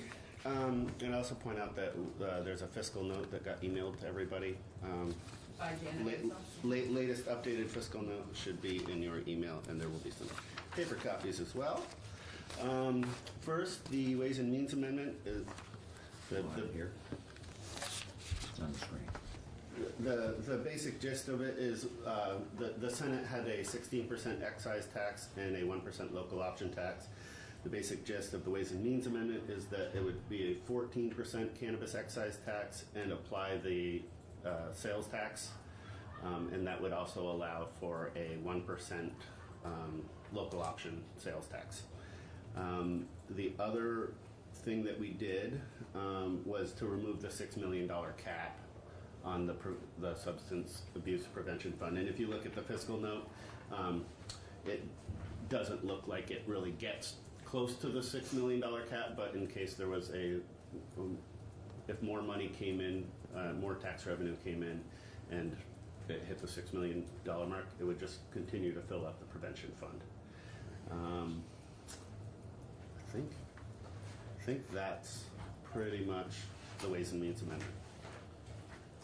Rob, question. So I have the 1% local options tax. That only applies to the communities that currently have it.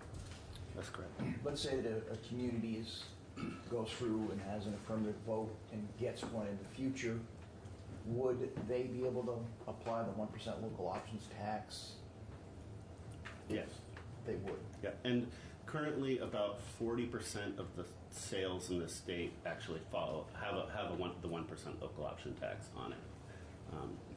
But I don't know, since my time on Ways and Means, we've probably approved 5 more towns that have the local option tax. Sometimes it's by charter. It kind of depends on whether it's like around Act 60, whether you had to do it by charter or not. But if it's a charter, we generally approve the charter change. And actually it goes through this committee too. But aside from that, there really wouldn't be any revenue sharing from a tax perspective. That is correct, and which kind of rolls into the next amendment, which is a recommendation from the Cannabis Control Board for next year, when they recommend the fees for the state, also to recommend fees for local municipalities. And if it was just a local option tax, only towns with retail establishments would get any revenue, and this would allow for if you had the other types of entities in your town, that you would actually be able to get some money for the municipality for the different types of licensees and not just the retail licensees. So it kind of spreads it out a little bit more. So, based on what I've heard today, then if I am somebody that's applying for a license, I'm going to have at least 2 license fees that I'm going to have to contend with. I'm going to have the state one, and then potentially I have to have the local one as well. Yep. Yeah. So where does the municipality get the money? The state or the local or both? When I say get the money, I'm talking a portion of the license fee. Unless I'm wrong here. The portion, I'm looking for a portion of the state license fee or whatever they're doing. And if the municipality forms a cannabis control board and they set local license fees.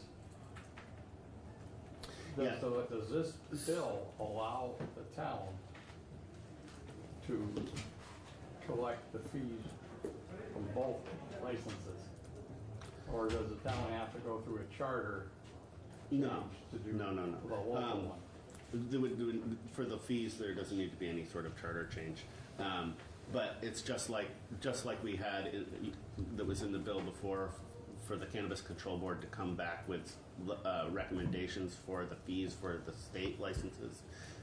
They'll also come back with a recommendation for local fees. And we will have to. And we will have to approve whatever that is them. next year. Raise them, lower them, whatnot. Question? I was just going to clarify for JP is that I think what you were talking about is when the local, so if you have your select board create a local cannabis control commission, they'll still do their local permit fees and can do that, and then this new local fee that's assessed at the state level is separate, and then that'll go back to the towns.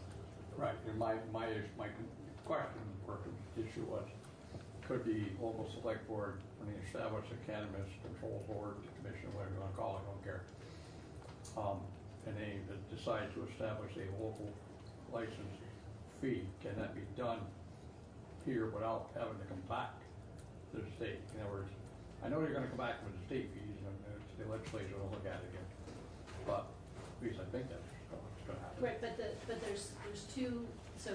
Two separate things, two separate local fees. There's the one that because not all towns will establish a commission and issue their local permits, but if they do, they can collect those fees on their own, just like it came out of here. They don't need anybody's permission separate or apart from that. Just wanted to make sure. Yep.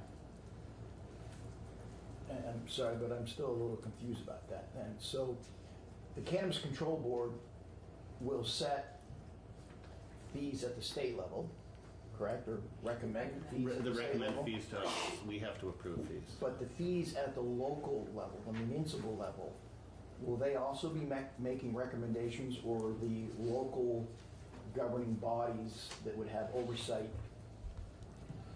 over the cannabis, can they set their own fees, or does that need some other approval? That hasn't changed from the way that you guys had it in your local, local government piece around issuing, if you decide to issue local licenses. Mm-hmm. You guys hadn't, it was just, there wasn't anything that really addressed the issue of how to set those fees or what they're supposed to be. Well, but initially we were only talking about retail establishments as well. Now that's been broadened to any license, correct? So I'm still trying to find out, so who's going to have the final say as to what a fee can be at the local level? Is it going to be the local governing body, or is it going to be the state level cannabis control, cannabis board? Well, ultimately, setting the fees has to happen in the Ways and Means Committee with a recommendation from a policy committee, with a recommendation from the board. Right. Jim? I mean, isn't this similar to what we do with liquor licenses? We set a liquor license, $400, $100 of that, which you do here, goes to the municipality. Portion goes to the municipality. Isn't that what we're talking about? Or are we talking about a totally separate license? That is essentially what we're talking about, but I wouldn't say that anything has been set in stone. We're just asking for a recommendation. And I'm sure there's going to be a lot of public input from the municipalities in that process. I'm sure.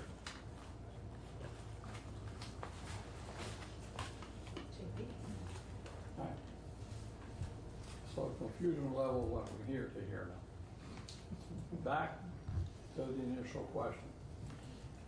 Does the town, municipality, whatever you want to call it, have the authority? Well, the town does have the authority to establish a local cannabis control board, commission, whatever name you want to give it.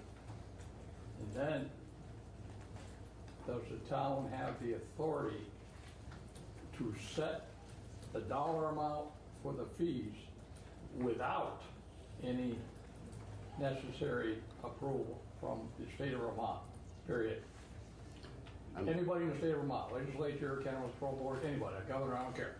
Can the town set it without any authority being required from the state of Vermont? I think the answer is yes, but I'm going to look to the lawyers. So Section 863, which is the regulation by local government that y'all work so much on, that is not amended at all by the Ways and Means Amendment or by the separate Young Amendment. The only thing, so whatever you had with regard to your inherent authority to issue the local licenses, there's nothing in that language about how you set fees or anything like that. There's nothing restricted. It's not addressed. So I think the presumption was that it would be following the way that you do with liquor licenses now. So there's no requirement that you get anybody's approval for fees or anything like that. There's nothing in there that says specifically an affirmative you can set fees for those permits. I presume it's I would consider it to be implied because that's what you do is you issue a permit and you collect a fee for it. Right. That's completely separate.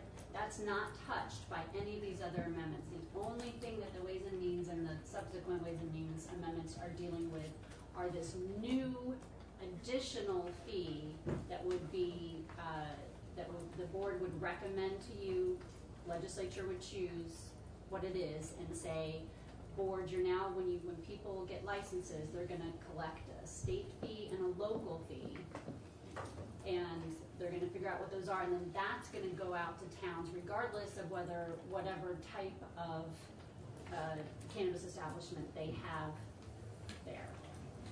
Okay. Does that make sense? Yeah. So some towns may choose. So under this proposal, the idea is that all towns will get probably some money from the state collected local fee, and then only the towns that choose to issue a local license permit through their local select board, / cannabis control commission, will be doing that individual permit fee. based on fees that are recommended and approved by? No. It's completely local. Yeah, it Okay. doesn't, yeah, the recommendations, and I'll double check, but the recommendations are just having to do with the new local fee. But I'll double check to make sure that you couldn't read it otherwise. Huh? It's very clear cut as long as it's down. Other questions, committee? Sam, got anything else? I think that's it. Great. So committee, we should, John, is there anything that you want to add to this? No. Okay. I think Sam did a great job. So we have a Ways and Means Committee amendment that will come up very first after the initial floor report.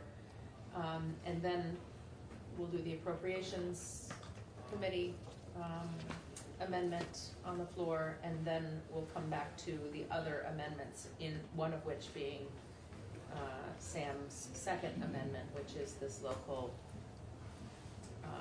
fee issue. So I'd like to do a show of hands on the Ways and Means Committee amendment.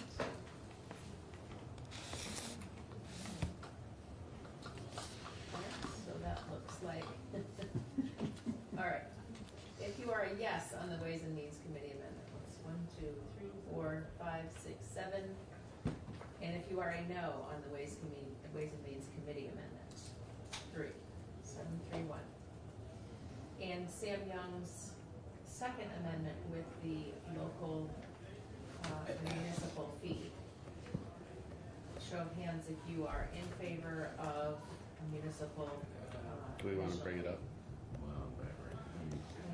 Can we search it? Hold on, Wait, we're search. looking for the actual. Oh, there's, it's. Yeah, look at that, fees.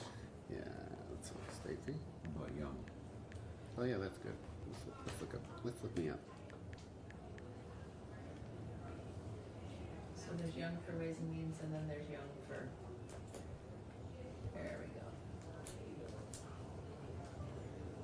Right. And really the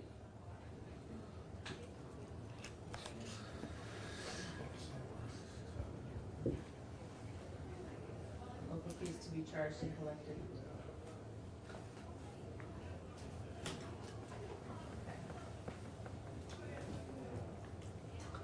Are we ready to vote on second Young amendment? JP? I'm reading this, and this is why I brought the question up. The question I had was the towns, municipalities have total control over setting the local fees. And this amendment states that the Cannabis Control Board, which is a state board, remember I said anything from the state of Vermont, all the way from the governor down to a committee. And the answer was presumed that the town could set the fee as they saw fit. So I accepted that. This amendment states that the Cannabis Control Board is going to recommend for the local fees. The board must recommend design to create a cost. We all know why and everything like that. And then it creates the authority for the board to charge and collect the local fees. Why was the state going to collect a local fee, a local license fee, if the town's going to have total control over it? See what I'm getting at? It's the new fee that's added by the Young Amendment. I think, I understand how you're reading that, and I think if it helps, you know, I can do an amendment that anybody can offer out on the floor today that will just clarify, and I would amend 863 on the regulation by local governments is, you know, affirmatively state that the commissioners may, you know, determine a fee that they may then, you know, charge for the local control license that is under 863, which is separate and apart from the state assessed local fee. So I'm happy to do some clarifying language if that would help folks. So let me see if I understand this. There will be a state fee. There are just two fees involved in this, one at the local level and one at the state level. But the new board will recommend the rate for both. And if I'm a municipality and I have a grower, I'm going to collect that local fee for the grower's license for the municipality regardless. It's going to be coming to the town and then the state fee goes to the state. So they're just two, not three. No. Okay. And I don't maybe text Abby. And I'm doing my best here, but I didn't write this amendment actually. So what you guys have worked on with the, just like liquor, you can establish the local control license, and you can set a fee for that. The intention of all this, that is untouched, that exists.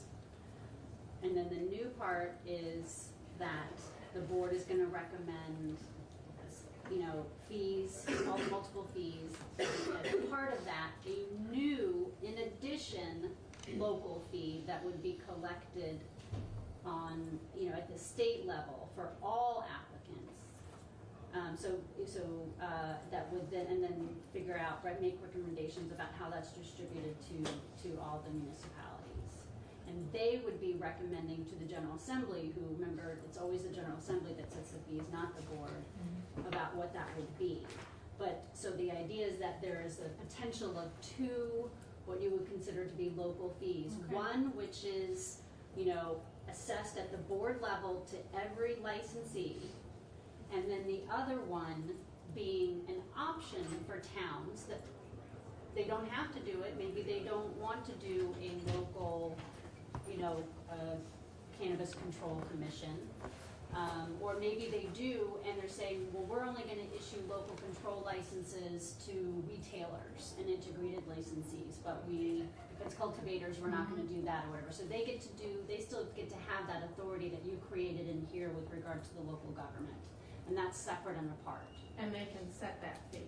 Right, but I understand why folks are getting a little confused about that, because there are ostensibly, potentially two local fees, one at the state level that's collected, and then one potentially at the local level if they issue the local control license. And so I think that, we can add just some little clarifying language in 863, and on the other one, and we can do it as a separate amendment, just to make it clear to people that by adopting the Young amendment and having the new state-assessed local fee does not negate any powers that the town is able to have under 863. And I'll bring this feedback back to my committee as well. So we'll discuss it.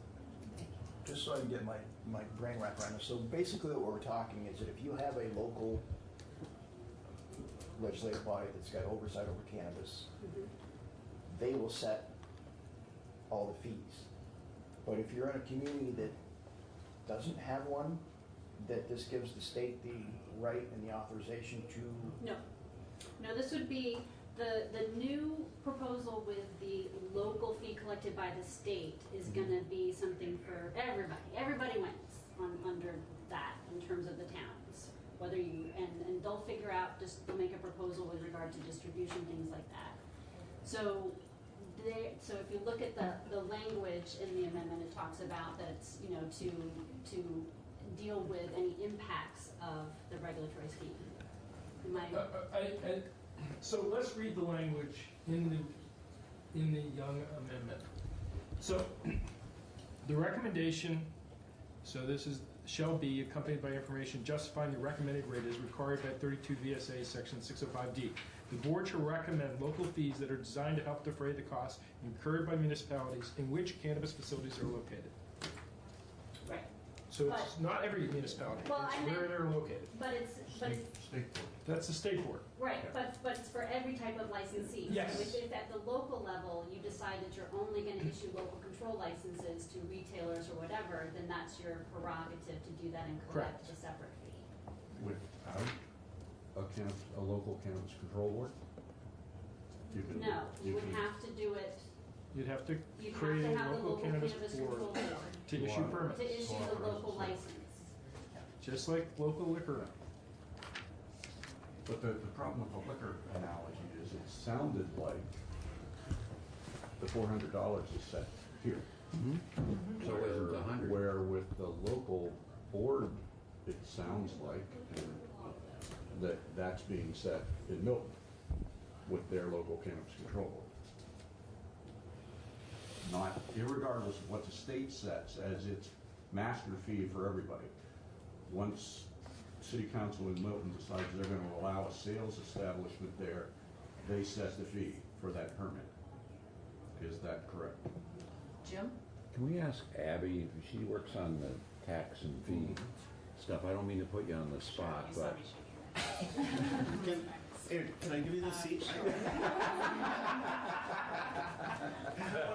Well, I have 5 minutes more. Run. I'm supposed to be in committee, but They haven't taken up. I was just there. Okay. They're about to. Just so you know.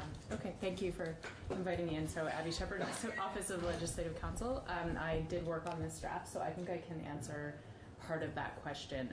This is just for the report that the board would make about what the local fees should be set at, but then it would still be up to the state to set those local fees, and they would follow the fee bill process. So this language is sort of an opening so that local fees can be proposed. It does not establish any. It does not set the rates or the amounts.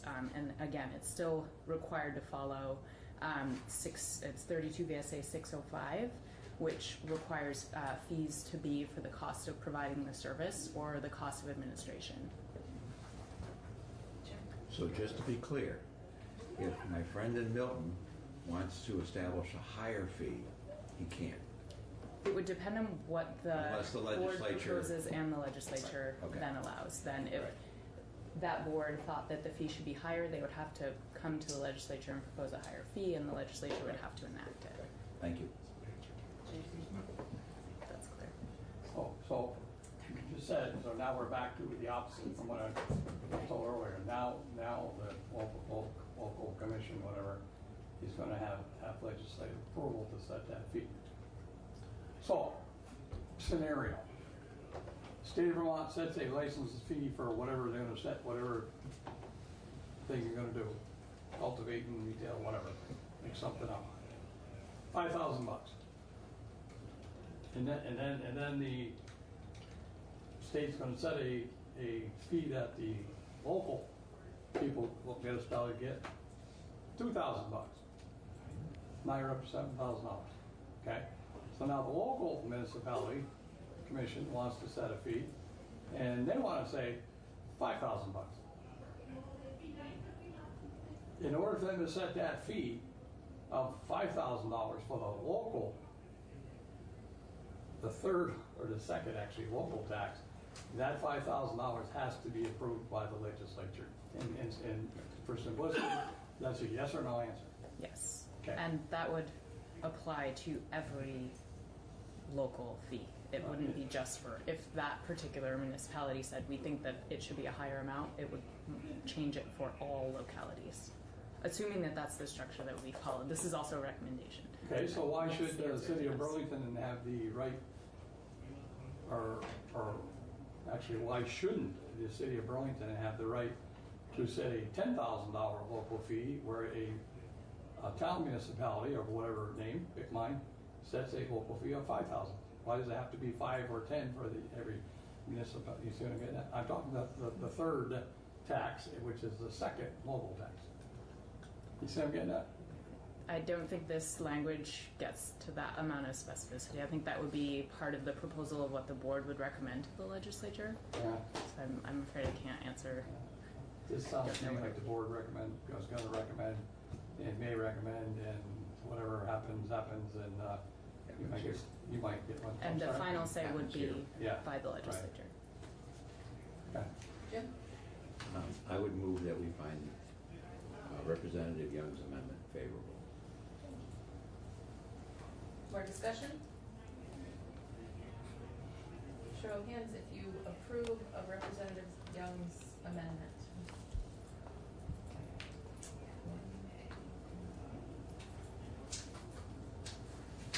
And if you disapprove.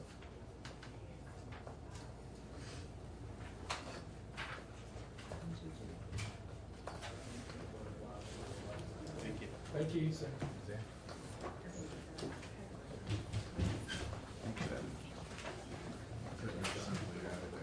All right, so we have one other amendment that we need to look at, committee, and that is John Gannon's amendment. So we're going to let him do a dry run of his floor report on this. You pull that open, I'll come right back. Okay.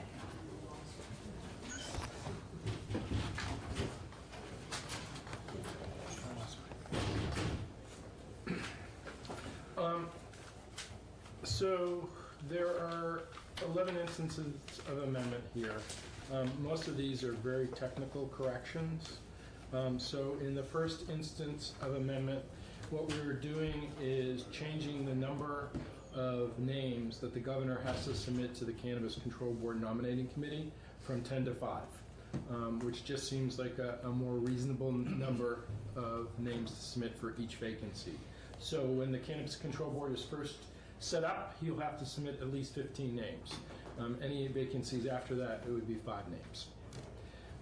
The second one really just eliminates a redundancy.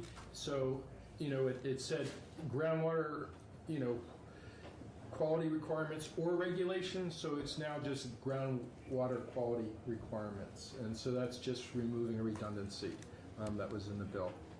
The third instance of amendment is changing the definition of small cultivator by increasing the square footage that a small cultivator can grow cannabis in from 500 square feet to 1,000. The reason we did this is we heard from small growers and they are more comfortable and think it's more economically viable to have 1,000 square feet than 500 square feet. The fourth instance of amendment is very similar to the second one. It just eliminates redundancy. Then E replaces, the fourth instance, just changes language with respect to pesticides and ensures that federal regulation of pesticide applies to cannabis cultivators. The fifth amendment is a language change that we intended to have in our amendment to the bill but failed to make it in. This was a recommendation from the Committee on Healthcare, is that all advertisements shall contain health warnings developed by the Department of Health and adopted by rule by the board. That is the language that we agreed to. John, is the fourth instance, number E, 40 CRF, the most stringent regulation? There's no state that would... Well, we'll get to another, I'll get to another thing that deals with pesticides, but this is just ensuring that federal pesticide regulation applies to cannabis cultivation. So then we move on to the Sixth Amendment, which gets sort of to your answer there, is this makes sure that any rules adopted by the Cannabis Control Board around pesticides need to be at least as stringent as those developed by the Agency of Agriculture, Food and Markets. So they can't make something less stringent, they can only make it more stringent. The seventh instance amendment is another thing from healthcare, just again making it clear that the labeling requirements for cannabis sold by to retailers and integrated licensees includes health warnings developed by the Department of Health. The eighth instance of amendment changes the number of milligrams of THC in basically edible products from 100 milligrams to 50 milligrams. Now the serving size hasn't changed here, so the serving size is still 5 milligrams, but the purpose of this change is to reduce the risk of somebody consuming too much cannabis in an edible product. And I will say this is the most stringent standard of any state in the country. Most states set the total milligrams of THC at 100 and the serving size at 10. So we are under both. The 9th instance amendment is, again, this is coming from healthcare and deals with labeling and appropriate warnings developed by the Department of Health. Again, the Department of Health has to develop the warnings, and then the board has to implement those. The 10th instance amendment says that, well, there can be exceptions or accommodations for small cultivators. There cannot be exceptions or accommodations with respect to land use and environmental things, which is what Section 869 of our bill covers. The 11th instance amendment we just learned about yesterday is that the National Highway Traffic Safety Administration is getting out of the business of approving roadside devices or setting impairment levels. And so with this change, it really makes it, what will happen is the Department of Public Safety will make a recommendation to the General Assembly as to what, is there a measurable level of impairment for cannabis? And 2, is there a testing device, a roadside testing device, that can accurately determine that level of impairment? And so they will be making a recommendation on those 2 things to the General Assembly, and then the General Assembly can determine whether to approve the use of that device for roadside testing. And that's it. Jim? Do we need to take action on this? I would move that we find Representative Gannon's amendment favorable before we lose any more people. Questions for John? Most of these are issues that we're kind of bringing this into alignment. The NHTSA amendment is the one that popped up yesterday, but I think we still have a solid expectation that DPS will come to us if and when there's a device that is accurate and can do a timely test. All those in favor of the Gannon amendment? All right, let's leave it open for those 3. What was that? That was unanimous so far, but we're missing 3 people, so 8. Quit while you're ahead. He's So, feeling very Marcia. feisty today, so. I hate to beat this licensing thing to death, but what happens if municipalities decide that they will set their own local fees so high as to prohibit any kind of growing, manufacturing, processing? Up to them? Jim? I think it would be if we allowed it next year. The board comes back with a recommendation, Right. and if we decide collectively that we want to give that authority, so right now I think it's a moot point because we don't know what they're going to propose and we don't know how we're going to feel about it. If we want to allow Burlington to, set a $100,000 license fee, one, I doubt we would do that, but I mean, that would be up to us to give him that authority, I think, as I understand it. My friend from Ways and Means left, but, Or range.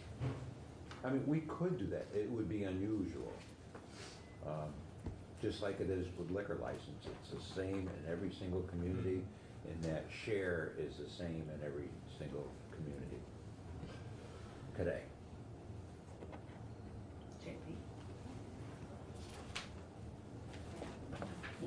Y'all know my intentions behind all this. That was to represent the people that I'm here for. And that's the residents of the town of Milton. Yeah. So should the town of Milton decide they want to allow cultivation of cannabis for retail purposes and or allow a retail store to sell the cultivated cannabis, they have the right to do that by town vote initially and by saying town commission, but I do understand that the state wants to have control over how much the municipality can charge somebody to do this. And that bothers me greatly. Bothers me greatly that the state is gonna be able to mandate to the municipality, you can charge this amount, but you can't charge what you decide you want to charge. But that's always been the bill even before this Ways and Means changed. I know, mean, there was a I 2% know. local option tax that was set by the legislature. I know, I understand that, but with, at least with the 2% local options tax, the municipality, on retail sales anyway, I know it was for retail sales, was gonna get the 2%. So that was something that the municipality was gonna get. Right now, the municipality's gonna get what the state decides they're gonna Well, get. They're it's gonna just- give them whether it's $500 or $50,000 from a 2% options tax, and there's a big difference. Big difference. Option tax was based on sales. This is Sales. based on permits. Licenses, yes. So, for example, in Milton, I understand so that. let's use the example of Milton, which has a dispensary. So if the dispensary, can get an integrated license, so there would be a potential fee set by the state for that license. And the town will get a portion of it. Yeah, no, the town, there's a local part that they will get all Right. And there might be other growers or other manufacturers who seek to be licensed in your municipality, which could offer more license fee revenue than in the scenario where it was a percentage of sales.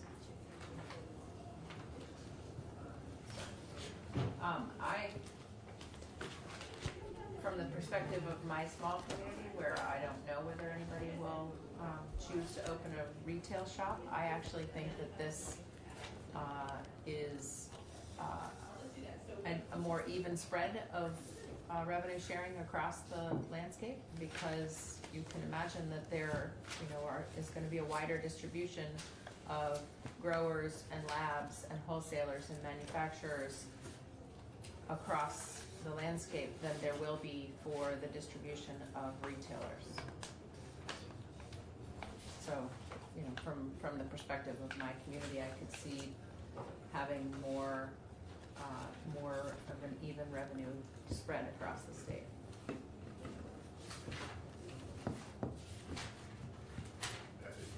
I have a question, but the other side of that thing is the thing that I've always been concerned about is the inducement to have the sales. Sometimes the horse that's at the barn. Right. Well, this is the next stop of the bill on the floor for the House to adopt it. After that, we will have to sit down in conference with the Senate, who has a different scenario of taxation than we do. And so that will be an interesting conversation. Yeah. I anticipate that, if this bill is supported on the floor this afternoon, we will have a conference committee, and I think one of the things that will be hotly debated in that conference committee is local taxation.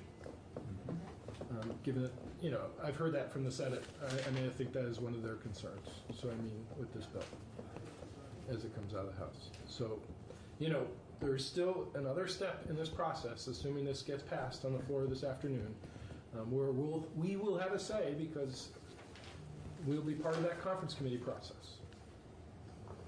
We who vote for the no. Yeah. We who vote for it. JP? Another problem I have, and I understand, I know why the fees haven't been set. Anyway, the problem is that I see is we have no idea what these fees are going to be, and we won't until the Cannabis Control Board sets these fees. So these fees could be thousands of dollars, or these fees could be hundreds of dollars. We don't know. Yes. We're setting the fees. They're making a recommendation. True. Okay, and that's fine. I'll stand corrected on half of that. But we set the fees, but based on their recommendation. But to date, I do not know what these fees could be. That's fair. So this could be a $50,000 integrated license fee, or it could be a $500 integrated license fee, and that's a big difference. Yeah. Well, let's look at what the... Again, I'm trying to represent because my constituents in my town, because we have the largest medical, right now it's medical marijuana dispensary in the state. And who knows, that could expand. Well, a dispensary's licensing fee today is $25,000. That's the recommended Which fee. is...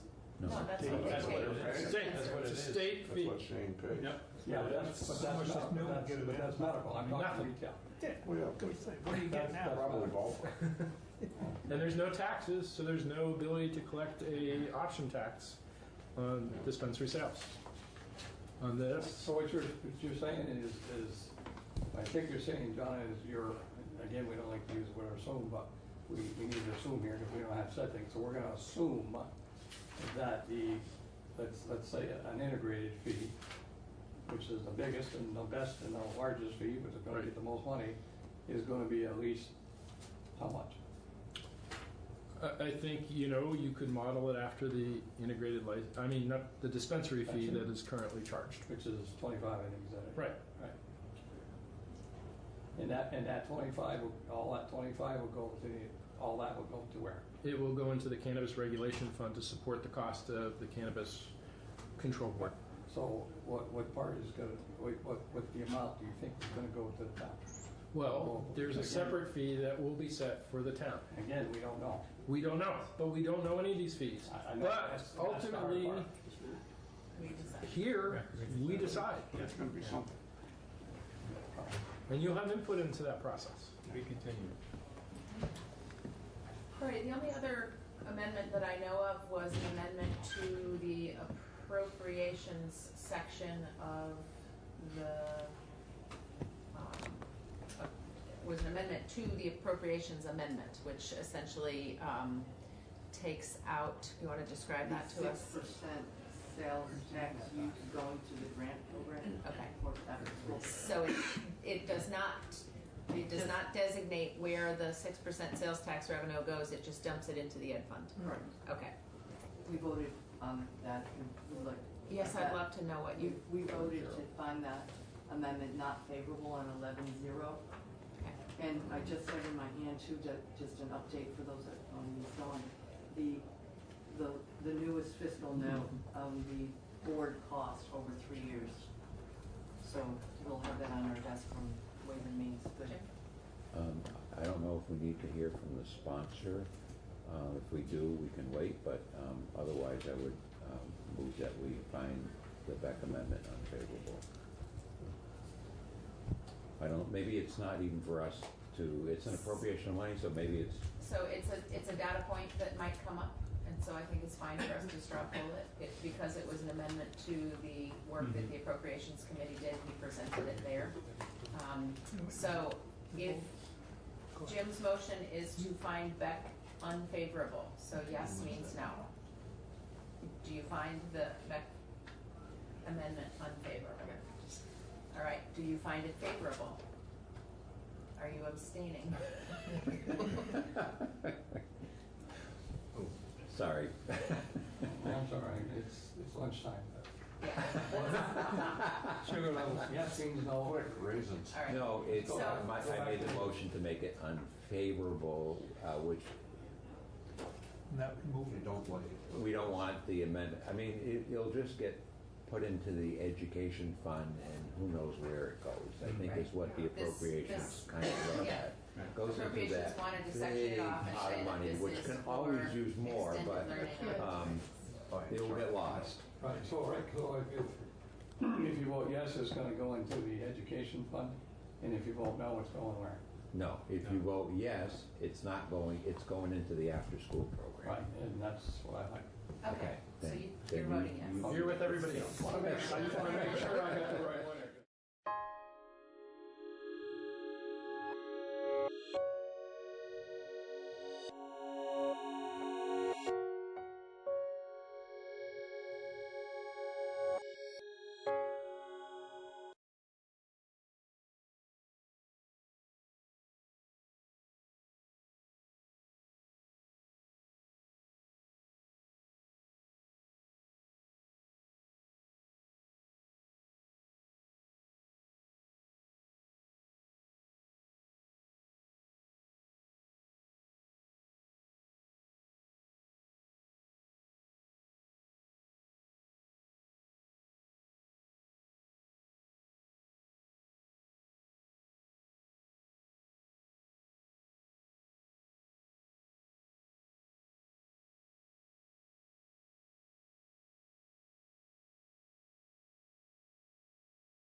Well, good morning, everyone.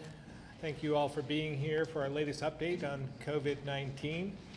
As I've said before, we're learning more about this new virus every single day, and our top priority continues to be protecting our people. We've talked before about how more than 80%, who get this virus will experience mild to moderate symptoms.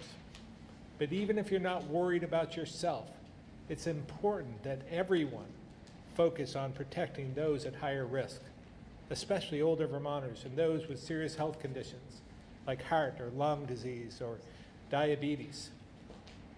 As I said last week, our strategy is to slow this down and prevent as many cases as possible.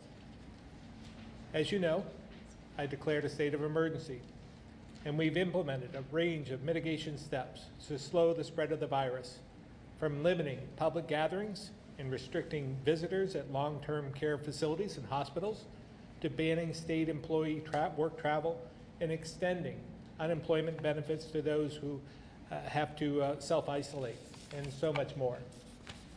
It's important for Vermonters to know that additional measures are inevitable, but every action we've taken thus far has been based on science, data, and the guidance of experts. That's why yesterday I ordered the dismissal of all pre-K through 12 schools by the end of the day Tuesday, March 17th. So effective March 18th, all schools should be closed. This decision was made in close consultation with the Department of Health and the Agency of Education. We felt this was necessary in order to keep ahead of the curve in terms of reducing the spread of COVID-19. This is a moment of service for all of us, and I know educators and school support staff all across Vermont will be flexible and do their part to support students and their families. I've also asked the Agency of Education to work with superintendents and local districts to make sure every child continues to receive the services they need from their schools. This includes a plan so students have school work to do when schools are dismissed, as well as to create remote learning plans that prepare us for what could be a longer period of time. They will also develop a plan to get meals to kids who need them and services for children with special needs, as well as options that meet the child care needs of the healthcare workforce and other essential personnel. At this point in time, school closures will last until April 6th. But Vermonters need to know. We may need to extend it for all the reasons we've explained. We have to slow the spread down to bend the curve. I know, and I fully appreciate the challenges that closing schools will pose for Vermonters.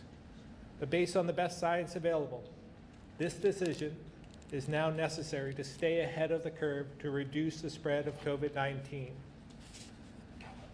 And to the point of quickly evolving guidance, last night, CDC advised further limiting the size of public gatherings to 50.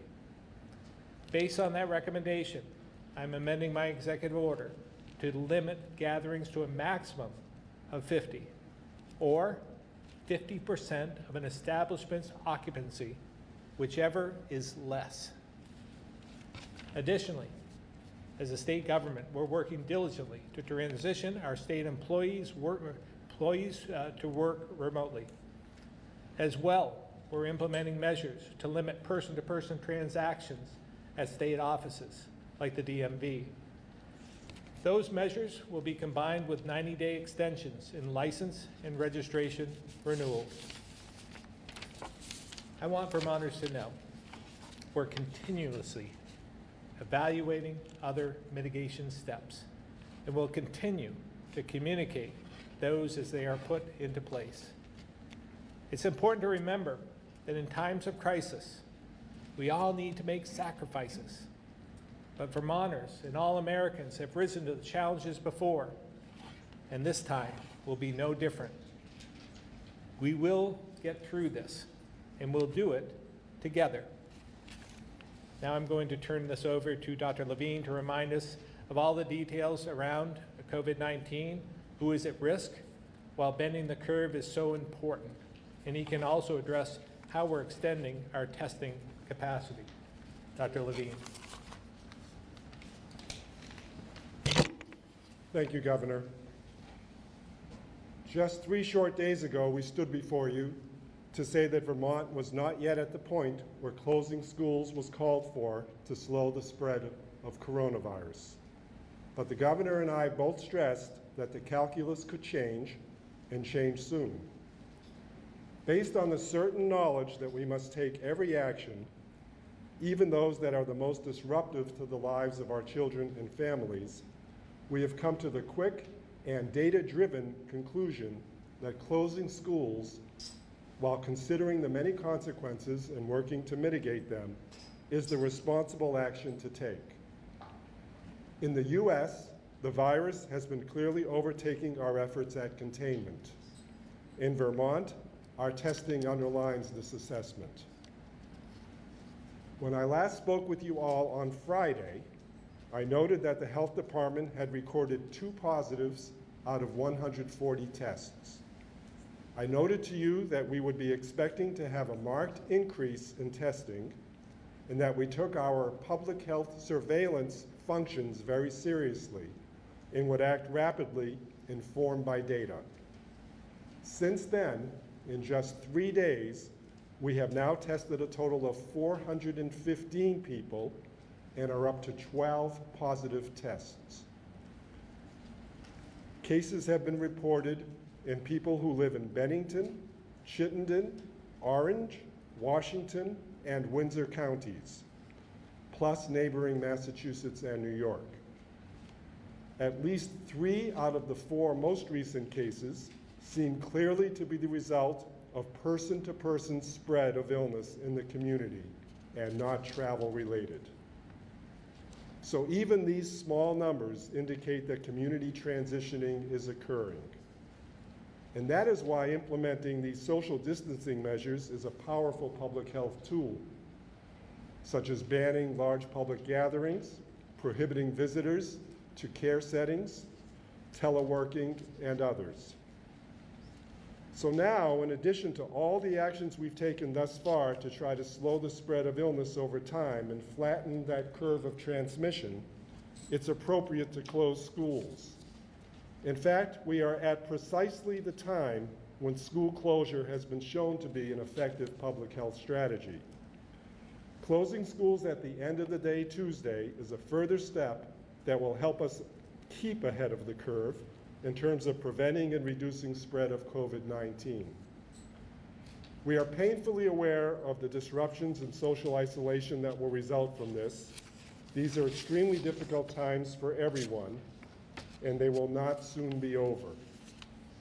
But all of the actions that Governor Scott is taking, together with what each of us individually can do, will help slow the spread, meaning fewer people who become severely ill, fewer deaths, fewer opportunities to overwhelm the healthcare system. That is our ultimate goal. So please remember, if you are sick, stay home. That's now more important than ever. If you are sick with symptoms of COVID-19, fever, dry cough, difficulty breathing, call your healthcare provider for instructions. Don't just show up, and don't go to the emergency room. We must keep our healthcare providers safe and keep our health system from being overwhelmed, and there are protocols in place to handle your concerns. And if you are well, and I hope we all remain well, practice social distancing as we've discussed. We will all thank you. I'd now like to introduce Heather Bushy.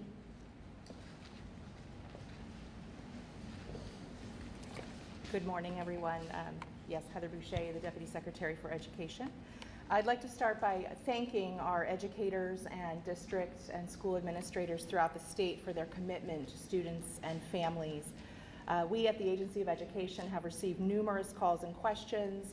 We are doing our very best to answer your concerns, your issues and questions, and we certainly stand ready to serve. We are certainly charting new and unknown territory in our state. But we do have some ideas based on previous emergencies, such as natural disasters like Hurricane Katrina and more regionalized H1N1 incidents to help guide us in our approach. So we will be relying on some of this information as we provide assistance to districts in terms of their own plans for continuation of education and services. In addition, I'd like to remind us that Vermont is not alone in statewide school closure. This is, of course, happening across the nation. We are lucky in that we have excellent cross-state collaborative relationships to rely on, and will continue to do so throughout the coming days and weeks.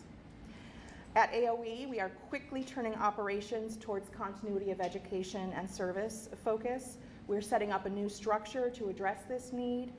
We have released guidance to the field on child nutrition services, and more is forthcoming. And our special education division is working as we speak on guidance for providing students free and appropriate public education under remote learning situations. We also have another division working on continuity of education through curricular shifts, personalized learning plans, and lesson planning assistance. So I will again just conclude by saying that we are ready. We are here to help our districts as much as we can. We're in this together, and we want to keep those communication lines open. Please send us your questions, concerns to your usual teams that you're working with, and we will have much more information coming out in the coming days. Thank you. So at this time, we'll entertain questions. We do have about 10 media members on the phone, so we're going to alternate and take a question from the floor first. Governor, what's the plan for healthcare workers who have kids in school who are obviously needed at this time in the state's hospitals and healthcare facilities? Any contingency there for taking care of them? Yeah, there's a great concern for that very issue. It's something that we did contemplate in closing the schools, because we know that a lot of parents are going to be impacted by this. So that is a provision that we've talked about. We are putting a plan into place so that we can provide for child care for those first responders and those in the healthcare field that are going to be needed in the coming days and weeks. So at this point, we don't have it perfected, but we're working on the plan as we speak. Do you think by Wednesday it will be? I believe in the next 2 days. It's my hope that we'll have something in place, yes. Okay, next question, Sean from the Chester Telegraph. Are you on the phone? Hi, thanks. Subsidized child care is available to Vermonters who qualify with the subsidy being paid directly to approved providers. But if the illness is closed, those approved providers, has any thought been given to how to continue to parents who need to have their children cared for? Yeah, thank you for the question. I believe I have the answer to that, but I'm going to let Secretary Smith answer that and be more succinct.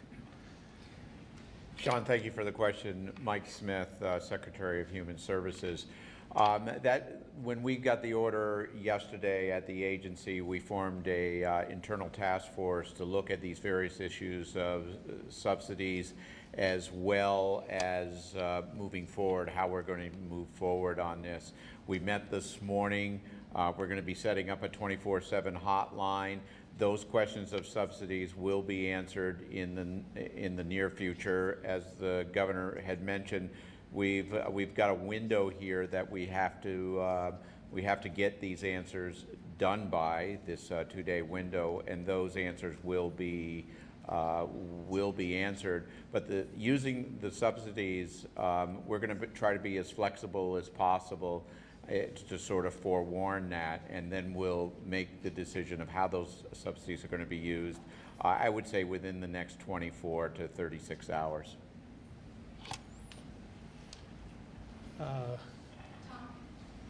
Yeah, Governor, not to play necessarily Monday morning quarterback here, but some people are going to look at this and say, as of Friday, here we are on Monday, just a few days later.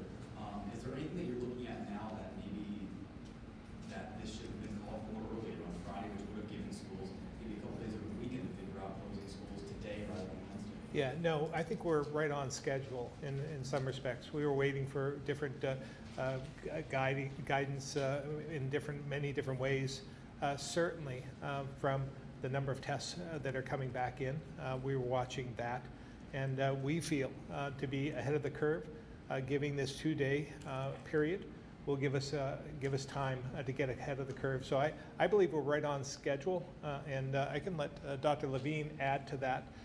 But this is something that we calculated, and this is what we were asking for. As I said, this is every day. We're constantly looking at the data and the science to make sure that we base decisions on that methodology, because it's really important that we just don't react too quickly. That we have to stay calm. We have to be panic-free, but at the same time, take care of what we think is the right opportunity at the right point in time. Dr. Levine, do you want to add to that? Just very quickly, you want to be on the right point on the curve, so to speak, and know when your cases are starting to escalate and could become exponentially greater. You also want firm evidence for community transmission of the virus, as opposed to just travelers coming back from places that have the virus endemic. So it really was all the right criteria were being satisfied. And I think the 48-hour waiting period is really a critical time here, that a lot more can be accomplished during a weekday than a weekend. So this was a public health decision to use the school closure as another mitigating strategy. But keep in mind, the reasons that these 48 hours are so critical, some of them are educational, a number of them are public health. We have children who need to be fed, need to have meals. We need that to work seamlessly. We have children, as the governor alluded to, who have disabilities or special needs. Those needs need to be met. And we have a healthcare workforce, as the first question illustrated, that needs to be having the time to plan out how they can continue to engage in that workforce and have their children taken care of at the same time. And just to confirm, you did say 12 cases now? 12 cases, 415 tests total. Okay, next question, Lola from Digger.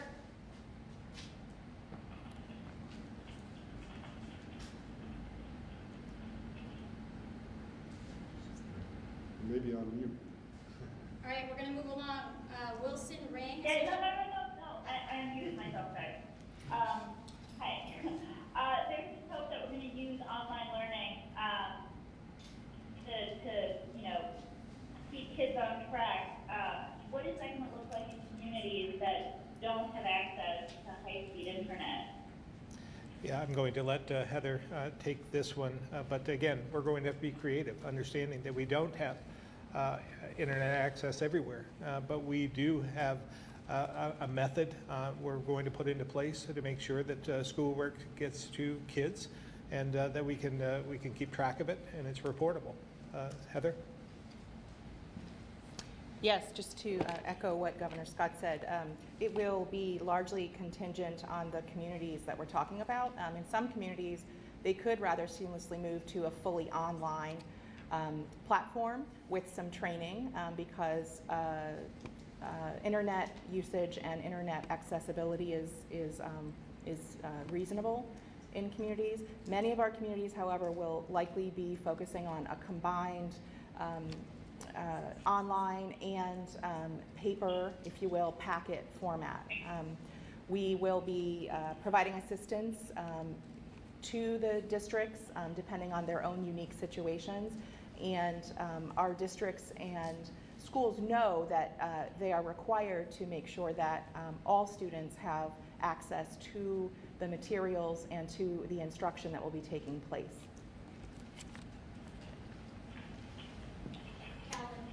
So we're seeing, of course, across the state, schools, numerous businesses are kind of temporarily shutting their doors.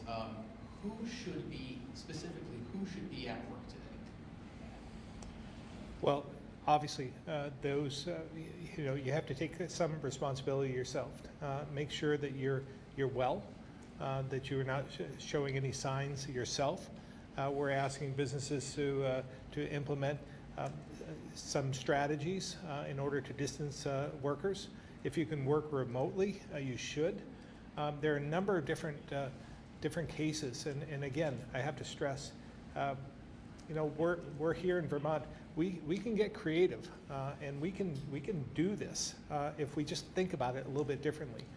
Think outside the box in how we provide the services that Vermonters need in a safe manner. And I have a lot of confidence in the employers across the state to do the right thing and to keep their employees safe. But I would say just adhering to some of those questions that we ask of those who are going into going into long-term care facilities. Ask yourself those questions, and then ask yourself whether you should be going into work or not. Dr. Levine, anything else you'd like to add to that? Wilson from the AP. Yeah, hey, thanks for, I got notes from you, I have to get dialed back in, I was worried I missed my opportunity. There's two questions here, and I'll ask them both at the same time. As of yesterday, I don't know what today's, the foreign cases you reported overnight are, but as of yesterday, half the cases came from out of state, and there's some indication that people are coming from elsewhere, are coming to Vermont to come to their second homes or whatever, and whether the whatever we're calling this, whether the quarantine, what do you make of that? I mean, do those out-of-state cases place extra burden on what we're doing here? And then the second question, have any of the patients who have been treated, have any of them recovered yet? So those are my two questions. I'll take the first one first. Obviously, you know, we as a nation are in this together, and we're going to get through this together. You know, we know we have second homeowners here that might be seeking some refuge from their own communities, and we would ask them to self-evaluate and ask themselves whether that's a good idea or not. But once they're here, we'll take care of them. We're not going to turn people away just because they're from another state. We in Vermont are compassionate, and we take care of ourselves as well as others. So while it's concerning, again, I want to stress that those living in other states who have second homes here should rethink their strategy. But again, once they're here, we'll take care of them. In terms of whether anyone is recovered, I'm going to let Dr. Levine answer that. I do think the first question illustrates the concept of viruses do not respect borders. So, you know, some of our borders, we have frequent interchange, even if people aren't coming to their second homes, frequent interchange across those borders all the time. So I think we need to consider northern New England as a community, and anyone is really susceptible within that community. For the second question, keep in mind the majority of the cases, except for the first two, are all being reported Friday, Saturday, Sunday. So none of those people, of course, have recovered. They've just become ill and gotten tested. The first two cases, to my awareness at this point in time, are clearly not yet on the pathway to recovery. Okay, David. Thank you. If the calculus changed over the weekend, why not make it optional for students to go to school today? Why make it optional for students to go to school today, as opposed to saying only send your kid if you absolutely have to? And the second question is, where are we on that chart time-wise? Yeah, well, I'll take the first one. Obviously, there are many parents who are, you know, understandably concerned about their children.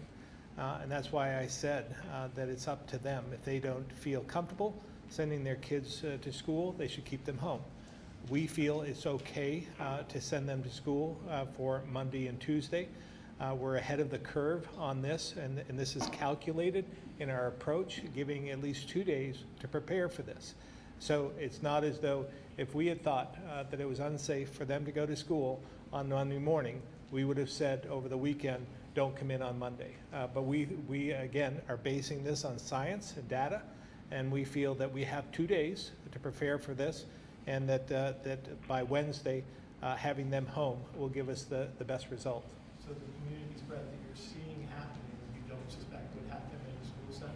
Well, again, we think getting ahead of this, we know this is coming. I want to stress, the worst is yet to come. We know it's coming. We just have to slow it down a bit. And again, our strategy involved looking ahead to seeing when we thought the right time was to do this. And it ended up being Tuesday evening, and shutting down the schools for Wednesday is the right approach from my standpoint. So I have, sorry. Yeah, that would be showing the chart. I don't know. Hi, this is Danielle. And we're cycling. Please. And we're circling through questions. I'll call your name if we have time at the end. I'm not going to be able to show you exactly where we are in that chart. But we believe we are in the early phases of community transmission, so beginning the slope upwards, but certainly not anywhere near here. And time-wise, give or take, when do you start, like, when does the blue start heading down, time-wise? Right, we're going to find that out. Okay. That's all I can tell you. Colin, 7 days. Yeah, hi, thank you. So yesterday, Secretary French had mentioned that he believes teachers will still be paid because they will be required to show up to work, but he had said that support staffers represent a more complex question given the way that they're funded essentially.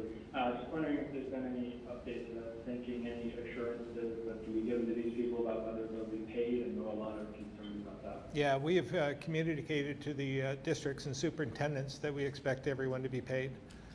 So I know that there'll be some bumps along the road. We're not sure what everyone is going to be doing in the meantime, but again, it's about creativity and finding an approach that will work. We are going to need people to provide for the services that we have said that we're going to provide to the children, the students. So we're still going to need people in order to do that. But we haven't fully developed the plan. When that plan comes out, I'm sure that there'll be many people involved. But again, we've asked the superintendents to make sure that everyone is paid. Okay, Mike. In the nation of South Korea, they've been dealing with this for a while now. They've tested over hundreds of thousands of people, and it seems like the more they test, the lower the estimated death rate goes down. The latest number I checked from 3 days ago was 0.7%. So my question is, at what point does the death rate become low enough? And we always got to assume there's more people out there we haven't tested. As you said, the symptoms are not always going to be very significant. At what point do we reevaluate some of these measures, closing schools, closing gatherings? I'll let Dr. Levine answer that from my standpoint when there are no deaths occurring, but I'll let Dr. Levine answer that if it's clear what the question is. Not super clear, but the death rate, the more they test people, the more the death rate percentage drops. right, because they're finding milder more cases. Right. Exactly. So in South Korea, where they've tested hundreds of thousands of people, it's dropped to close to 0.5%. Yeah. So my question is, at what point does it become low enough that you start to reevaluate some of these economic measures, shutting schools, shutting public gatherings? Yeah, I personally wouldn't look at it that way because we're trying to forecast the future right now, not get to a point and then say, did it work or it didn't work. These mitigation strategies do take weeks to months. That's why when we talked earlier about school closure, when it's done too early and for 2 weeks, it's not been shown to be effective very widely. Whereas when it started a little later and it goes a little longer, it's been shown to be an effective strategy. Just like all the other strategies that you heard about at the first press conference and in the executive order, those take time to play out. So when we talk about where we are in the curve and et cetera, we're trying not to let the curve follow the red, and we're trying to implement all of these things sufficiently early that they have time to kick in and allow us to flatten that in that direction. So, 0.5% is still 5 times the rate that people die from the flu at. So it's still significant. So I don't think I would, cheer about success at any point in time in the next 2 months, because it's really everyone doing all of the strategies that we've outlined that's going to help us succeed. And we want to be able to look back at the end of it and go, wow, look how wonderfully we did. But there's no way we're going to be able to do that as time elapses, because over these next several months, the entire country is going to see the coronavirus rise in frequency of cases. Patricia from Bennington Banner. Well, yes, I'm wondering specifically, we've been told, we're here in Southern Vermont, which of course has FDMC as our main healthcare provider. We've been told that when individuals started showing symptoms, the healthcare provider was contacted. The healthcare provider said to call and schedule a drive-by testing, which FDMC has instituted. And we were told that this woman who was exhibiting symptoms was told that there were no slots available to test her, so they are still waiting. And we were just told last week, of course, that there are as many kits as could possibly be needed, and no one's being turned away. So I'm wondering if you guys have received any indication that people are being turned away, as this would suggest. Again, I'm not aware of anyone being turned away when a provider requests a test. But again, Dr. Levine or Secretary Smith might be able to answer that from the testing facility. Yeah, what you're describing sounds like the testing facility didn't have a slot for the patient to have a sample taken. Because as I said in my earlier comments, our key strategy to getting ourselves to this point in time was to test as much as possible. And we had sufficient test kits to do the testing. So the role of the provider who connects with the patient is just to obtain the sample, send it to the state lab, and we will do the testing. So I'm not really sure where the confusion came from the case you're describing, because we would certainly have run that test over the weekend had we received it. Okay, Tim? I think it's also important to note that if anyone is having symptoms that they suspect to be coronavirus, even though they haven't been tested, that's just a confirmation. They should self-isolate. They should not become in contact with others. Governor, everyone is very concerned that the economy is going to crater. Worried about losing their small business, their home, their job. What do you say to those people? Yeah. Well, I'm concerned as well about the economy. I mean, this certainly, if it goes on for a prolonged period of time, could be devastating to our economy. And but at the same time, if we do this right, and we have this period of time over the next month or two, and we can get some control over this, I believe there's a path forward. I also know that we are not alone, not our state, not the nation. It's certainly a world issue. So there'll be strategies involved, and we're working with our federal government as we speak. I've been in contact with Congressman Welch, Senator Leahy.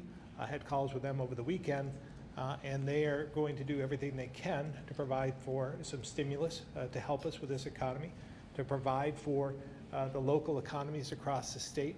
And I would just advocate, if there's a way for you to continue to use the services and products and use some of these businesses in the state right now, please do. Take care of them. They've taken care of us. So we'll see, obviously, some repercussions from this. But if we do this right and take the steps that we've tried to implement, I believe that we'll shorten this and it won't be as devastating. Okay, Michelle from St. Albans Messenger. Hello, Governor. I was just wondering about, to touch off of the question I was just asked, the economic impact on people who work for businesses that they can't work from home, such as waitresses, people who work in shops, and who are getting sent home because the customers aren't there that they need to serve. So now, instead of working 40 hours a week, maybe I'm getting a waitress and for an 8-hour shift, and I just sent home after 2 because they don't need me. What assistance is going to be available for those folks so they don't get laid off, they don't lose their job and qualify for unemployment? They've just got severely reduced hours. Yeah, you were a little bit garbled, but I think I got most of the question. For those who are having reduced hours, obviously this would come through some federal action. I believe that they're contemplating this as well, and we'll do everything we can to provide for their relief. And we'll know more. This is, again, quickly evolving. It's quickly evolving as a virus. It's quickly evolving as an economic package out of Washington. And so we'll know more in the next couple of days of what this could mean. But I've received assurances from Senator Leahy yesterday afternoon, as well as from Congressman Welch yesterday afternoon. They are diligently working on this effort to make sure that we protect Vermonters and Americans from what we know could be stressful in the lives of their families, as well as with the businesses that they represent. Steve? Thanks. Governor, the President and the administration have been out twice now talking about the public-private partnership between Walmart, Walgreens, et cetera, and some of the private labs. Have you heard anything from them? Are you looking at driving into a Walmart parking lot and setting up? Yeah, we're working on some other strategies here in Vermont. Obviously, making sure that we have enough testing packages is important to us. In fact, I was on a call with the Governor Sununu, with the Vice President on Saturday afternoon, and then was with officials from HHS on Saturday night about 10 o'clock, a conference call with Governor Sununu and myself and Commissioner Levine. And we discussed testing. And we believe there is a path forward for us. We're, again, taking a Vermont approach, and I believe it's going to work. Do you want to comment any further on that, Commissioner Levine, at this point? Or? I could. Okay, sure. Very, very briefly, because it gets complicated. I would characterize what's going on at the federal level as very well-intentioned and aspirational, and it's a matter of when it will be kicking in and implemented. And we hope during this week we'll hear some more about that. But as the governor said, we are taking a Vermont approach, and it turns out that to be successful in testing across the nation on this date today, you really need to be very resourceful and work with your academic medical centers to accomplish the goal, because most health departments can't obtain the quantity of the reagents that are needed to do all of the processes involved in testing. So we have some very promising work we're doing with the University of Vermont College of Medicine and with the University of Vermont Medical Center at the level of actually testing reagents, at the level of the kinds of equipment needed to do the testing, and the personnel. And it's really going to become a very nice collaborative effort that will help us maintain the level of testing we've been doing thus far. All right, we're going to end one more question. Ann Galloway Digger. Yes, hi, thank you so much for my question. What confidence do you have, Governor and Commissioner, that the healthcare system can handle this with a doubling of the number of positives since last Friday? Also, how many test kits are available right now? And how many people have been tested? Yeah, I have, again, I have confidence in our healthcare system. Obviously, the measures we're taking today are an attempt to prevent the surge. I mean, if we get to a point where we're at this level here, is going to compromise our healthcare system, and that's why we have to take the measures we're taking in order to reduce that. And it might prolong it a bit because it's inevitable that we'll get this here in Vermont. But if we can reduce the high number of cases at any one time, then we can prevent that surge into our healthcare system. So that's our approach. But if we do it the way we're doing it, I believe that we're fine. We have an update every day on the number of beds available and units available, and so I'm confident that we're doing our due diligence to make sure that we're ready when this does happen. But the other testing and number of tests and so forth. So as I said earlier, we've done 415 tests. Add 5 more from New Hampshire of Vermont residents, that's 420. We have in the 400 range test kits available right now, which will be augmented with the collaborative arrangement I just mentioned before. And again, I want to point out, one of the previous questions had to do with getting the person tested in southwestern Vermont. And people need to really understand, Southwestern Vermont Medical Center has been an innovator. They are the first drive-through site in Vermont. And other medical centers are pivoting off of that. Our federally qualified health centers have considered pivoting off of that. We have some capacity with our Department of Public Safety to actually create situations that will be like that as well. So in terms of coping with the load of people who might think they need to be tested and whose physicians believe that that is something that would be advisable, we should be able to meet that need. And as the governor said, we're trying to make sure we don't overtax the resources of our healthcare system. And at some point in time, we may get to that dotted line. We hope we don't get above it. How many cases do you anticipate at the height? Hard to know the severity. That would be How many causes are you prepared for? Yeah, that would literally be an impossible answer to give right now.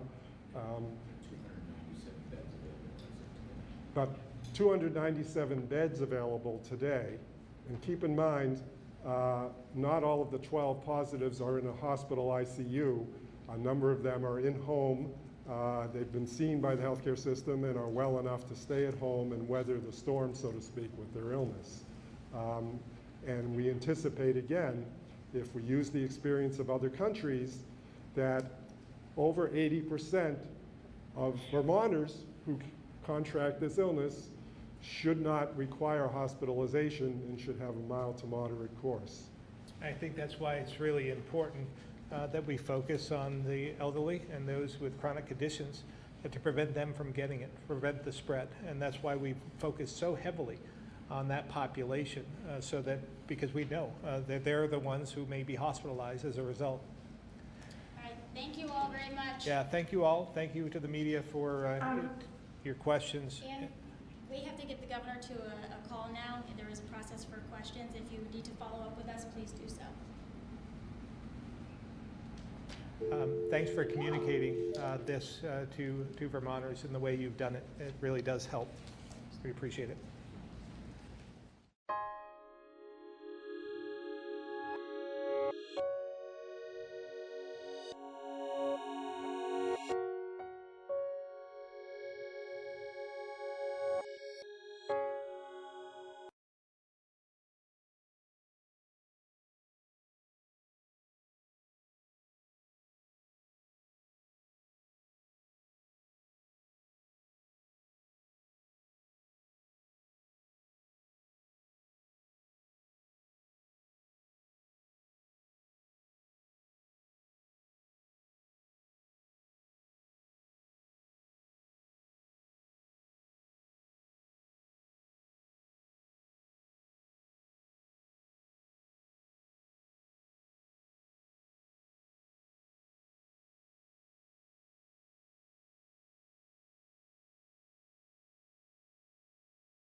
I'm going to turn to that first. I'm going to turn it over to Representative Donahue first to walk us through some issues around some language that has to do with mental health. Commissioner Wilson. And then I think we should see, I think my sense is we should probably be able to move fairly quickly through some of this. And then we'll transition without a break to some further conversation. We had some briefing last night, or yesterday, briefly, about healthcare affordability issues. And if we need a break in there to do anything else, we'll do that. Then we will have a break and we'll shift gears to a different topic. Yeah. Hey, great. We talked about, I mean, there are 3 specific areas, pieces of language. The one we're starting with, I don't think anybody actually has seen actual language, although we've talked about the concept. When DMH presented on the 10-year vision plan, the commissioner said there was one legislative ask in terms of follow-up, not that there isn't a lot of follow-up that the department's doing, but in terms of legislation. And that was the recognition that DMH and the vision can say all sorts of things, but if the whole health system isn't involved and buying in, then we're not going to achieve integration, because it's integration in with a lot of other stuff. So this is the language that would establish that council, which has a lot of membership, because it's really about getting all those other parts of the system on board. So we can walk through the language. I would actually suggest that we first go to the purposes of what the group does, because that will help make it more clear why there's all of the representation that there is. And I know there was one person who reacted, one of the members of the Techno Council, who said, well, our one reaction is it's too heavily on the medical system people and not enough mental health representatives. And I said, well, actually, that's the whole point of this. The mental health folks came up with a plan, and now this is about carrying it forth by engaging the rest of the mental health system. You're able to scroll, or David? Oh, we're already scrolled up. I pulled up to that section, Anne. Great, thank you. You're welcome. All right, so if folks look at the where it begins after the list, powers and duties, and this is really the core. This is why this council is being established. So it's addressing integration. At the very beginning, it talked about our statutory requirement for integration and the vision plan, but these are the very specific things that would be the council's responsibility. First, identifying I'm sorry, and I have no idea where we are. Oh, I'm sorry, No, because that's I'm looking okay. here. So it's on the one that says on the top, powers and duties. Okay, I got it. Thank you. I'm sorry. Is it what's up here? I can't see that far. So powers and duties, the council shall address the integration of mental health in the healthcare system, including, and then there's 1, 2, 3, 4, 5, 6. 6 duties. Okay. So the first one is to identify obstacles. In other words, in all of the parts of the system that each of these people represent, where are there obstacles to achieving the goals that have been set out, both in legislation previously and through the vision plan? Second, helping to ensure implementation of those existing laws that require integration within the members' expertise in the council. So different groups representing different parts of the system. If we scroll up a little, we can see 3. And establishing commitments from all of those non-state entities to adopt the practices and implementation tools for integration. Again, that's referencing back to the beginning where we talked about the vision plan and the legislative mandate. Fourth, the council can propose legislation if our current statute is inadequate to achieve it or creates barriers. And then fifth, the routine language on any other duties it deems necessary. It will then report back in, let's not get a scroll here, in 2023. So this is a 2-year council to work on this, so report back with recommendations, including whether there's any recommended legislative actions and whether they need to be extended. The assumption is it's 2 years. It's not an ongoing forever group, but it's 2 years to identify and put together how we're going to achieve this. So now if we go back to the start, we can look through the membership. I have sent out contact to everyone who's been asked to be a member, basically saying, if you don't think you belong on this council, speak up. Nobody has said they think they don't belong. I've gotten a number of people saying yes, but nobody has said, oh no, take me off. I don't want to be involved in that. So, but we can look through A through F are all commissioners within the state system, beginning mostly with AHS. But you'll see each of those departments in AHS have relevance to integration towards our goal of an integrated system.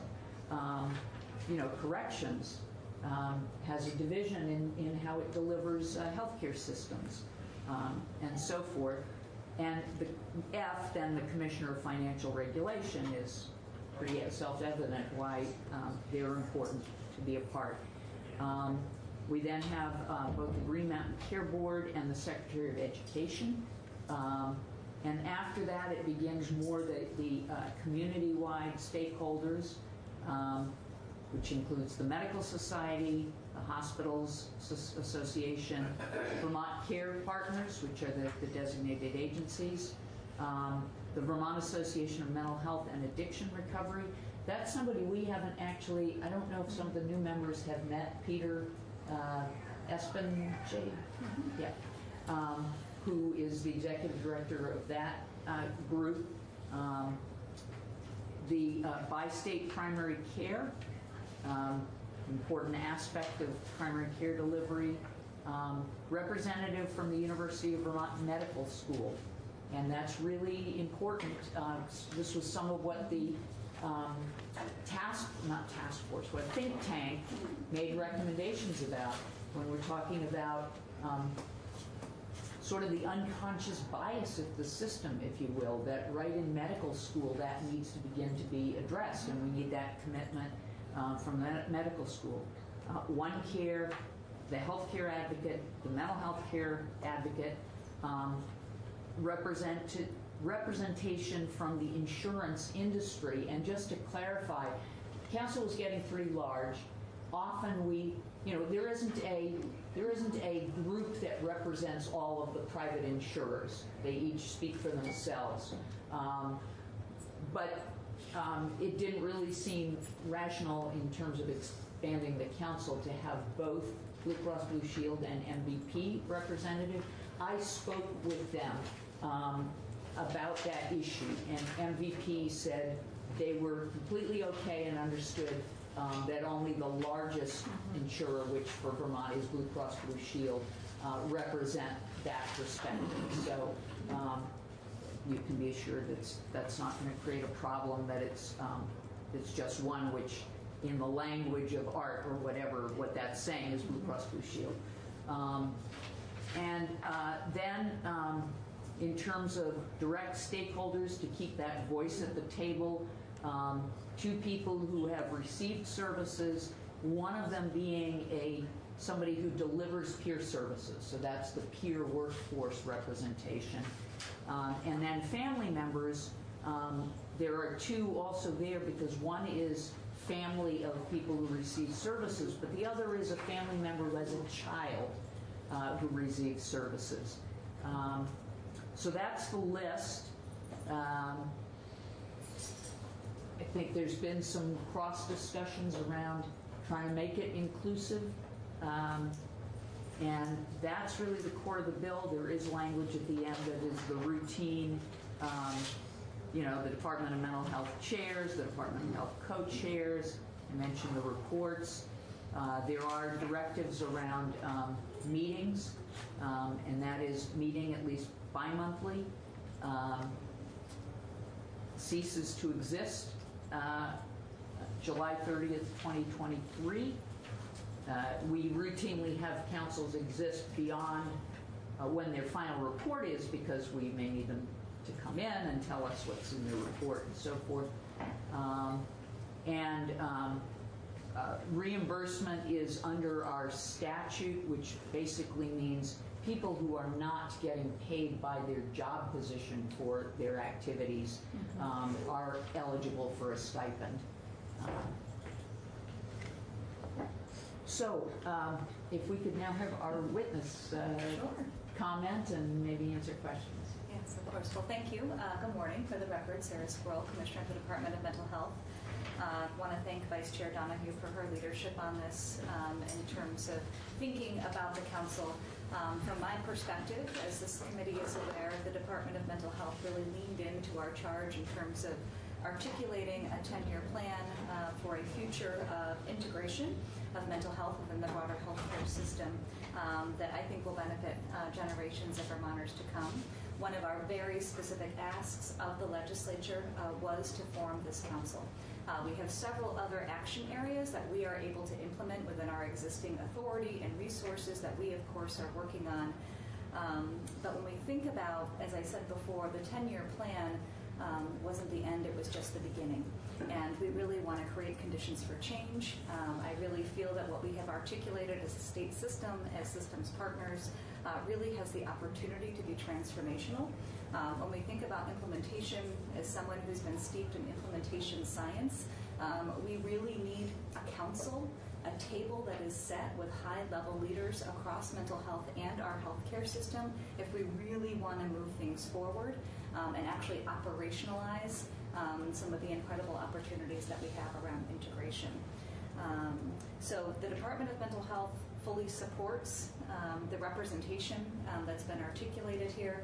I think from a facilitation standpoint, we're always trying to manage inclusivity and representation with a body that is manageable and that we can really move work forward in a reasonable way. I feel very confident that given the scope of the council as it's currently been presented, that we can be very effective.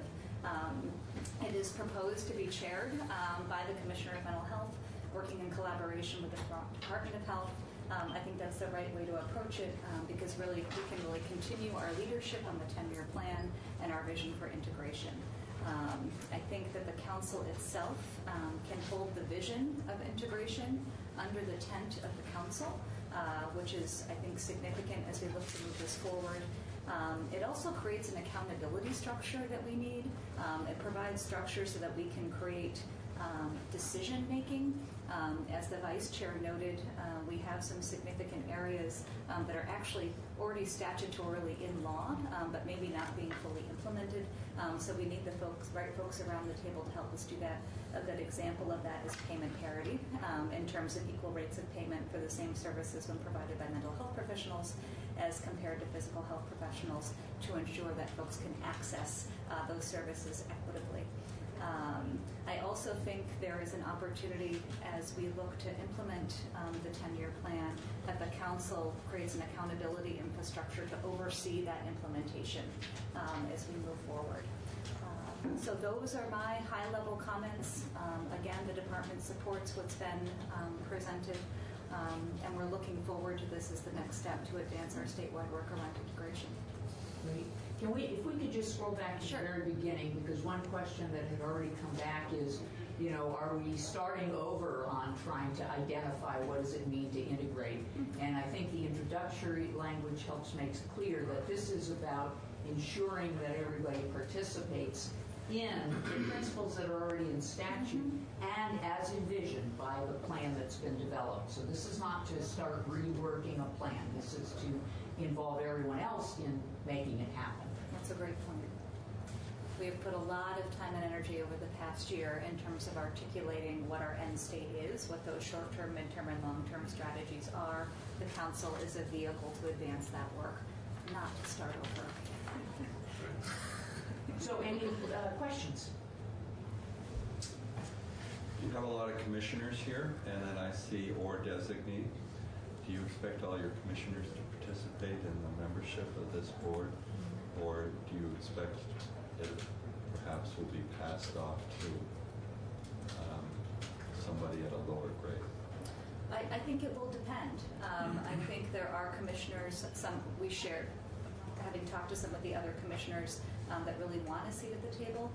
For some commissioners that I think oversee large departments, sometimes it's actually beneficial to delegate to someone whose particular purview might be a little closer to the provision of mental health services and integrating that broader in the healthcare system. Department for Children and Families is an example of that. It's so big, it could be more beneficial to have someone who is more directly overseeing that specific area. I think another good example is the Department of Corrections. Yes. They have a medical director. That person probably would be better suited than the corrections commissioner. And if I could say, just as a general observation, this is the type of language that is almost always used when trying to involve, this is not unique to this council, whenever trying to involve a department or an agency, it says, it names the commissioner or secretary or designee so that they have the authority then to find the right person to represent them on any. So that this is not unique language. This is kind of boilerplate language to facilitate the right person being at the table. That's correct. Right? Yeah. Could you scroll back up to the top? Sure. I was reading the first paragraph. It says the purpose of it helping to ensure that all sectors of the healthcare system actively participate in the state's parental. Are you saying there are people that don't participate that should right now? I am saying that we are moving towards articulating a vision for integration, and in order to achieve that, I think there is a lot of commitment to the vision as it currently stands. The next step is to take that make that more actionable. I think our healthcare partners, which was clearly operationalized in the think tank, really came to the table, and now we need to take it that one step further. How long has this been a concern? 30 years. Or longer. Or longer. I'll speak to that. I think what and I credit Representative Donahue and this committee for really, and the speaker, quite honestly, in saying, in moving responsibility for mental health from the Human Services Committee to this committee, the Healthcare Committee, as a structural statement that mental health is a part of healthcare. Historically, mental health has often been siloed off to the side, both because of sometimes issues of stigma and sometimes issues of disparate funding, different kinds of funding, like, well, we have healthcare here, and maybe we'll do something with mental health. And I think there's a recognition that mental health is an essential component of health and healthcare. And so so I think in many ways, this is a reflection of an historic reintegration of the acknowledgement of mental health as an essential element of health care. And this is a recognition that we're not there yet. Yeah, and that there's more work to be done. So, if you could scroll down to the bottom, then there's a date somewhere there that I saw. 2 years. January 15, 2023. And you probably will still be here. Would you make sure that there's a follow-up on this? I sure expect will. So that it can be proven that group amounted to something. If I'm not still a member of the legislature, I will be here as a mental health advocate. Well, you can maybe speak from the governor's office if you want. There we go. Thank you. Yes, no, thank you. Yeah, I have a question. It's admirable that it is so inclusive. It's very inclusive.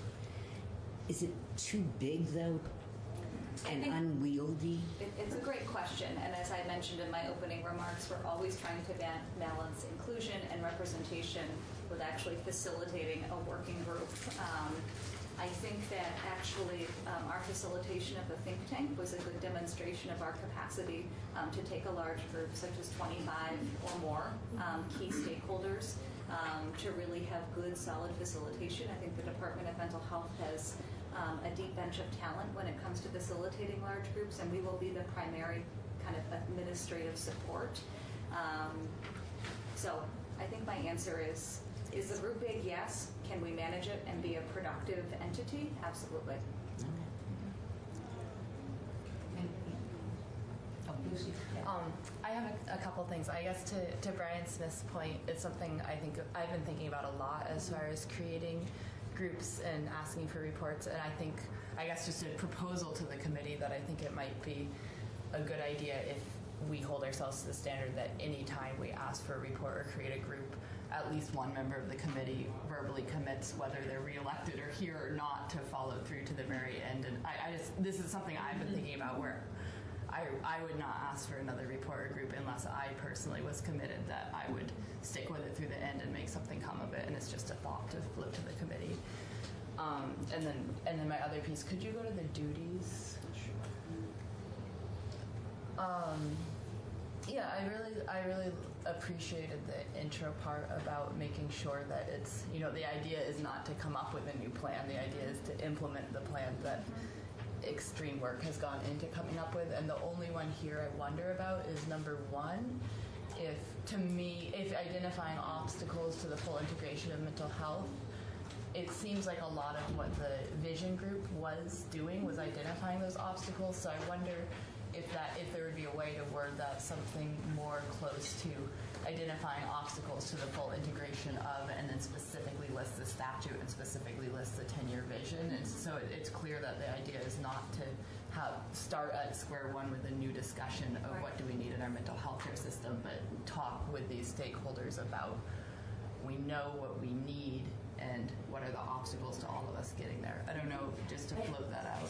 Yeah, I mean, that could work. I think because of the overarching purpose at the beginning, I think that's assumed here, but it also, if it was limited to kind of only identifying obstacles to achieving the vision plan, it might close off some really important pieces of not changing what the vision is, but what the obstacles to achieving it might be. There might be ones that the think tank didn't, because it didn't have this broad inclusion, might not have thought about or been aware of. So it's about achieving the plan and the statutory obligations, which were only put in statute, I think, about 4 years ago in terms of those principles. Identifying obstacles probably wants to stay broad enough for obstacles to achieving those things that might not have been listed in the think tank plan. What about putting both, like, full integration of mental health into a holistic health care system as outlined by, and then list the statute where it says, where it talks about integrate as outlined by the statute and the 10-year vision? I think that'd be fine. I think that's duplicative of the purpose part, because this is sort of just filling out the details of what was already stated as the purpose of the council at the beginning. Yeah, the only thing I might add to that is that we did very strategically use appreciative inquiry as a strategy to move this work forward when we look at systems change. Not only do we want to identify obstacles and barriers, we also want to be lifting up the current assets that we have and build on those. That actually creates motivation for the kind of transformational change that we're looking for. So my only other thought reflectively on this was to capture that somehow, that we do have existing assets in the system that we can also build upon, in addition to identifying, the barriers as well.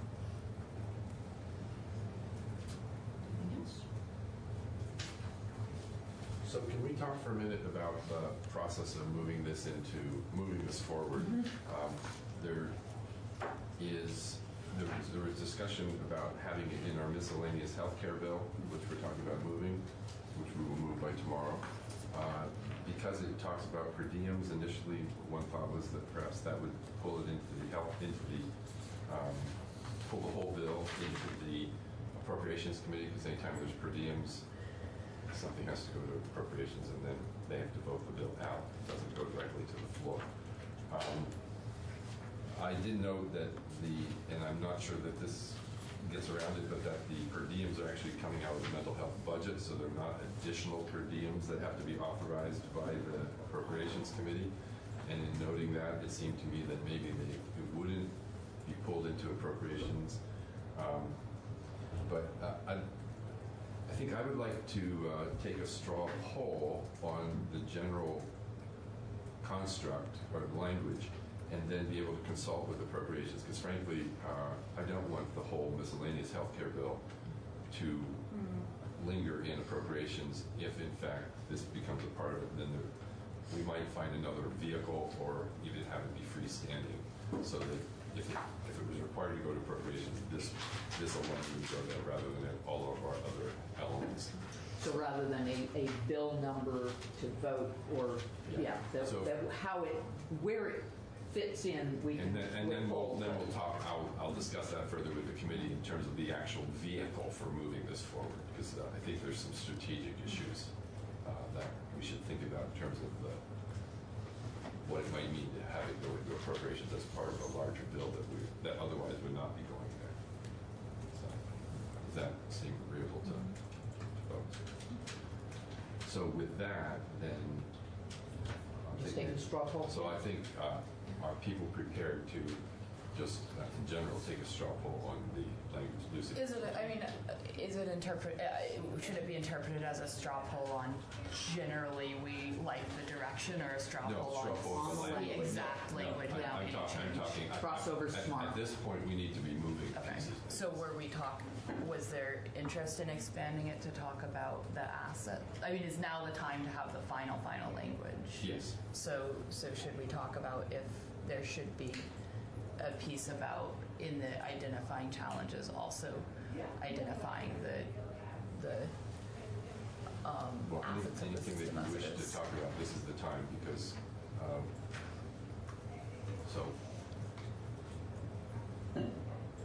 you're making a suggestion? Yeah. What is that? Well, I mean, it sounded like the commissioner just suggested. Do you want to say? Okay, I don't think she was suggesting language. I think she was just talking about. Well, let's ask her. She was suggesting that. Sorry.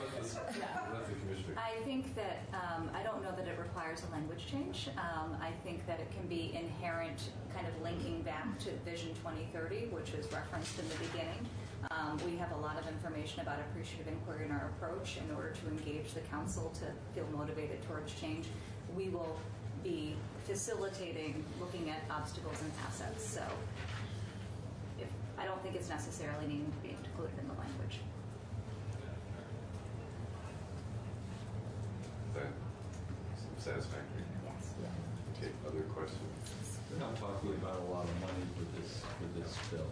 There's only a maximum of 4 people who would actually be eligible Most to of ask the people for a will stipend. be already working under salaried positions. So I don't see why appropriations would have an issue with it. Well, they probably wouldn't ultimately, but technically, anytime there are per diems, it has to go there, and they don't deal with this until they've completed the budget. Because they have to look at the entirety of the budget. They set aside a pot of money for per diems, and if it exceeds, and if the request for study committees and per diems exceeds that, then they will pare it back.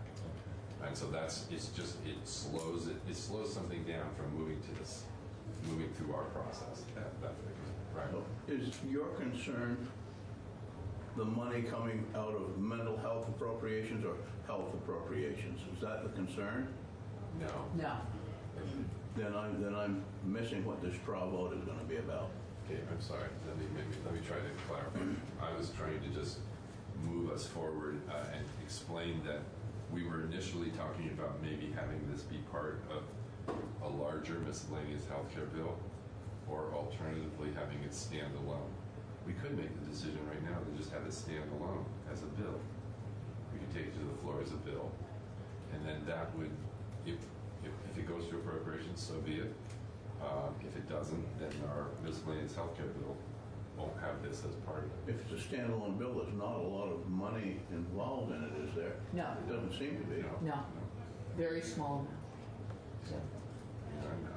And maybe that makes sense, just to take one thing off your agenda of people you need to talk to. We could just go ahead and say.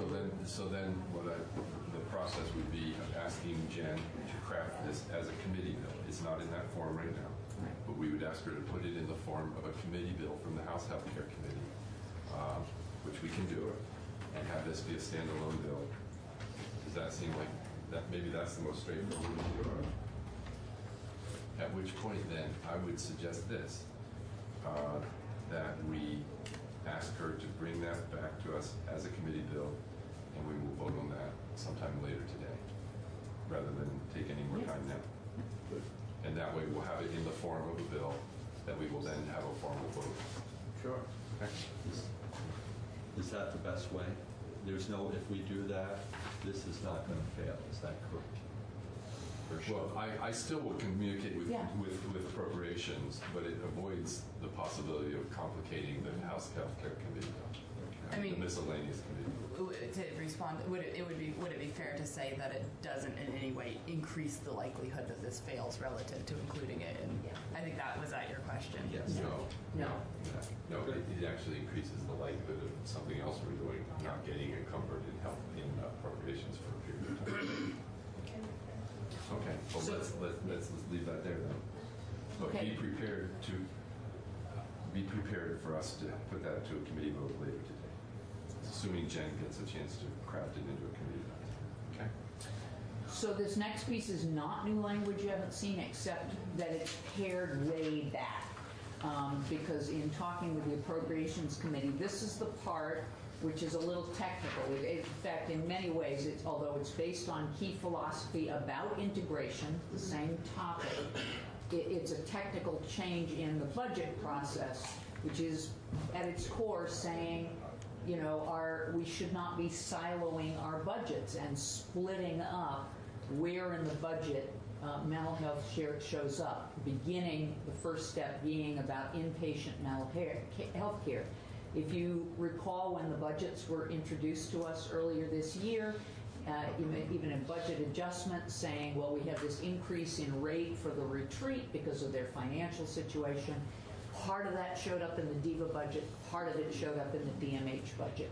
So this is really just about having them be in the DIVA budget together. The original language we looked through had this long piece about why this was important. It was language that was important to me, but we got unofficial feedback from the Becoming important to more people. But we got unofficial feedback from the Appropriations Committee that they did not have an interest in lengthy language about all the whys and the values and so forth, and they just wanted to get to the kind of the bottom line. So that's really the fundamental change from the language from before. It does still retain the core purpose language, which is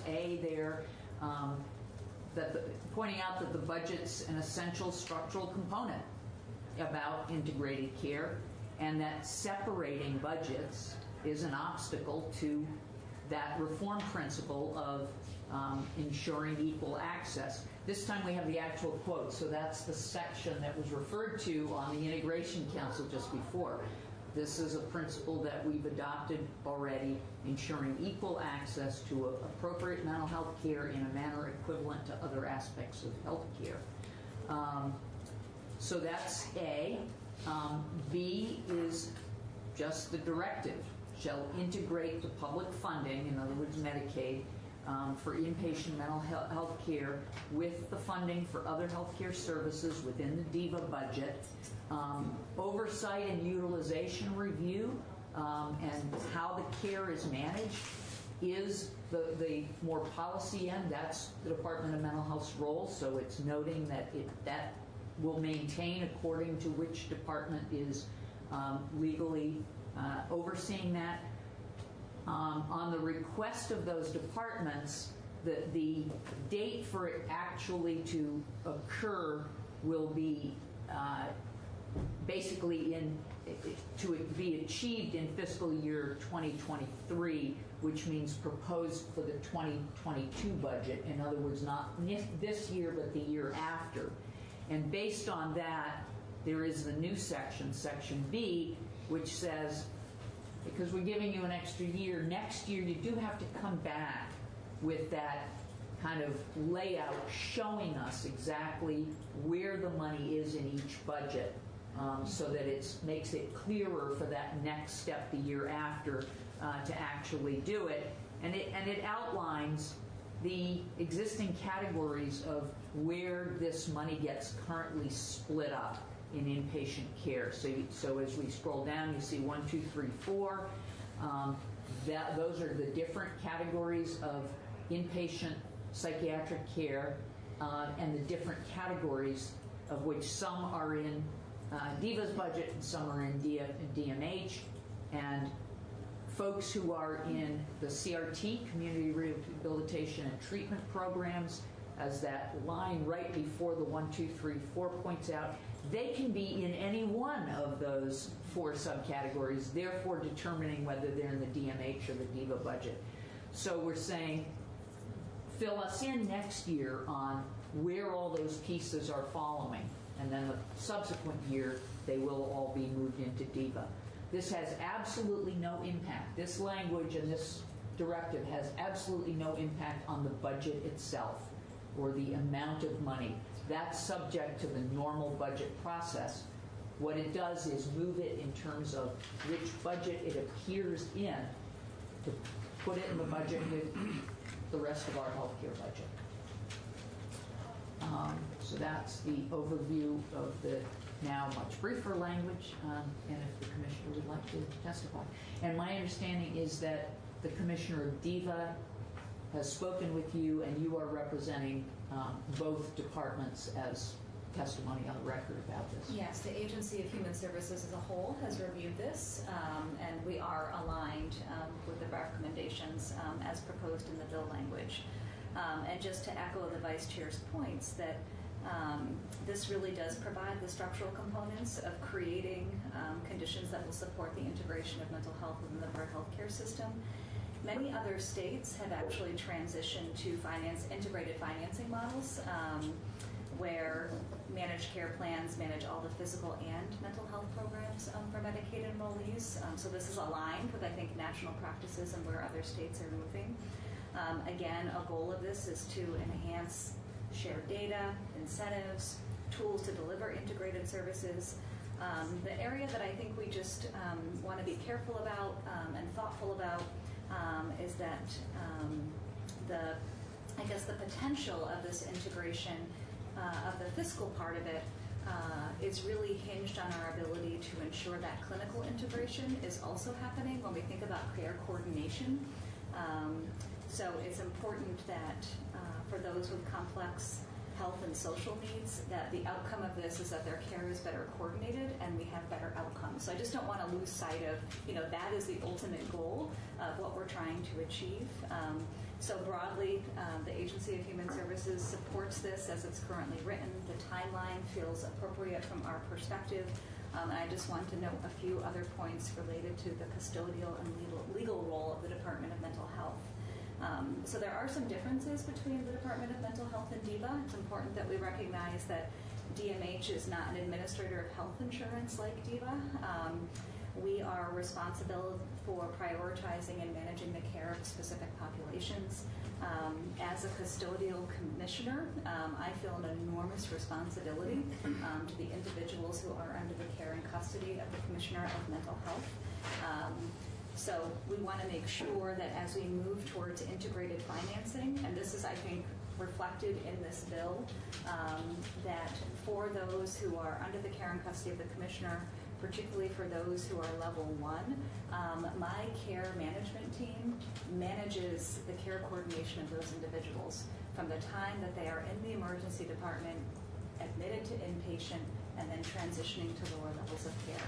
So when we think about that integration of the fiscal components and the clinical and programming components, I just really want to ensure that the Department of Mental Health is still overseeing that care coordination. That feels essential from my perspective. When we look at the current budgets between DMH and DIVA, as the Vice Chair noted, that what currently sits in the DMH budget that is separate from or carved out from the DIVA budget is level 1. So that level 1 is inclusive of the Vermont Psychiatric Care Hospital, our level 1 contracts with Rutland Regional Medical Center, and the Brattleboro Retreat.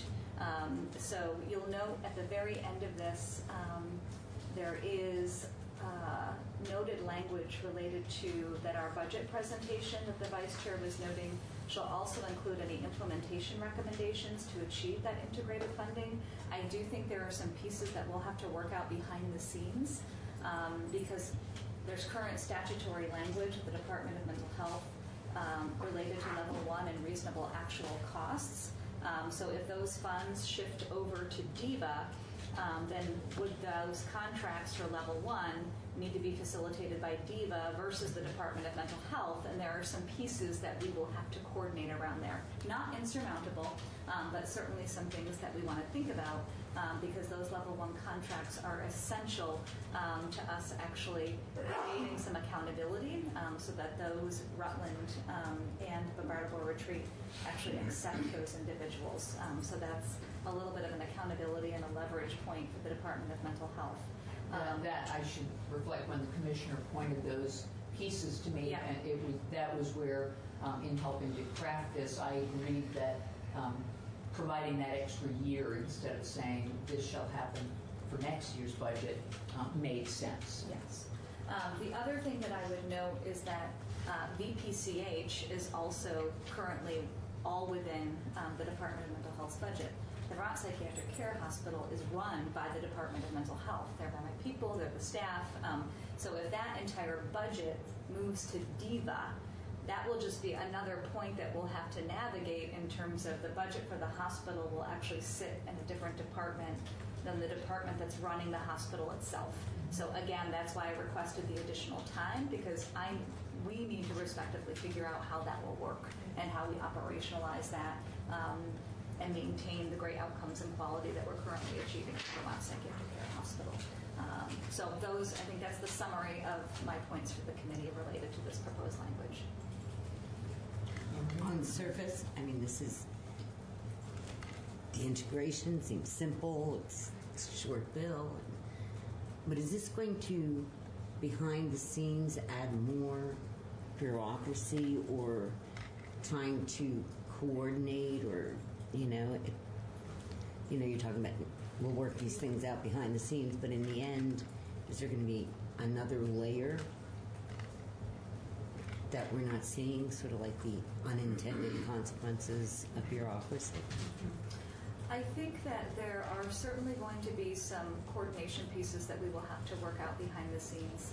They do not feel insurmountable from my perspective, and I think the bigger gain that we're going to make in terms of the fiscal integration of the funding outweighs some of the inconvenience of having to work out some of these things behind the scene. I think managing the BPCH budget is probably my bigger concern and what that means from an operational standpoint. We already have an MOU with DEVA in terms of their kind of delegating Medicaid authority related to level 1 CRT that we oversee. We work very closely together and have a lot of collaboration. So I'm confident that we'll be able to move that forward. And then if we have some time to work with our fiscal offices about the details of the BPCH budget, I don't think that we're going to get overly bogged down in bureaucracy if those are clear. And I think the language actually supports that because there's clarity of roles that's already articulated in the language. Well, I was going to say, I didn't understand this yesterday, and I think I have a clearer picture now of what we're talking about, and what you just said makes me feel a little bit better that you're comfortable that the benefits of making this switch will outweigh whatever additional work there is. Lucy? Was there any discussion of making the switch except for the VPCH and keeping that in DMH for logistical ease? That is not currently the recommendation, and I think if we truly want to get a picture of inpatient services without VPCH as part of that integration, we miss a big part of it. So there have been no discussions as of right now in terms of carving out VPCH from the intent of this language. So the ultimate goal is about having the big picture of this services all in one place from a budget perspective. That's correct. And that doesn't work between the two. It doesn't work to have that big picture when it's split between the two departments. It makes it more challenging to have that big picture, and it's not aligned with our vision of integration.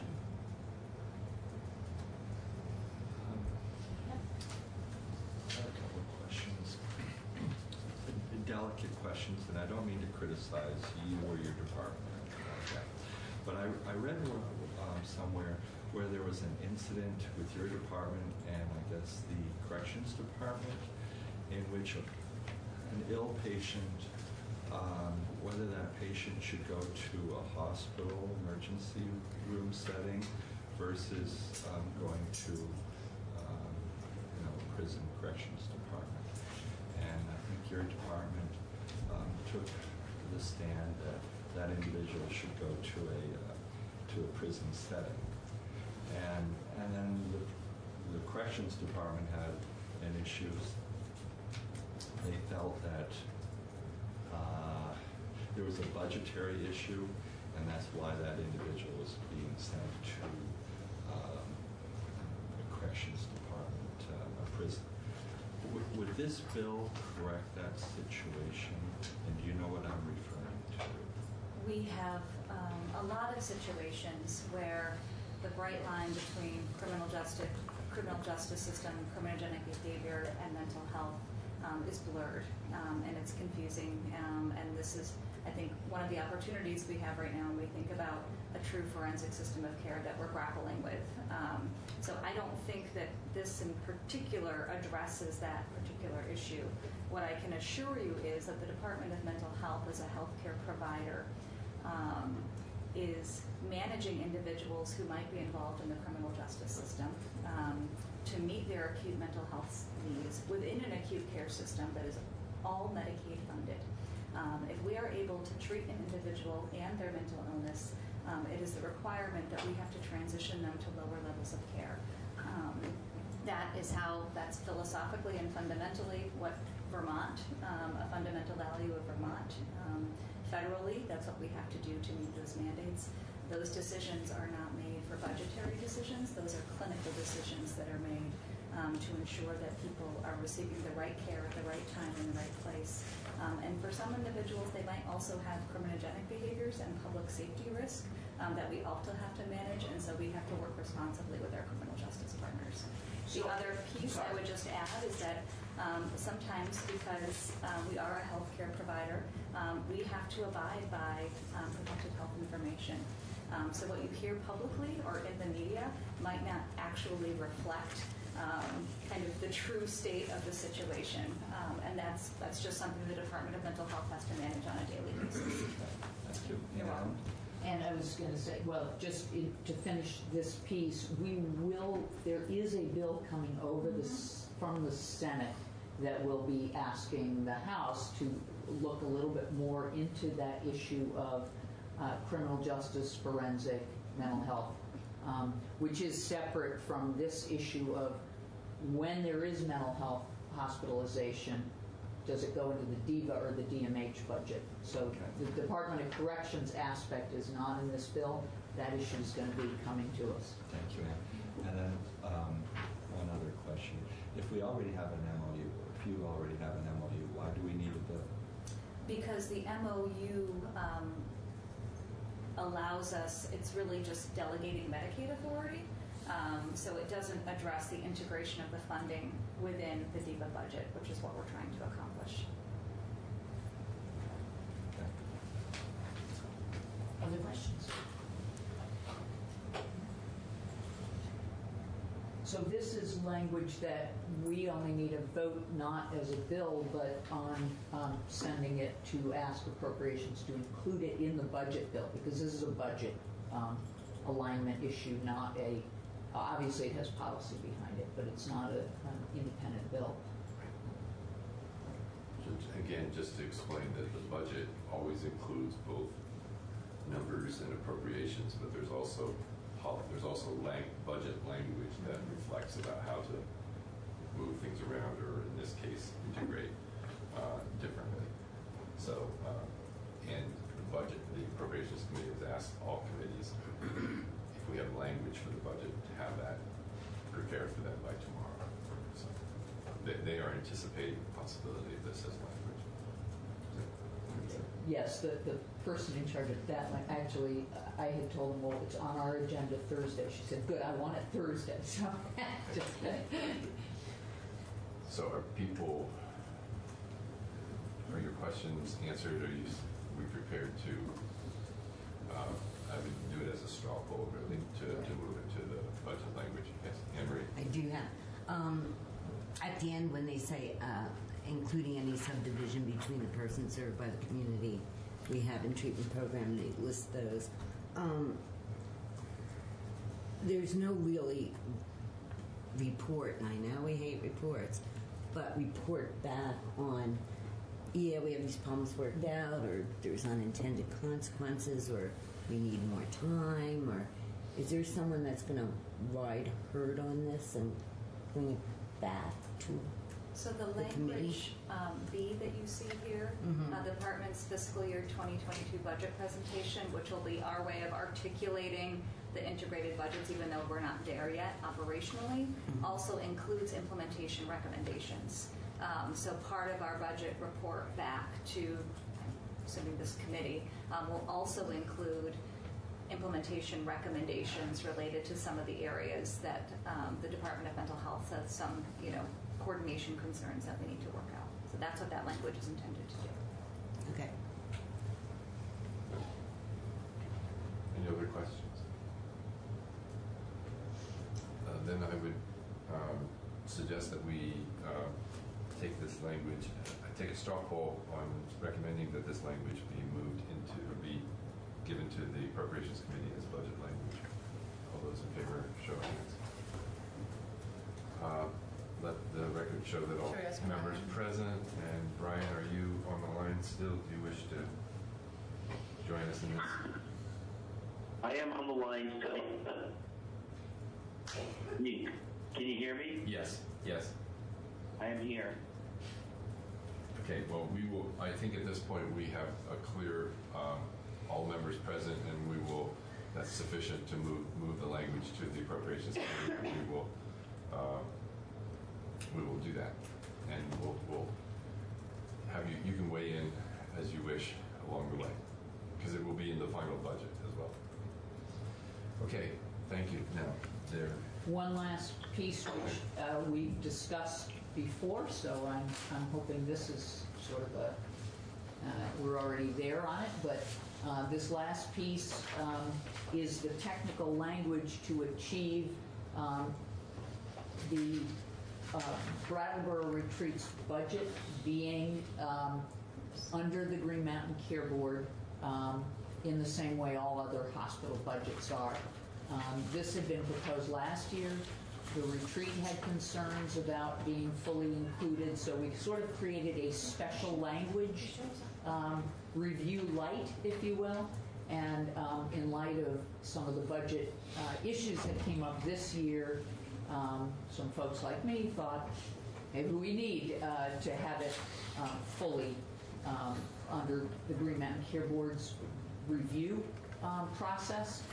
So what this language does is it strikes the special carve-out language that we created last year, and then the line after that is just the definitional. The existing definitional talks about hospitals meaning a general hospital, and general hospital excludes psychiatric hospitals. So by striking the word general, it means any licensed hospital.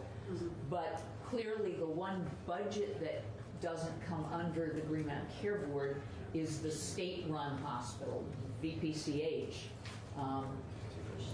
Their budget is controlled by the legislature and wouldn't be controlled by the Green Mountain Care Board, so it requires adding the language that we're not including hospitals that are run by the state. So this is the way that achieves the purpose of saying the Brattleboro Retreats budget does come under the Green Mountain Care Board.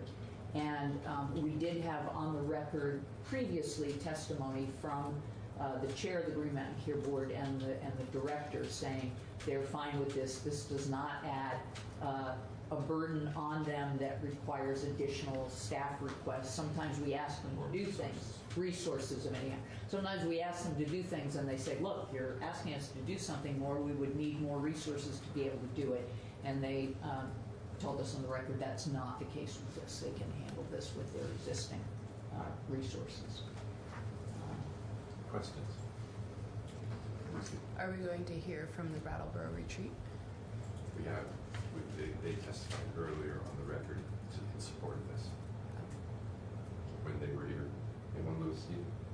Oh, okay, that's, yes, I forgot that, Oh, no, yes. earlier. When he was here talking about the retreat. We asked specifically when he was here about the retreat early on in the session, and we raised this issue and said it was likely we would be wanting to do this as a recommendation, and he indicated no problem.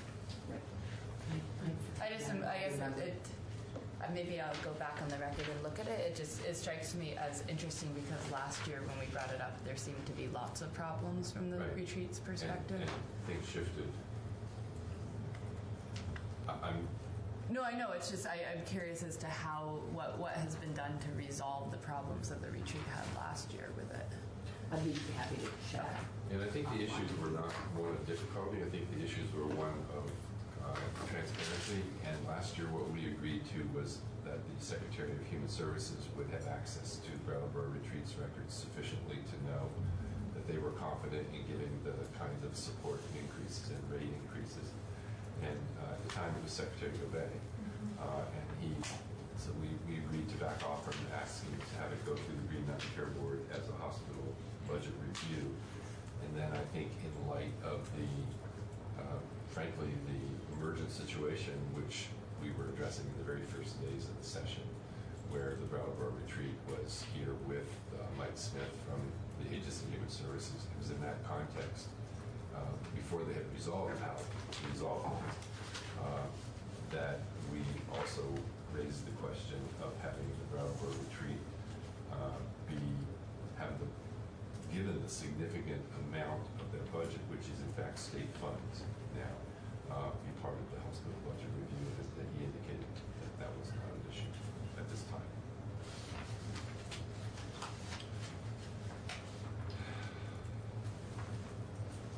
Other questions? This, again, this is not a freestanding bill. This is a recommendation that Approps is already anticipating that we might be proposing.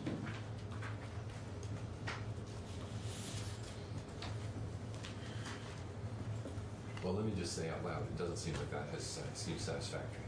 I can tell when there's a consensus in the room when there isn't. So if that's not satisfactory, I want to hear what we need to do to. There seems some uncertainty on faces. Yeah, right. Does the committee wish to hear from the Brattleboro Retreat directly about this? In which case, we will try our best to arrange that.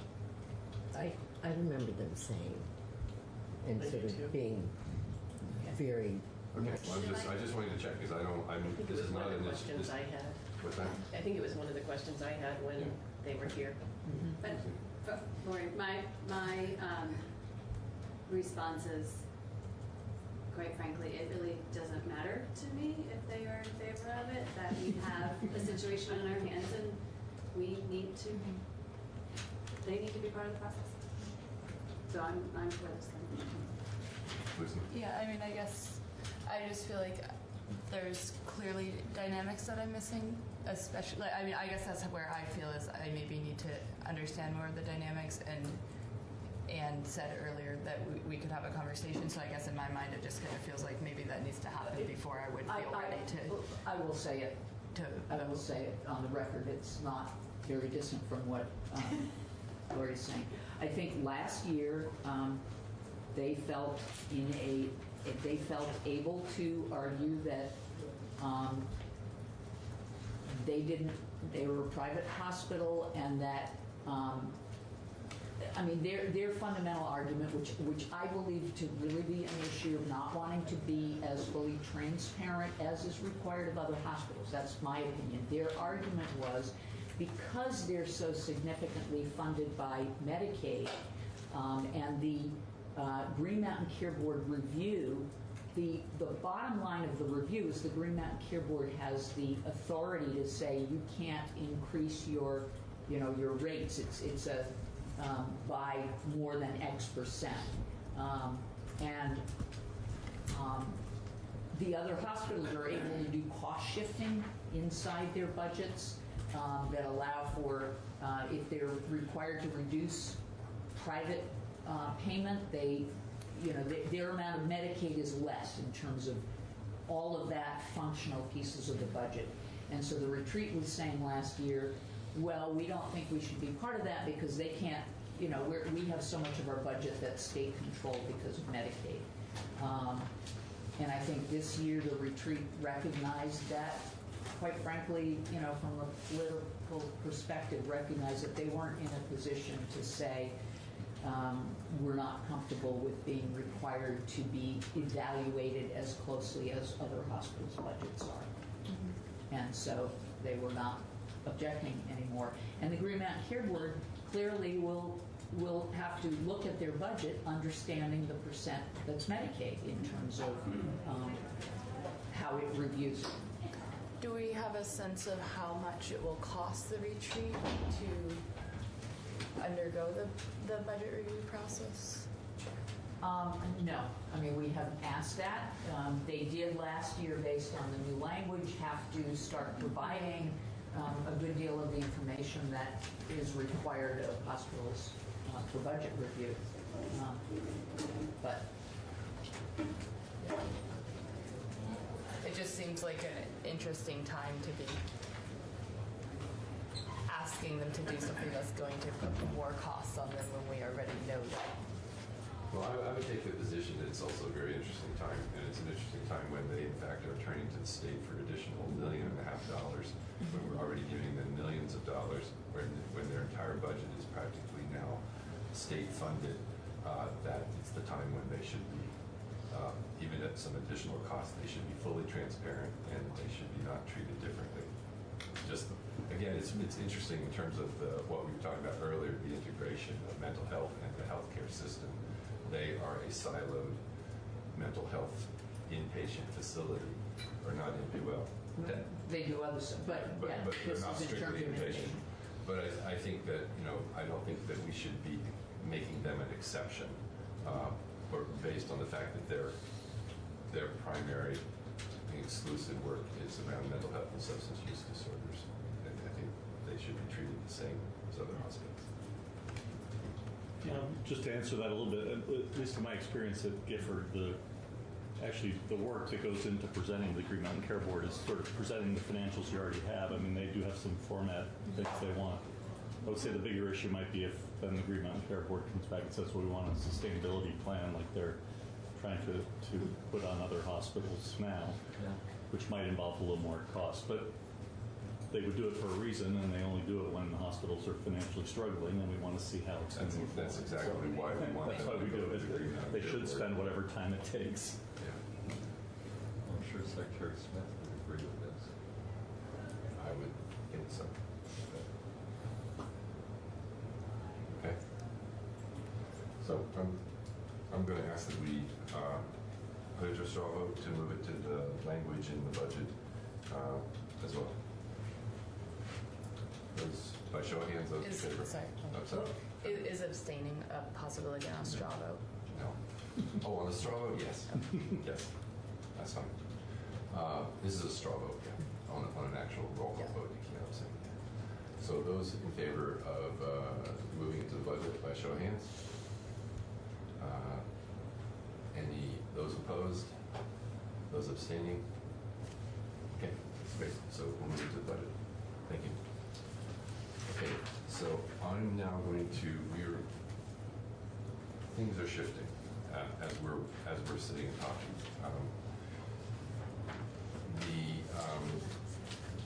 Yes, Sarah. And we'll let you shift. We'll let you shift. I really appreciate it. Great. No, thank you for making yourself available. We really appreciate it. While we were working, I was also being communicated with by the Speaker's office, and there is a chairs meeting that's being called for 10:30. And I'm being asked, the chairs are being asked to meet with the Speaker at 10:30. One of the issues that we are being asked to talk about, so I'm going to ask us that I'm going to ask this committee to help me weigh in on a question. And then we will figure out how to get back to affordability, which is on our agenda, which just have to be flexible. Let me make sure I have the.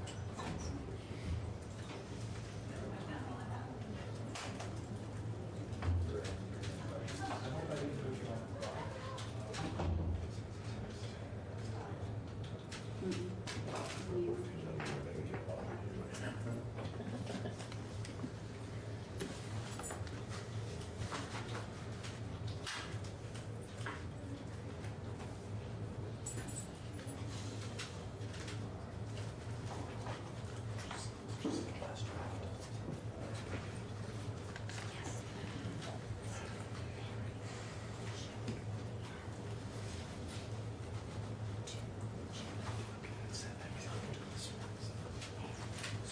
I think one of the agenda items of the meeting is to, the language that's been conveyed to me is, please come prepared to share your top 2 or 3 ideas for emergency support for Vermonters in this evolving crisis. And I think that's appropriate. And rather than just putting my brain to work, I thought, even though we only have 10 or 15 minutes, I would like to engage the committee in helping to think about that, and just as to what recommendations I might take to the chair's meeting with the speaker less than 10:30. Just so you can do maybe the length. And I miss. Sure. And I misread it when I first, because there's also been a request, a different kind of request. But this is a request for, please come prepared to share your top 2 or 3 ideas for emergency support for Vermonters in this evolving crisis. Now, I would ask that we, part of, given we're the healthcare committee, that might help kind of frame what we're thinking about. But I would like to open it up for a general discussion, and that will help me just bring some thoughts forward to the speakers on this. So what I'm going to suggest is that we each get a turn to be heard, and if someone doesn't wish to speak, that's fine. But I'd like to make sure each of us gets at least a chance to kind of share what things come to mind initially. So, is this the idea of financial assistance? It could be. It could be. Whatever your thoughts. It could be financial assistance. It's basically what are the things that we need to be thinking about as a legislature or as because we hold unique responsibilities in terms of what actions might we need to take to support Vermonters in the COVID-19 evolving situation. Hello? Yes, Brian. I've been thinking a lot about this since I'm self-quarantining right now. Can I say something? Sure, and I'm just going to suggest, since I'm supposed to be there at 10:30, and I realize this is short notice, but that's why I've been, to be honest, I've been a little antsy and trying to move us along this morning. So apologies for that, but I would like to hear from you, but I want to make sure we have time to hear from everyone else as well. Yeah, I'm not going to say a lot. What I'm going to say is that I'm going to send to the committee a few documents for us to review and think about. One is, I don't know who it came from. I think it's the ACLU, but it's a long list of things, suggestions of what government should be doing right now to take care of people. And another thing is going to be a list of demands from the Burlington Tenants Union, which is like an organization of tenants who are concerned about how it's going to affect them. These are mostly people living paycheck to paycheck. I'm not going to read all of it because it'll take up too much space right now, but I'm going to share it with the group, and perhaps we can talk about these things a little bit more in detail later. But it covers everything you can think of, from health care, supplies, financial assistance, how are people going to eat, et cetera. Okay, is that a document you can forward, Brian? I'll send it right now. Okay, great. Is there anything else you want to add at this point? I don't take up too much space in the conversation. I just wanted to throw that out there as a starter. I think other people will probably say a lot of the details of what I'm referring to. So. Okay, thank you. Mari? Hi, Brian. This is Mari. Financial concerns is what I am hearing about most, and people being able to quarantine and not, they not have to worry about mortgages, and whether that means finding a way to encourage lien holders to allow mortgage holidays for a month. The paid sick leave, paid family and medical leave, it would have been great if we had a strong program. That's a kind of a moot point, but if there's anything that can be done on the short term to help people with their incomes while they're quarantining. Let's just keep going around and hear from people. Just to follow up on that, as an employer, what I'm hearing from employees is, will you pay us if we are sick, if we're sick? And I'm sure that there's also, will you pay us if if you tell us not to work, if we're We're quarantined and we can't work from home. and that larger businesses are making that commitment. Larger national businesses are making that commitment. They have the resources. A smaller business might not. What can the state do to help? I think if you get this COVID-19 virus is obviously quite relevant. If someone's going to be homesick, I think there should be some sort of compensation for someone that has COVID-19, not someone that's sick and trying to cash in on it. People get sick every year and they stay home and they lose a little bit of income. But if this virus is involved and the doctor says you have COVID-19, I think there should be some sort of compensation for that if they have to stay home because of this virus.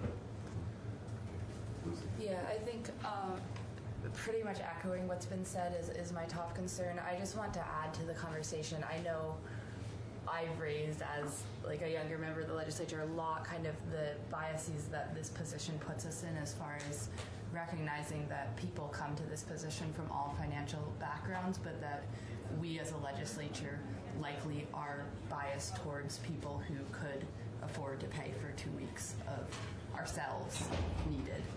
And I think it concerns me a lot because I talk to my constituents and I hope that we stay in touch with the fact that we as a legislature may not be representative of our constituents as far as what it would mean to take. I mean, I just talked to a constituent yesterday who runs a child care center in my town, and she said, like, I should close, I think. Like, the responsible thing to do would be to close, and I, cannot make it 2 more weeks if I close, so I'm staying open. I think the whole idea of large gatherings is something that people talk about. I mean, we've got basketball players and basketball games and all this stuff. But then you have the legislature, which doesn't seem to be following the large groups. They were keeping outsiders out, and that's a step.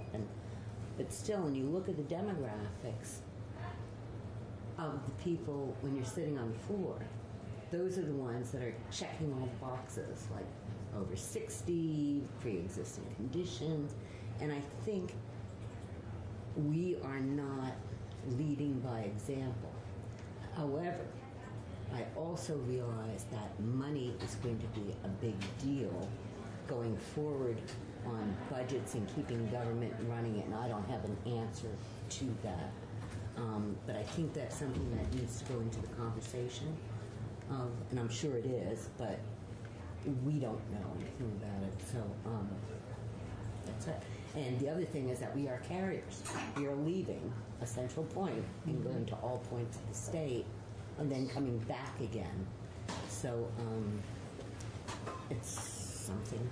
Okay, I don't know the nature of the meeting that I'm having, but I can tell you that is seriously being thought about and contemplated, what it means for us to be here and balancing the need for government to function, and that we in fact have a role in how we meet that. And one last thing, paid family leave, I don't know how we can reconstitute that for another vote. That wasn't going to be in effect immediately. Yeah, but you can't just roll that out. You just can't do that. Well, I mean, I don't want to speak for what can be done in an emergency situation. And I agree with some of the stuff that's been said. I think the one thing that I've been thinking about and getting a bug in my ear from my home representative who's on the board of Capstone is just food. Yes. And making sure that, we have a lot of people that, especially kids that get lunch at school, and that's really the best meal they're getting. And whether we need to consider some sort of centralized food production at a school or at a community center or something that could be distributed out to people that are quarantined. I mean, anytime you're moving things around, you're exposing people, but and especially like Meals on Wheels and some of those things we need to think about. I just wonder, what's the feds doing to help our state? Are they going to provide the state's money to help keep individuals home when they're sick with this virus? It's a difficult time economically. And this could be a very difficult time for our state economically as well as the nation economically. We're seeing it in the stock market currently, but it has other ripples throughout our state and local economies. And I just worry about the money issue. Yeah, my top of my mind has been the issue of employment income and quarantine, and I think framing it in terms of healthcare, I can't imagine people not thinking, I don't even want to be tested, because if I'm told I have to self-quarantine, I can't feed my family. And I think even of my hairdresser who has the hair salon in her home, and if she says, oh, I have to self-quarantine for some reason, she can't have any customers coming in. Maybe she shouldn't be, but then she has zero income. Maybe no customers will be coming in. Or no customers will be coming in. And the issue becomes, of course, the money. I don't know if the workers' comp system is a tool that can be used. I don't know what the tools are, but that's, I think, my healthcare preeminent concern. Oh, can I mention one other thing? Sure. Besides the economic issue, the medical issue. Do we have the equipment to treat, a major pandemic, particularly when it comes to respirators? How many respirators, does the average hospital have? I'm sure UVM has a great number of them, but that concerns me. Yeah. I'm just going to add, I agree with all of it. I'm particularly concerned about food, not just for children, but seniors and those in need. And also, I think the state needs to be helping municipalities in coming up with plans to physically check on seniors and those in need. A little bit to get to Ann's point of, are there people in their home who are sick who are not coming to be tested because they're scared of what the cost is going to be? And just making sure they're okay.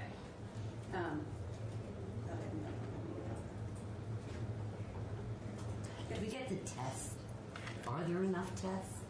It's like there are, there aren't, there, No, I think we don't know. Where, I think we don't know at this point. I want to just mention a couple things. One is that medications, access to essential medications for people who, in fact, if they're being asked to self-quarantine, or if, in fact, there's social distancing to the degree that different things have happened in different settings as this is advanced. And the barriers to, I was approached by someone who said, my child needs insulin, my family member needs insulin. I can't afford to put out what the code pay is for a month's supply of what's being required. To get an advanced supply of medication, even though I'm being told, try to get advanced supply so that you're not, you don't have to worry about that. But it said, we literally don't have the funds to do that. And in light of some of what we're talking about, and I don't know what the answer to this is, but quite honestly, I think the mental health pressures are going to be there, or they are already elevated for the entire population.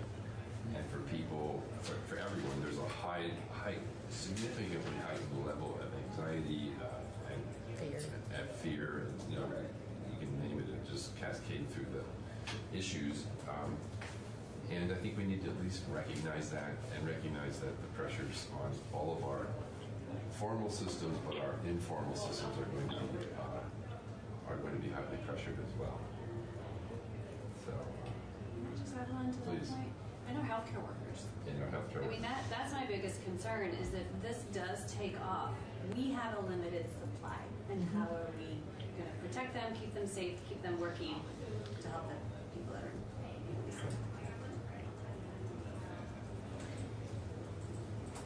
Please. Devin Green from Vermont Association of And I need to go to an emergency I just meeting. want to do a quick public service announcement along those lines of protecting hospital resources is call your primary care provider, get advice from your primary care provider. Do not physically go to the emergency room unless you're short of breath. Don't go to the emergency room if you have, like I've been putting that out to my constituents already. Good. Good. I'm glad you're doing it because you are the leaders in your community. So send that message. So we're taking our break. Come back at 4:40, see if our chair's back. Yep. What time? We will hold on. 11 o'clock. 11 o'clock? Have you heard that? Yes, Brad. I'll call back at 11. Thank you. Hello. Hi. Oh, all right. So I'm going to just give you some report back from the meeting I was just a part of. We met, the Speaker's office was an emergency meeting of the chairs, and the intent was both to hear what, as we did some go around, what were some of the top ideas to how to respond for Vermonters in this emergency situation. We did that, and I reported back on most of the ideas that we talked about here, and then, as did others, not every committee had taken time to look at it as a committee, but the Speaker then asked each committee to take some specific responsibility over the next several days, and I want to share within the framework of trying to see if there were immediate policy changes or financial changes that should be put on the agenda, literally on the agenda on the floor of the House today or tomorrow, and immediate short-term changes. And we were asked specifically to look at the issues of the impact on home health, on folks, healthcare workers who are going into settings to sustain folks, to look at the issues of mental health and whether there are any financial or policy or financial changes that need to be facilitated to allow what needs to happen over the next immediate period of time. And I also raised the issue of pharmacy and access, and I think issues of access to essential medications or supplies that are sufficient. And I think quite apart from that, but in addition, is hospital situation, hospital preparedness. So I'm going to, and that we need to balance trying to find a way to try to engage the key stakeholders on those issues with our committees, that this is, as the Speaker said, this is no time to form a task force to figure this out. This is a time to see if there are immediate actions that people are putting on the table that then we can, in turn, have drafted. The Speaker's office will take charge of what the vehicle is if there's a decision that something needs to happen. So I think I need to step back and look at what we have left on our agenda, because every committee also is facing crossover. There's some suggestion that maybe crossover will be moved, but in the meantime, crossover has not been moved. And we're trying to find a balance between looking at prioritizing what it is we're trying to move forward and with looking at these issues. Now,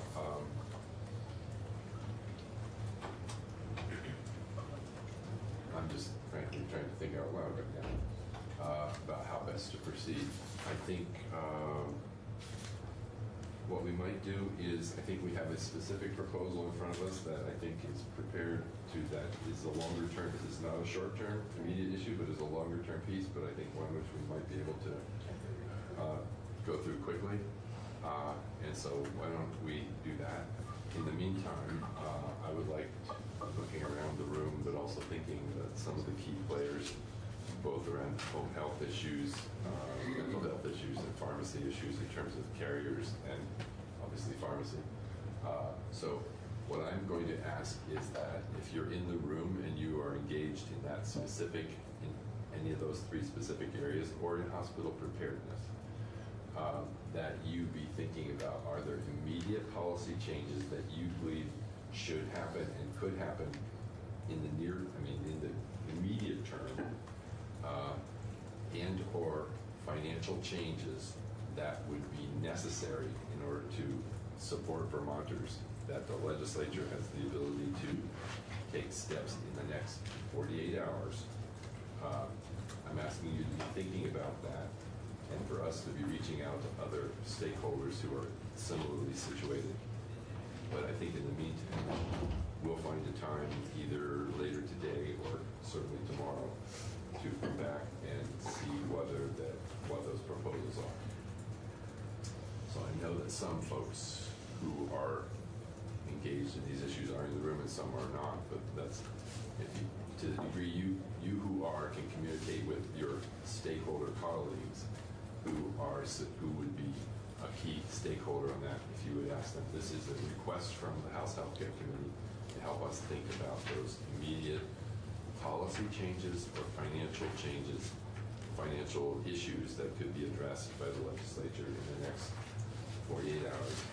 That would be essential in anticipating the needs of Vermonters. Is that, I know that doesn't answer a lot of questions, but I think that's the framework that I'm asking us to think in. I would ask us as committee members to be thinking in those terms, but I also want to reach out and engage the stakeholder community as well. But I think we have something in front of us which I think we could take a look at, which is a longer term, because we also have a longer term responsibility, so we're going to try to balance all these issues. Nothing. Okay. So I think we have brought some people together around at least one of the proposals longer term, and it is definitely longer term, but nevertheless could potentially be quite important around prescription drug issues. And Lori, are you prepared to help us walk through this? And Christina, would you mind coming up? Yeah. And then Jeff's here. Yep. Okay. So we talked about this, and then there was a small group that kind of met separately and talked through how we can make this happen. So we have some language that I will walk through, or Christine, if you want to walk through it. Whatever you prefer. Okay. Why don't you walk through it since you drafted it, and then we'll answer questions, and then Jeff's here to respond as well. So Christina McLaughlin, Green Mountain Care Board. I can't take full credit for drafting it, but it was a group effort at the board. So in front of you is some, and it is posted online, some proposed language. This proposed language for the board to develop a prescription drug technical advisory group to do exactly what it says, have some transparency around prescription drugs. So just to read through it, the Green Mountain Care Board shall establish a prescription drug technical advisory group pursuant to 18 VSA section 9374 E2 to provide input and recommendations to the topics described in subsection B to the board through January 15th, 2022. The board shall appoint interested stakeholders with applicable subject matter expertise as appropriate. Part B, the prescription drug technical advisory group may provide recommendations to the board on one or more of the following topics.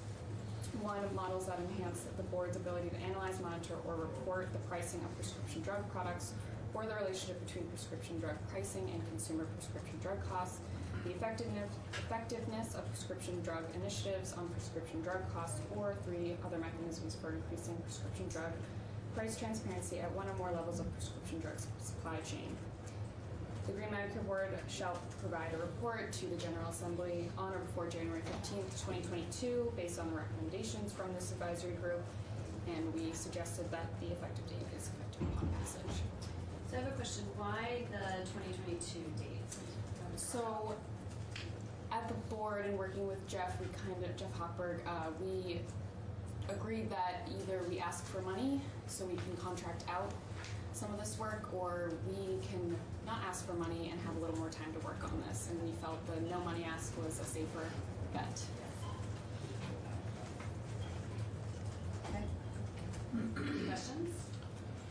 I don't see, I mean, we're analyzing, we're monitoring. I don't see where we're actually taking any action to decrease the cost of pharmaceuticals in Vermont. So that is somewhat of the intent of this. It is to bring in all these experts and others to develop a model or options for the board to review and analyze prescription drug costs and see what the best mode of action is. I think with this Friday deadline and this is pretty broad language, and we wanted it to be broad so that we had some more power to develop. But again, I just don't see the action in this at all, other than monitoring and... So I guess if I were to be completely honest, if we were to take action, the path would have maybe a lot of resistance. So I know there is this struggle to want to have action, and maybe Jeff can speak more of this as well, because he is in this work. I want to see prescription drugs at a lower cost. Mm-hmm. I want to see insulin products at a lower cost, and I just don't see that this bill cuts it. Can I chime in, phone a friend, Christina, because I know you know this, but you probably don't have it at the top of your mind. Susan Barrett, Executive Director of Green Mountain Care Board. We, and also this committee, has worked closely with NASHP, National Academy of State Health Policy. They're a nonpartisan group that brings together states to work on issues such as they have a task force on prescription drug price transparency and reduction in prices of cost control for prescription drugs, and I was an initial member of that task force. So they are working right now on some additional programs that are not ready for prime time, and so we can't share the specifics with you, that we believe we would like to work on with them and could fit into this language and and the intent of the work that they're doing is going exactly where you're going in terms of getting to the root of the matter. So I don't know if there's language we could add, like to work with NASHP on additional I don't know what else I can say. We will work with NASHP either way. We are and we have been, and the timing's just off. Yeah. I believe Trish Riley said that within the next month. Yes, next month or two, it will be up and proposed, and as long as everything goes well, again, we just can't. It cannot be shared at this time. And if I can just add one thing regarding national membrane. We worked with them on the drug importation for those who weren't here at the time. So there is a working relationship that's established with them, which is good. Are you good? I know you're not good, but are you going to ask me?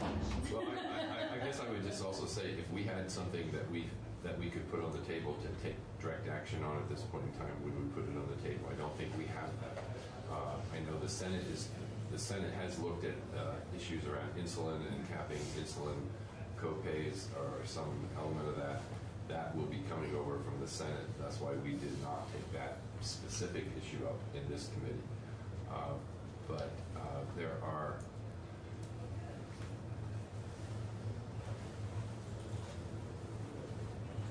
and I don't think we're prepared at this point. There's the bill in front of us that would task the Green Mountain Care Board with actually setting caps on prices and controls on prescription drug prices. I don't think we have the ability to move that. That bill that would not move anywhere at this point in time. It would simply grind into endless testimony. But I think the intent is to try to give the Green Mountain Care Board some additional ability to dig into prescription drug pricing issues in particular and position them to work with us with more specific targeted proposals that hopefully will emerge in the medium term, if not the near term. Exactly. I would just say, if I have your assurances that you're going to do something, that we're going to have some sort of action, hopefully, then I will support this bill. I think it's a frustration that we don't have some, and the issues are complex about what we can do at the state level and what can be done at the federal level. We're kind of caught in the midst of a lot of this. Nashville likes to continuously remind us that a lot of these proposals that they have is met with resistance, and that takes time and money sometimes. So we were trying to, I think everyone agrees that we need to do more. It's just we need to find out what's the best path to do more. David and Lucy? Brian. Oh, I'm sorry, Brian. I've been listening to this. Advisory groups, suggestion groups, we're going to look into this, we're going to think about it, we're going to talk about it, and we're going to discuss it by January 15th, 2022. That's sitting in a room pedaling a bicycle and pedaling, getting absolutely nowhere. In a year or 2 years from now, you're still sitting in the same living room pedaling a bicycle. And right now, in the Green Mountain Care Board has had plenty of time to do something about this, about prescription drugs, and nothing's been done. And that's all we do in here is talk about it and listen to people talk about it. Why doesn't somebody actually do something? So our regulatory role is given to us by the legislature. So what we work on is in statute, and with our limited staff, that's what we can do. And there were various bills proposed that would have given us that more authority, but like Chair Lippert just mentioned there. And I would say, I mean, and I've only been in this committee for a couple of years, but every year we have tried to take steps, and it is frustrating and it is slow. Steps particularly around prescription drugs, I'm sorry, yes. And it's frustrating and it's slow, and in some regards we have our hands tied between, as Bill said, what we can do versus what the feds have to do. I hear your frustration. I'm there too. I mean, prescription drugs is one of the reasons we have high healthcare costs. So I think this is a good step in the right direction. I wish it was more too, but I think it's what we can do. I could remind this committee that there are other reports that the state, I mean, the board has a report relating to prescription drug costs. There's many transparency reports that are for transparency. So this is really to see what action we can take and just kind of evaluate, just like everyone has mentioned, what the state's power can And can I be blunt and just say that if we had a proposal on the table here for the Green Mountain Care Board to take specific action, we would be hearing why would the Green Mountain Care Board, why should they be taking specific action? Why should we allow them to take action? So I mean, and I'm not directing that at either of you, but just generally, this is the dilemma we are in the midst of, and this is trying to give them some additional ability to work with the appropriate people to develop the capacity for us then to identify and debate, frankly, specific actions. If we were talking about having the Green Mountain Care Board actually put price controls on prescription drugs, which is embedded in one of the bills, we would be needing to take some very extensive testimony. And if we come to that, if we ever come to that, that would be a significant step beyond which we have not given them any type of authority. So it's a frustration for all of us at a time when we know that prescription drugs, and I'll just say that for myself, we passed the first bill on price transparency in the country around prescription drugs. We were the first state to pass a bill around importation, allowing to work with the federal government about the potential of Canadian imported drugs from Canada. And my point of view is we need to keep just taking step after step and not stop. But we are not going to, but there's not a single thing that is available to us to do at the moment that I'm aware of. Except make noise. Well, and this is part of that. Yeah. I agree. And I think, frankly, to be quite honest, and I'll just be really blunt about it, for us to make noise on a bipartisan, tripartisan basis, and that's what we have done successfully up to this point.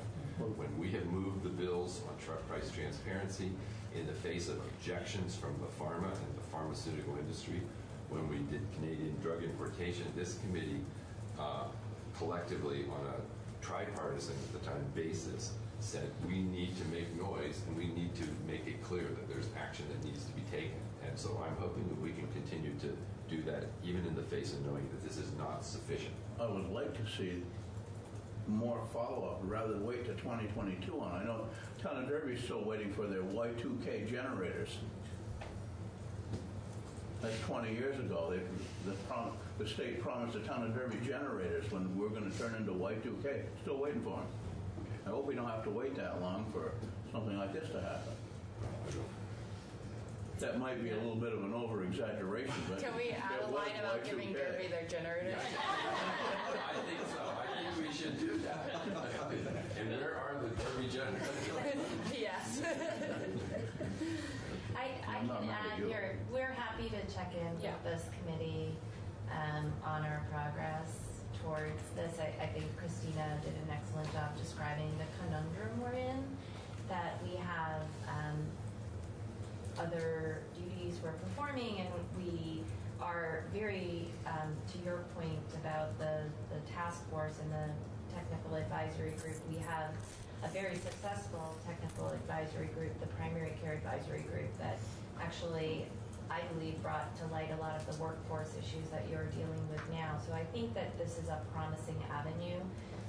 And I don't know if you want to put in a check-in, we're happy to do that next year as a progress on our a check-in on our progress. That's easy enough. And if I think that would be absolutely appropriate, because that's what our expectation is, that this is not something we're going to sit back and wait until 2022 for. If we are being honest too, this has no cost attached, but it will take a lot of staff time, and after the session ends, we are quite busy. So we are happy to do a January check-in if that's what January 2021. There would be a January check-in, January 2021 check-in with the House Health Committees and the appropriate. That helps remind us too. Yes, absolutely. It does. As much, as Lucy said before, we ask for stuff and then we run out of time. And we're a very transparent board, so we will most likely have a committee page on this. We will post meeting information. We will make this as transparent as possible. Okay. Given the context in which we're doing all of this, I'm going to suggest that. Thank you. Unless there are other specific questions for Christina, there are. Okay. I just was. You also did. Go ahead. I just was wondering what in this is outside of the board's current powers versus what new authority does this grant the board? So this really doesn't. We came to this realizing we can use our existing authority to create a technical advisory group. And since there were all these other bills that were this bigger ask, we took into consideration all the other bills and came up with this that we felt, we can't make everyone happy, but we felt with working with Jeff Hochberg and internally that this is what we can do with our current staff, our current timeline. And so this isn't giving us anything new per se, but this is, to put in language that we will come back and report in 2021 and 2022, really.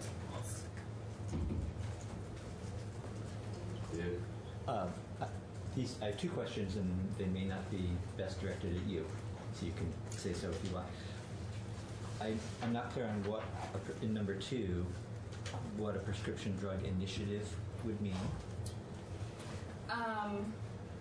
So the effectiveness of prescription drug initiatives, I guess when we propose recommendations as to how to control prescription drug costs or be more transparent or whatever it may be, how effective those initiatives may be. Okay. So, and if everyone understands that that's what that means, the language just seemed a little vague, prescription drug initiative, but if it's clear to the board, then good. And then I'm also not clear myself on, in number 1, the difference between pricing and costs. So we're using both of those terms to mean not the same thing? So I guess pricing is pricing, which can mean various things, but cost to, say, the consumers, the ultimate cost to the consumer. So when we say the relationship in the end of part 1, relationship between prescription drug pricing and consumer prescription drug costs, That's retail or list pricing? Is that what we mean by the first? List pricing, but then the cost. There's so many. I mean, yes, I know. So there's quite a few different costs, and Jeff could probably take a minute and walk through it when he comes up. That happened through the supply chain, and then what does the customer and the patient end up paying? There's a lot. I mean, when we drafted our last bill, it was very like wholesale acquisition costs versus some other costs. So we'll let Jeff comment to that. So hold that question too. Okay. Anything else for the Green Mountain Care Board? Sorry. Yeah, I have one more question. I don't know whether this bill should cover this, whether it's an issue that you would look at. But it has to do with the coronavirus. I don't know what type of pharmaceuticals or meds that will be required to attack this virus. But will the Green Mountain Care Board also be looking at, say, price gouging that I'm sure will probably come up eventually? I'm sure. I mean, that's why we kept this language pretty broad. We can look at everything and anything. So this would be covered. That would be reported, I guess. Yeah. I think that's an important point. I think, in this kind of emergent situation, we would particularly need to be aware of protecting Vermonters from being exploited.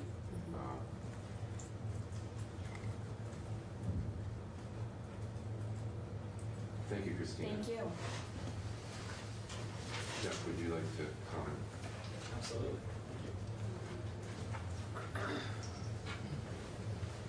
So, Jeff Hochberg, Vermont Retail Druggist and Pharmacy owner in the state.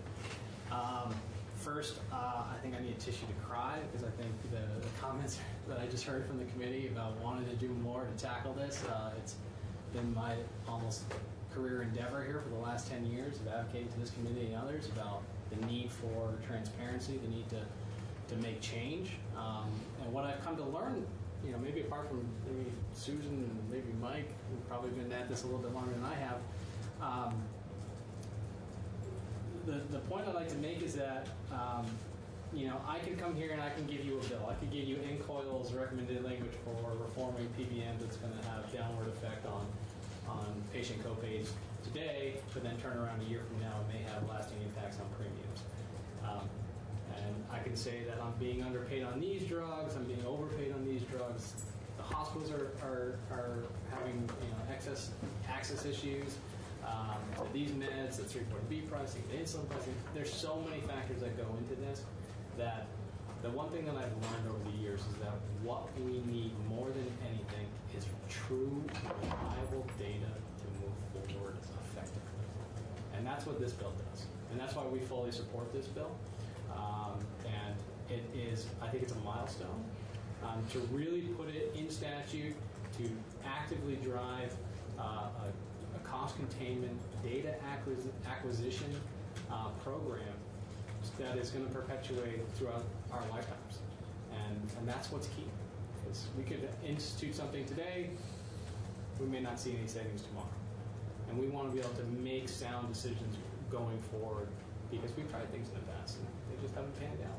Well, why? And we hear from different stakeholders. You hear from me that, this is what's going on in pharmacy. You'll hear from the insurers, this is what's going on in insurance world. So there's a lot to it. And I'm very thankful that this committee is concerned and wants to act today. But I think this is going to be this appropriate step to move forward effectively and given the time crunch to move forward this year to have something that actually goes across and without drawing in just everyone for the liberals.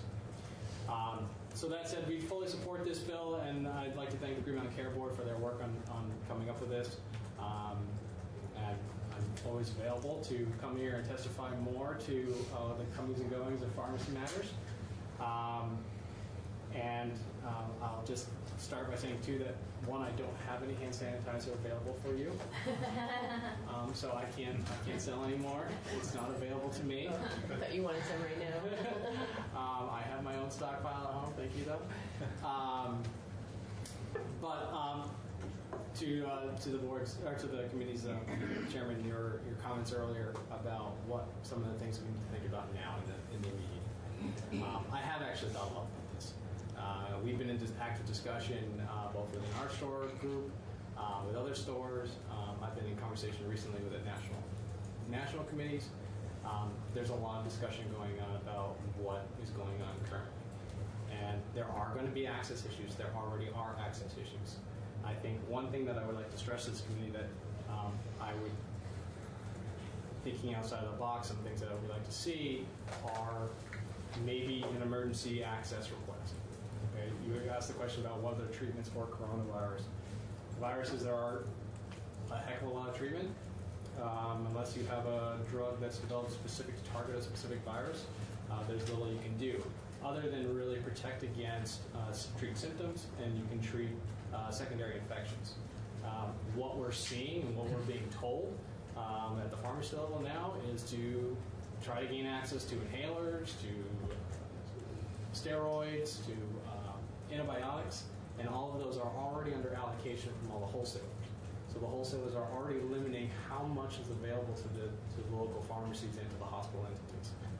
So drug supply chain has been disrupted, and a lot of it has to do with China, because 80% of the raw ingredients used to manufacture all drugs in the United States come from India and China.